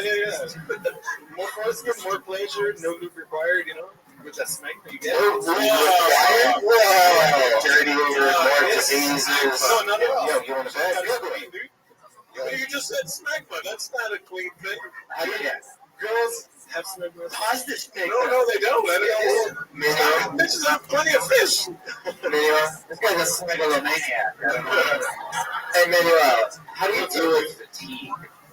How do I deal with it? Siesta, fool. Yeah. I don't know, I just take a nap and I'm good to go. Yeah, like the 40 minutes in which you're using your tongue and your mouth and your voice and everything like that. I eat Layla time. At the end of it all, do you just sound like Danny Williams? Like you just... I was born with fucked up fingers, so like it gives me a break with my tongue, so I just do this. You know? What the fuck is that? It's like my fingers are fucked up, you know, so I'm able to do that. So my tongue is resting, my fingers are getting at it. And that's how I get the work done, you know, in the 40 minutes go by like nothing, dude. You know we can make the same hand motion. For those of you listening to the podcast, Manuel showed us that he has the hands of E.T. Can I just say that that motion that he was describing and doing with his hands was way more gross than me puking on stage tonight. Hey, it looks gross, but to them it feels good, you know. It was like E.T. if he couldn't phone home because he didn't have a Mexican calling card. Still here. He's a real alien, though. See, why didn't you do that in your set? No, the aroma took me aback, you know. So. The aroma? The odor, the scent, I don't know. No, we get Hey, it. fool, the fucking odor got me. Yeah. The fucking odor was hardcore, bro. Odor in the air, man. Like, calm down with the smells in here. Yeah, man. Odor is odor with less letter. It's the order. It's an acquired order, you know. I'm a little better now. You know? Other than the growling thing, do you have any other tricks that you use? Well, the fingers, I mean, that's crazy. Double jointed fingers. He has a lisp, which means he has a larger tongue than he needs. Did you buy her a drink at the Starbucks? No, she paid it for herself. She peed on herself? Oh, no, she paid it for herself. She bought it for Yeah, herself. she got it for herself. What'd you get? So I got a green tea. Yeah. Or as you call it, pussy eating octane. Yeah, dude. Sugar-free green tea, gotta get this. LT there, they. What did she drink? What did she piss all over your face when you thought she squirted? Caramel mocha. Caramel mocha, indeed. Yeah, that's the wrong hole squirting. Yeah, dude. Alright, man. You're Like a pasta freeze and shit, yeah. Man, and then she goes, we ate a girl's pussy for 40 minutes. She didn't give you a hand job, not her mouth, nothing. A little bit, but A little bit of what? Are you telling the truth? Yeah, but that's what she wanted to get on top. I'm like, oh, I don't want A hand job. She's giving you a hand job. Yeah. Then she wanted to get on top of you and what? I was like, no, let me go down on you more. Oh. Yeah. Because you didn't want to fuck her because every time a girl's on top of you, it hurts. Yeah. So you're never on bottom. You know that, like, when women ride us, that's for them. They do that for them. Yeah. You have to put aside your selfish penis sometimes. Yeah. And let them ride you, because that's how they go, oh, yeah. It's not all about us. Sometimes your dick's going to have to take one for the team. Oh, shit. So pull your fucking turtleneck back. All right, man. All the guys in this room right now, Russell, are mad at you and they're like, "Meet me outside. If any girls want to help out, let me know. Is that true? Is that true that you're that open about it? That if any girls wanted to jump on you? So let me ask you this: if you're fucking a girl in the missionary position, which is basically what the only way that you can fuck a girl, or doggy style, I guess, right? Missionary doggy. Is there anything weird that you have to do in the missionary position, or anything like that? Do you call it doggy just give the native viruses. The condom helps out with the what? The condom helps out. Condom? Yeah, You don't really want this pussy. Yeah, dude. You good now? All right, good. Yeah. Have you ever been with a girl and not used a condom? Never. Never. Have you ever got? Well, you're not very Mexican, are you? Fake Mexican here. Got fake Mexican. No, dude. No. You gotta give her that Cinco de Mayo. I want to have kids, I want to bone out, but I don't want to make a baby. He's just worried about a smack with Stinko de Mayo. Yeah, dude. All right, Manuel. Well, hopefully one day things work out better for you. Damn, I said a lot of shit. Yeah, you did. It was pretty great. Hey, do you think her pussy got gingivitis or something from being down there so long? I don't know. No, I don't think it did. And don't worry about all the stuff you set up here tonight. Much like that girl who's pissed you for 40 minutes, none of us are going to remember you tomorrow. Manuel Herrera, ladies and gentlemen. He's on Twitter. Winner Snake comes back again and again. Wow, look at this. It's the late game challenge version of Ryan J. That's drawing. Me hitting the gym with my trainers. Look at that. Red Band and Russell. And then you got Jeremiah eating a bunch of food with Pat and Joel and Chroma Chris.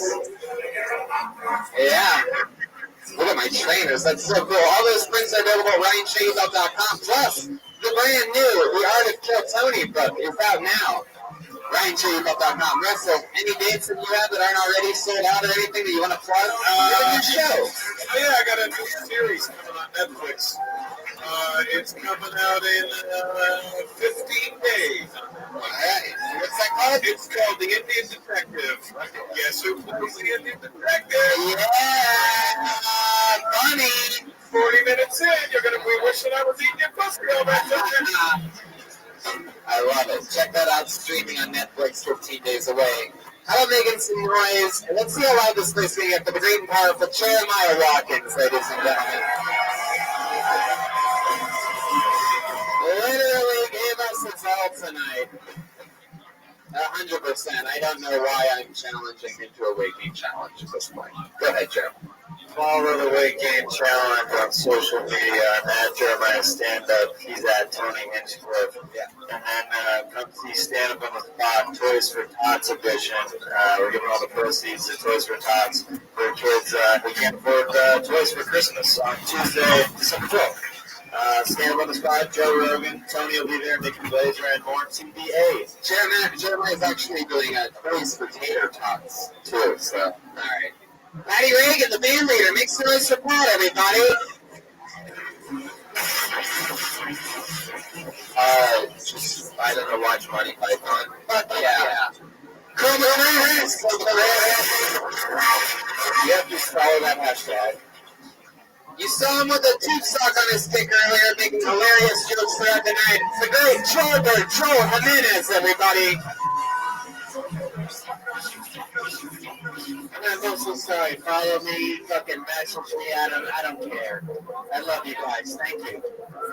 I'm going 3 nights in Philly at the end of January and taking December off the road. I'm in Rosemont in Chicago the second week of January. That would be fun. And yeah, Philly and Dallas. Oh yeah. Next week we're going to be announcing some crazy things. Also, next week's show is going to be inside where we started, guys, the belly room for the first time in like over a year. That'll be fun. Yeah, so that's going to sell out quick. So if you're going to be in town next week, you might as well just get them now at the Comedy Store website. That's going to fill up like crazy. All the comedians will be filling the stairways and things like that because we won't get enough room for you. Jeremiah's there. It'll be the belly room for sure. Josh Wagner, Holy McCloskey, Brian Redband. See you guys later. Thanks, everybody. Have a good night.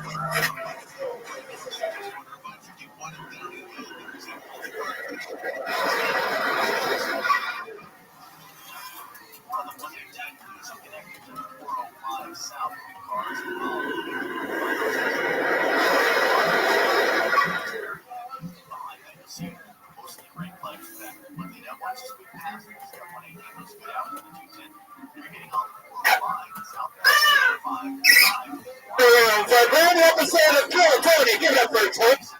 Hello. Hey, everybody. Hello. Welcome. Welcome to the belly room. You guys ready for a crazy fucking show or what? Come on, you guys can do better than that. Are you guys ready to blow open this fucking blowhole of a room?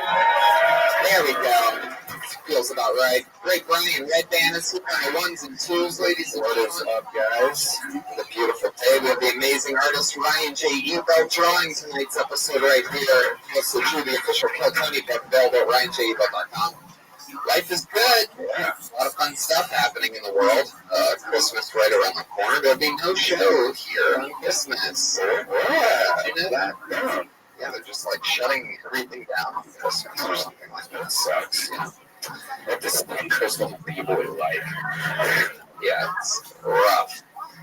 But I'm going to be performing stand-up in Chicago, Illinois at this Laney's in Rosemont. And I'm going to be in Philadelphia at the end of January. So if you're in Chicago or Philly, yeah, show whatever you just said.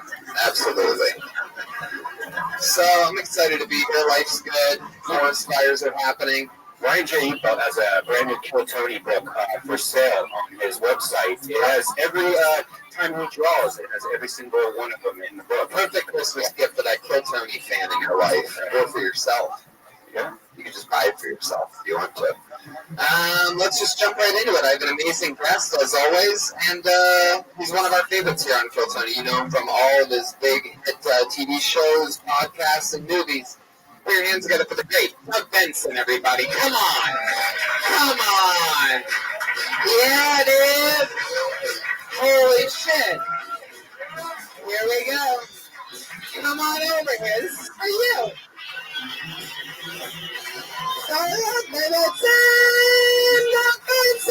Doug Benson. He's Doug Benson in the morning. He's Doug Benson at night. He's Doug Benson everywhere he goes, because it makes him feel alright. It's a great Doug Benson. There's 17 people watching this. Wow! Those 17 people must be having a good time. I said goodbye to them already. Doug Benson's here, everyone. Hey! It's exciting. We love you on this show, Doug. You're always honest, and it's always fun meeting people, comedians alongside of you. We have what we would, I think I would call good chemistry. Yeah, we do. We had fun on a cruise a little while back. Yeah, we went on the Impractical Jokers cruise to Mexico. We had a blast. Yeah, smoking weed on a crazy boat. Yeah, since then you got married, so I never hear from you. That's not true. I'm hanging out just more than ever. You know, I'm taking part in a weight gain challenge right now. What does that mean? Oh, you and Jeremiah are trying to gain weight? Yeah, we're trying to gain as much weight. But you don't throw up like he does. No. Yeah, Jeremiah threw up last week. I'm excited to see what happens tonight. He's part of a band. Let's just bring him up, shall we? It's the best damn band in the land. It's Pat Reagan, Jeremiah Watkins, and Joe Jimenez. Oh, Kill Tony band. Every single week, if you don't know, they do different characters, and they commit to the characters throughout the show. I never know what they're going to do ahead of time. The Kill Tony band. Here they come. Oh, wait a second. The Mechanics are back. We've seen these guys before. Wait, I'm on a rerun? It's Mechanics, ladies and gentlemen. The Mechanics this week. I've seen this before, I do believe. It's two Mechanics and Mexican Mario from Mexico's Mario Brothers. And clearly you have the host of an Italian restaurant who had to recently become a mechanic. Jeremiah, how you doing over there? I gotta pay for stuff, you know. I had to stop fixing cars. See, you guys are mechanics. Yeah, I nailed it. All right, well, this should be fun to see. You guys have been the band before on this show, right? Yeah, we've been here one other time. One other time? In June of 2017. Yeah, you're sharp, don't you? You used to know those? Oh, Jesus, that one's sort of mean. No, I don't do Sudokus. Right. Oh! Okay, well, I'm excited to be working with these mechanics and Doug Benson tonight and the Red Band.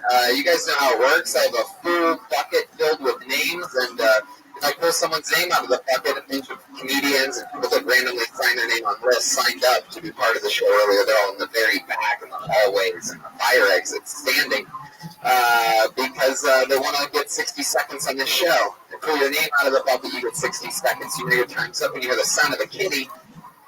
That means wrap it up then, or else you're going to bring out the angry West Hollywood Bear. Oh. So, just do your time, and let's do this. We're going to meet you and talk to you about anything in the world after your set. You guys ready for this? It's Kill Tony live in the belly room where it all started. The return to the attic. We're back in the belly. Yeah. And you're fun to be at the highest room in the Comedy Store than Doug Benson. I said that right. I'm so astounded. Get ready for a hero of the show. What is that, like sarcasm? No. Oh, wow. All right. Your mustache is not going to make it. I pulled the name out of the bucket. You guys ready to start this shit or what? Let's do it. Your first comedian performing for 60 seconds here tonight goes by the name of Chelsea Warner.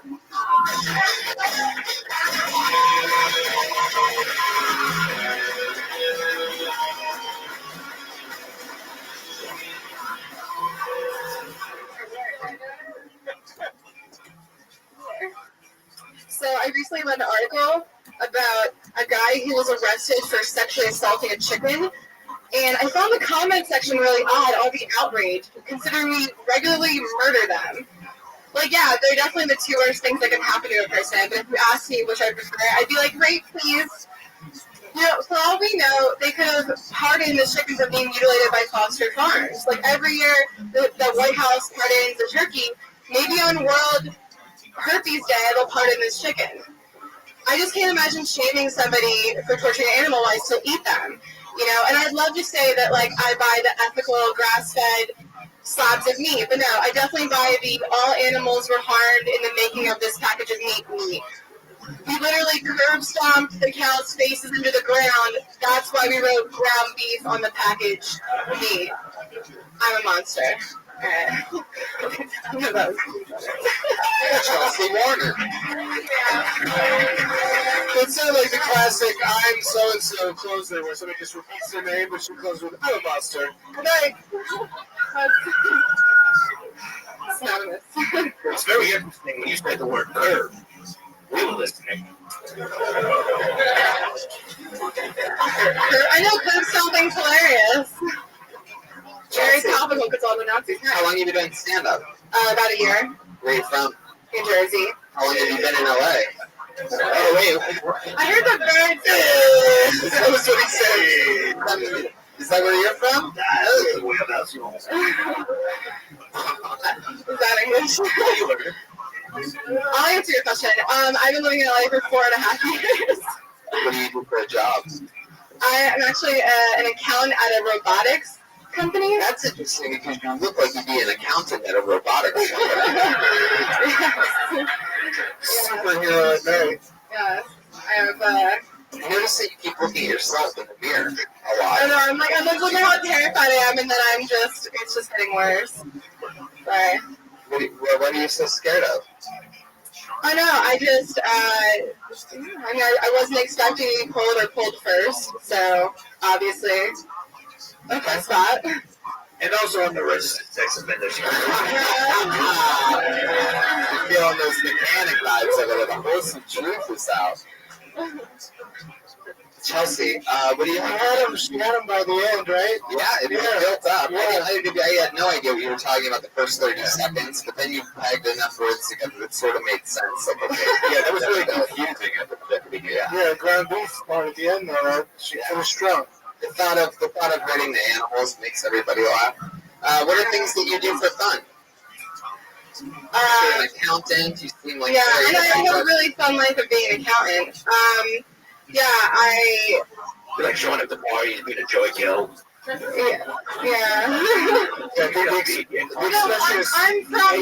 You said you read an article. Killjoy. That was the beginning of your set. I think he knows Killjoy because he's doing one right now. All right, go ahead. No, I'm welcome to the meanness. It's fine. Well, I mean, I went to film school, so I do stuff involving with film. Yeah.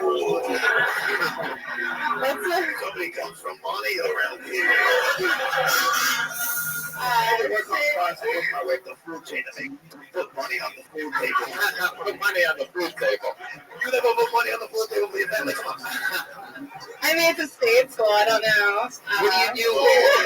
I don't know. Film school is automatically a well-off person's. So what made you get into accounting if you went to film school? Well, I first was working at a bunch of production companies here, and as I'm sure many people know in this room, that creative jobs don't pay. So I had to up my skill set. Obviously, I was making like $9 an hour doing like production work, and then being told that I should be grateful for the $9 an hour. How much did they pay you for when you played Daria? I'm not laughing because like I've heard that, so you know I've heard that. Yes, because you look exactly like Daria. Morose, Every day you your house, you have to think for a second. Daria. Sorry, I'm just hearing these like really cliche jokes like Daria and like film school is a pretentious and like ground. I know. Sorry, I can't do this. I don't know what's like the shade, so you can dumb that down for me. What do you do? Like, do you have any like secret fun things that you do, like in like your social life or something like that? You seem like the kind of chick that like has like dark secrets or something like that. I think she's trying to solve a murder. I think she's tracking a real life murder with pins and a map and red string. I would say dominatrix. I sort of get that vibe. I normally wouldn't stereotype somebody like that, but there's something very like. I'll validate something that's being said. I was. You are a robot, aren't you? It's an easy job. I just have to like account for all the different robots in my body. No, I did have someone sex slave before, so yeah, you're on. Yeah. Yeah. You know. Thanks, finally, some people aligning with me, finally. I'll ask a follow-up question.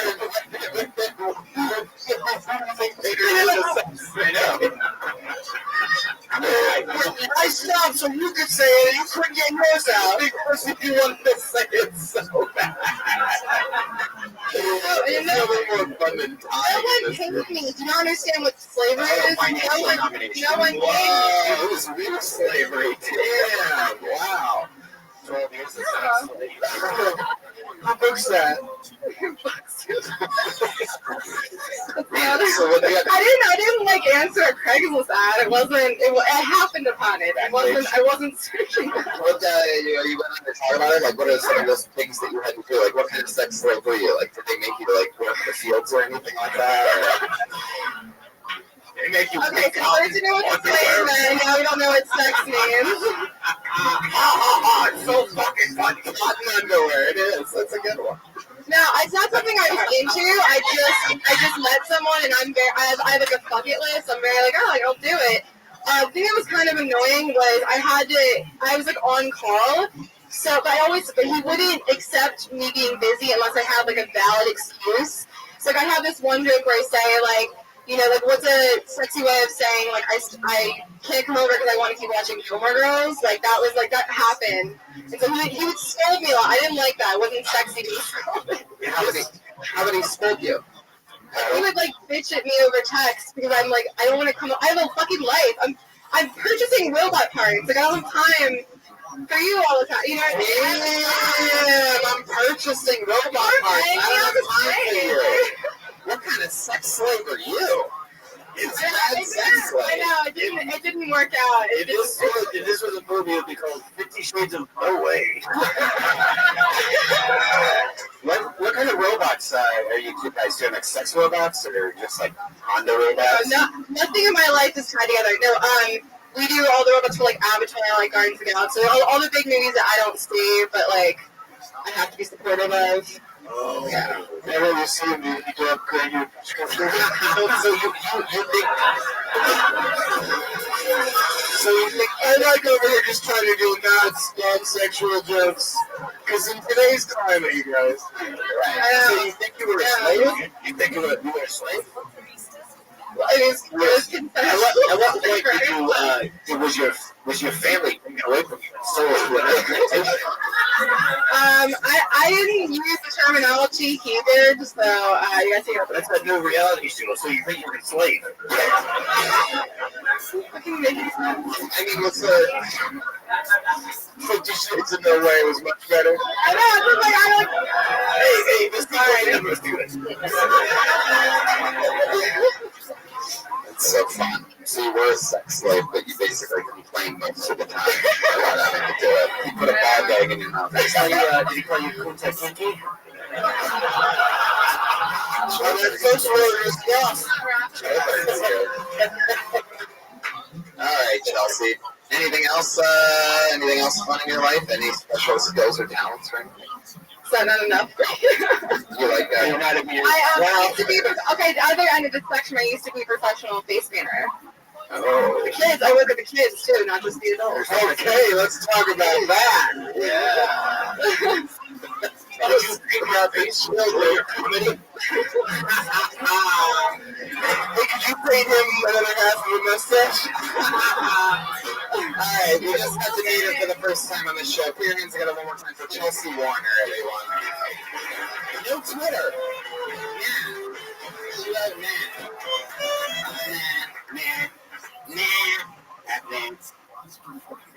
What's the mechanics with mustache? I wonder if there's an @NAH on Twitter, because that's a good snag. I pulled another name out of the bucket. Put your hands together for Avanti.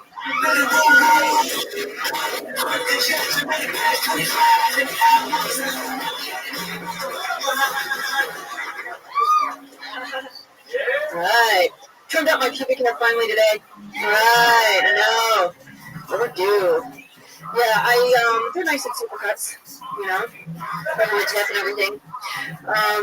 Yeah, I just celebrated my 15-year anniversary of being a vegan. You can high-five me on the way out for my service to the planet. Don't worry, don't owe me anything. I had a potluck for my vegan anniversary, and nobody showed up. Vegans hardly have any friends. It's all right. It's kind of weak, because I'm a racist anyway. I'm racist in that I hate everybody equally. You know, it's happy, you know. So, asshole vegan tip for today. If you can't shoot it up your ass, don't eat it. Asshole vegan tip for tomorrow. Eat pussy, not meat. Anyone know what your spear vegetable is? That's an avocado. That's a thing fruit. Pears, you know. I'm a Pet Person Rewards member, too. I smell a closer.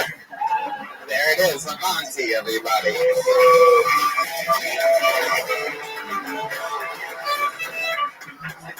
Fuck yeah. That's the best joke ever. That last one. It sounded like a Brody Stevens line. Where were you going to go with that? Was that it? No, That segue is you plan on that to get a big laugh when you say it. You notice you said it once, and you didn't even have to finish the joke because you could just say the setup and it gets a laugh. I'm a Pet Boys reward member. Is that true? Yes, it's true. How often do you have to go to Pet Boys in order to get rewards like that? I think if you're a regular oil change, you can go and you could go when you're going. You know, Your grocery store card. yeah. Right. You need a little pep in your step. Just eat meat. It's weird that you make that reference with the Pet Boys sitting right next to you. Yeah. Is it a thing, you guys, that she's part of the corporate structure and doesn't go to an independent mechanic like yourself?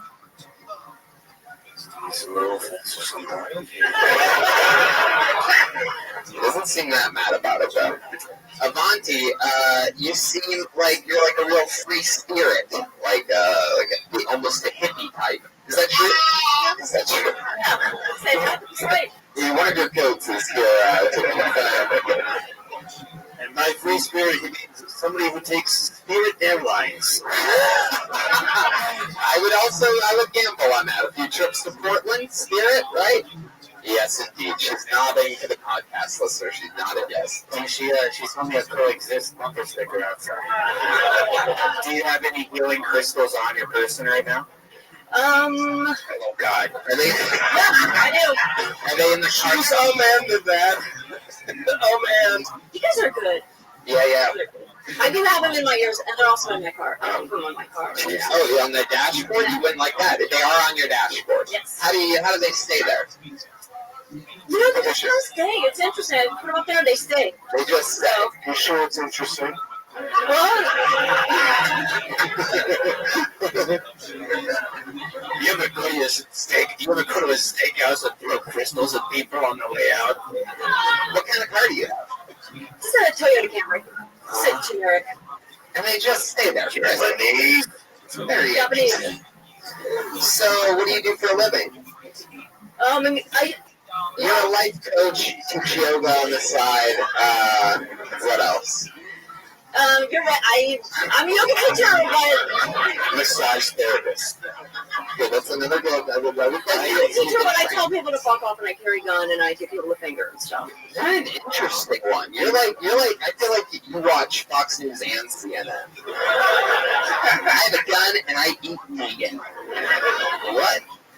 You're a weird hippie. You have a gun? I want to get one. That's what someone has a gun in their waistband right now. Says that long pause. I want to get one. And it's right here. Did you really trim your bush? It's been a couple of days. Okay. I noticed. I read that with the follow-up question.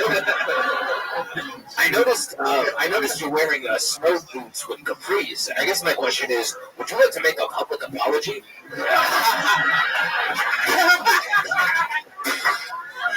Yeah, I like these jeans. I shouldn't have worn these jeans. Avanti. So, where do you live? I live in Venice. You could probably take a guess now. Here? How long have you been there?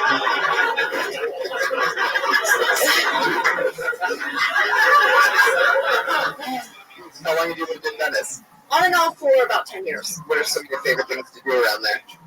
I feel like you have like the ball like on a string or like things like that, like some weird shit that you do, right? Exactly. Like what? I save my menstrual blood and I pour it on my plants. God damn it. Where are you on sound effects right now? You're just playing full verbal responses? Give me something. Yeah. Yes. Thank you. Jesus. Hey, yes, you better slow your Mustang down. Okay, so Two baby plants, and was one of them called Carrie? she has a you with this. It's a good idea. I haven't named my plants, but I think that's a good idea. So you use menstrual cups, is that's what you're getting at. How do you do it? Exactly. How do you get the what? Well, part of the Pep Boys joke is don't you think it's time to wake up and smell the Diva Cup? Okay, you said there wasn't any more of the Pep Boys joke, and now you're telling me that there is, and that it's horrible. Very much, Jeremiah. Why are you throwing up again? I think, in my professional opinion, this book is total. You're not going to be able to take it out one day again. So, you really do this with your blood in your plants? I do. Why? It's actually good for the plants. It helps them grow, and it helps to. So is water, though. It's better than water. Do you have a term for bleeding your plants? Not really. I haven't thought of it. But you could come up with something exactly. Like, your garden must smell. Like, this is the stinkiest garden ever. Your plants buddy just go, feed me, you volunteer. Period, though. That's what that is. It's a little shop of fools. Fools, period. Jesus fucking Christ, where did you even come up with this idea? Is it your own thing? I'd heard of it before on, like... Because you hang out with people that, like, act like you. No, actually, I don't know anyone else that does it. Pretty cats do. Where do you put the period blood? You put it in like one of those like flower water pots. You squat over a flower water pot. And do your plants starve when you're off with Burning Man?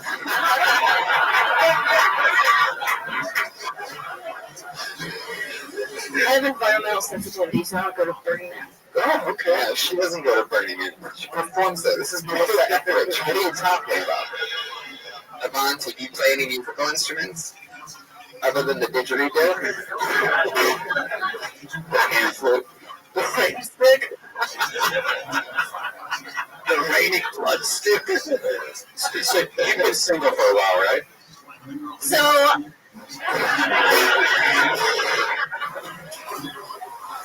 is that true? You have been single for a while?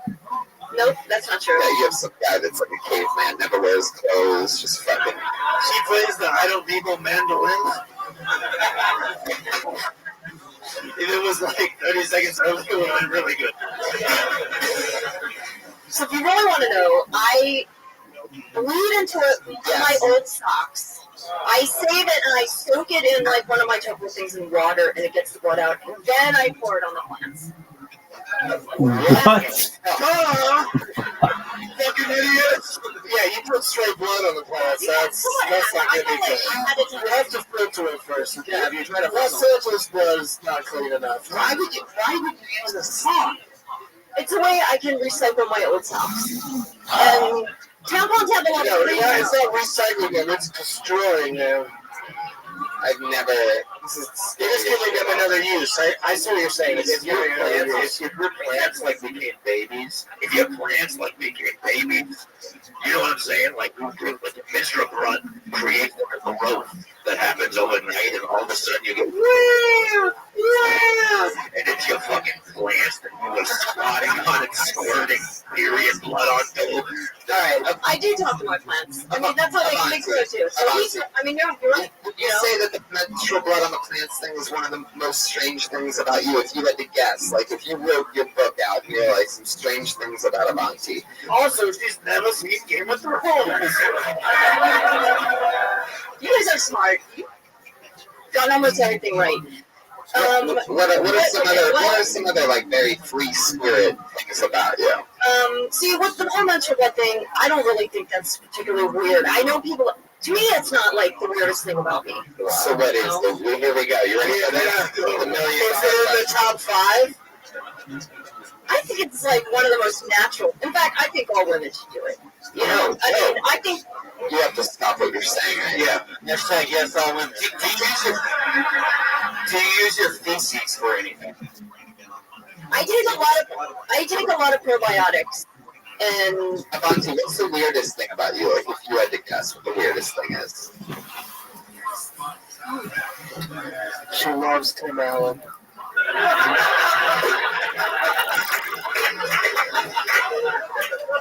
I don't have a TV and I hate TV. I hate. Okay, sorry. But that's not that weird either. Hating TV is pretty up there for weirdness. You ever gone door to door and try to get people to vote?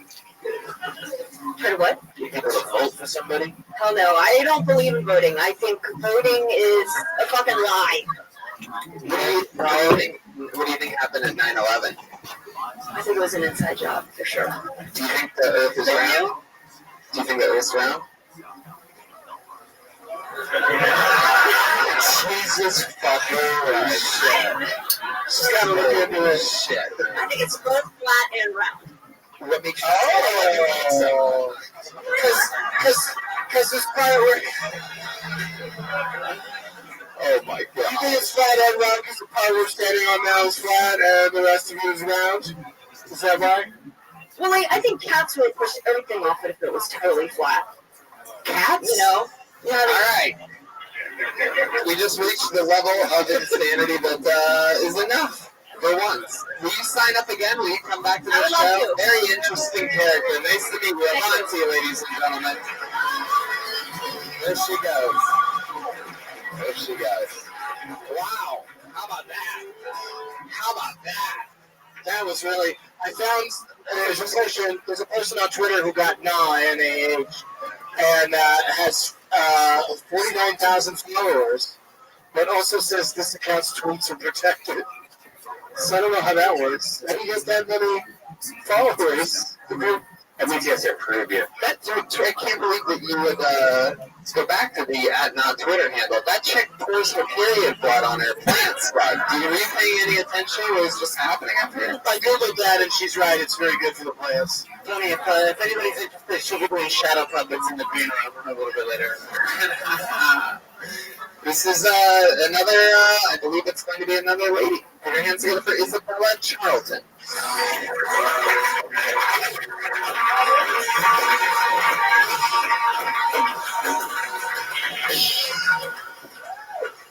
Hi. I have a resting, adorable cherub face.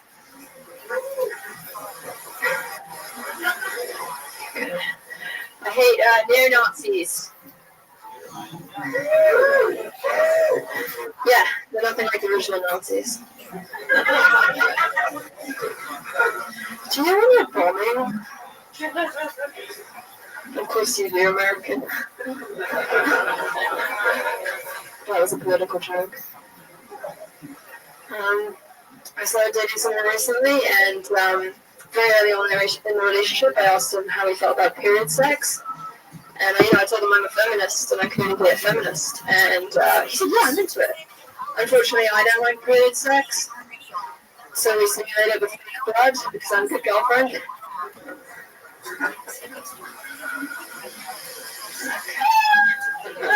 Okay, Isabella Charlton.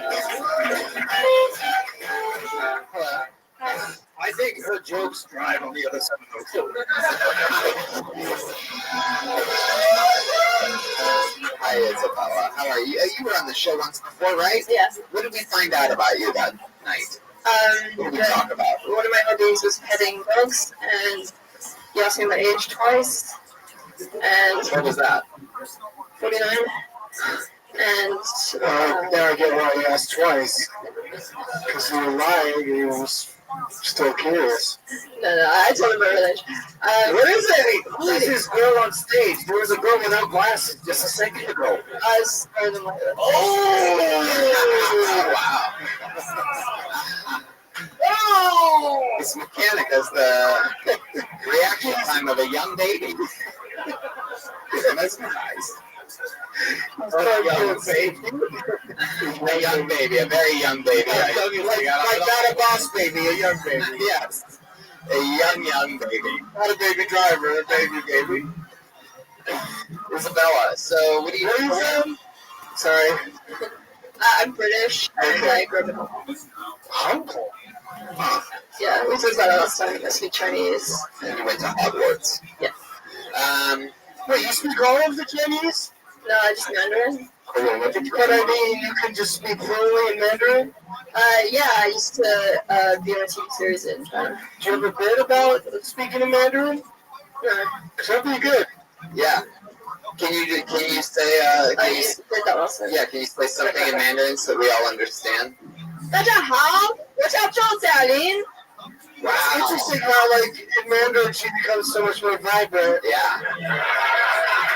You have a real personality. Like, more, you project more, you're, like, more I assume you said something demanding. All right, let's try something fun. Can you do your first joke again, but can you say it in Mandarin? What was it about again? It was about what? It was a one-liner. Yeah. What was your opening one-liner? I have a resting, beautiful cherub. Yeah, can you say that in Mandarin? Is there a Mandarin word for cherub? 我的脸很漂亮。 No, that was more shy. Say it like the other time when you spoke Mandarin. Just yell it. 我真的不要做这个。 Or like exasperated. That's another way to go. 真的。 These jokes are made in China. Some assembly required.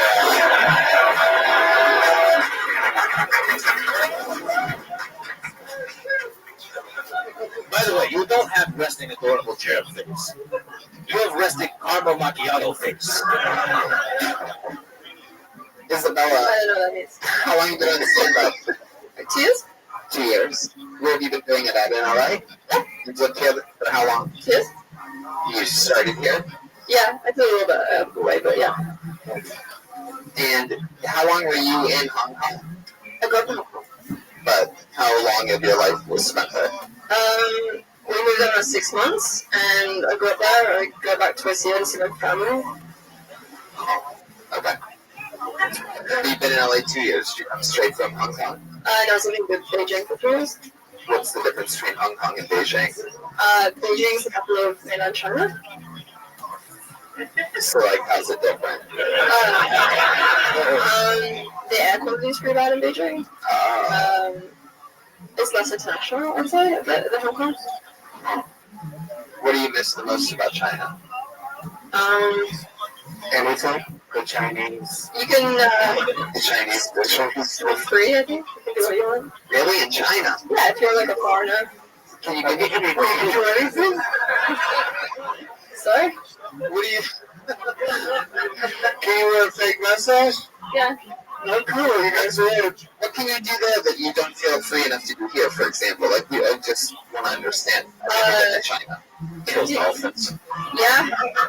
You can kill a dog. You can... Did you ever see street dog? Like a street dog? No, like food. Like them eating dogs. You ever go to, like, the dog fest? It's not a dog fest. There is. So what's something dog eat dog fest? Yeah, I mean a lot of my friends eat dog there, but yeah. What's something that you can do there that you can't do here? I don't know if I really understand when you say it's freer there. You can like fart and walk around. Okay, okay. So we understand you have a real beef against China. You mean fleas? It's a compliment to the chef. Yeah, Macaroni. So your answer was burp and fart. Yeah. That's interesting to me. They do that more there, like outgoingly. It's just not even commented upon. They're just farting whenever they want. It's culturally acceptable. Like I wasn't into it like, to begin with, and then like I got into it. You love farting now. Hey, do you think that's why their air quality's so bad? No, it's connected with factory production. No, I know. Did you? I heard that in China they were throwing cats at car windows.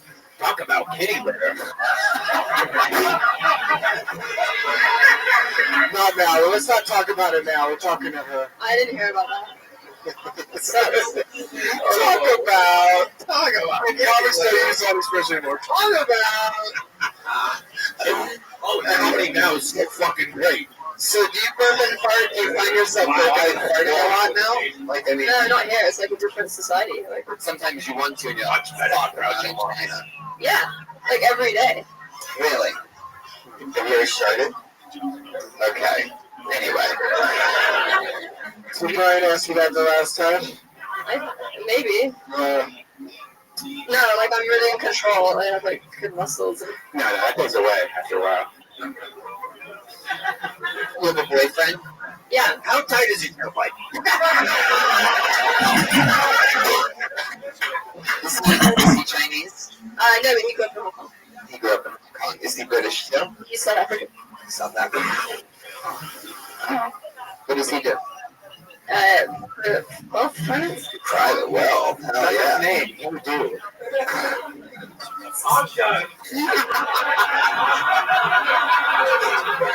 Jehovah just quit. Wow, wealth management. And what did you say you do again? Looking for a job. Oh, looking for a job. But I'm not. Do you like Christmas? No. No? You don't? Because it was never part of your life growing up, was it? No, it was. You did Christmas? In Hong Kong, yeah. What do they do in Hong Kong for Christmas? Fireworks? Fireworks? Book my ticket. We do this thing. Fireworks like that's normal. We don't do fireworks for Christmas. They have great fireworks in China, don't they? Oh yeah. Yeah, Hong Kong's really good. But Hong Kong's different than mainland China. Yeah, their fireworks are fun. Everybody knows they're fun. Those fireworks are lit. Yeah. So, alright, Isabel. Anything else that you think makes you fun or different or anything? Just got a puppy. Oh, you did? What is it? It's a dog. It's small.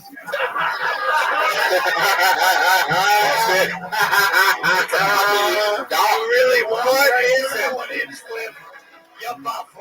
I had no idea that a puppy was a small dog. So what is it? Since it's so small, is it breakfast or lunch?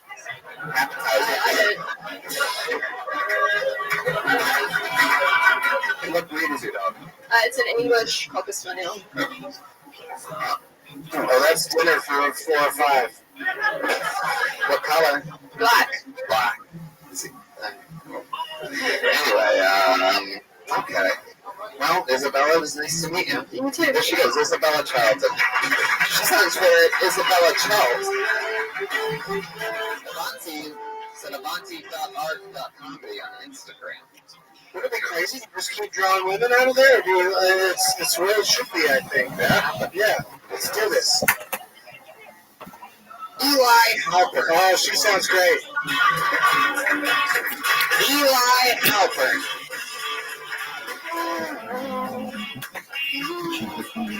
No movement. I'm not seeing anything. Anybody yelling for Eli? He's coming? Not coming. Hold on 1 second.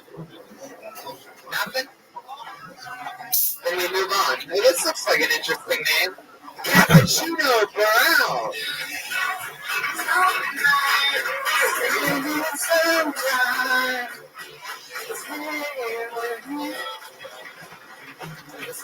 How's it going?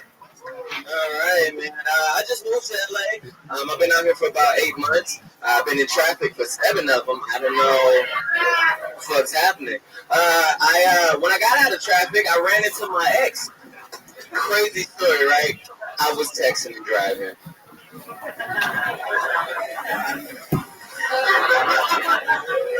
I noticed that Hollywood has been like all hands on deck. And I knew it was something when they worried about our pants too much. They too big. Now they too tight. Now I'm not advocating for these new styles, but hey man, my eyes are up here. I got one more, alright? You want to know how you can tell professional greens from unprofessional greens? One of them is collard, the other turnips. Vegetables, my nigga. One of my favorite closers ever right there. Cappuccino Brown. That is your first time on the show. I think I recognize that if I've seen it before, right? Hopefully. Cappuccino Brown. What made you go with that? Is that your real name? Yes, it was given to me by a barista. Yeah. What's your middle name? Hold the cream. Hold the babe. I know. It's Brown's the last name, so. It's almond milk. Do you have a middle name though? That's fun. It doesn't even match. It's Andre. Wow. Well, if I gave it to you like for a fallback, if you decided the cappuccino thing's no good. Yeah, they thought it was. You could just be Andre Brown. You always have that option. Now, cappuccino, why was that name given to you? Actually, it's not my real name. I lied. Surprise. No, yeah, man, it was a stage name. What made you go with cappuccino? They just said, we need a host, and Derek isn't good enough, so somebody yelled out cappuccino. Hey! Who's they? Hey. For what? We don't speak of they. No, that's not a real thing at all. Yeah, you don't speak of they. That's the unwritten What's rule. that? There's no they. If there was some they, then you just don't speak of they. Ask you what count. Wow. We the best music! Somebody gets it. What was this? What was the TV show that you shot where they changed your name to Cappuccino? Some small college film. How long have you been going by Cappuccino? About 4 years. 4 years. You don't even know who they were. They're Cappuccino. All right. You're fully committed to that. Before that, were you just eating milk? What do they call you for short? Cap. Your friends call you Cap? Cap. Cool. Fuck yeah. Captain America. Cappuccino. That's me. How long you been on stand-up? Since January. Alright. What do you do for a living? That. I work at a shoe store. Oh, cool. Sorry. Yeah. How long you been working at a shoe store? For about a year. Do they sell shoes in cappuccino brown? They do. That's what we got to pay. So you feel like after this interview, one of us is getting shot? Well, it's a cappuccino, so there might be 2 shots, actually. Depends on the size. Hey, that was good stand-up. You had jokes, you delivered them out to the room, outwards to the room. How long have you been doing stand-up? Since January. How long have you been paying attention? What kind of shoes do you sell? Do you sell like Jordans, or do you sell like high-end like dress shoes, or a little bit of both? Yeah, you get it all. I like the traffic, dude. Thank you. Is that true, or do you find yourself in traffic a lot? Mostly. Yeah. For at least 7 months. You live far from where you work? Well, with traffic, yes. Without it, like 15 minutes. What do you like to do for fun? I know I don't give off the nigga that reads vibe, but I like to read. Whoa, Ryan, you gotta really. I didn't even know that was a potential vibe for anyone to get wrong. No, but you're very. I liked you how confident you seem. Go ahead. What do you read? Yeah, like right now I'm reading the 48 Laws of Power. Wow, what's one of the laws? Never let them know what's coming.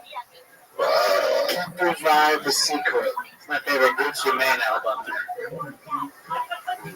I like it. Like, if you get, what's your biggest dream in stand-up or in show business? If you could do anything, if you were like a rock and you could do anything, I think that would be like that. It'd be like that. That level of making just bad movies. Yeah. I was going to say, I don't remember bad movies. I was going to say his dream is to have his name paged in an airport. Cappuccino Brown. To wake everyone up, I get it. Oh, that's not why I said it, but I like it. I get it. Yeah, it works. Where you from? St. Louis. Do you drink cappuccinos? I don't actually. You never do. I don't. And it's not even your real name. But you don't even drink cappuccinos. I like to keep people up. Is that true? What does that mean? Coke dealer. Oh, okay. Well, why didn't you go with Cocaine Brown? Sounds like the worst cocaine.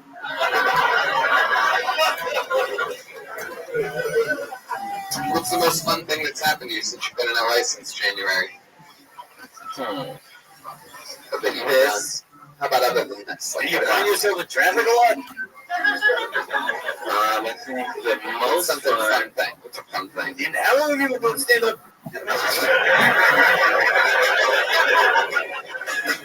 I don't have one for the most fun. It's a lot of fun things. Do I sound like Big Sean? Is that what it is? Alright. Everybody's getting everywhere. Nothing fun? No highlights of your entire Well, trip? honestly, Harry from St. Louis, this is all a dream. Like, it's one of those things that you just appreciate it for what it is. Did you actually read Word Up Magazine? Yeah. There you go. You met him here. Cappuccino! There he goes. Cappuccino Brown, ladies and gentlemen.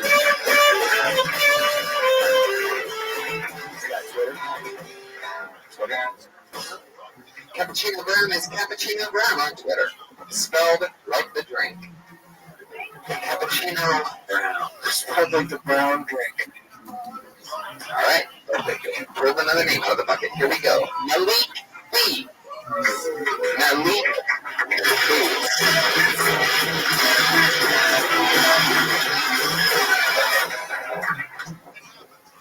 What's up, y'all? How's that? I just had an argument with my girl, but I just found out she's ungrateful. She is. Like, all the time, she's ungrateful. Like, you ever bitch your woman earlobe during sex? That's some freaky shit. Right? Bit her earlobe to steal earrings to get to a real girlfriend. You ever do that? My girl didn't appreciate the earrings. All she saw was a cheek. Do you know how hard it is to take a stand off? And the thing is, she don't understand I'm a dog. That's how I got her. She want to be innocent now. I got off the corniest pickup ride ever. I simply said, damn, you must be Batman when it comes to the titties. Because looking at the breasts, you got them. My girl thought she was innocent or something. I'm gonna leave y'all with this. I'm gonna leave y'all with this. I know this is gonna sound weird. You will never ride inside the car with me if you tie your shoes standing up. Just know that. Malik B, ladies and gentlemen. Fuck yeah. That Gotham joke was great, but maybe like pause or something. Because he said it so fast as a basic. What happened? Oh, the guy. Oh yeah, I literally just thought that 2 days ago. Everybody does. Thank you. And so that wasn't really a pickup line that worked on her. I just thought of that too. But it sounds dope, like it would get picked up on. Well, I don't know with this Me Too stuff going on, but I feel like just eliminate that, and then you know, whatever how you look at it. So, travel back to the 1990s. No problem. Yeah. You took some like Batman because you got them. No, you said you gotta tell her like, damn, you gotta be Batman when it comes to the titties because looking at them breasts. You got them. I'm sorry that I took so many of those words out of it. Yeah, you don't need to say all that extra stuff. Oh, yeah, you're right. Yeah. Well, how did you say it? How did you say it? Say it again. He said it. He said, looking at them titties, you got them. Yeah, you're like, looking at the titties, and you got them. You got them titties, girl. Like that. That'd be funny. You got them titties, but where does Batman come in? He doesn't even know right. He doesn't get the joke. I think you would prefer a better joke than what he actually said. Yeah, hold on. You didn't say shit about Batman? You just said Gotham? No. Did you say your titties are like New York in the comic? Well, I like my... Holy shit. I like my girls dumb, so I want them to like get the joke. Let me get the pickup line. What the fuck? Wait. Wait, no, you like your girls dumb? Yeah. Are you for real? Why would you like dumb girl? Because, like, I feel like they're less likely to press charges. They don't know where the courthouse is. Yeah. So you don't know how to get on board. What's your favorite thing about hooking up with a dumb girl, Malik? Well, I can get away with a lot. You see, sorry. I thought you quit. You really have to get him his own microphone back there because he has to keep getting up every time. Well, he doesn't really have to keep getting up every time. Gotta get that kid a seatbelt. Yeah. Need a car seat. Somebody bring a car seat next week for Joburg? Right. Joburg is in his job for the weekend. Malik, I want to answer you. What are your favorite things about hooking up with the dumb chick? It's easy. You can get away with a lot. Like, you can steal out a purse and have a look for the money in the morning. Wow. Holy shit. That's hilarious. I got a hard steal. Oh, hey, I found your money. It's in my pocket. Yeah, in that, now, by that definition, would that make your mom a dumb chick? He's saying that you stole out of your mother's purse. Wait, why would I hook up with my mom? I don't know. She's around. You ever? That's what we call off-road. You ever think you're hooking up with a dumb chick and you wake up to her the next morning and she's smarter than you thought? She's like reading a book or something. And you're like, get the fuck up out of my studio apartment. Well, then I'll check my wallet and see if any money is missing out of mine. Yeah, no, you steal. Your way of thinking somebody's smart is how much they can steal from you in a given amount of time. Well, love is hard to find out here in LA. You understand that. It's true. One time I was working on a carburetor. It turned out I was actually working on a tranny. Big dog. We don't say that anymore. How are you?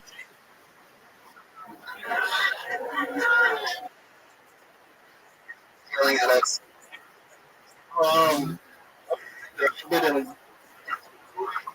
As a SWAT. Yeah, drumline too. Hell yeah, Well, totally. that's unfortunate. Are you Looks like Michael B. are Jordan. you This is just gonna be safe? Oh. No, I'm really in there. That's my money.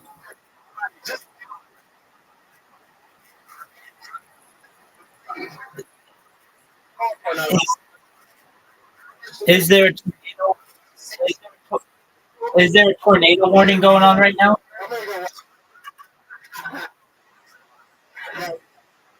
Is that like a siren?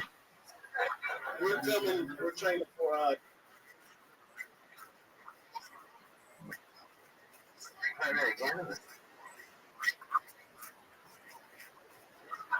Oh, go even higher, I guess. Yeah. wait, there are any tornadoes?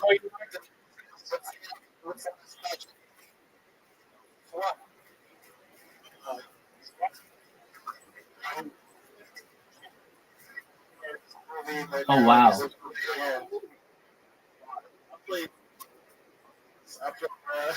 What if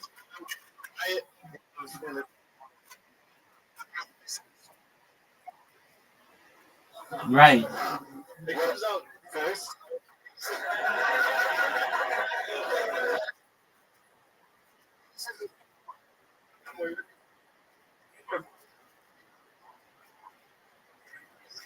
Like any big arcade fan or something like that. It's okay. Right. That's all I guess the on the USA. On the USA, you never heard of this?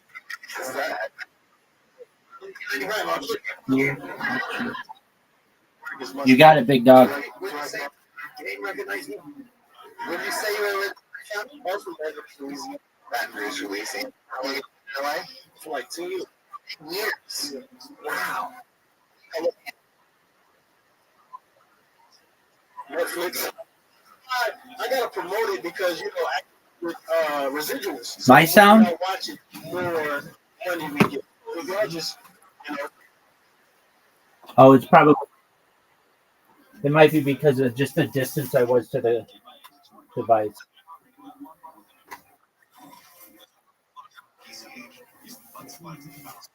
I'm not sure. What's on your agenda for tonight, aside from just hunkering down?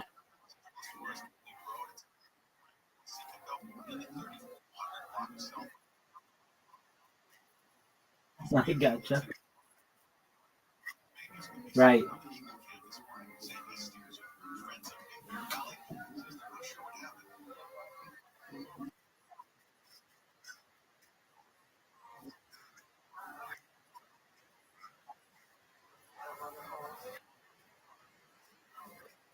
Right.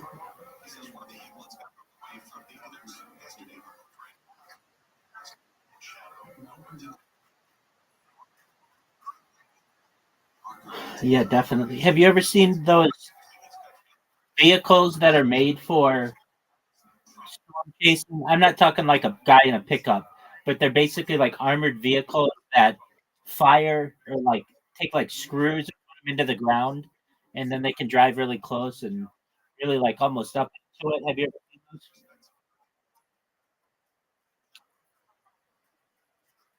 What's it? What's it called?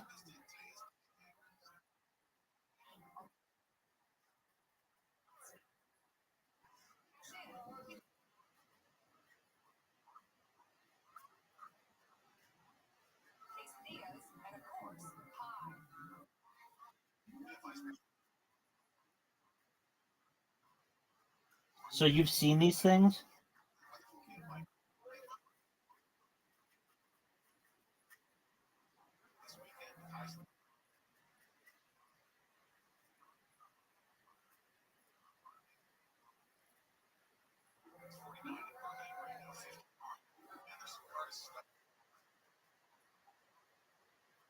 Yeah.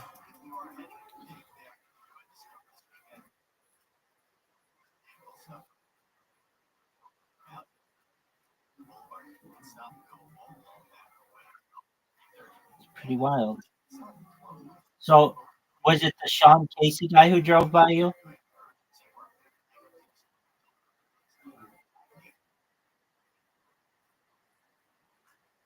Okay.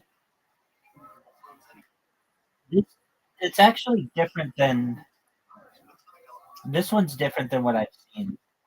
This the tornado interceptor kind of looked jankety. The one that I saw was like it had these things on the side that screwed into the ground.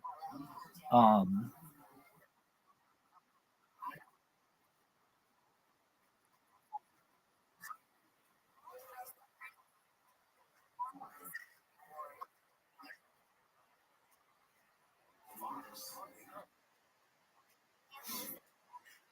yeah, okay, so there's the interceptor, which is one, and then a dominator. Yeah, I love it.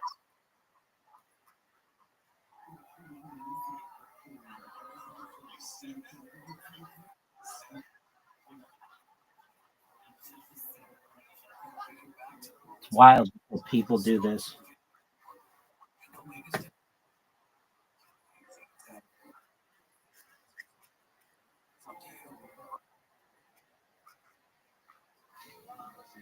Right,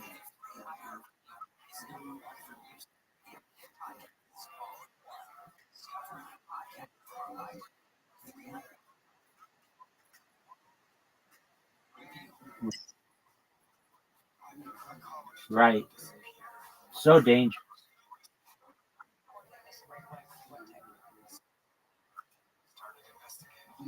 Right,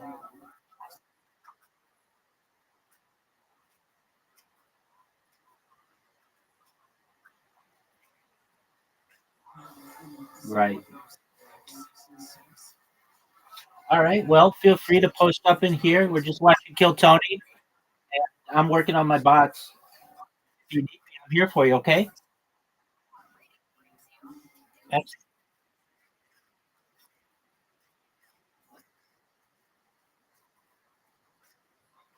very cool.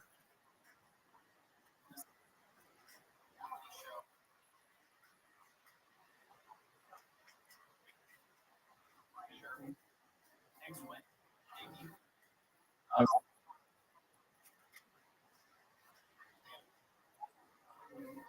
right.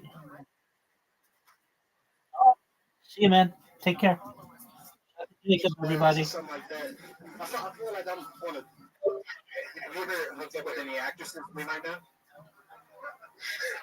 There we go. Yeah, come on. Tell us about it. Tell us about the time you stole money out of Tori Stelling's purse. We know you got some sneakers underneath the hood. Come on. Oh, y'all really waiting for an answer? Oh, man, I can't. Well, nah, because why would I want to? So I just tell us an ugly one. It's okay. I will say, well, she was an extra. Like, she was an extra. How extra was she?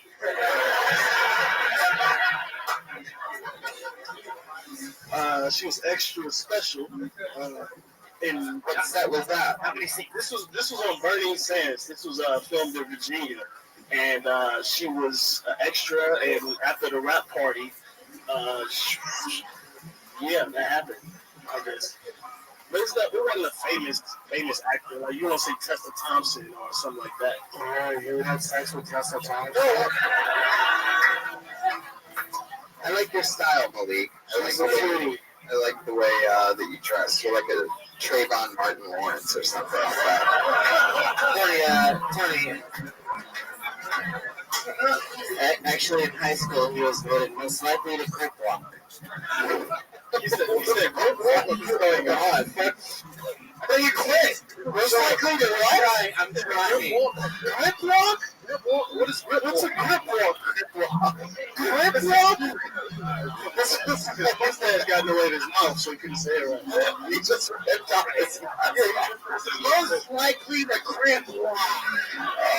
There you go. That's the respect I deserve, goddamn. Thanks, Harpo Marks. Malik B, ladies and gentlemen.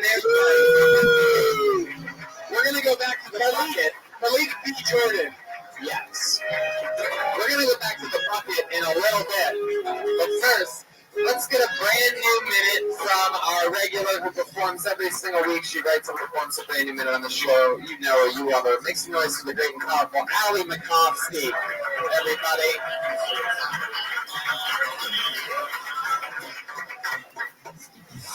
I'm a woman with a short haircut, so I know what you guys were all thinking. I bet she has a lot of opinions. I don't. I'm pretty dumb, actually.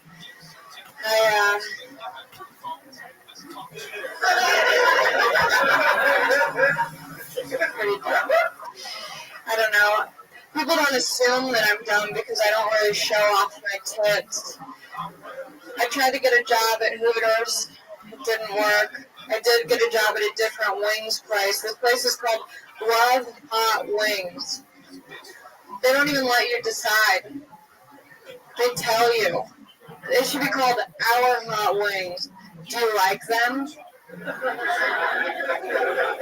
I noticed the difference why I didn't get the job at Hooters. Hooters is all breasts, no thighs. At Love Hot Wings, it's all thighs and no breasts. The only thing hot about the employees at Love Hot Wings is the wings. Allie Makovsky.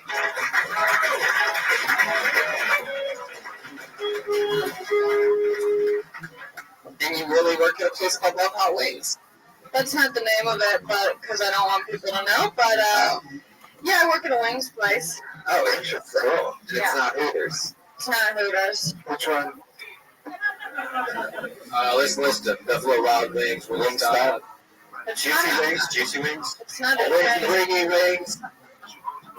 Red Wing.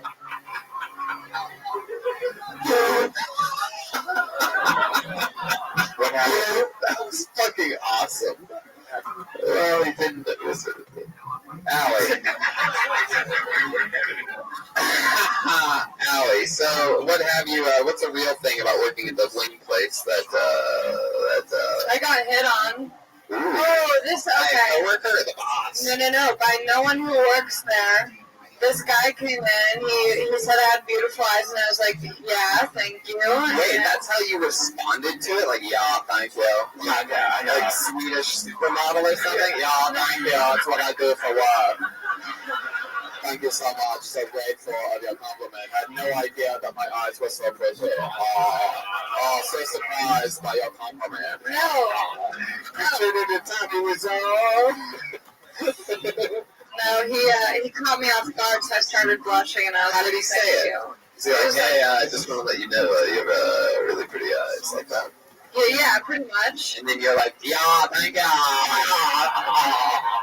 I was like, oh my god, I'm blushing. What kind of wigs do you want? Oh, we have some of the kind of that love the wings. Do you like teriyaki wings? Extra hot wings.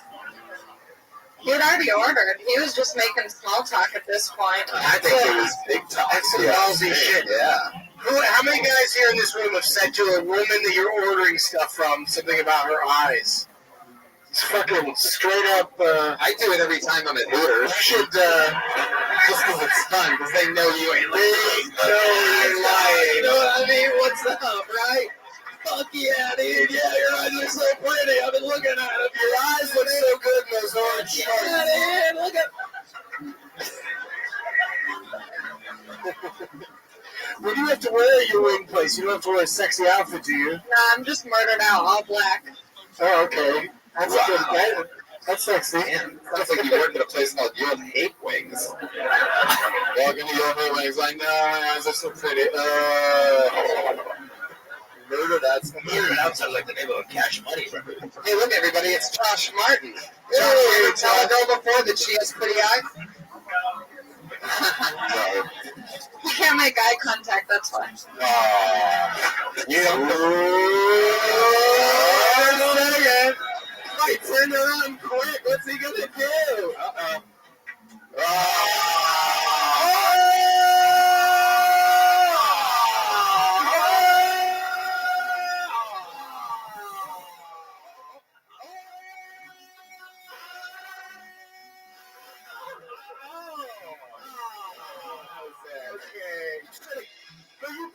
was the Fresh Marcus Ray Daly. He asked me before though, so it's okay. It was consensual. All right. So you said pretty eyes. Yeah, You so said, then fast forward, he like asked me for my Instagram, and I'm like, cool, another new follower, and then he really ungrateful. Then he gave up on us. Then he gave up the follow. It looks like some people are following too closely. It's another car reference. All right, I'll get out of Dodge. Yeah. Very well executed. Good joke mechanics. Well done. Joke mechanics. So then he starts looking at my Instagram, and he was like looking at me like it And he's was. like, dude, you have like really pretty eyes, dude. No, he said he was like looking confused, and I was like, I know, I'm a catfish, and he says, no, you're photoshopped. And I was like, no, I'm photogenic. And then he said, no, you're photoshopped. But then he still followed me and DM'd And me. then you guys were like, you would have read a Frasier stack together. We have such sizzling chemistry. That was an interesting back and forth. Oh, but you know what? Photogenic. How much for the wings, bitch? Give me the fucking wings. Has anybody been rude to you since you've been working at the wings place? No, everyone's pretty chill. Yep. Has anybody said to you, forget it? I think I know where you were going. I have the feeling in my gut. I was going to try to do a Gotham joke. I think you have God's wings because you got them.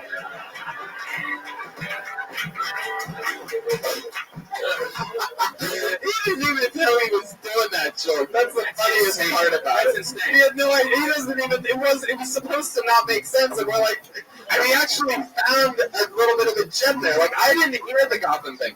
You, like me, I think heard Doug say it because he saw us not react, and he literally say, he goes, Gotham. Yeah, and I'm like, oh, the Gotham titty. He still doesn't get it though. I don't think he still doesn't. He's gonna rewatch this part on Kill Tony, I think, a few times, and maybe still not get it. Like, why would you rock the Gotham?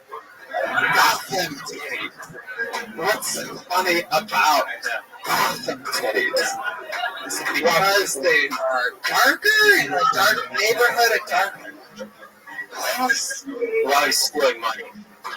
Do they put the bat signal on your titties because you got them? Did they put the bat signal on your titties because I'm coming? There's a lot of Batman like pickup lines you could do. He's robbing him. Take control of your titties. Oh, Bane. Whoa, is that Lego Batman? Lego Bane? Yeah, he's in Lego Batman. Alright. I like when in Dark Knight Rises, when somebody disappears on Batman, and he's standing there and he goes, so that's what that's like. But there's no reason for him to do the Batman voice when he's alone talking to himself. By the way, that's another one of Malik's pickup lines. Is you at my Dark Knight Rising right now? Yeah. Ali Makovsky, ladies and gentlemen. A brand new minute. Great job. Woo. We got 10 minutes left in this motherfucker. Should we go to the bucket one more time, huh? We have a hard out in the belly room. These bastards.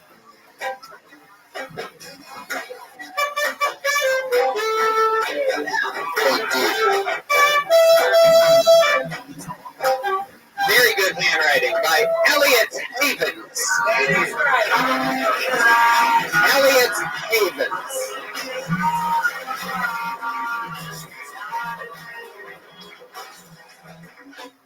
All right. I love the way our president treats global warming by just refusing to admit that it exists. I think that's a great strategy. Wish I could do that with my biggest problems. Like if my landlord was like, Elliot, the rent is due in 2 weeks. I could be like, listen, we both know the rent was made up by the Chinese. to bankrupt the American economy. I'm getting tired of Trump's fucking antics. Like Trump has had more Time magazine covers than the last 4 presidents combined. Isn't that insane? Especially because I just made it up. But it feels like he's had a lot.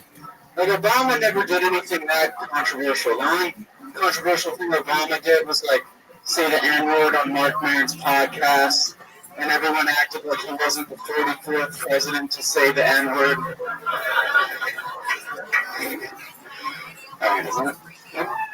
There you go. Elliot Havens. You've been on the show before, right? Yeah, a couple times. The thing about the Time magazine part with Trump is that he was just famously told that he wasn't man of the year, that he wasn't going to be on the cover. So it's a little, if people are keeping up like this audience is, it's a little confusing, but it's still a good joke. I'm excited to ask Elliot this question, Doug. How is it that with those 3 band members next to you, you have the worst mustache out of everyone? Elliot has a mustache? Look at that thing. Look at that. It looks like Louis C.K.'s current pubes. Is it worse than Joel's? Yeah. Yours looks like a 12-year-old Mexican girl. Wow. Alright, there's so many people at once. That's my mother! She's asleep! I don't understand really Joel's wig at all. Like, I really don't get how you would become like, so what is this Little Orphan Annie mechanic thing that you're doing? Like, you picked the red wig to go with your... Oh, I didn't pick it. It was given to me. Cappuccino brown. Oh, fuck. Elliot, have I asked you before what the creepiest thing about you is? I mean, you look like an eternal school shooter. Like, you look like you shoot schools of school shooters. You're the boss. If there was a school shooter in the video game, you would be the Bowser. It would be great if there was a school shooting school that we could just go and then shoot all of them while they're in school. Yeah, it's like, yeah.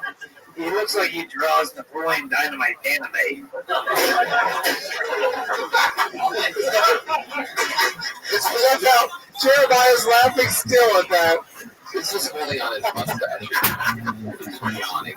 He's just having a stroke and holding his mustache. Elliot, what's the scariest thing about you? I don't know. I don't think there's that much.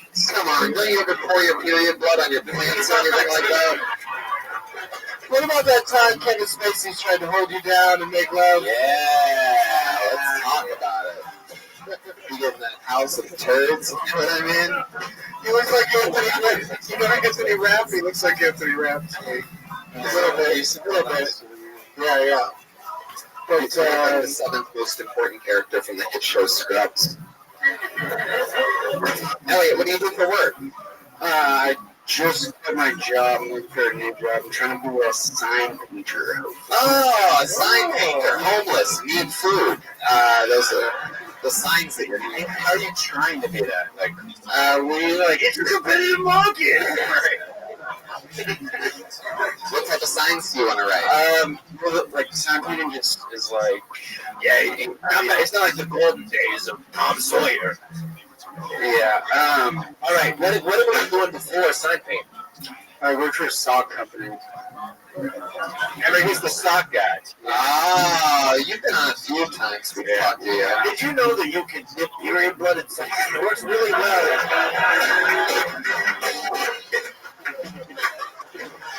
That's why he lost his job at the sock company, because he told that to marketing. It's a bad idea. How did you lose your sock job? I didn't lose it. I was just tired of socks. You lost it in the dryer. That job sucked. No, it was like part-time work. It was like 4 hours a day. So. Oh, okay. Just trying on socks. Just like 1 foot in.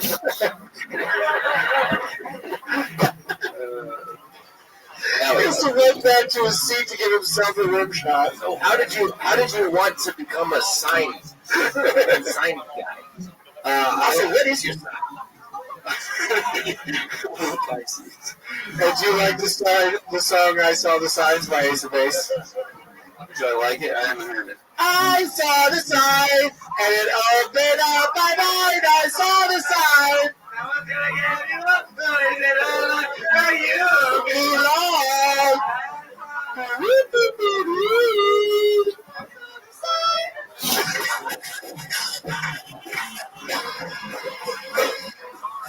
Alright.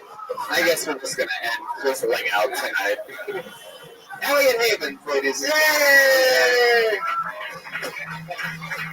the drawing of Ryan J. Belt. Oh, that's beautiful. That's the drawing. Put your hands together for the drawing of Ryan J. Belt. You drew that while you lazy asses sat there enjoying a show. Thanks to Josh Martin for his help. Doug Benson, what's going on? Oh, you know. Doug loves the movie. By the time this episode comes out, right now. Oh, it is? Yep. We live stream. No, I know, but then when does it? And then it also listen to comes the out archive version? a few days after. Okay.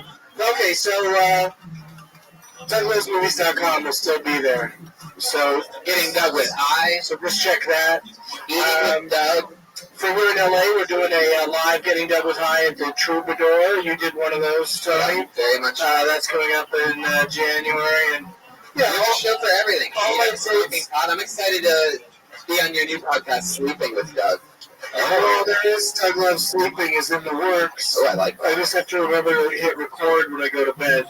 You should just put a microphone in your sleep apnea mask. That's what I'm saying. I'm going to do it. Alright. Yeah, DougLovesMovies.com. Yes. Yes. Jeremiah Watkins, ladies and gentlemen. Pat Reagan, Joel Jimenez. What's going on, guys? Tony Hinchcliffe and I in the Weight Gain Challenge this month for December, and then we'll have the results on the 1st of January, and we'll find out if I'm either going to host Kill Tony for an episode or if he's going to shake my head on stage. We will be in the main room on January 1st for a special New Year's Day episode of Kill Tony. Nice. Remember, we won't be here for Christmas, unfortunately. We'll be here for Christmas. We just won't be performing. Yeah. Patty Reagan. Who are we endorsing? What's going on this week? Anything? Yeah. Pat wants you to see stand up on the spot every second Tuesday of the month here in the Belly Room of the Comedy Store, and to follow Pat on social media at Jeremiah Stand Up. Yep. Hey! So I'm a crowd favorite. I apologize for my behavior. I'm mostly sorry. I love you guys. Thanks. Fuck yeah. It's why they call it an accident. I do want to say something. I'm posting videos from my archives every day. On YouTube? Just online. Fuck yeah. Good luck finding it, you assholes. Just keep searching Pat Reagan videos. Alright, I'm Tony Hinchcliffe. We're gonna be in I'm gonna be in performing stand-up in Philly and other great places. That's all TonyHinchcliffe.com, Chicago, Illinois, other places too. I heard a rumor you might be on one of my holiday tape shows in Irvine at the Improv. That is there. It's a rumor. It's a rumor. Unconfirmed rumor. Next Wednesday, I'll be at the Ontario Improv with the Smash Brothers and Earthquake. So check that out. Nice. See you guys. Good night, everybody. We'll see you on the patio. Take care.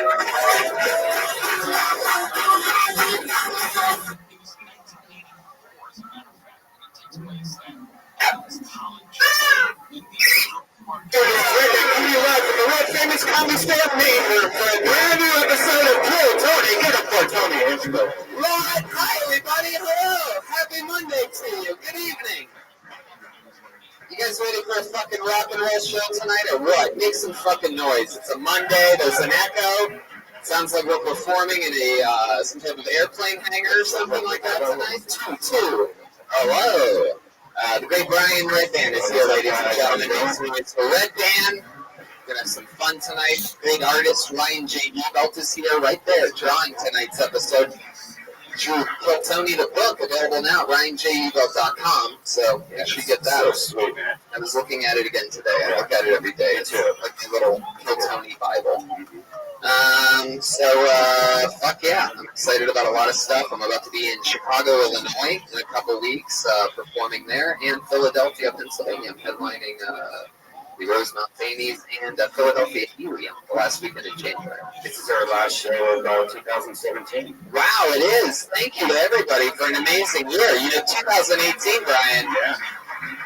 Do you realize that in June we're going to get to celebrate a 5-year anniversary of the show that you're at tonight? You have any idea how crazy that is in a live podcast world? There's nobody like us. We're the fucking best. I'm excited about tonight's episode. Should we just jump into it? Sure. All right. Every single week, I guarantee you 2 of the funniest fucking human beings in the world, 2 of my favorite comedians. This week is no different. 2 of the brightest fucking young up-and-coming superstars in the world. You know them from Roast Battle and from their amazing, truly funny podcast, the Mean Boys Podcast. Make some noise for 2 of my favorite fucking young dudes. The great Connor McSpadden and Keith Carey, everyone. Here we fucking go. It's the Mean Boys. And they live up to it. Thank you, everybody. Thank you. Yeah, man. These are guys that are brilliant roast joke writers. I'm really excited to see you guys make fun of some of your peers tonight, really burn some bridges. It's a very nice way to say we couldn't get a famous person to show up tonight. Yeah. I know a lot of people fly out from all over the country to do their first stand-up here, and I just want to say I'm sorry I'm not Ari Shaffir too. Well, you can make believe tonight, kids. You guys are very fun, very neat. I'm excited to see what happens here tonight. It'll be fun. Let's bring out the band, and then we can get started. You guys ready to meet the greatest fucking band in rock and roll and comedy show history? Yeah, we're taking on rock and roll now.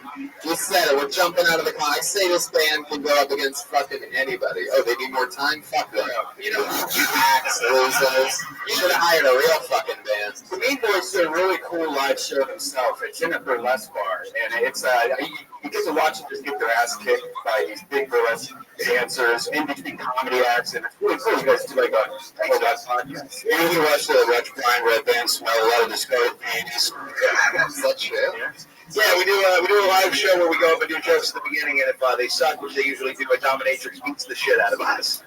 Last time she tried to break an egg on my dick, it didn't crack, so she just punched me in the nuts with an egg. It was amazing. Yeah, I only came a little.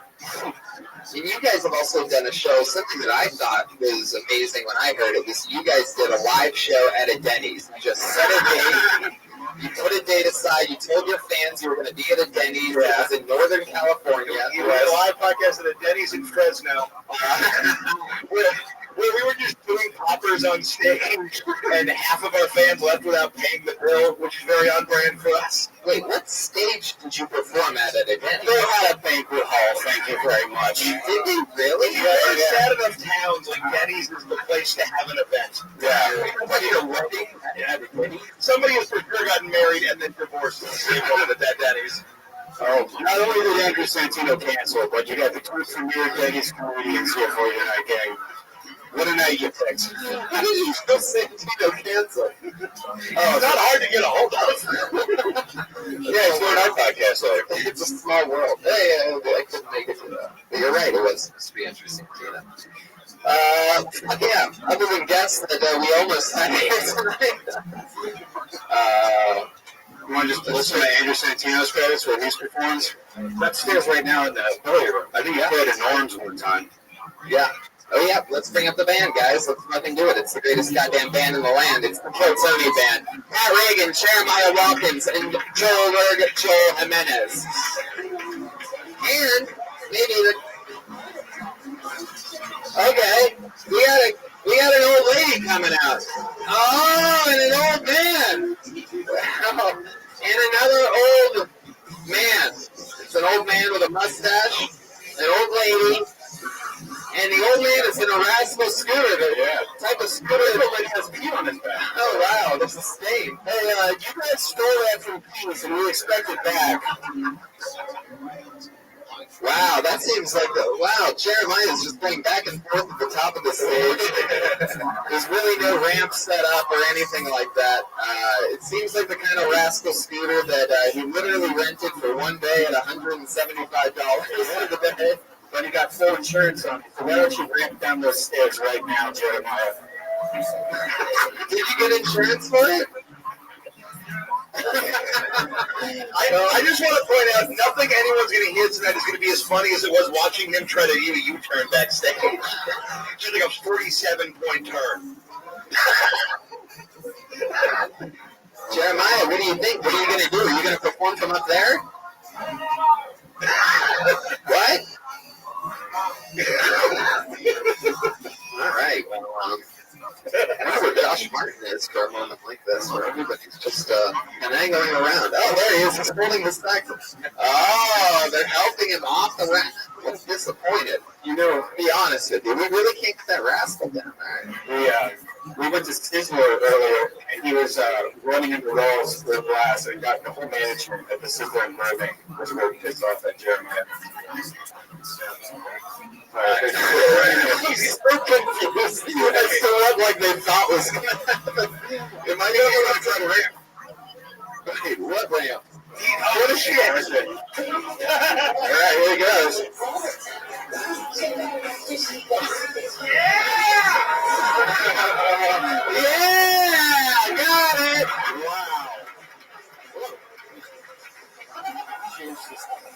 Wow, that was insane. I really hope you're watching VR 360. Oh, now he's getting a mouth kiss from the balloon. Wow, I cannot wait to see what that VR clip looks like. He almost ran right off. That is the most afraid. Oh, Jesus.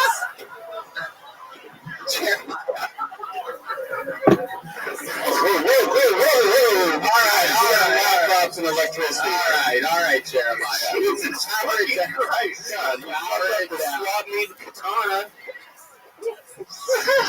Stop driving, you idiots. Wow. Oh, shit. Goddamn debacle. Who's really going to get you? Let's be listening. Believe it or not, I accidentally did this thing is screwed. I am now standing in a puddle of just water and exposed wire, so this is going to be great. All my laptops are soaking wet with It's all right. My lap is wet as well for you podcast listeners, and we're going to plow through it. That is quite the intro. Tell it one more time for the great Jeremiah Watkins, everybody. Grandpa Watkins is there. I need napkins. All right. Not worth it anymore. How you guys doing, old people?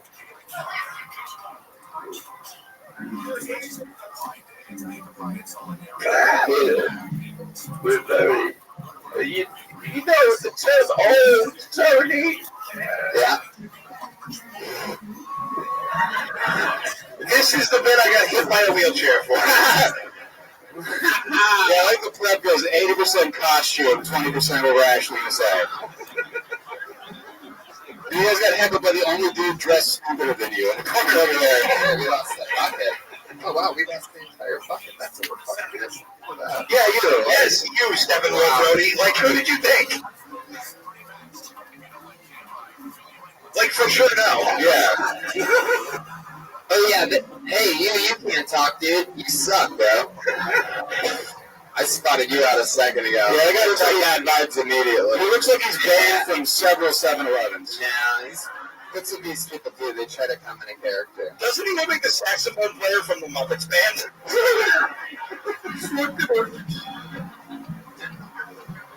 I don't know. You could probably just get rid of him. Anyway, it doesn't matter. Josh, he's ready to set this, what might be, maybe we should just restart. Can we get a RAM for Jeremiah and restart from the top for all the podcast listeners? Because, wow, yikes, whoopsie daisy. Got a lot of rough starts before, but I'll put this up at the tippity top of just about all of them. So you guys ready to start this fucking show? I have a bucket of comedians. It's about to go down. The main frame of the show.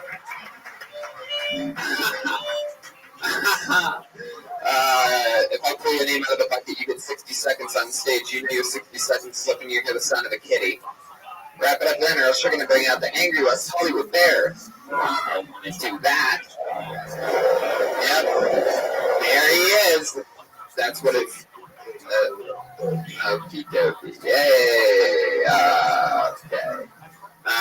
So, you know how it works. audience. A bunch of people signed up earlier. Let's do this shit. You guys ready to meet your first guest on Tony tonight?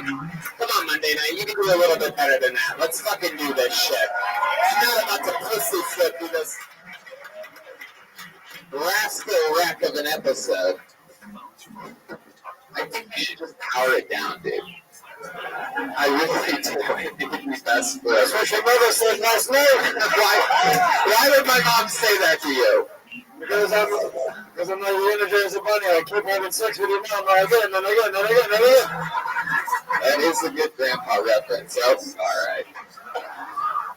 I pulled a name out of the bucket. Put your hands together for your first person who has to break this awkward fucking ice.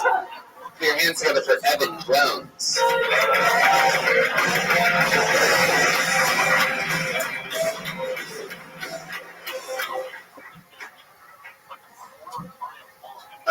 I saw this article on Facebook about reintroducing Missy Elliott to pop culture. But I say, if you don't already know Missy, that's your frickin' dip of fram, man. That's your frickin' dip of fram. I believe in aliens. I'm kind of worried, though. Because what if we discover intelligent life out there, and it's just more people? How disappointing would that shit be? We land on the planet, they're like, thank God you discovered us! The only thing we need to save our civilization is oil and healthcare! Fuck!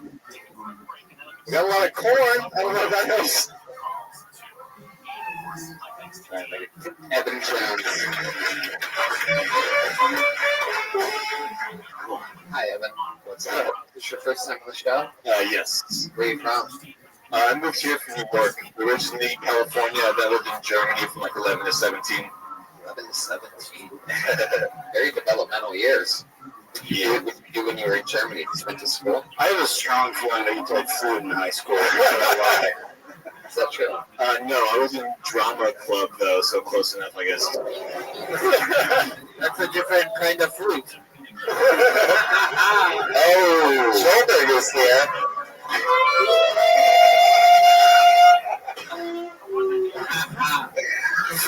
You sucked dicks. Did you ever do anything with your drama experience? Just trying to do stand-up. Acting shit, like anything else. So. What do you do for a living? I walk dogs for WAG right now. What's your promo code, dude? Shout it out. Evan1116, please give me money. Yeah, dude, look at money. This does not look like a man you should trust with an animal. I'm one with the animals, dude. They guarantee them. How's the dog walking business paying for you? Is that good? The money's good, but I did get bit to the point of bleeding like a couple weeks ago. You pointed to your neck when you said that. Oh, no, not on my neck, fortunately. It was You just happened to point at your neck? Did they bite you on your leg? Yeah, like really close to my neck. Very awkward. It was oh shit, the dog is back. What kind of dog was it that bit you? It was a German Shepherd Rhodesian Ridgeback mix. Really? So fucking terrifying. It also lunged at every Are you sure this wasn't a Chihuahua and you got scared? That's what you pictured. Oh, we could have a good racist dog story. Oh yes. It lunged at every Asian and black dude I walked by also. So sounds like a good American dog to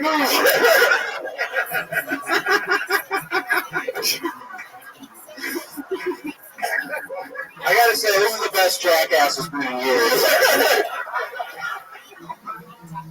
Shout out to our friends Lee Man and Rick Hosick from Jackass who are actually in the audience. Probably heavily influenced that entire. You just went into the dance, dude. I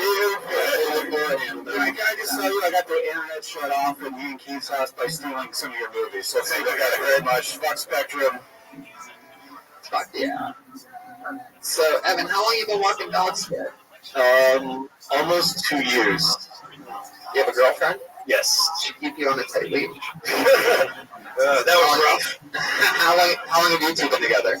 Also almost 2 years. We're on the same amount of time. Did you meet her walking dogs? Well, Years and dog years. Actually, I was doing stand-up on a show, and she was dating another comic, but then she saw me do stand-up and was like, fuck this dude. What a bitch. Seems very trustworthy. Wow. Dude, imagine getting cucked by a part-time dog walker. Not even employed by a dog walking agency, a freelance at-risk dog walker steals your girl. He's not even wag after him. You should be way more confident, dude. That's amazing. Hello, I have a question.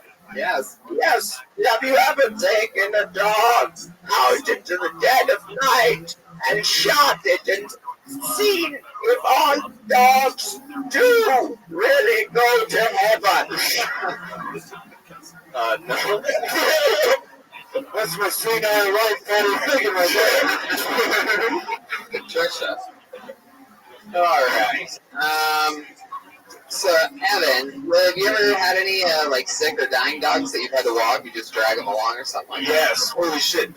One of the first dogs I walked was a 14-year-old Pekingese, which is already like a fucked up breed that lived that long. Right. It was just like this ball of like mangy shedding fur, and it had like gunk around both of its eyes, so it couldn't see. You guys, Keith is right here. This is so right. And it would just like pee and like shit itself, and I had to pick it up because it couldn't go downstairs and carry this like gross pile of fur outside just to be outside. You should have put it in a doggy bag.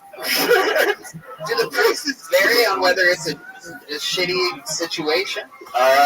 No, but usually they'll give you bigger tips because they're like, yeah, I know, this should be dead. Do they give you the tips? Do they make you sit down and give you the cup? Whatever. What was that? Who had a stroke live on the air? Excuse me. That day I give you the I'm sorry to interrupt. Excuse me. But Thomas Jefferson was before. Excuse me.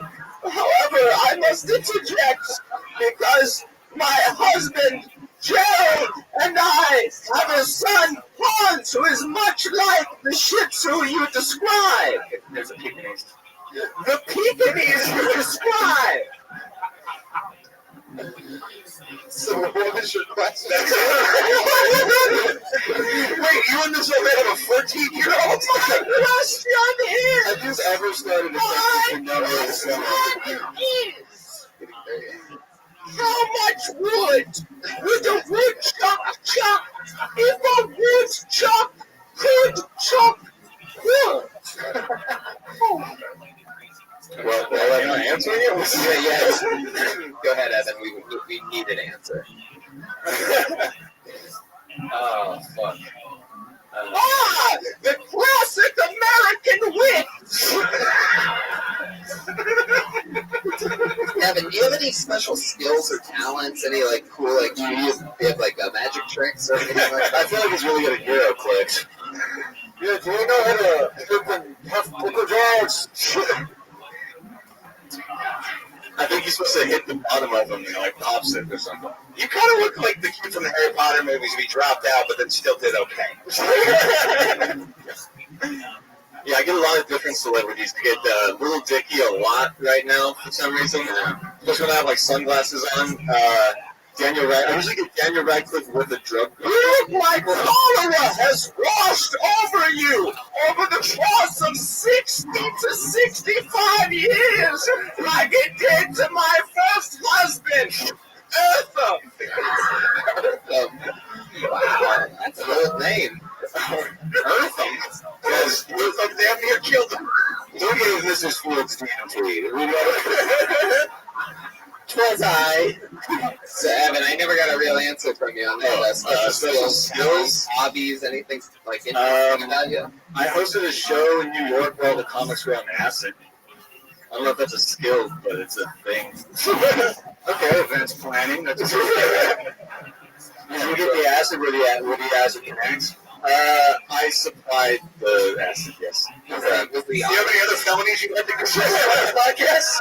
What's your acid promo code for the rest Was the audience on acid as well? Some people showed up on shrooms or acid just to be like part of the feeling of everything. the longer it went, the more people showed up tripping. Did you ever supply the one fucking Bartholomew Jenkins? I feel like doing comedy on acid would just feel like this. Yeah, I'm like, What were the highlights of that night? The best, I think, was fucking James Adomian came and did Bernie Sanders while tripping on shrooms for like 15 minutes straight. It's fucking amazing. I was like laughing to the point that I thought I was gonna die because I was tripping so hard. I was like, oh, I won't be able to stop laughing, and I'll hyperventilate and die. How often do you do like acid? I used to do it more often. I like it was real too. I had no options. I figured I'd take a little thing.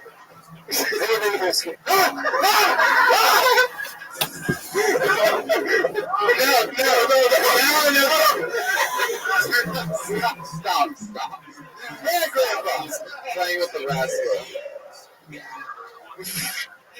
Oh my! You ever watch a dog on acid? No, I was working for Rag. No, good call, dude. But when I was working for a different dog walking company, how many are there? You were working for Rag. Yeah, it wasn't an app-based one. It was just my friend's thing. But my roommate's like, "Hey, do you want to go to the circus in the middle of the day?" So I was like, "Yeah, I'm gonna do acid." So I just did acid. Went to the circus, and it was just like 1 million children on field trips. It's like all children, and then me on acid, and then you just went through a couple nickels and keys, mom, and got the fuck out of there. We sat in like the front row, and the clown came out and like picked me out to go into the middle of the whole fucking circus and put on a princess costume and like dance around and shit. I'm like tripping on acid. This did not happen. You're laying on the floor of an apartment. Matter of fact, you just fell asleep watching the Muppets and you think you're okay. Alright, Evan. Well, it's nice to meet you. Oh, that's there he goes, Evan Jones, everybody. He's on Twitter at Evan Leslie Jones. Why Evan Leslie Jones? Why? What's that? Why is the Leslie in your name? Oh, it's weird. It's full name, Evan Leslie Jones. For those of you wondering, his Twitter handle is his entire name. Kind of explains what happened in drama training. Am I right, guys? My dear husband, Gerald, my second husband, seems to be frozen in some sort of frozen state. A lot of the pieces of paper in this bucket seem to be stuck together and wet. But maybe you can tell Jerem or whatever the fuck that... That was the name of my first husband, yes. I pulled another name out of the bucket. 60 seconds from Malik B. Here we go.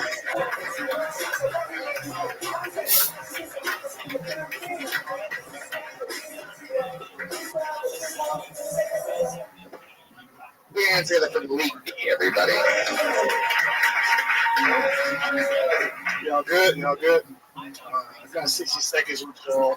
I don't want to hear that little kitten sound, so I just want to tell the men it's the last month of the year, so have fun with your girl tonight.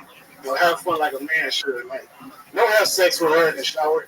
Do something different. Fuck her in the microwave. Because we got to do stuff as a man. You know what I mean? Wrap up into it for her and blow that pussy up literally. You feel me? You know what I mean? Real talk. My girl know I'm a man. I put all her shoes in the freezer today. She like, what you do that for? Because you walk a little thin ice around here. Shut up. I'm not a video. Malik B coming in 39 seconds. Yeah, he was right. We were not going to hear the count. Yeah, I made sure. Wait, you've been on the show before, right? Last week, about the Gotham titties. Gotham tickets. The Gotham titties. Gotham titties, that's right. I re-listened to that. I can't believe you had no idea. I didn't know. Hold on, I did know the idea. I did know seconds, by the way. I didn't like how Doug was saying it though, because he was like, "Yo, I got them titties." I was like, "Well, she needs to know." Oh, for all the audience who didn't know, it was the joke was. Yeah, you guys got to hear this. This shit was unbelievable. I didn't know it was funny about this show. Okay, tell me, I didn't know. Y'all tell me which one is flyer. I said, "Damn, you must be Batman when it comes to the titty meat," because looking at them breasts, you got them, right? Now Doug said, right? No, exactly. No, wait, No. Give the professional version. Can you play the cat? the professional, The one that we recommend. he said, damn, girl, you must got them titties. You still have to get the Batman fired. I don't think it's where Batman looks. Exactly, but I feel like mine was better. Ineffective was good where he was saying goddamn titties. Not really realizing that Batman's from places like Gotham City. Yeah. He was like, I didn't get that big. He's like, and Doug Benson was like, yeah, more like Gotham titties, right? And he's like, no. No, what do you mean Gotham titties? It's Gotham titties. Yeah. So why would it ever be Gotham titties? Because they're not the titties you deserve, but they're the titties you need. Yeah, see what I'm saying? And then Doug went on to say right after that, he goes, Gotham City is where Batman's from, and you were like, oh shit. Hold on, I did know that, but I was telling him, I'm like, well, where does Gotham come? I mean, where does Batman come in? He was like, yo, you don't get it? That's where he's from. I'm like, yeah, I know that, but the girl got to hear Batman come in. Where is Batman coming in at in your version? So in my version, okay, look, I said, wait, mine is coming in. I'm saying, This is the Bale's 2 weeks. I want to know. If you're going to really defend your version, I want to know. Where's the Batman reference in Gotham Titties? Why would you have to say that? Because I'm telling her, like, damn, he must be Batman when it comes to the titty meat. And she like, what? Because let's just even stop there for a second. Right, listen. Like, what do you mean by titty meat? Like, that's just your way of saying titties? Well, listen. That's the way you say areolas. I say titty meat. Wait, what? What do you think types of Why people do not use the longest possible words and everything? What do you think an areola is? No, hold on. I know what the areola is. Wait, sing about under the seat of your head. She ain't got them titties. Hold on, what you say?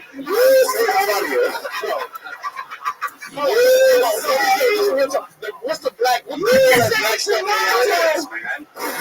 Excuse me. The black stuff on the titties of your kids Oreo crumbs, and if not, I don't know. Excuse me, I'm sorry. How do you think it's work? Hold on, time out. Describe it to us. I'm talking about.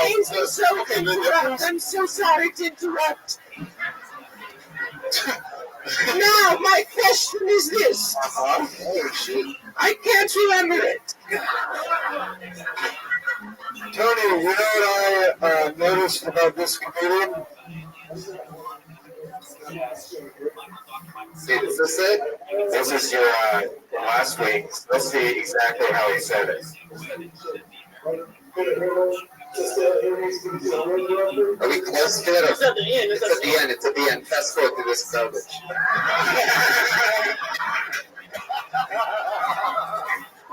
Damn. Uh-oh. What are you going to leave us with?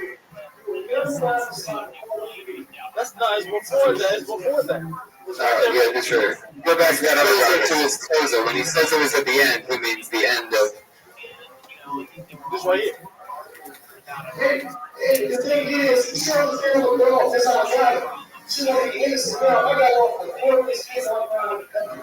I simply said, damn, you must be Batman close to the titties. Because looking at those guys, you got it. God tell. You can't tell me you got them. Yeah, exactly. You got them. Gotham City, Batman. All Gotham City. Here's your problem, young man. Listen closely. You put the words, what was the 2 words, my man, right after punchline, merely a second after. There is the problem. So diagnose, you said the punchline, right? You got that. And then you breathed a nervous breath and gave nary a second before you said your next 2 words, which were nothing. Do you understand? Can I just say this? At this point, if Batman sees you walking down the streets of Gotham in a hoodie, he's leaving you alone. That's crazy. I'm getting like timing advice from an old person. That's just... We know it better than anybody else. I like the idea that he doesn't know they're in costumes. They're in costumes. Damn, You could have Superman head because you got the metropolis. Connor McSpadden. Baby Goose. That's a good one. I was working on that for 20 minutes. You know, you suck my dick, Anderson. Louise, I'm gonna ask you a question. I believe I asked you earlier. Where do you think the areola is? So you see what crap? I've been through this. It's on the titty. What are you talking about? What part? Like what part? Because when I said titty meat, you said. Oh, well, yes, Tony has seen like 8 boobs, so he's an expert at this point. You want to say something? This is a conversation between 10-year-olds that have never seen a boob. Is what's happening right now. You want to say something? It's called timing. The moment has passed. Listen to, bitch. Very wise. This old couple seems to like really be old school comedy fans or something like that. A lot of wisdom. She's got those good little eyes because she is blind.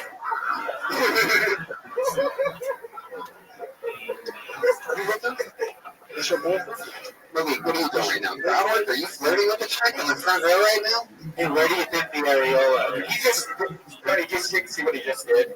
There's a group of people, both obviously on dates, and he just goes, "Is that your girlfriend? Is that your girlfriend? Why are they eating?" Like, no, here's what he was doing. He was like, "Hey, you're a woman. What's an areola?" Help me run around.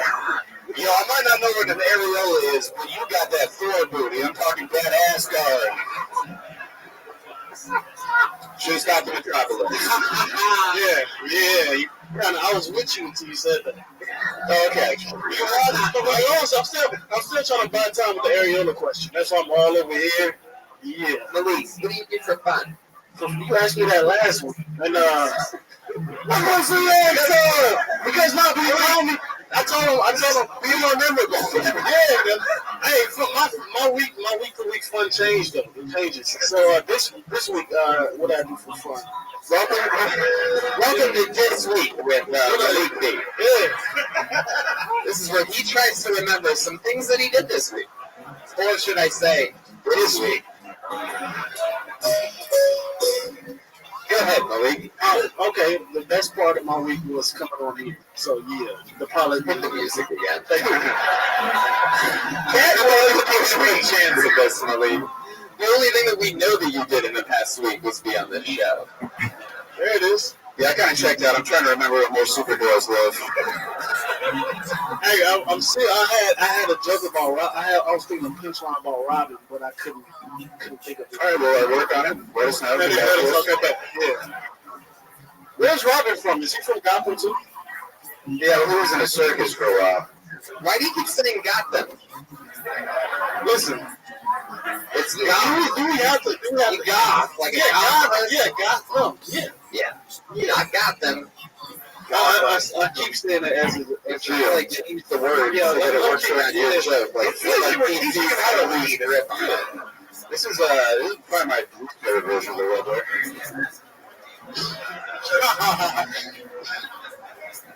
Boy, you make me wonder. I'm old. I'm out of touch. How do you guys are a couple. How do you know this dude? We watch us have sex. What's that like? What's watching these two have sex like? Very dry. Dude, maybe the Great Depression.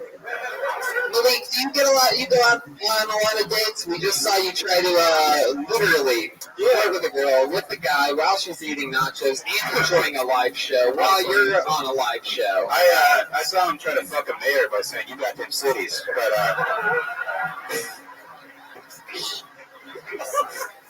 wait, what? Oh, man. Don't make me explain this shit. I was making fun of. Back to you. Okay, all right. What's your love life been like? Anything crazy happened the last week? Nah. I already talked about my 7-series relationship with 8 different women. So we talked about that last week. So it's just the same thing. What is this, the new book you're working on? Nah, we talked about you didn't believe I had like Oh, we are on the podcast. We don't know about you, Tony. We can talk about them. I have 7 girlfriends at the time, people. Wait, what? We talked about this. You're doing 7 different I ones. don't care if we talked about it. Here's the thing. I got in trouble last week with one of my girls because I guess she found out. But so here's the thing: is bringing it up. Why are you bringing it up? Because he asked me about my love. Yes, so why, idiot? Right. But because I don't care. Hopefully nobody in the audience come up to me after the show. You know what I mean? Like last week. I know for sure you just fucking 6 stools and 1 Chili's waitress. You said 6 stools? Yeah. How many girlfriends are you Hold on, we have 7 here right now. 7. Whoa! 7. So in the past week, have you hung out with any of the 7 of them? Yeah, I hung out with 3. 3? Yeah. Like, what did you do? Did you hang out with one today? No, not today. It's the week. During the week. Yeah. But the weekend has merely 2 days. Yeah, that's how long. So like the most recent girl, you hook up with multiple of them at once. No, I'm respectful. Such a, I love how this show goes from jackass to Maury Povich real quick. Like, no, I'm respectful. Crowd's like, yeah, fuck you. That's not respectful. You were respectful. You wouldn't have all them girlfriends in the first place. You had a girl pregnant, Marie? Nah. Are you sure? Not positive about that. So, like the most recent girl, what'd you do? You went to her place? No, we went on a date. We went to Katana, which is right up the street. And yeah, we went to go see that new movie, Justice League, I think, whatever. What do you do for work again? You have a bad name, Jack, and you could not remember the name of the movie Justice League. Yeah, we saw that movie Justice League where they're flying in the Millennium Falcon and shit. Yeah. The Creed, yeah. You make a living actor. Remember getting all those movies. That's yeah. right. Did you go watch them? Yeah, sure did. No, you should go watch Creed for me. Thanks, man. Thanks for your support. That's a mainstream movie. That's what I'm funny. All right. Louis, what's the creepiest thing about you? You seem so cool and suave. I want to see what you'll admit. I don't have any creepy things. Like, what is creepy to you? I don't know. What's creepy to you? You're wearing sweatpants. That's kind of creepy. You're trying to get the best mileage for your dollar at the strip club. Women love sweatpants. Listen. Oh, shit.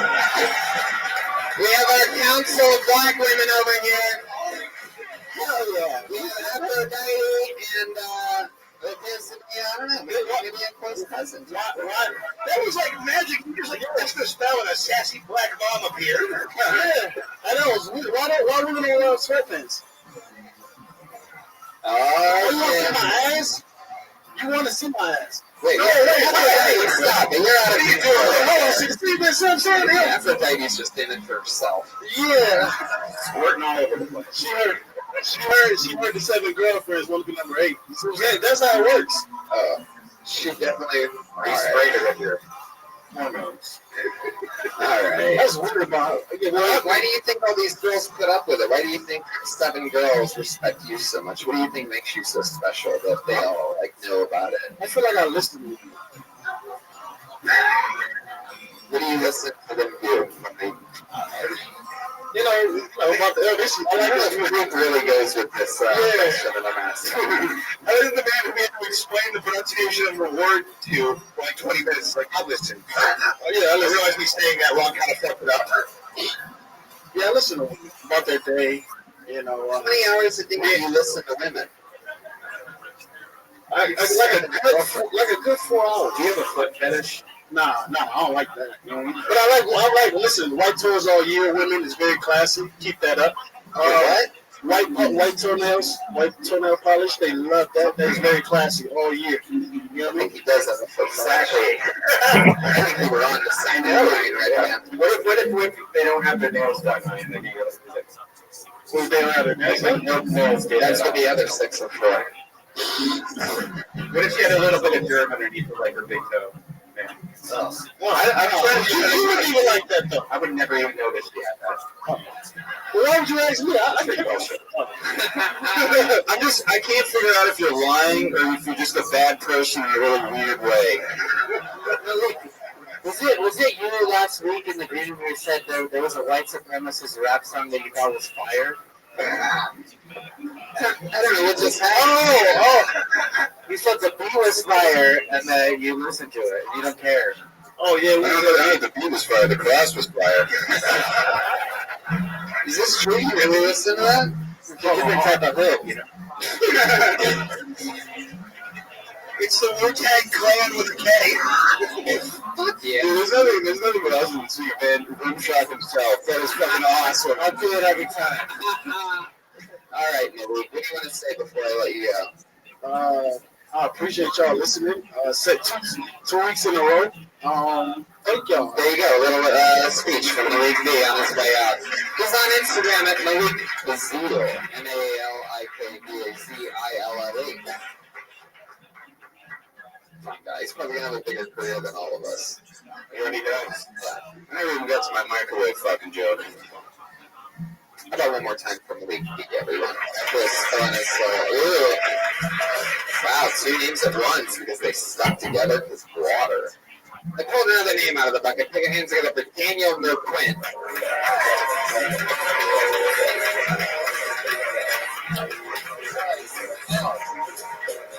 Oh, you fucking stink.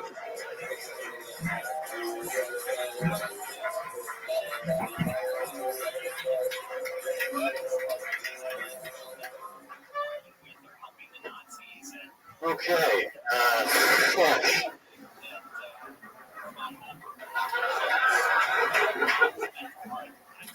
Been reading the news lately.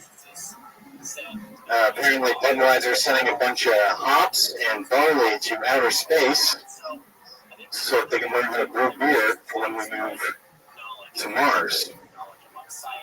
I read that my first time. Somebody should teach Budweiser how to brew beer on Earth first, don't you think? Wow, bad beer, bad beer. It's yucky. Also, what does that say about us, right? Imagine that boardroom meeting. Just a group full of white men in suits with a long list of things. All right, guys, we're moving to a new planet. What's the first thing we need? Some guy raises his hand. Food!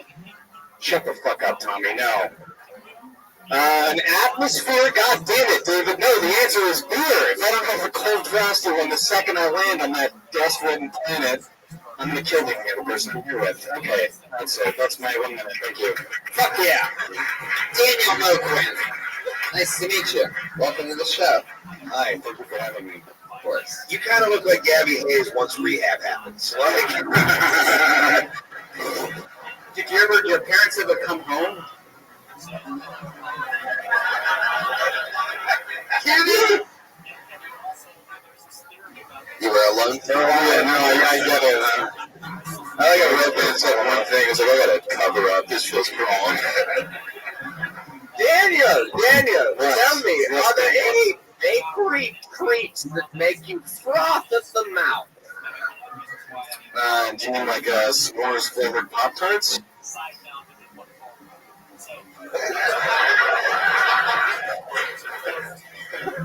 Daniel, how long have you been doing stand-up? 1 minute. 1 whole minute.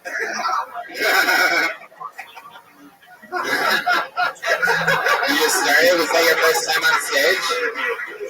I like the skunk in my school. Oh, man. What are they doing? Like, way to tell us all to go fuck themselves. Like, that's... I don't like that. Again, I'm sorry I'm not a cool famous guy, all right? Andrew Santino's busy. No, but, yeah, I've been there a few years. Oh, cool. Where are you from? Montreal, Canada. Ah, I can sort of see that. You have a little bit of Frenchy seeming something in you. Kind of looks like an unsuccessful clone of Jeremiah Watkins. Oh, man, if only you were here, that joke would have worked. So, what else, Daniel? Montreal? How long have you been here? Never come! How long have you lived in LA, Daniel? 2 years. What do you do for a living? I do audience warm-up. What? Oh, shit. I do not believe that for a second. I just want to say, do you have any notes for Pack? Because I feel like it's been almost 5 years at this point. I feel like you could brush up on the fundamentals. Whoa, Connor's taking shots at the throne over there. You're such a mean boy. audience warm up for? It's a little video game company. Yeah. What do you do it for, Daniel? You're in the middle of an answer there when you were rudely interrupted. It's okay. Somebody who supposedly bragged about knowing comedic timing earlier. I think he just means an air. Look at the fire in this old man's eyes. He's almost about to smile. I work for a company called Riot Games. What do they make? A game called League of Legends. Wow. I guess I didn't know anything about it until I started working there, but people are fucking crazy over it, so that's cool. So you like throw like bags of like hot Cheetos into the crowd to get a mant. Yeah, just cups of Mountain Dew, and I just hit nerds in the head with it all day. Oh yeah. How many people go to see that? Hundreds at a time, and it's very disarming. I don't know what to do because they all are like, oh, this person, and I'm not here to throw stuff at them. What is the smell in that room like? Like a lot of dudes just jerked off the hentai. That's what it is. How do you smell the tentacles? They're animated. That's amazing. They smell like fish. How long have you been doing that for? A year. Yeah, about a year. That's probably fun. Yeah, way better than anyone's job. Yeah, for sure. It's a video game audience, though, right? Yep. And so, do you notice that you don't have to use a lot of energy? Yeah, I'm high energy for them. So just imagine. Let's see, that guy's standing. Wow. So you're used to entertaining somebody who's stuck in a rascal scooter then? Because they're fat. Okay. Yeah, but without that look in their eye. This man is a war vet. Show some respect. Yeah, watch him fuck. Alright? Very dry. What is there anything that is like off limits to the gamers? Is there anything like they're like protective of that they get like touchy about? I don't want to say. God damn it. Right. The worst. Why is he not kicked out yet? It's unbelievable. If you want to pander to him and get him going, what do you say to the gamers?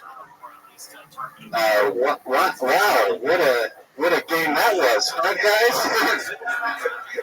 Did you enjoy that? I sure did. You sound like a mom trying to understand her kids, but she doesn't really know what Nintendo is. Yeah, You did a whole Pac-Man. I really need this $120, so crowd surf my Lara Croft blow-up doll. What is the craziest thing you've ever seen down one of those audiences? It was Vietnam. Asians were everywhere. Gunfire. Napalm. A little Asian kid came at me. It's the craziest thing that's gone down one of those League of the Champions blippity wop. Oh, one time somebody brought an LED sign, and they were flashing in the audience, and they had to get kicked out, which is serious. Very. Wow, you've been through a lot.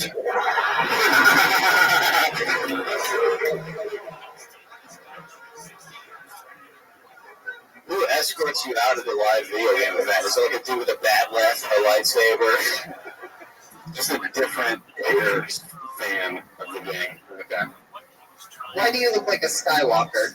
Is that natural? You choose that?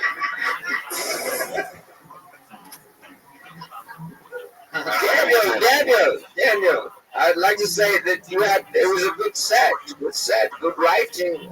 You lost confidence through the second half of your set. That affected the outcome. And you're a smart guy, so watch out. He sounds British and then German. It's like he's just changing accents. Yeah, that's really, sorry, too much confidence looks like. But I could just realize I didn't think of a joke and then pretend to fall asleep to get out of it.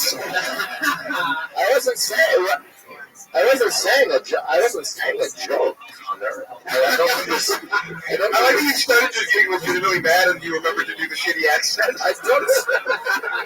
But it's okay. I also have a funnier friend that I rely on. We're in the same boat, Pat. How are you? I don't. Jesus Christ, you guys are. There's Mean Girls are trying to start a war with you. Connor, don't you understand that It's coming, everybody.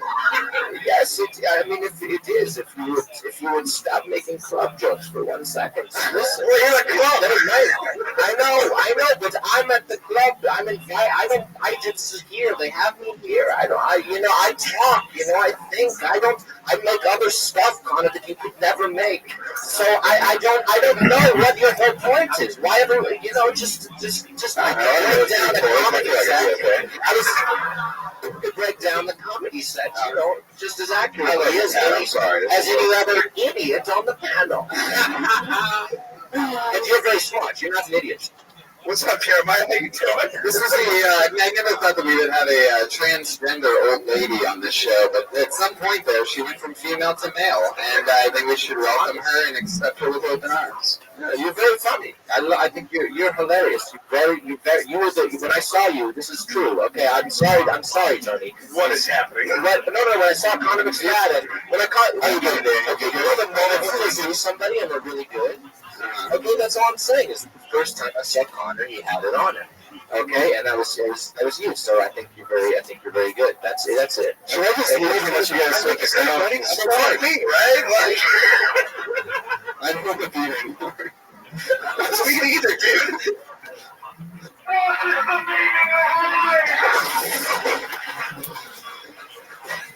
I think there's only one way to solve this battle between Connor and Pat Reagan, and I think they should have a make-out battle right now on the show, ladies and gentlemen. Whichever one of them can make out with the other one the hardest wins.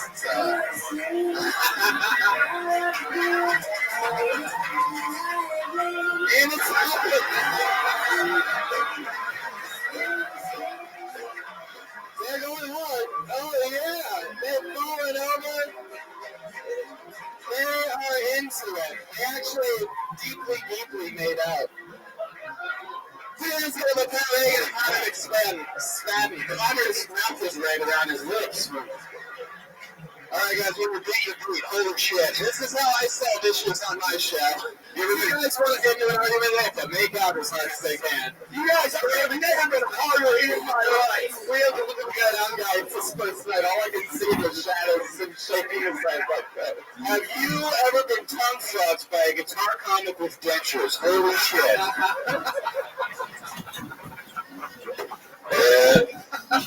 So you mean shit.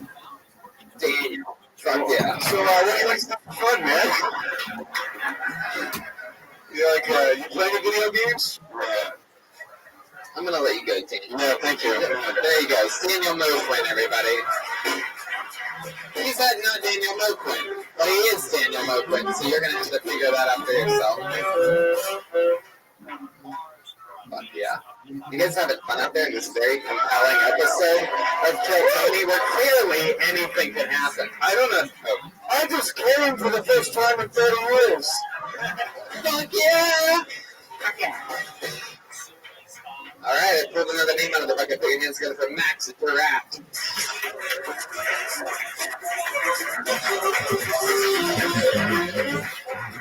Not seeing any movement, huh? No? Alright, cool. Put your hands together for Megan Sullivan. Megan? Here we go.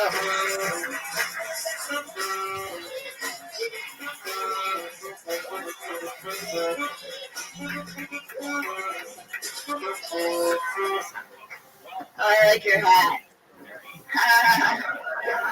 I saw you all the way from the back. I was like, that's my dad. I'm kind of like a bad girl, okay? I don't really follow the rules. I'm kind of a punk. I started smoking weed in high school to get those stoner boys. They're so cute. My first crush was Pauly Shore's voice in Goofy Movie.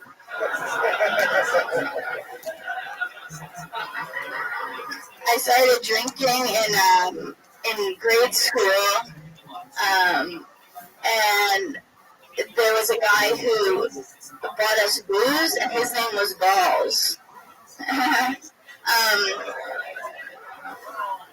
It's not really a joke, it's more just like I've been drinking for a long time, and the guy who bought me booze was named Balls.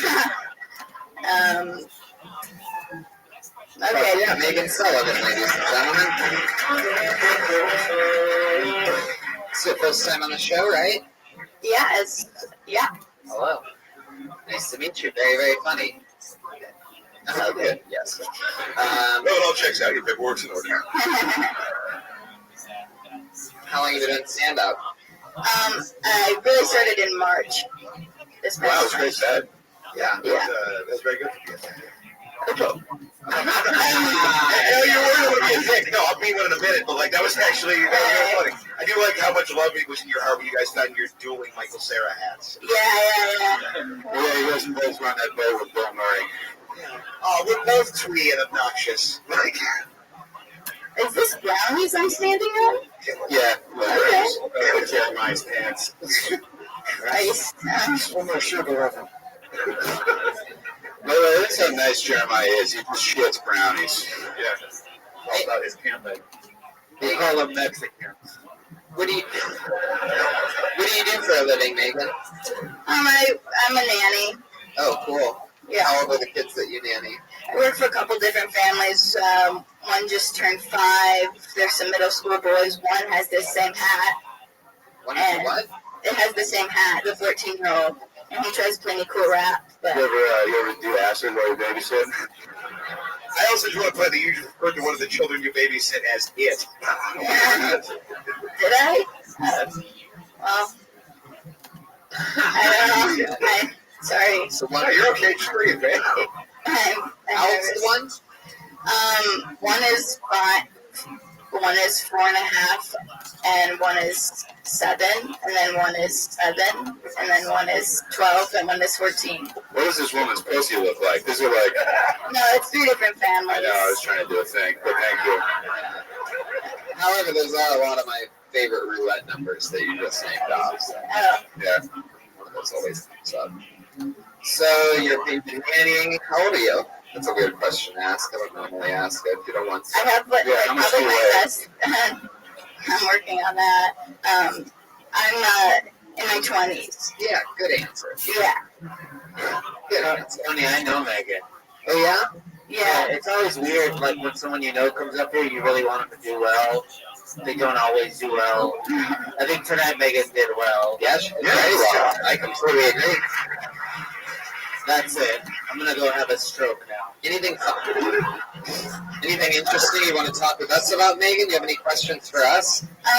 Well, this is my second time seeing this show. The first time I saw it, I hated it. You're welcome. Yeah, you weren't here. I think you're so funny. And I truthfully have been down here maybe 10 minutes. I was upstairs watching the other show, and I have with the guy who I replaced. Thank you. Yeah, it's all coming full circle. Yeah. Do the people you babysit for know that you do stand-up? Yeah, and I get a lot of suggestions. One guy, he's a real authority on it. He used to see guys in the 80s in New York go up all the time, so he gives me good jokes that I do not listen to. And you guys want to jokes? What's the worst joke you could pitch? God. Something about goddamn titties, but it was supposed to be got hand titties. She's a hand titty something.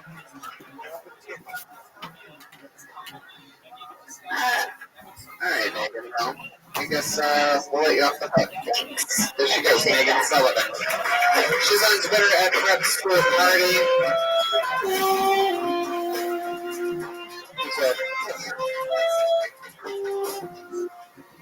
Alright, let's go back to the book. Put your hands together for Cameron Frost.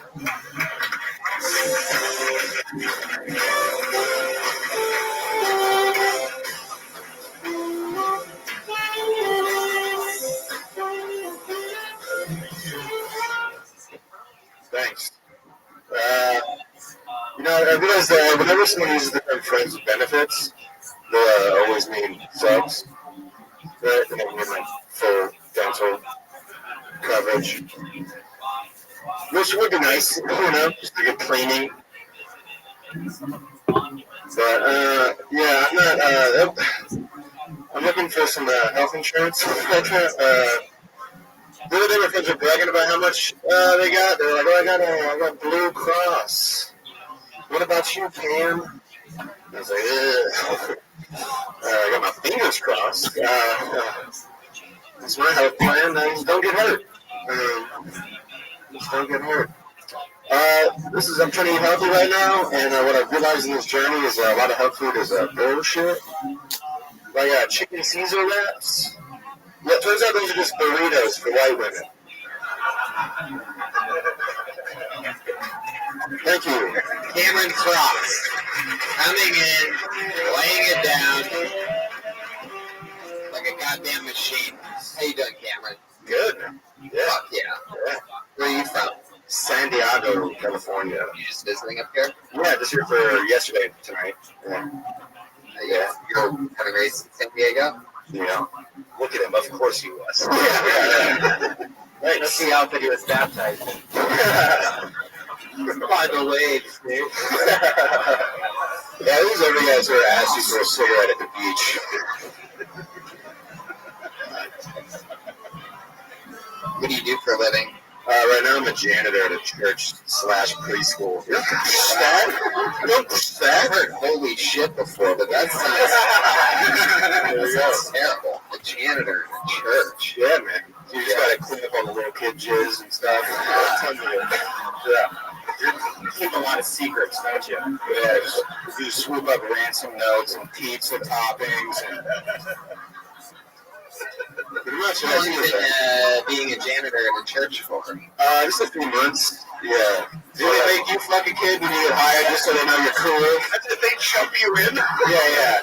All right, here's a Domino's and a 7-year-old. Fucking prove your worth, balloon monkey. Yeah, that's how it went down. How long have you been janitoring at the church? Like a few months, yeah. Yeah, just like 3 or 4 months now. You make it sound like a superhero. The janitor. Janitor sounds like a cholesterol medication. Yeah, is it? Yes. Have you seen anything creepy working at that church? Anything creepy? No, not yet. Nothing like haunted or anything, like the Jesus eyes never follow you in a picture or anything like that? Jesus is the other janitor he works with. Goldberg's here. Listen to that. Listen to that. Damn. Hey, wow, it only hits grand slams. And also that other one. That's one of my favorite references when I have fun. What? Discount. I've never felt sadder than the fact that I'm like, it's a Denny's, you Like fool. Denny's. I fucking irritate. Suck my dick with an IHOP.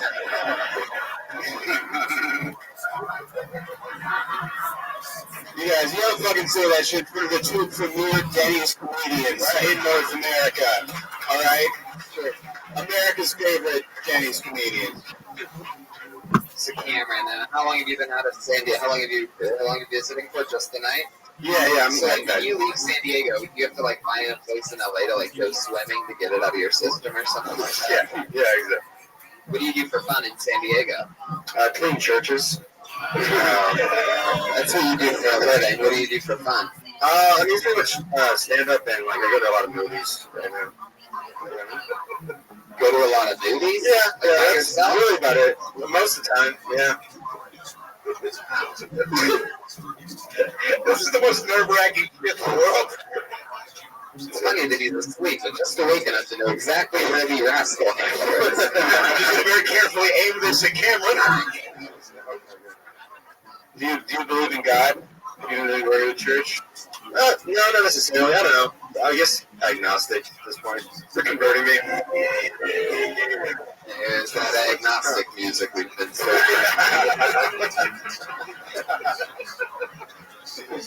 So, all right. So sometimes we wonder, is the church clean or is it a clean church at all?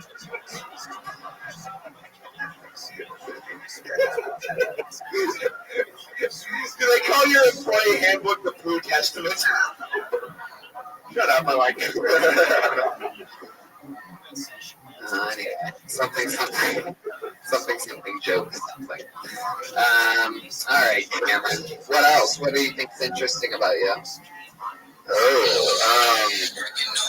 Not a lot. I look my hair is made of really fat. One of those, like Ivy's curly fries, it looks really delicious, actually. So He's gonna get on the bag. He still has a lot left to take. Then try yourself. No, I didn't deserve it. You're so Mexican, your drumsticks look like churros. As far as yes. I don't know, just somebody just seems That's me. Tony, one time I went on a Tony. One time I went to a taping with my school class to the Big Bang Theory, and whilst I was there, the 4 hours to which I was there, I felt I was witness and participant to a bad acid trip. People were laughing, and I didn't find any of it funny. And now I find myself in that position for 2 hours every Monday, which equates to much greater sum than the 4 hours I spent at the Big Bang Theory. Yeah. I guess the only difference is that you didn't keep going back to the Big Bang Theory every week after that. That's the main. you know what, Andrew Santino, I get it. I get it. All right. Yeah, man, we know each other. Do we have any fun memories together? I don't think so, man. We're not, I don't know that tight. Yeah, cool. Yeah, I think it's probably closer. What? You guys know each other? Yeah, I know Kevin. We do shows in San Diego, so it's like, oh, it's that guy. Like, we have that. Oh, you guys really do know each other. Yeah, man. Lead with that. But, why? There was nothing interesting to follow it. There's a diaper. Oh, thanks. Take that back from when the kids are bleeding after getting fucked, and Just trying to get go on and leave a little trail of fucking graham cracker crumbs back to the witch's house, and that should fucking be a minimum wage janitorial job. Fuck yeah, Cameron Cross. All right, well, I guess this is it. A lot of interestingly boring. Like, we're not really getting any real answers out of you. What's the worst thing you've ever done? You ever get arrested? No, I had sex in a public park, and there were children present. Wow. Are there children present because you were fucking the children? No. Is it funny if I say yes? No, okay. Tell the truth. Okay. Where were you fucking at? What park was it? Berry Street Park. Hey, that's Berry Street Park, man. Were you play structure? Yeah. No, just like kind of off, in the grass. Real. You laid down like a blanket or something like that, a hoodie? Yeah. This is like the official outfit of fucking in a park. Yeah. There's some of that park fucking music we all know about.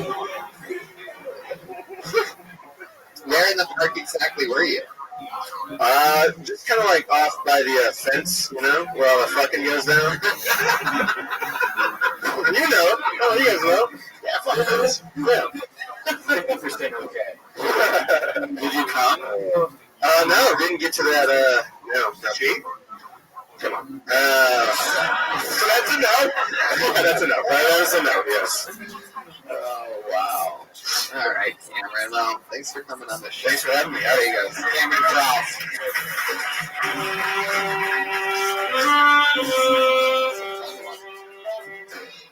All right. Every single week, we're going to go back to the bucket after this, but every single week we have a regular that comes up. She writes and performs a brand new 60 seconds every single week. Put your hands together for her. You know her, you love her. It's the great Allie Makovsky, everybody.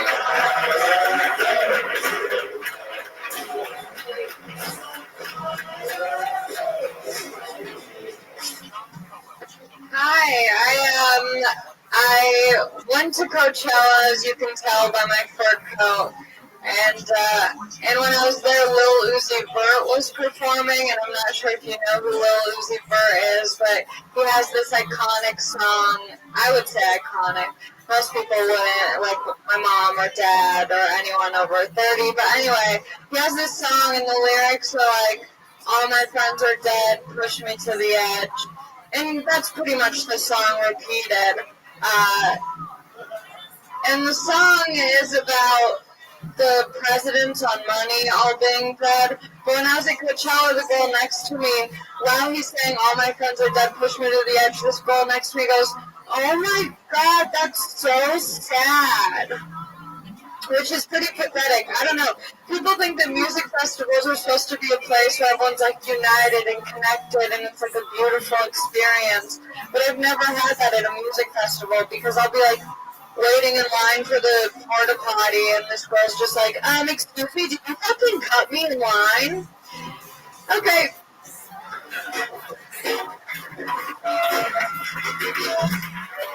Well, you look like one of those Christmas candies, like the one little spare one that has like nuts in it. Oh. Nuts in it? Like, are you just like regular? Like, what kind of stuff candy? I thought I was trying to think of what it looked like too, but I couldn't really figure it. Neapolitan ice cream. Yeah, it's a candy. What kind of shitty Neapolitan? What are you, charcoal Neapolitan ice cream, though? Or strawberry. Good old charcoal, vanilla, and caramel. Yeah. Favorite flavor, black. She said, as you can tell by my fur coat, it's not fur or a coat. Yeah. Well, these guys probably have licorice ice cream, right? Anyway, hey, okay, fuck you that. I had sex with a lady boy. It was one time. Where was that at? Which Korea?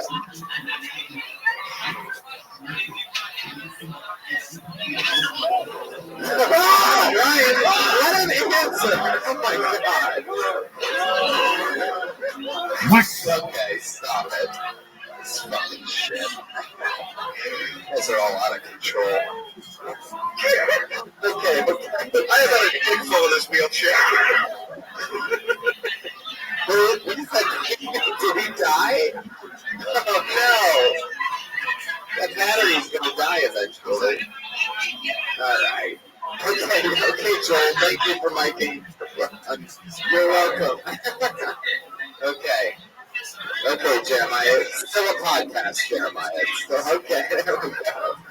Everybody just turned it off. Wow. Even I did. Okay, so what did we talk about? You did go to a music festival? Do you cut a lot in line at the music festivals? I think I cut a lot everywhere.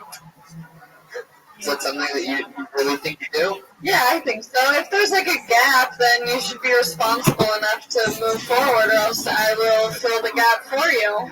Wow. Do people ever confront you? I mean, if they do, I'll be like, "Hey, my bad. Don't be an idiot." Wow. I'm sassy. When I put on a fur coat, I get sassy. Wow.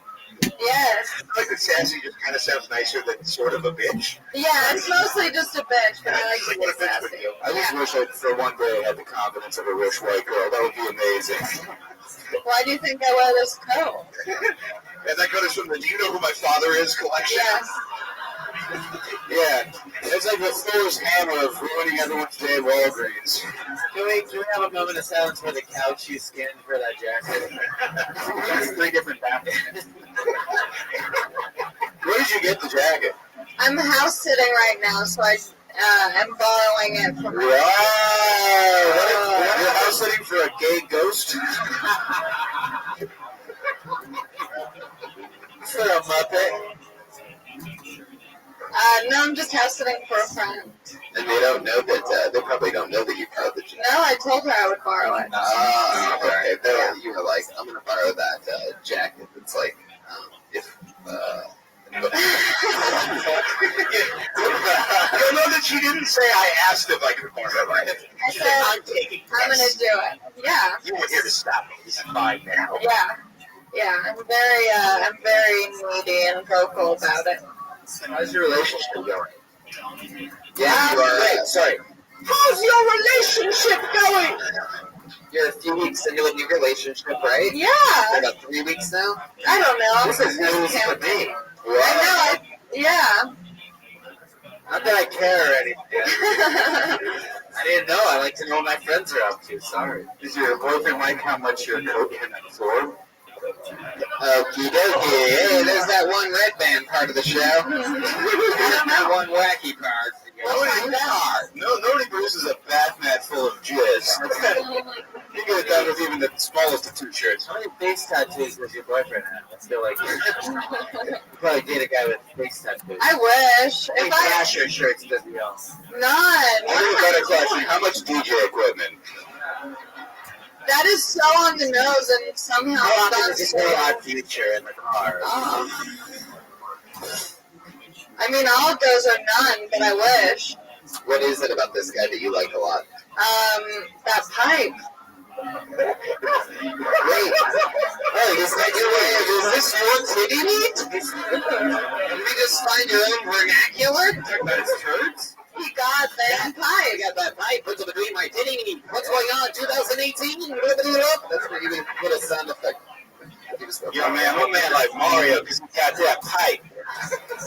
Yo, for real, though. For real. I don't know. He's a nice guy. He got real serious. The pipe, you mean the sex is good? Yeah. Now, there was a long time on this show, I don't know how many diehard fans in which everybody knows that. You want to say it? I'll break them because I cannot come. And is that still a thing? It's still a thing. Wow, but do you think he's getting you close? Yeah, it's You killed him again, his heart stopped. Oh. This explains why you're cutting in line everywhere. Like, no wonder you're in such a bad mood all the time. Yeah, I always have blue balls. That makes sense. Always. Yeah. You have blue blood, blue balls. Wait, why do I have blue blood? You're rich. Oh, got it. Yeah. I thought it was like a cop reference, like Blue Bloods. No, believe it or not, I can't afford AMC. As I saw people sure that's the channel that show is on. I thought you were CBS. It's on CBS. It's on CBS and it does 27. What's been happening fun in the past week of the relationship? Anything good? I went out of town. Oh yeah, what'd you do? I went to San Francisco and helped my friend move up there, and then did comedy and kind of just neglected her. Yeah, I'm a bad friend. I'm sorry. It's not a cool story. You're right. I neglected her because you were with your boyfriend. No, he wasn't there.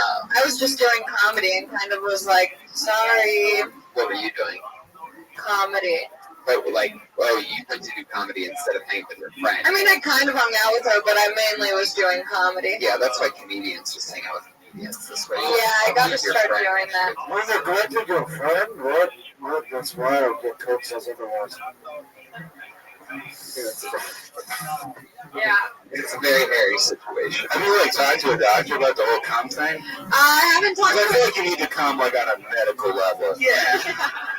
But you're stealing coats, cutting in line, abandoning your friends. It's like, yeah, you gotta fucking treat yourself. Yeah. It's not like when your car air conditioner is broken and you're just like, well, I guess that's it. Like, no, you get this shit fixed. I'm like 5 days away from fighting a homeless person if I don't come. I can only imagine 22 years. I think you give it a try if you want to. We've all met your mom. She's a fan of the show. She listens to every episode. Is this something that you've talked to her about? If you guys have like that Teen Wolf moment where you're like, Mom, I can't come, and she's like, I can't come. Well, Abby, you just gotta find someone who's got that good pipe. I have talked to my mom about it because she does watch this every week.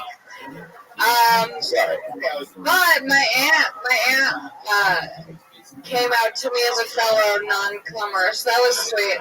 Wow. It's nice to know that it at least runs in the family, you know. It doesn't come in the family. Is your aunt is she like a chill person, or is she kind of highly strung? Well, I think it's just because she's on antidepressants. So it's different. Hers is prescribed not coming. Mine is just life, I guess. Okay, I got that too. I'm on the Zoloft, so I have like a couple marathon jack sessions where I'm just really trying to just milk the negativity out of myself. I would just like to know that I am unmedicated and I am shooting ropes. So, if anyone wants to party after this. I'm happy for you. What else, Allie? Anything else you want to talk about? Not really. Hey, Allie, do you want to talk about coming though? I would rather not. Oh, no, come on, the whole audience is here for you. Wow, Jesus, look who's back from the dead over there, all judgmental. That's really like, it's hard doing improv with an old man because he moves so slow you don't know if he's actually going to do something or not. Okie dokie. Fun times. All right, there she goes, Allie McCoskey, everyone. I like the jacket, personally. I like it too. It's like a little teddy bear. I think it's fucking cool. Still have to make jokes about it, but it's cool. I didn't have it. She walks like she can't come. I'm sorry, having fun out there. Should we go back to this bucket? We've had an interesting episode. Hey, I like start the episode if you can come. folks? You know, Oh, it's a very not coming. When I got here, Red Band said it's going to be a really interesting Kiltony, and I was like, why? And now I know. Who said that? Red Band. Huh. why did I say that? I don't know. You predicted it. You're clairvoyant. Well, maybe him putting those shit energies out there is the reason why this actually happened. There's no way of knowing that it's Can I ask you a quick question? Is the makeup battle, does that happen a lot, or is that just something you made up for me? Okay, dude, you just pulled that fool. Oh, cool, nice. Yeah, that was the first time, but it was awesome. I don't know how that happened, actually, looking back on it. You're ready to do it, though. I mean, here, I pulled a name out of the bucket. You guys ready for this? Who knows what's going to happen? Maybe it's a professional actor. Maybe it's a fucking who knows what. Put your hands together for Josh Haywood. Professional actor.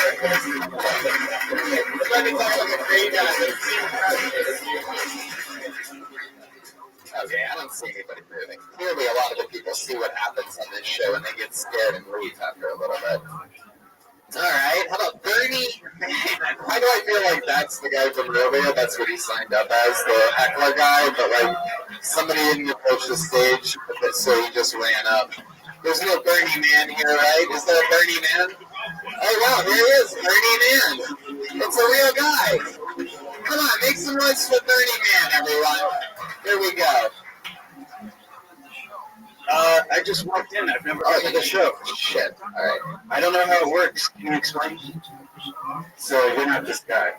Pardon me? You're not the person who put out? No, I'm pretty much. So you just walked in. It's been going on for an hour and a half. Why would I signed up at like 7. Why would you sign? Why would you sign up for a show that you don't know what it is? This guy owns a lot of It was like funny. I wanted to try to be funny on stage. Well, so far swinging a miss. Okay. Have you ever done stand-up comedy before? It's my first month, people. Come on. First month. Okay, so you signed up for this show. Yes, I did. Okay. You want to do a minute of stand-up comedy? Oh, I'd love to. Okay, go ahead. All right. 1 minute of comedy to make a whole room of people laugh. Oh yeah, it's also the #1 live podcast in the world, believe it or not.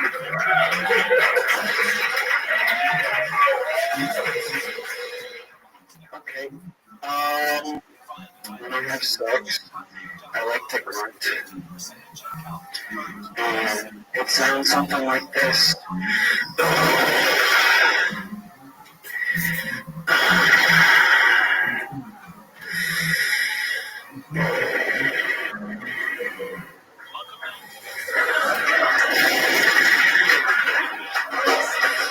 It's a fucking incredible episode of this show.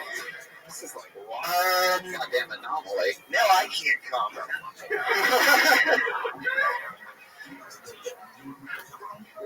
That's about it. I got it. That was 50 seconds. Didn't that feel so much longer? Okay. That's longer than I actually have sex. So, all right, let's do this. Hey. Very nice. Okay. Hey, Tony. I couldn't get over the fake Timberlands. That's it. All right. Moving on.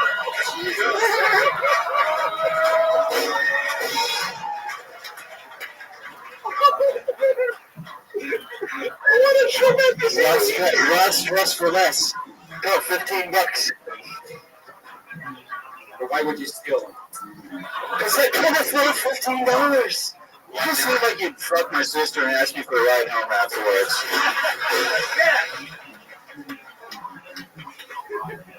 Okay, what's her name? Alright, well, I'm an only child. I was just fucking with you. Oh, okay. You're a dirtbag is a joke. Yeah. I get it. Bertie, what made you sign up for the show? I'm trying to be funny on the stage. I'd like to get You're good a at little it. harder. Curious, if you didn't know what the show was, like, why would you sign up for it? Because actually, Guam, I was at Mel's and he said, come down to the comedy store Monday night, and I signed up.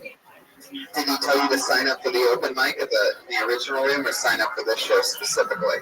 Because I want to know, because Guam's going to be a big fucking show. Oh, man. I don't know this dude. Just, always. For those of you who don't know, Guam is a Mortal Kombat character that checks IDs at the comedy store. He said just show up and ask him for 50% off Molly, so that's what I did. And then he said, that's my sister's name. Okay. What were you doing at Mel's when he met you? I was doing the open mic at Mel's. And he told you, this guy Guam, to come to the world famous comedy store. Yes. And just show up and just sign up and that everything's going to go great. No, he didn't say that. I was very confident that I was going to call him up here. That's, I'm just trying something new. So that's it. That's it. Can I ask you? I feel like your name should be pronounced Bernie, man. What do you do for a living? I'm an accounting student at Santa Monica College. Obviously. Is that true? It's completely true. Yeah. It looks like. I hate you for some reason. It's fucking. I have that face. I just have that fucking. Well, you're just acting like you overcame adversity. Like, bro, I just shined up. I wanted to make the people laugh. And it's like, no, you were a dick and you barely walked in on time. How many people want to actually do this? Everyone. Yeah. Man, you guys are wanting it up right now. That whole half of the room. You wasted all those people's time right there. See all those people? Like, not to pile on, but you got on stage and people still hadn't noticed you existed. Well, I'm a timid guy. I don't know. How do you make money? You watch a cement dry. I saved up money from working. I was a writer. You were a waiter where at? Yeah, writer. A writer? You saved up money writing? Yeah, I got fired. Hold on. Writing what? I got fired from Warner Brothers. For writing what? A lot of money. Oh, it totally makes sense that he wrote this. He's like, got them titties. Actually, Warner Brothers production. That's triple points for Joelberg. That is a Warner Brothers DC. Yeah. I worked for the CW. Yeah. Did you get it right? Something like that. That is what CW stands for. That's Industry Trade Secrets by Joel. Did you find it hard to put your pants on, Joel? Oh, Jesus. He's jerking off. Joelberg is now jerking off. The entire right side of the room is going crazy. This is known as Joelberg's little bug out over here. Sorry. Joel is literally a drone. I don't want to ruin your Aggressively masturbating under his underwear, Joelberg is. I feel like you'd be the only executive that are not confident enough to rape anybody. What were you doing at the CW? What was going on? It was all social media, and I wrote, we came up with websites. So you weren't a writer for Warner Brothers, you did their social media. Well, no, I wrote websites and they needed material. Yeah. I had to learn how to do marketing. HTML is not writing a TV show. No. Warner Brothers. Yeah, that's like saying Cameron Haynes works for God. He cleans shit at a church. I also don't think you you didn't make websites, you just came up with fun names for them. Like, I don't know, what about butts.weed? You installed apps. I wrote the back. You used Bitly to shorten links to get them into tweets so it all fit. That's what you did. Sparkle Tax was your biggest accomplishment back in the MySpace days. You were the right movies. Don't have fucking swap meet Tims and a bad attitude, alright?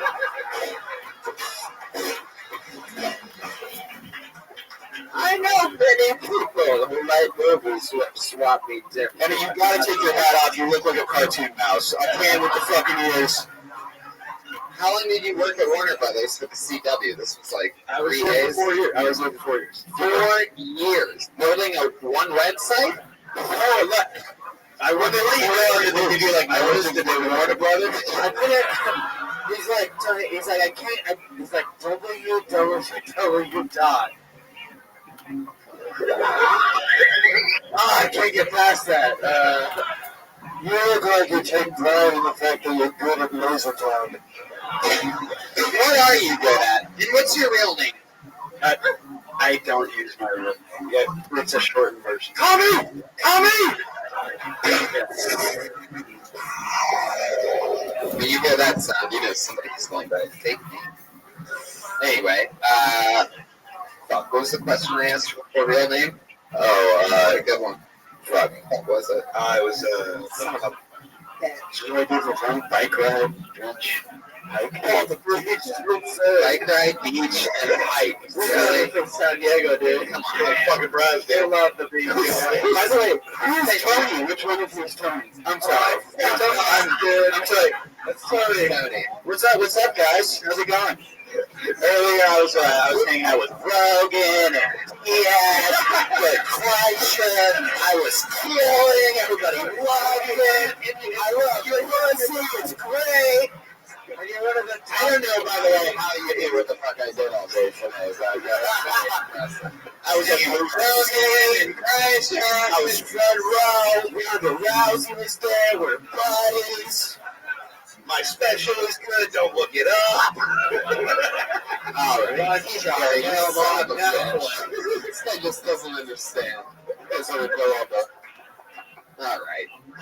Shit. So, I mean, this. do you think you're gonna keep on doing comedy? Oh, absolutely. Yeah. Okay. Oh, fuck yeah. What? Yeah, I want to keep doing comedy. I love it. I don't even want to keep going. I just want to point out that a comedian just encourage you to keep going, and they should be killed as a war criminal. Alright, we're gonna let you go, and we're gonna go to this bucket one more time. We're gonna do something. We gotta make something happen here. Some type of fucking magic. Keep it easy, we'll keep it smooth. Burn your off. Hold on, he's trying to get on stage. Just drop out of the race, Bernie. Simple reminder. Interest over there. And don't ask which one is Tony.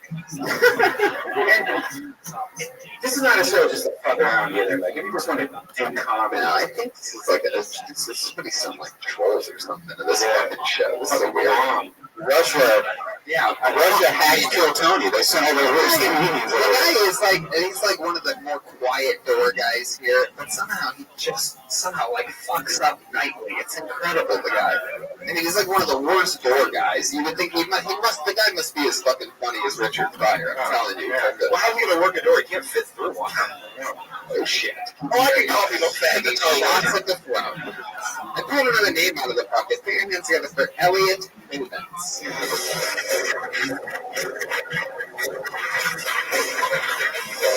Alright. This might be one of the most unreleased episodes of this show that we ever have. It's going to be glorious. But Jake Beckman.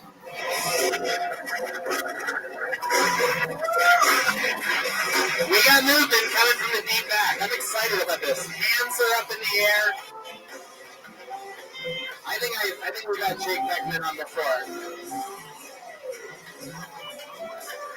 Jake Beckman, everybody. Fat bitches who think they're sexy are really similar to pretty bitches who think they're ugly. They are both easy to fuck. They both have eating disorders, and they will both end up as single moms.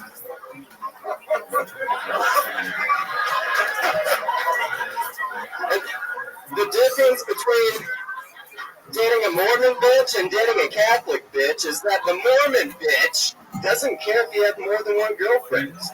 And the Catholic bitch will let you put it in her ass, but I don't like butt stuff. And then,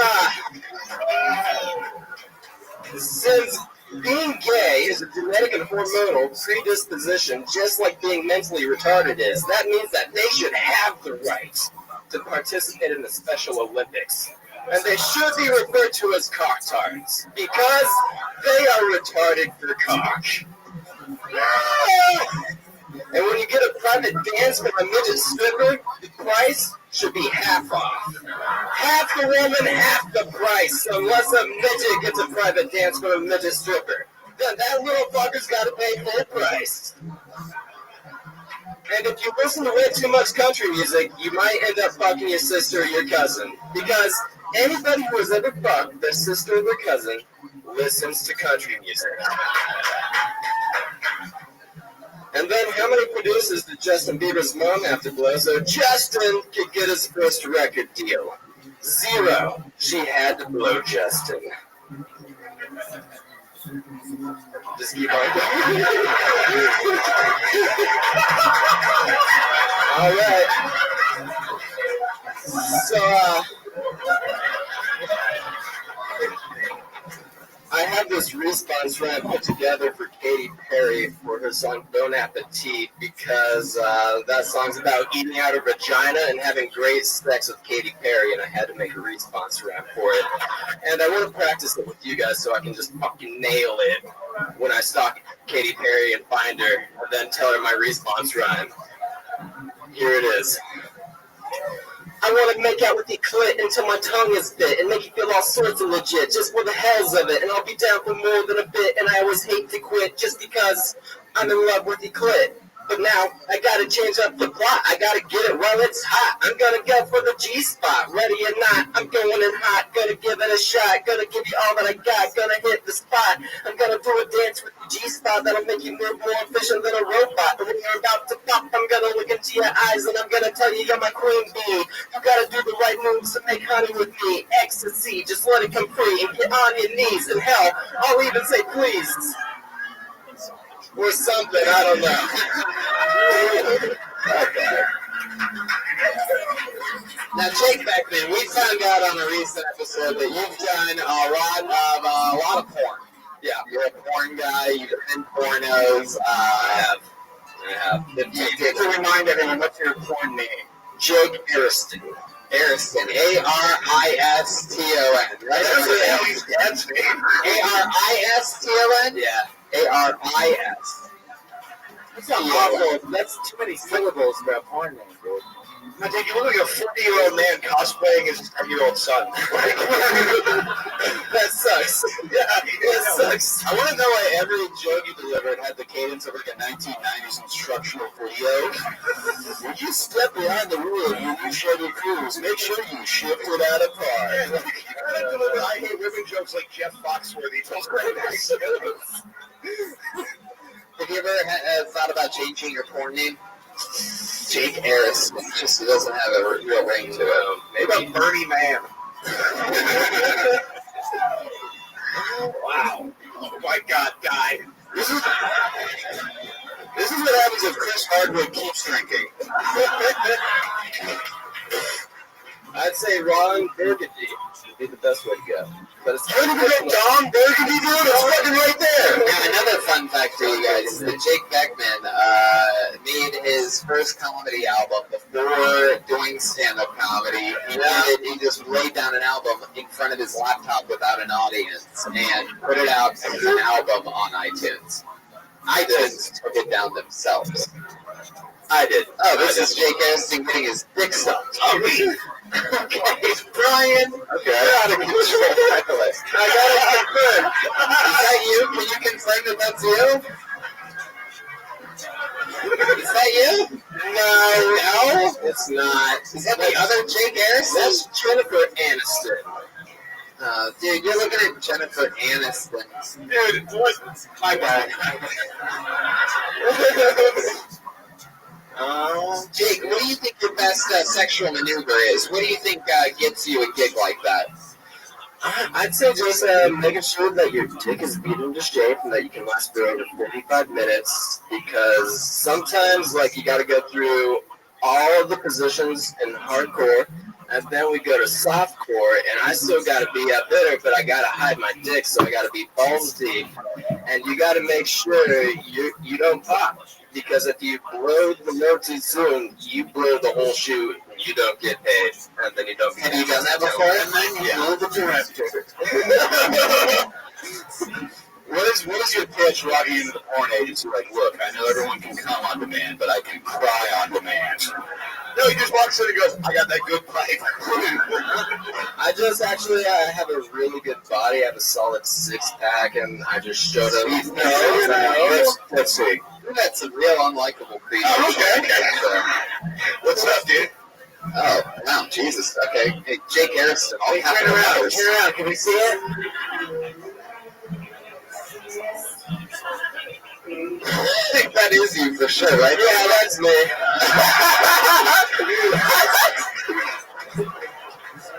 This is look who's awake, Neil. Can we get the DVD commentary on?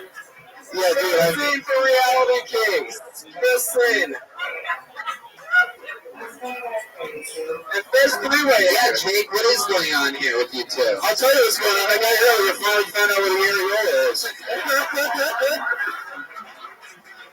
Dude, why are we watching a hobbit get his dick sucked? Why are we watching the beginning part? Who watches the beginning part even though you're a comedy show? Jake, what's your favorite part of your job as a porn actor?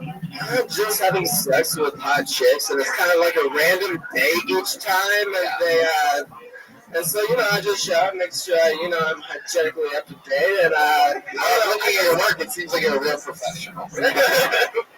I still consider myself an amateur, not really a porn star. Did you have to memorize lines before going in? No, they're all improvised. They set up a scene for you. You gotta improvise it, and it's all improvised. Can we do a little improv right now? Can you do the porn scene? Yes, Please, classic pizza delivery man. Alright. That's not how. Try to fuck Tony. Nah. Yeah, okay, I'll be the girl. Whatever. Yeah, Joe's the character. I could jump into that room. There's a perfectly good woman right here. Yeah. So, I have that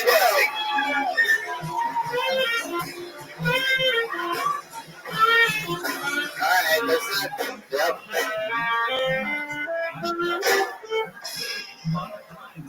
Delivery? Knock on the door. Hello? Hey, knock. Honey, get it. Oh shit, she OD'd. Cold. Somebody ordered Alright, well. Anybody here? Anybody home? Your space workers drop that pizza, man. I mean, Hey, here, how about this? Okay, she's clearly dead, so let's rewrite the script. You're an ambulance driver going into an old lady's house where she died. Fix it, Jake. you gotta give him out the mouth resuscitation. Yeah, You gotta give him out the mouth resuscitation.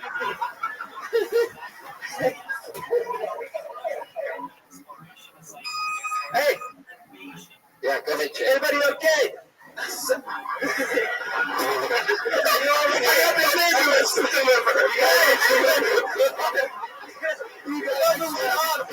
had somebody fell down. Is everybody okay? What's wrong with the She can't this shit. Is anybody okay? I see.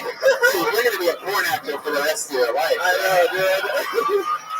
Is anybody okay? I know, I'm flustered. Our little Asian girl in the front row is wiping tears away, laughing at how bad your English is. Dude. Why did you say that like she wrote it? Is anybody okay? Dude, you're fucking up so bad right now, she wishes your drunk is pixelated. Yeah. Is anybody okay? Have you ever been around a paramedic before and you're fucking ready? He's in porn. He's around a paramedic. Is anybody okay? These guys are okay. Okay. Then my job here is done. If anybody is okay. Can everybody be doing once a few little better? This is like a deleted scene from Boogie Nights before it all falls apart. My wife is still ill. Ass to mouth. All right. Yeah, that was funny when I said Jake, what's the nicest thing you've ever done? You just saw it. My wife may die. Like this thing get cut out of the video, but I did lick the milk's butthole, and I think that was pretty gross. Why? I'm not really an ass guy. That's where shit comes from. It's gross, bro. Where shit comes from. Is it because she was the mom and you're thinking, over all those years there's more poops and stuff like that? Yeah, and it tastes like yeast, too. It was yeasty, so it seems like she eats a lot of that. Was the I mean, when you hear the word yeast, Hansen comes out of it. it's nasty. Yeah. I don't think it's supposed to taste good. Trust me, on the porno shoot, that was the worst of your problems. Yeah. Okay. I feel like you would only eat pussy with the crust cut off. Am I correct there? No. I just like vaginas. I'll take them all. I called the paramedics an hour ago. Hey, this is a big sausage BMT. Is there any ladies going on? Everybody okay? Instead of the bank bus, it's the ambulance. Yeah. There you go, there's your money shot. Jake Beckman, ladies and gentlemen. That's this episode of Tell Tony. We did it, the Mean Boys. MeanBoysPodcast.com. The Mean Boys available on iTunes. I've been on it. I love the show. Keith Carey, Connor McSpadden. What else, guys? That's it, guys. On Twitter. We're going on tour next year. We got a Google Doc and a Twitter bio. Go fill that out if you want to come see us. We'll tell you when we're in your city. Thanks for having us. Sorry we're not Anderson.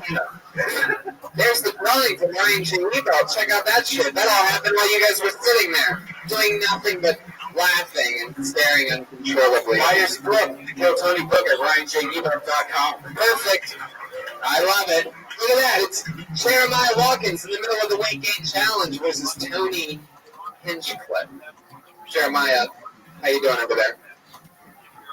We're doing well. We announced the results of the weight gain challenge on the next Kill Tony on January 1st, 2018.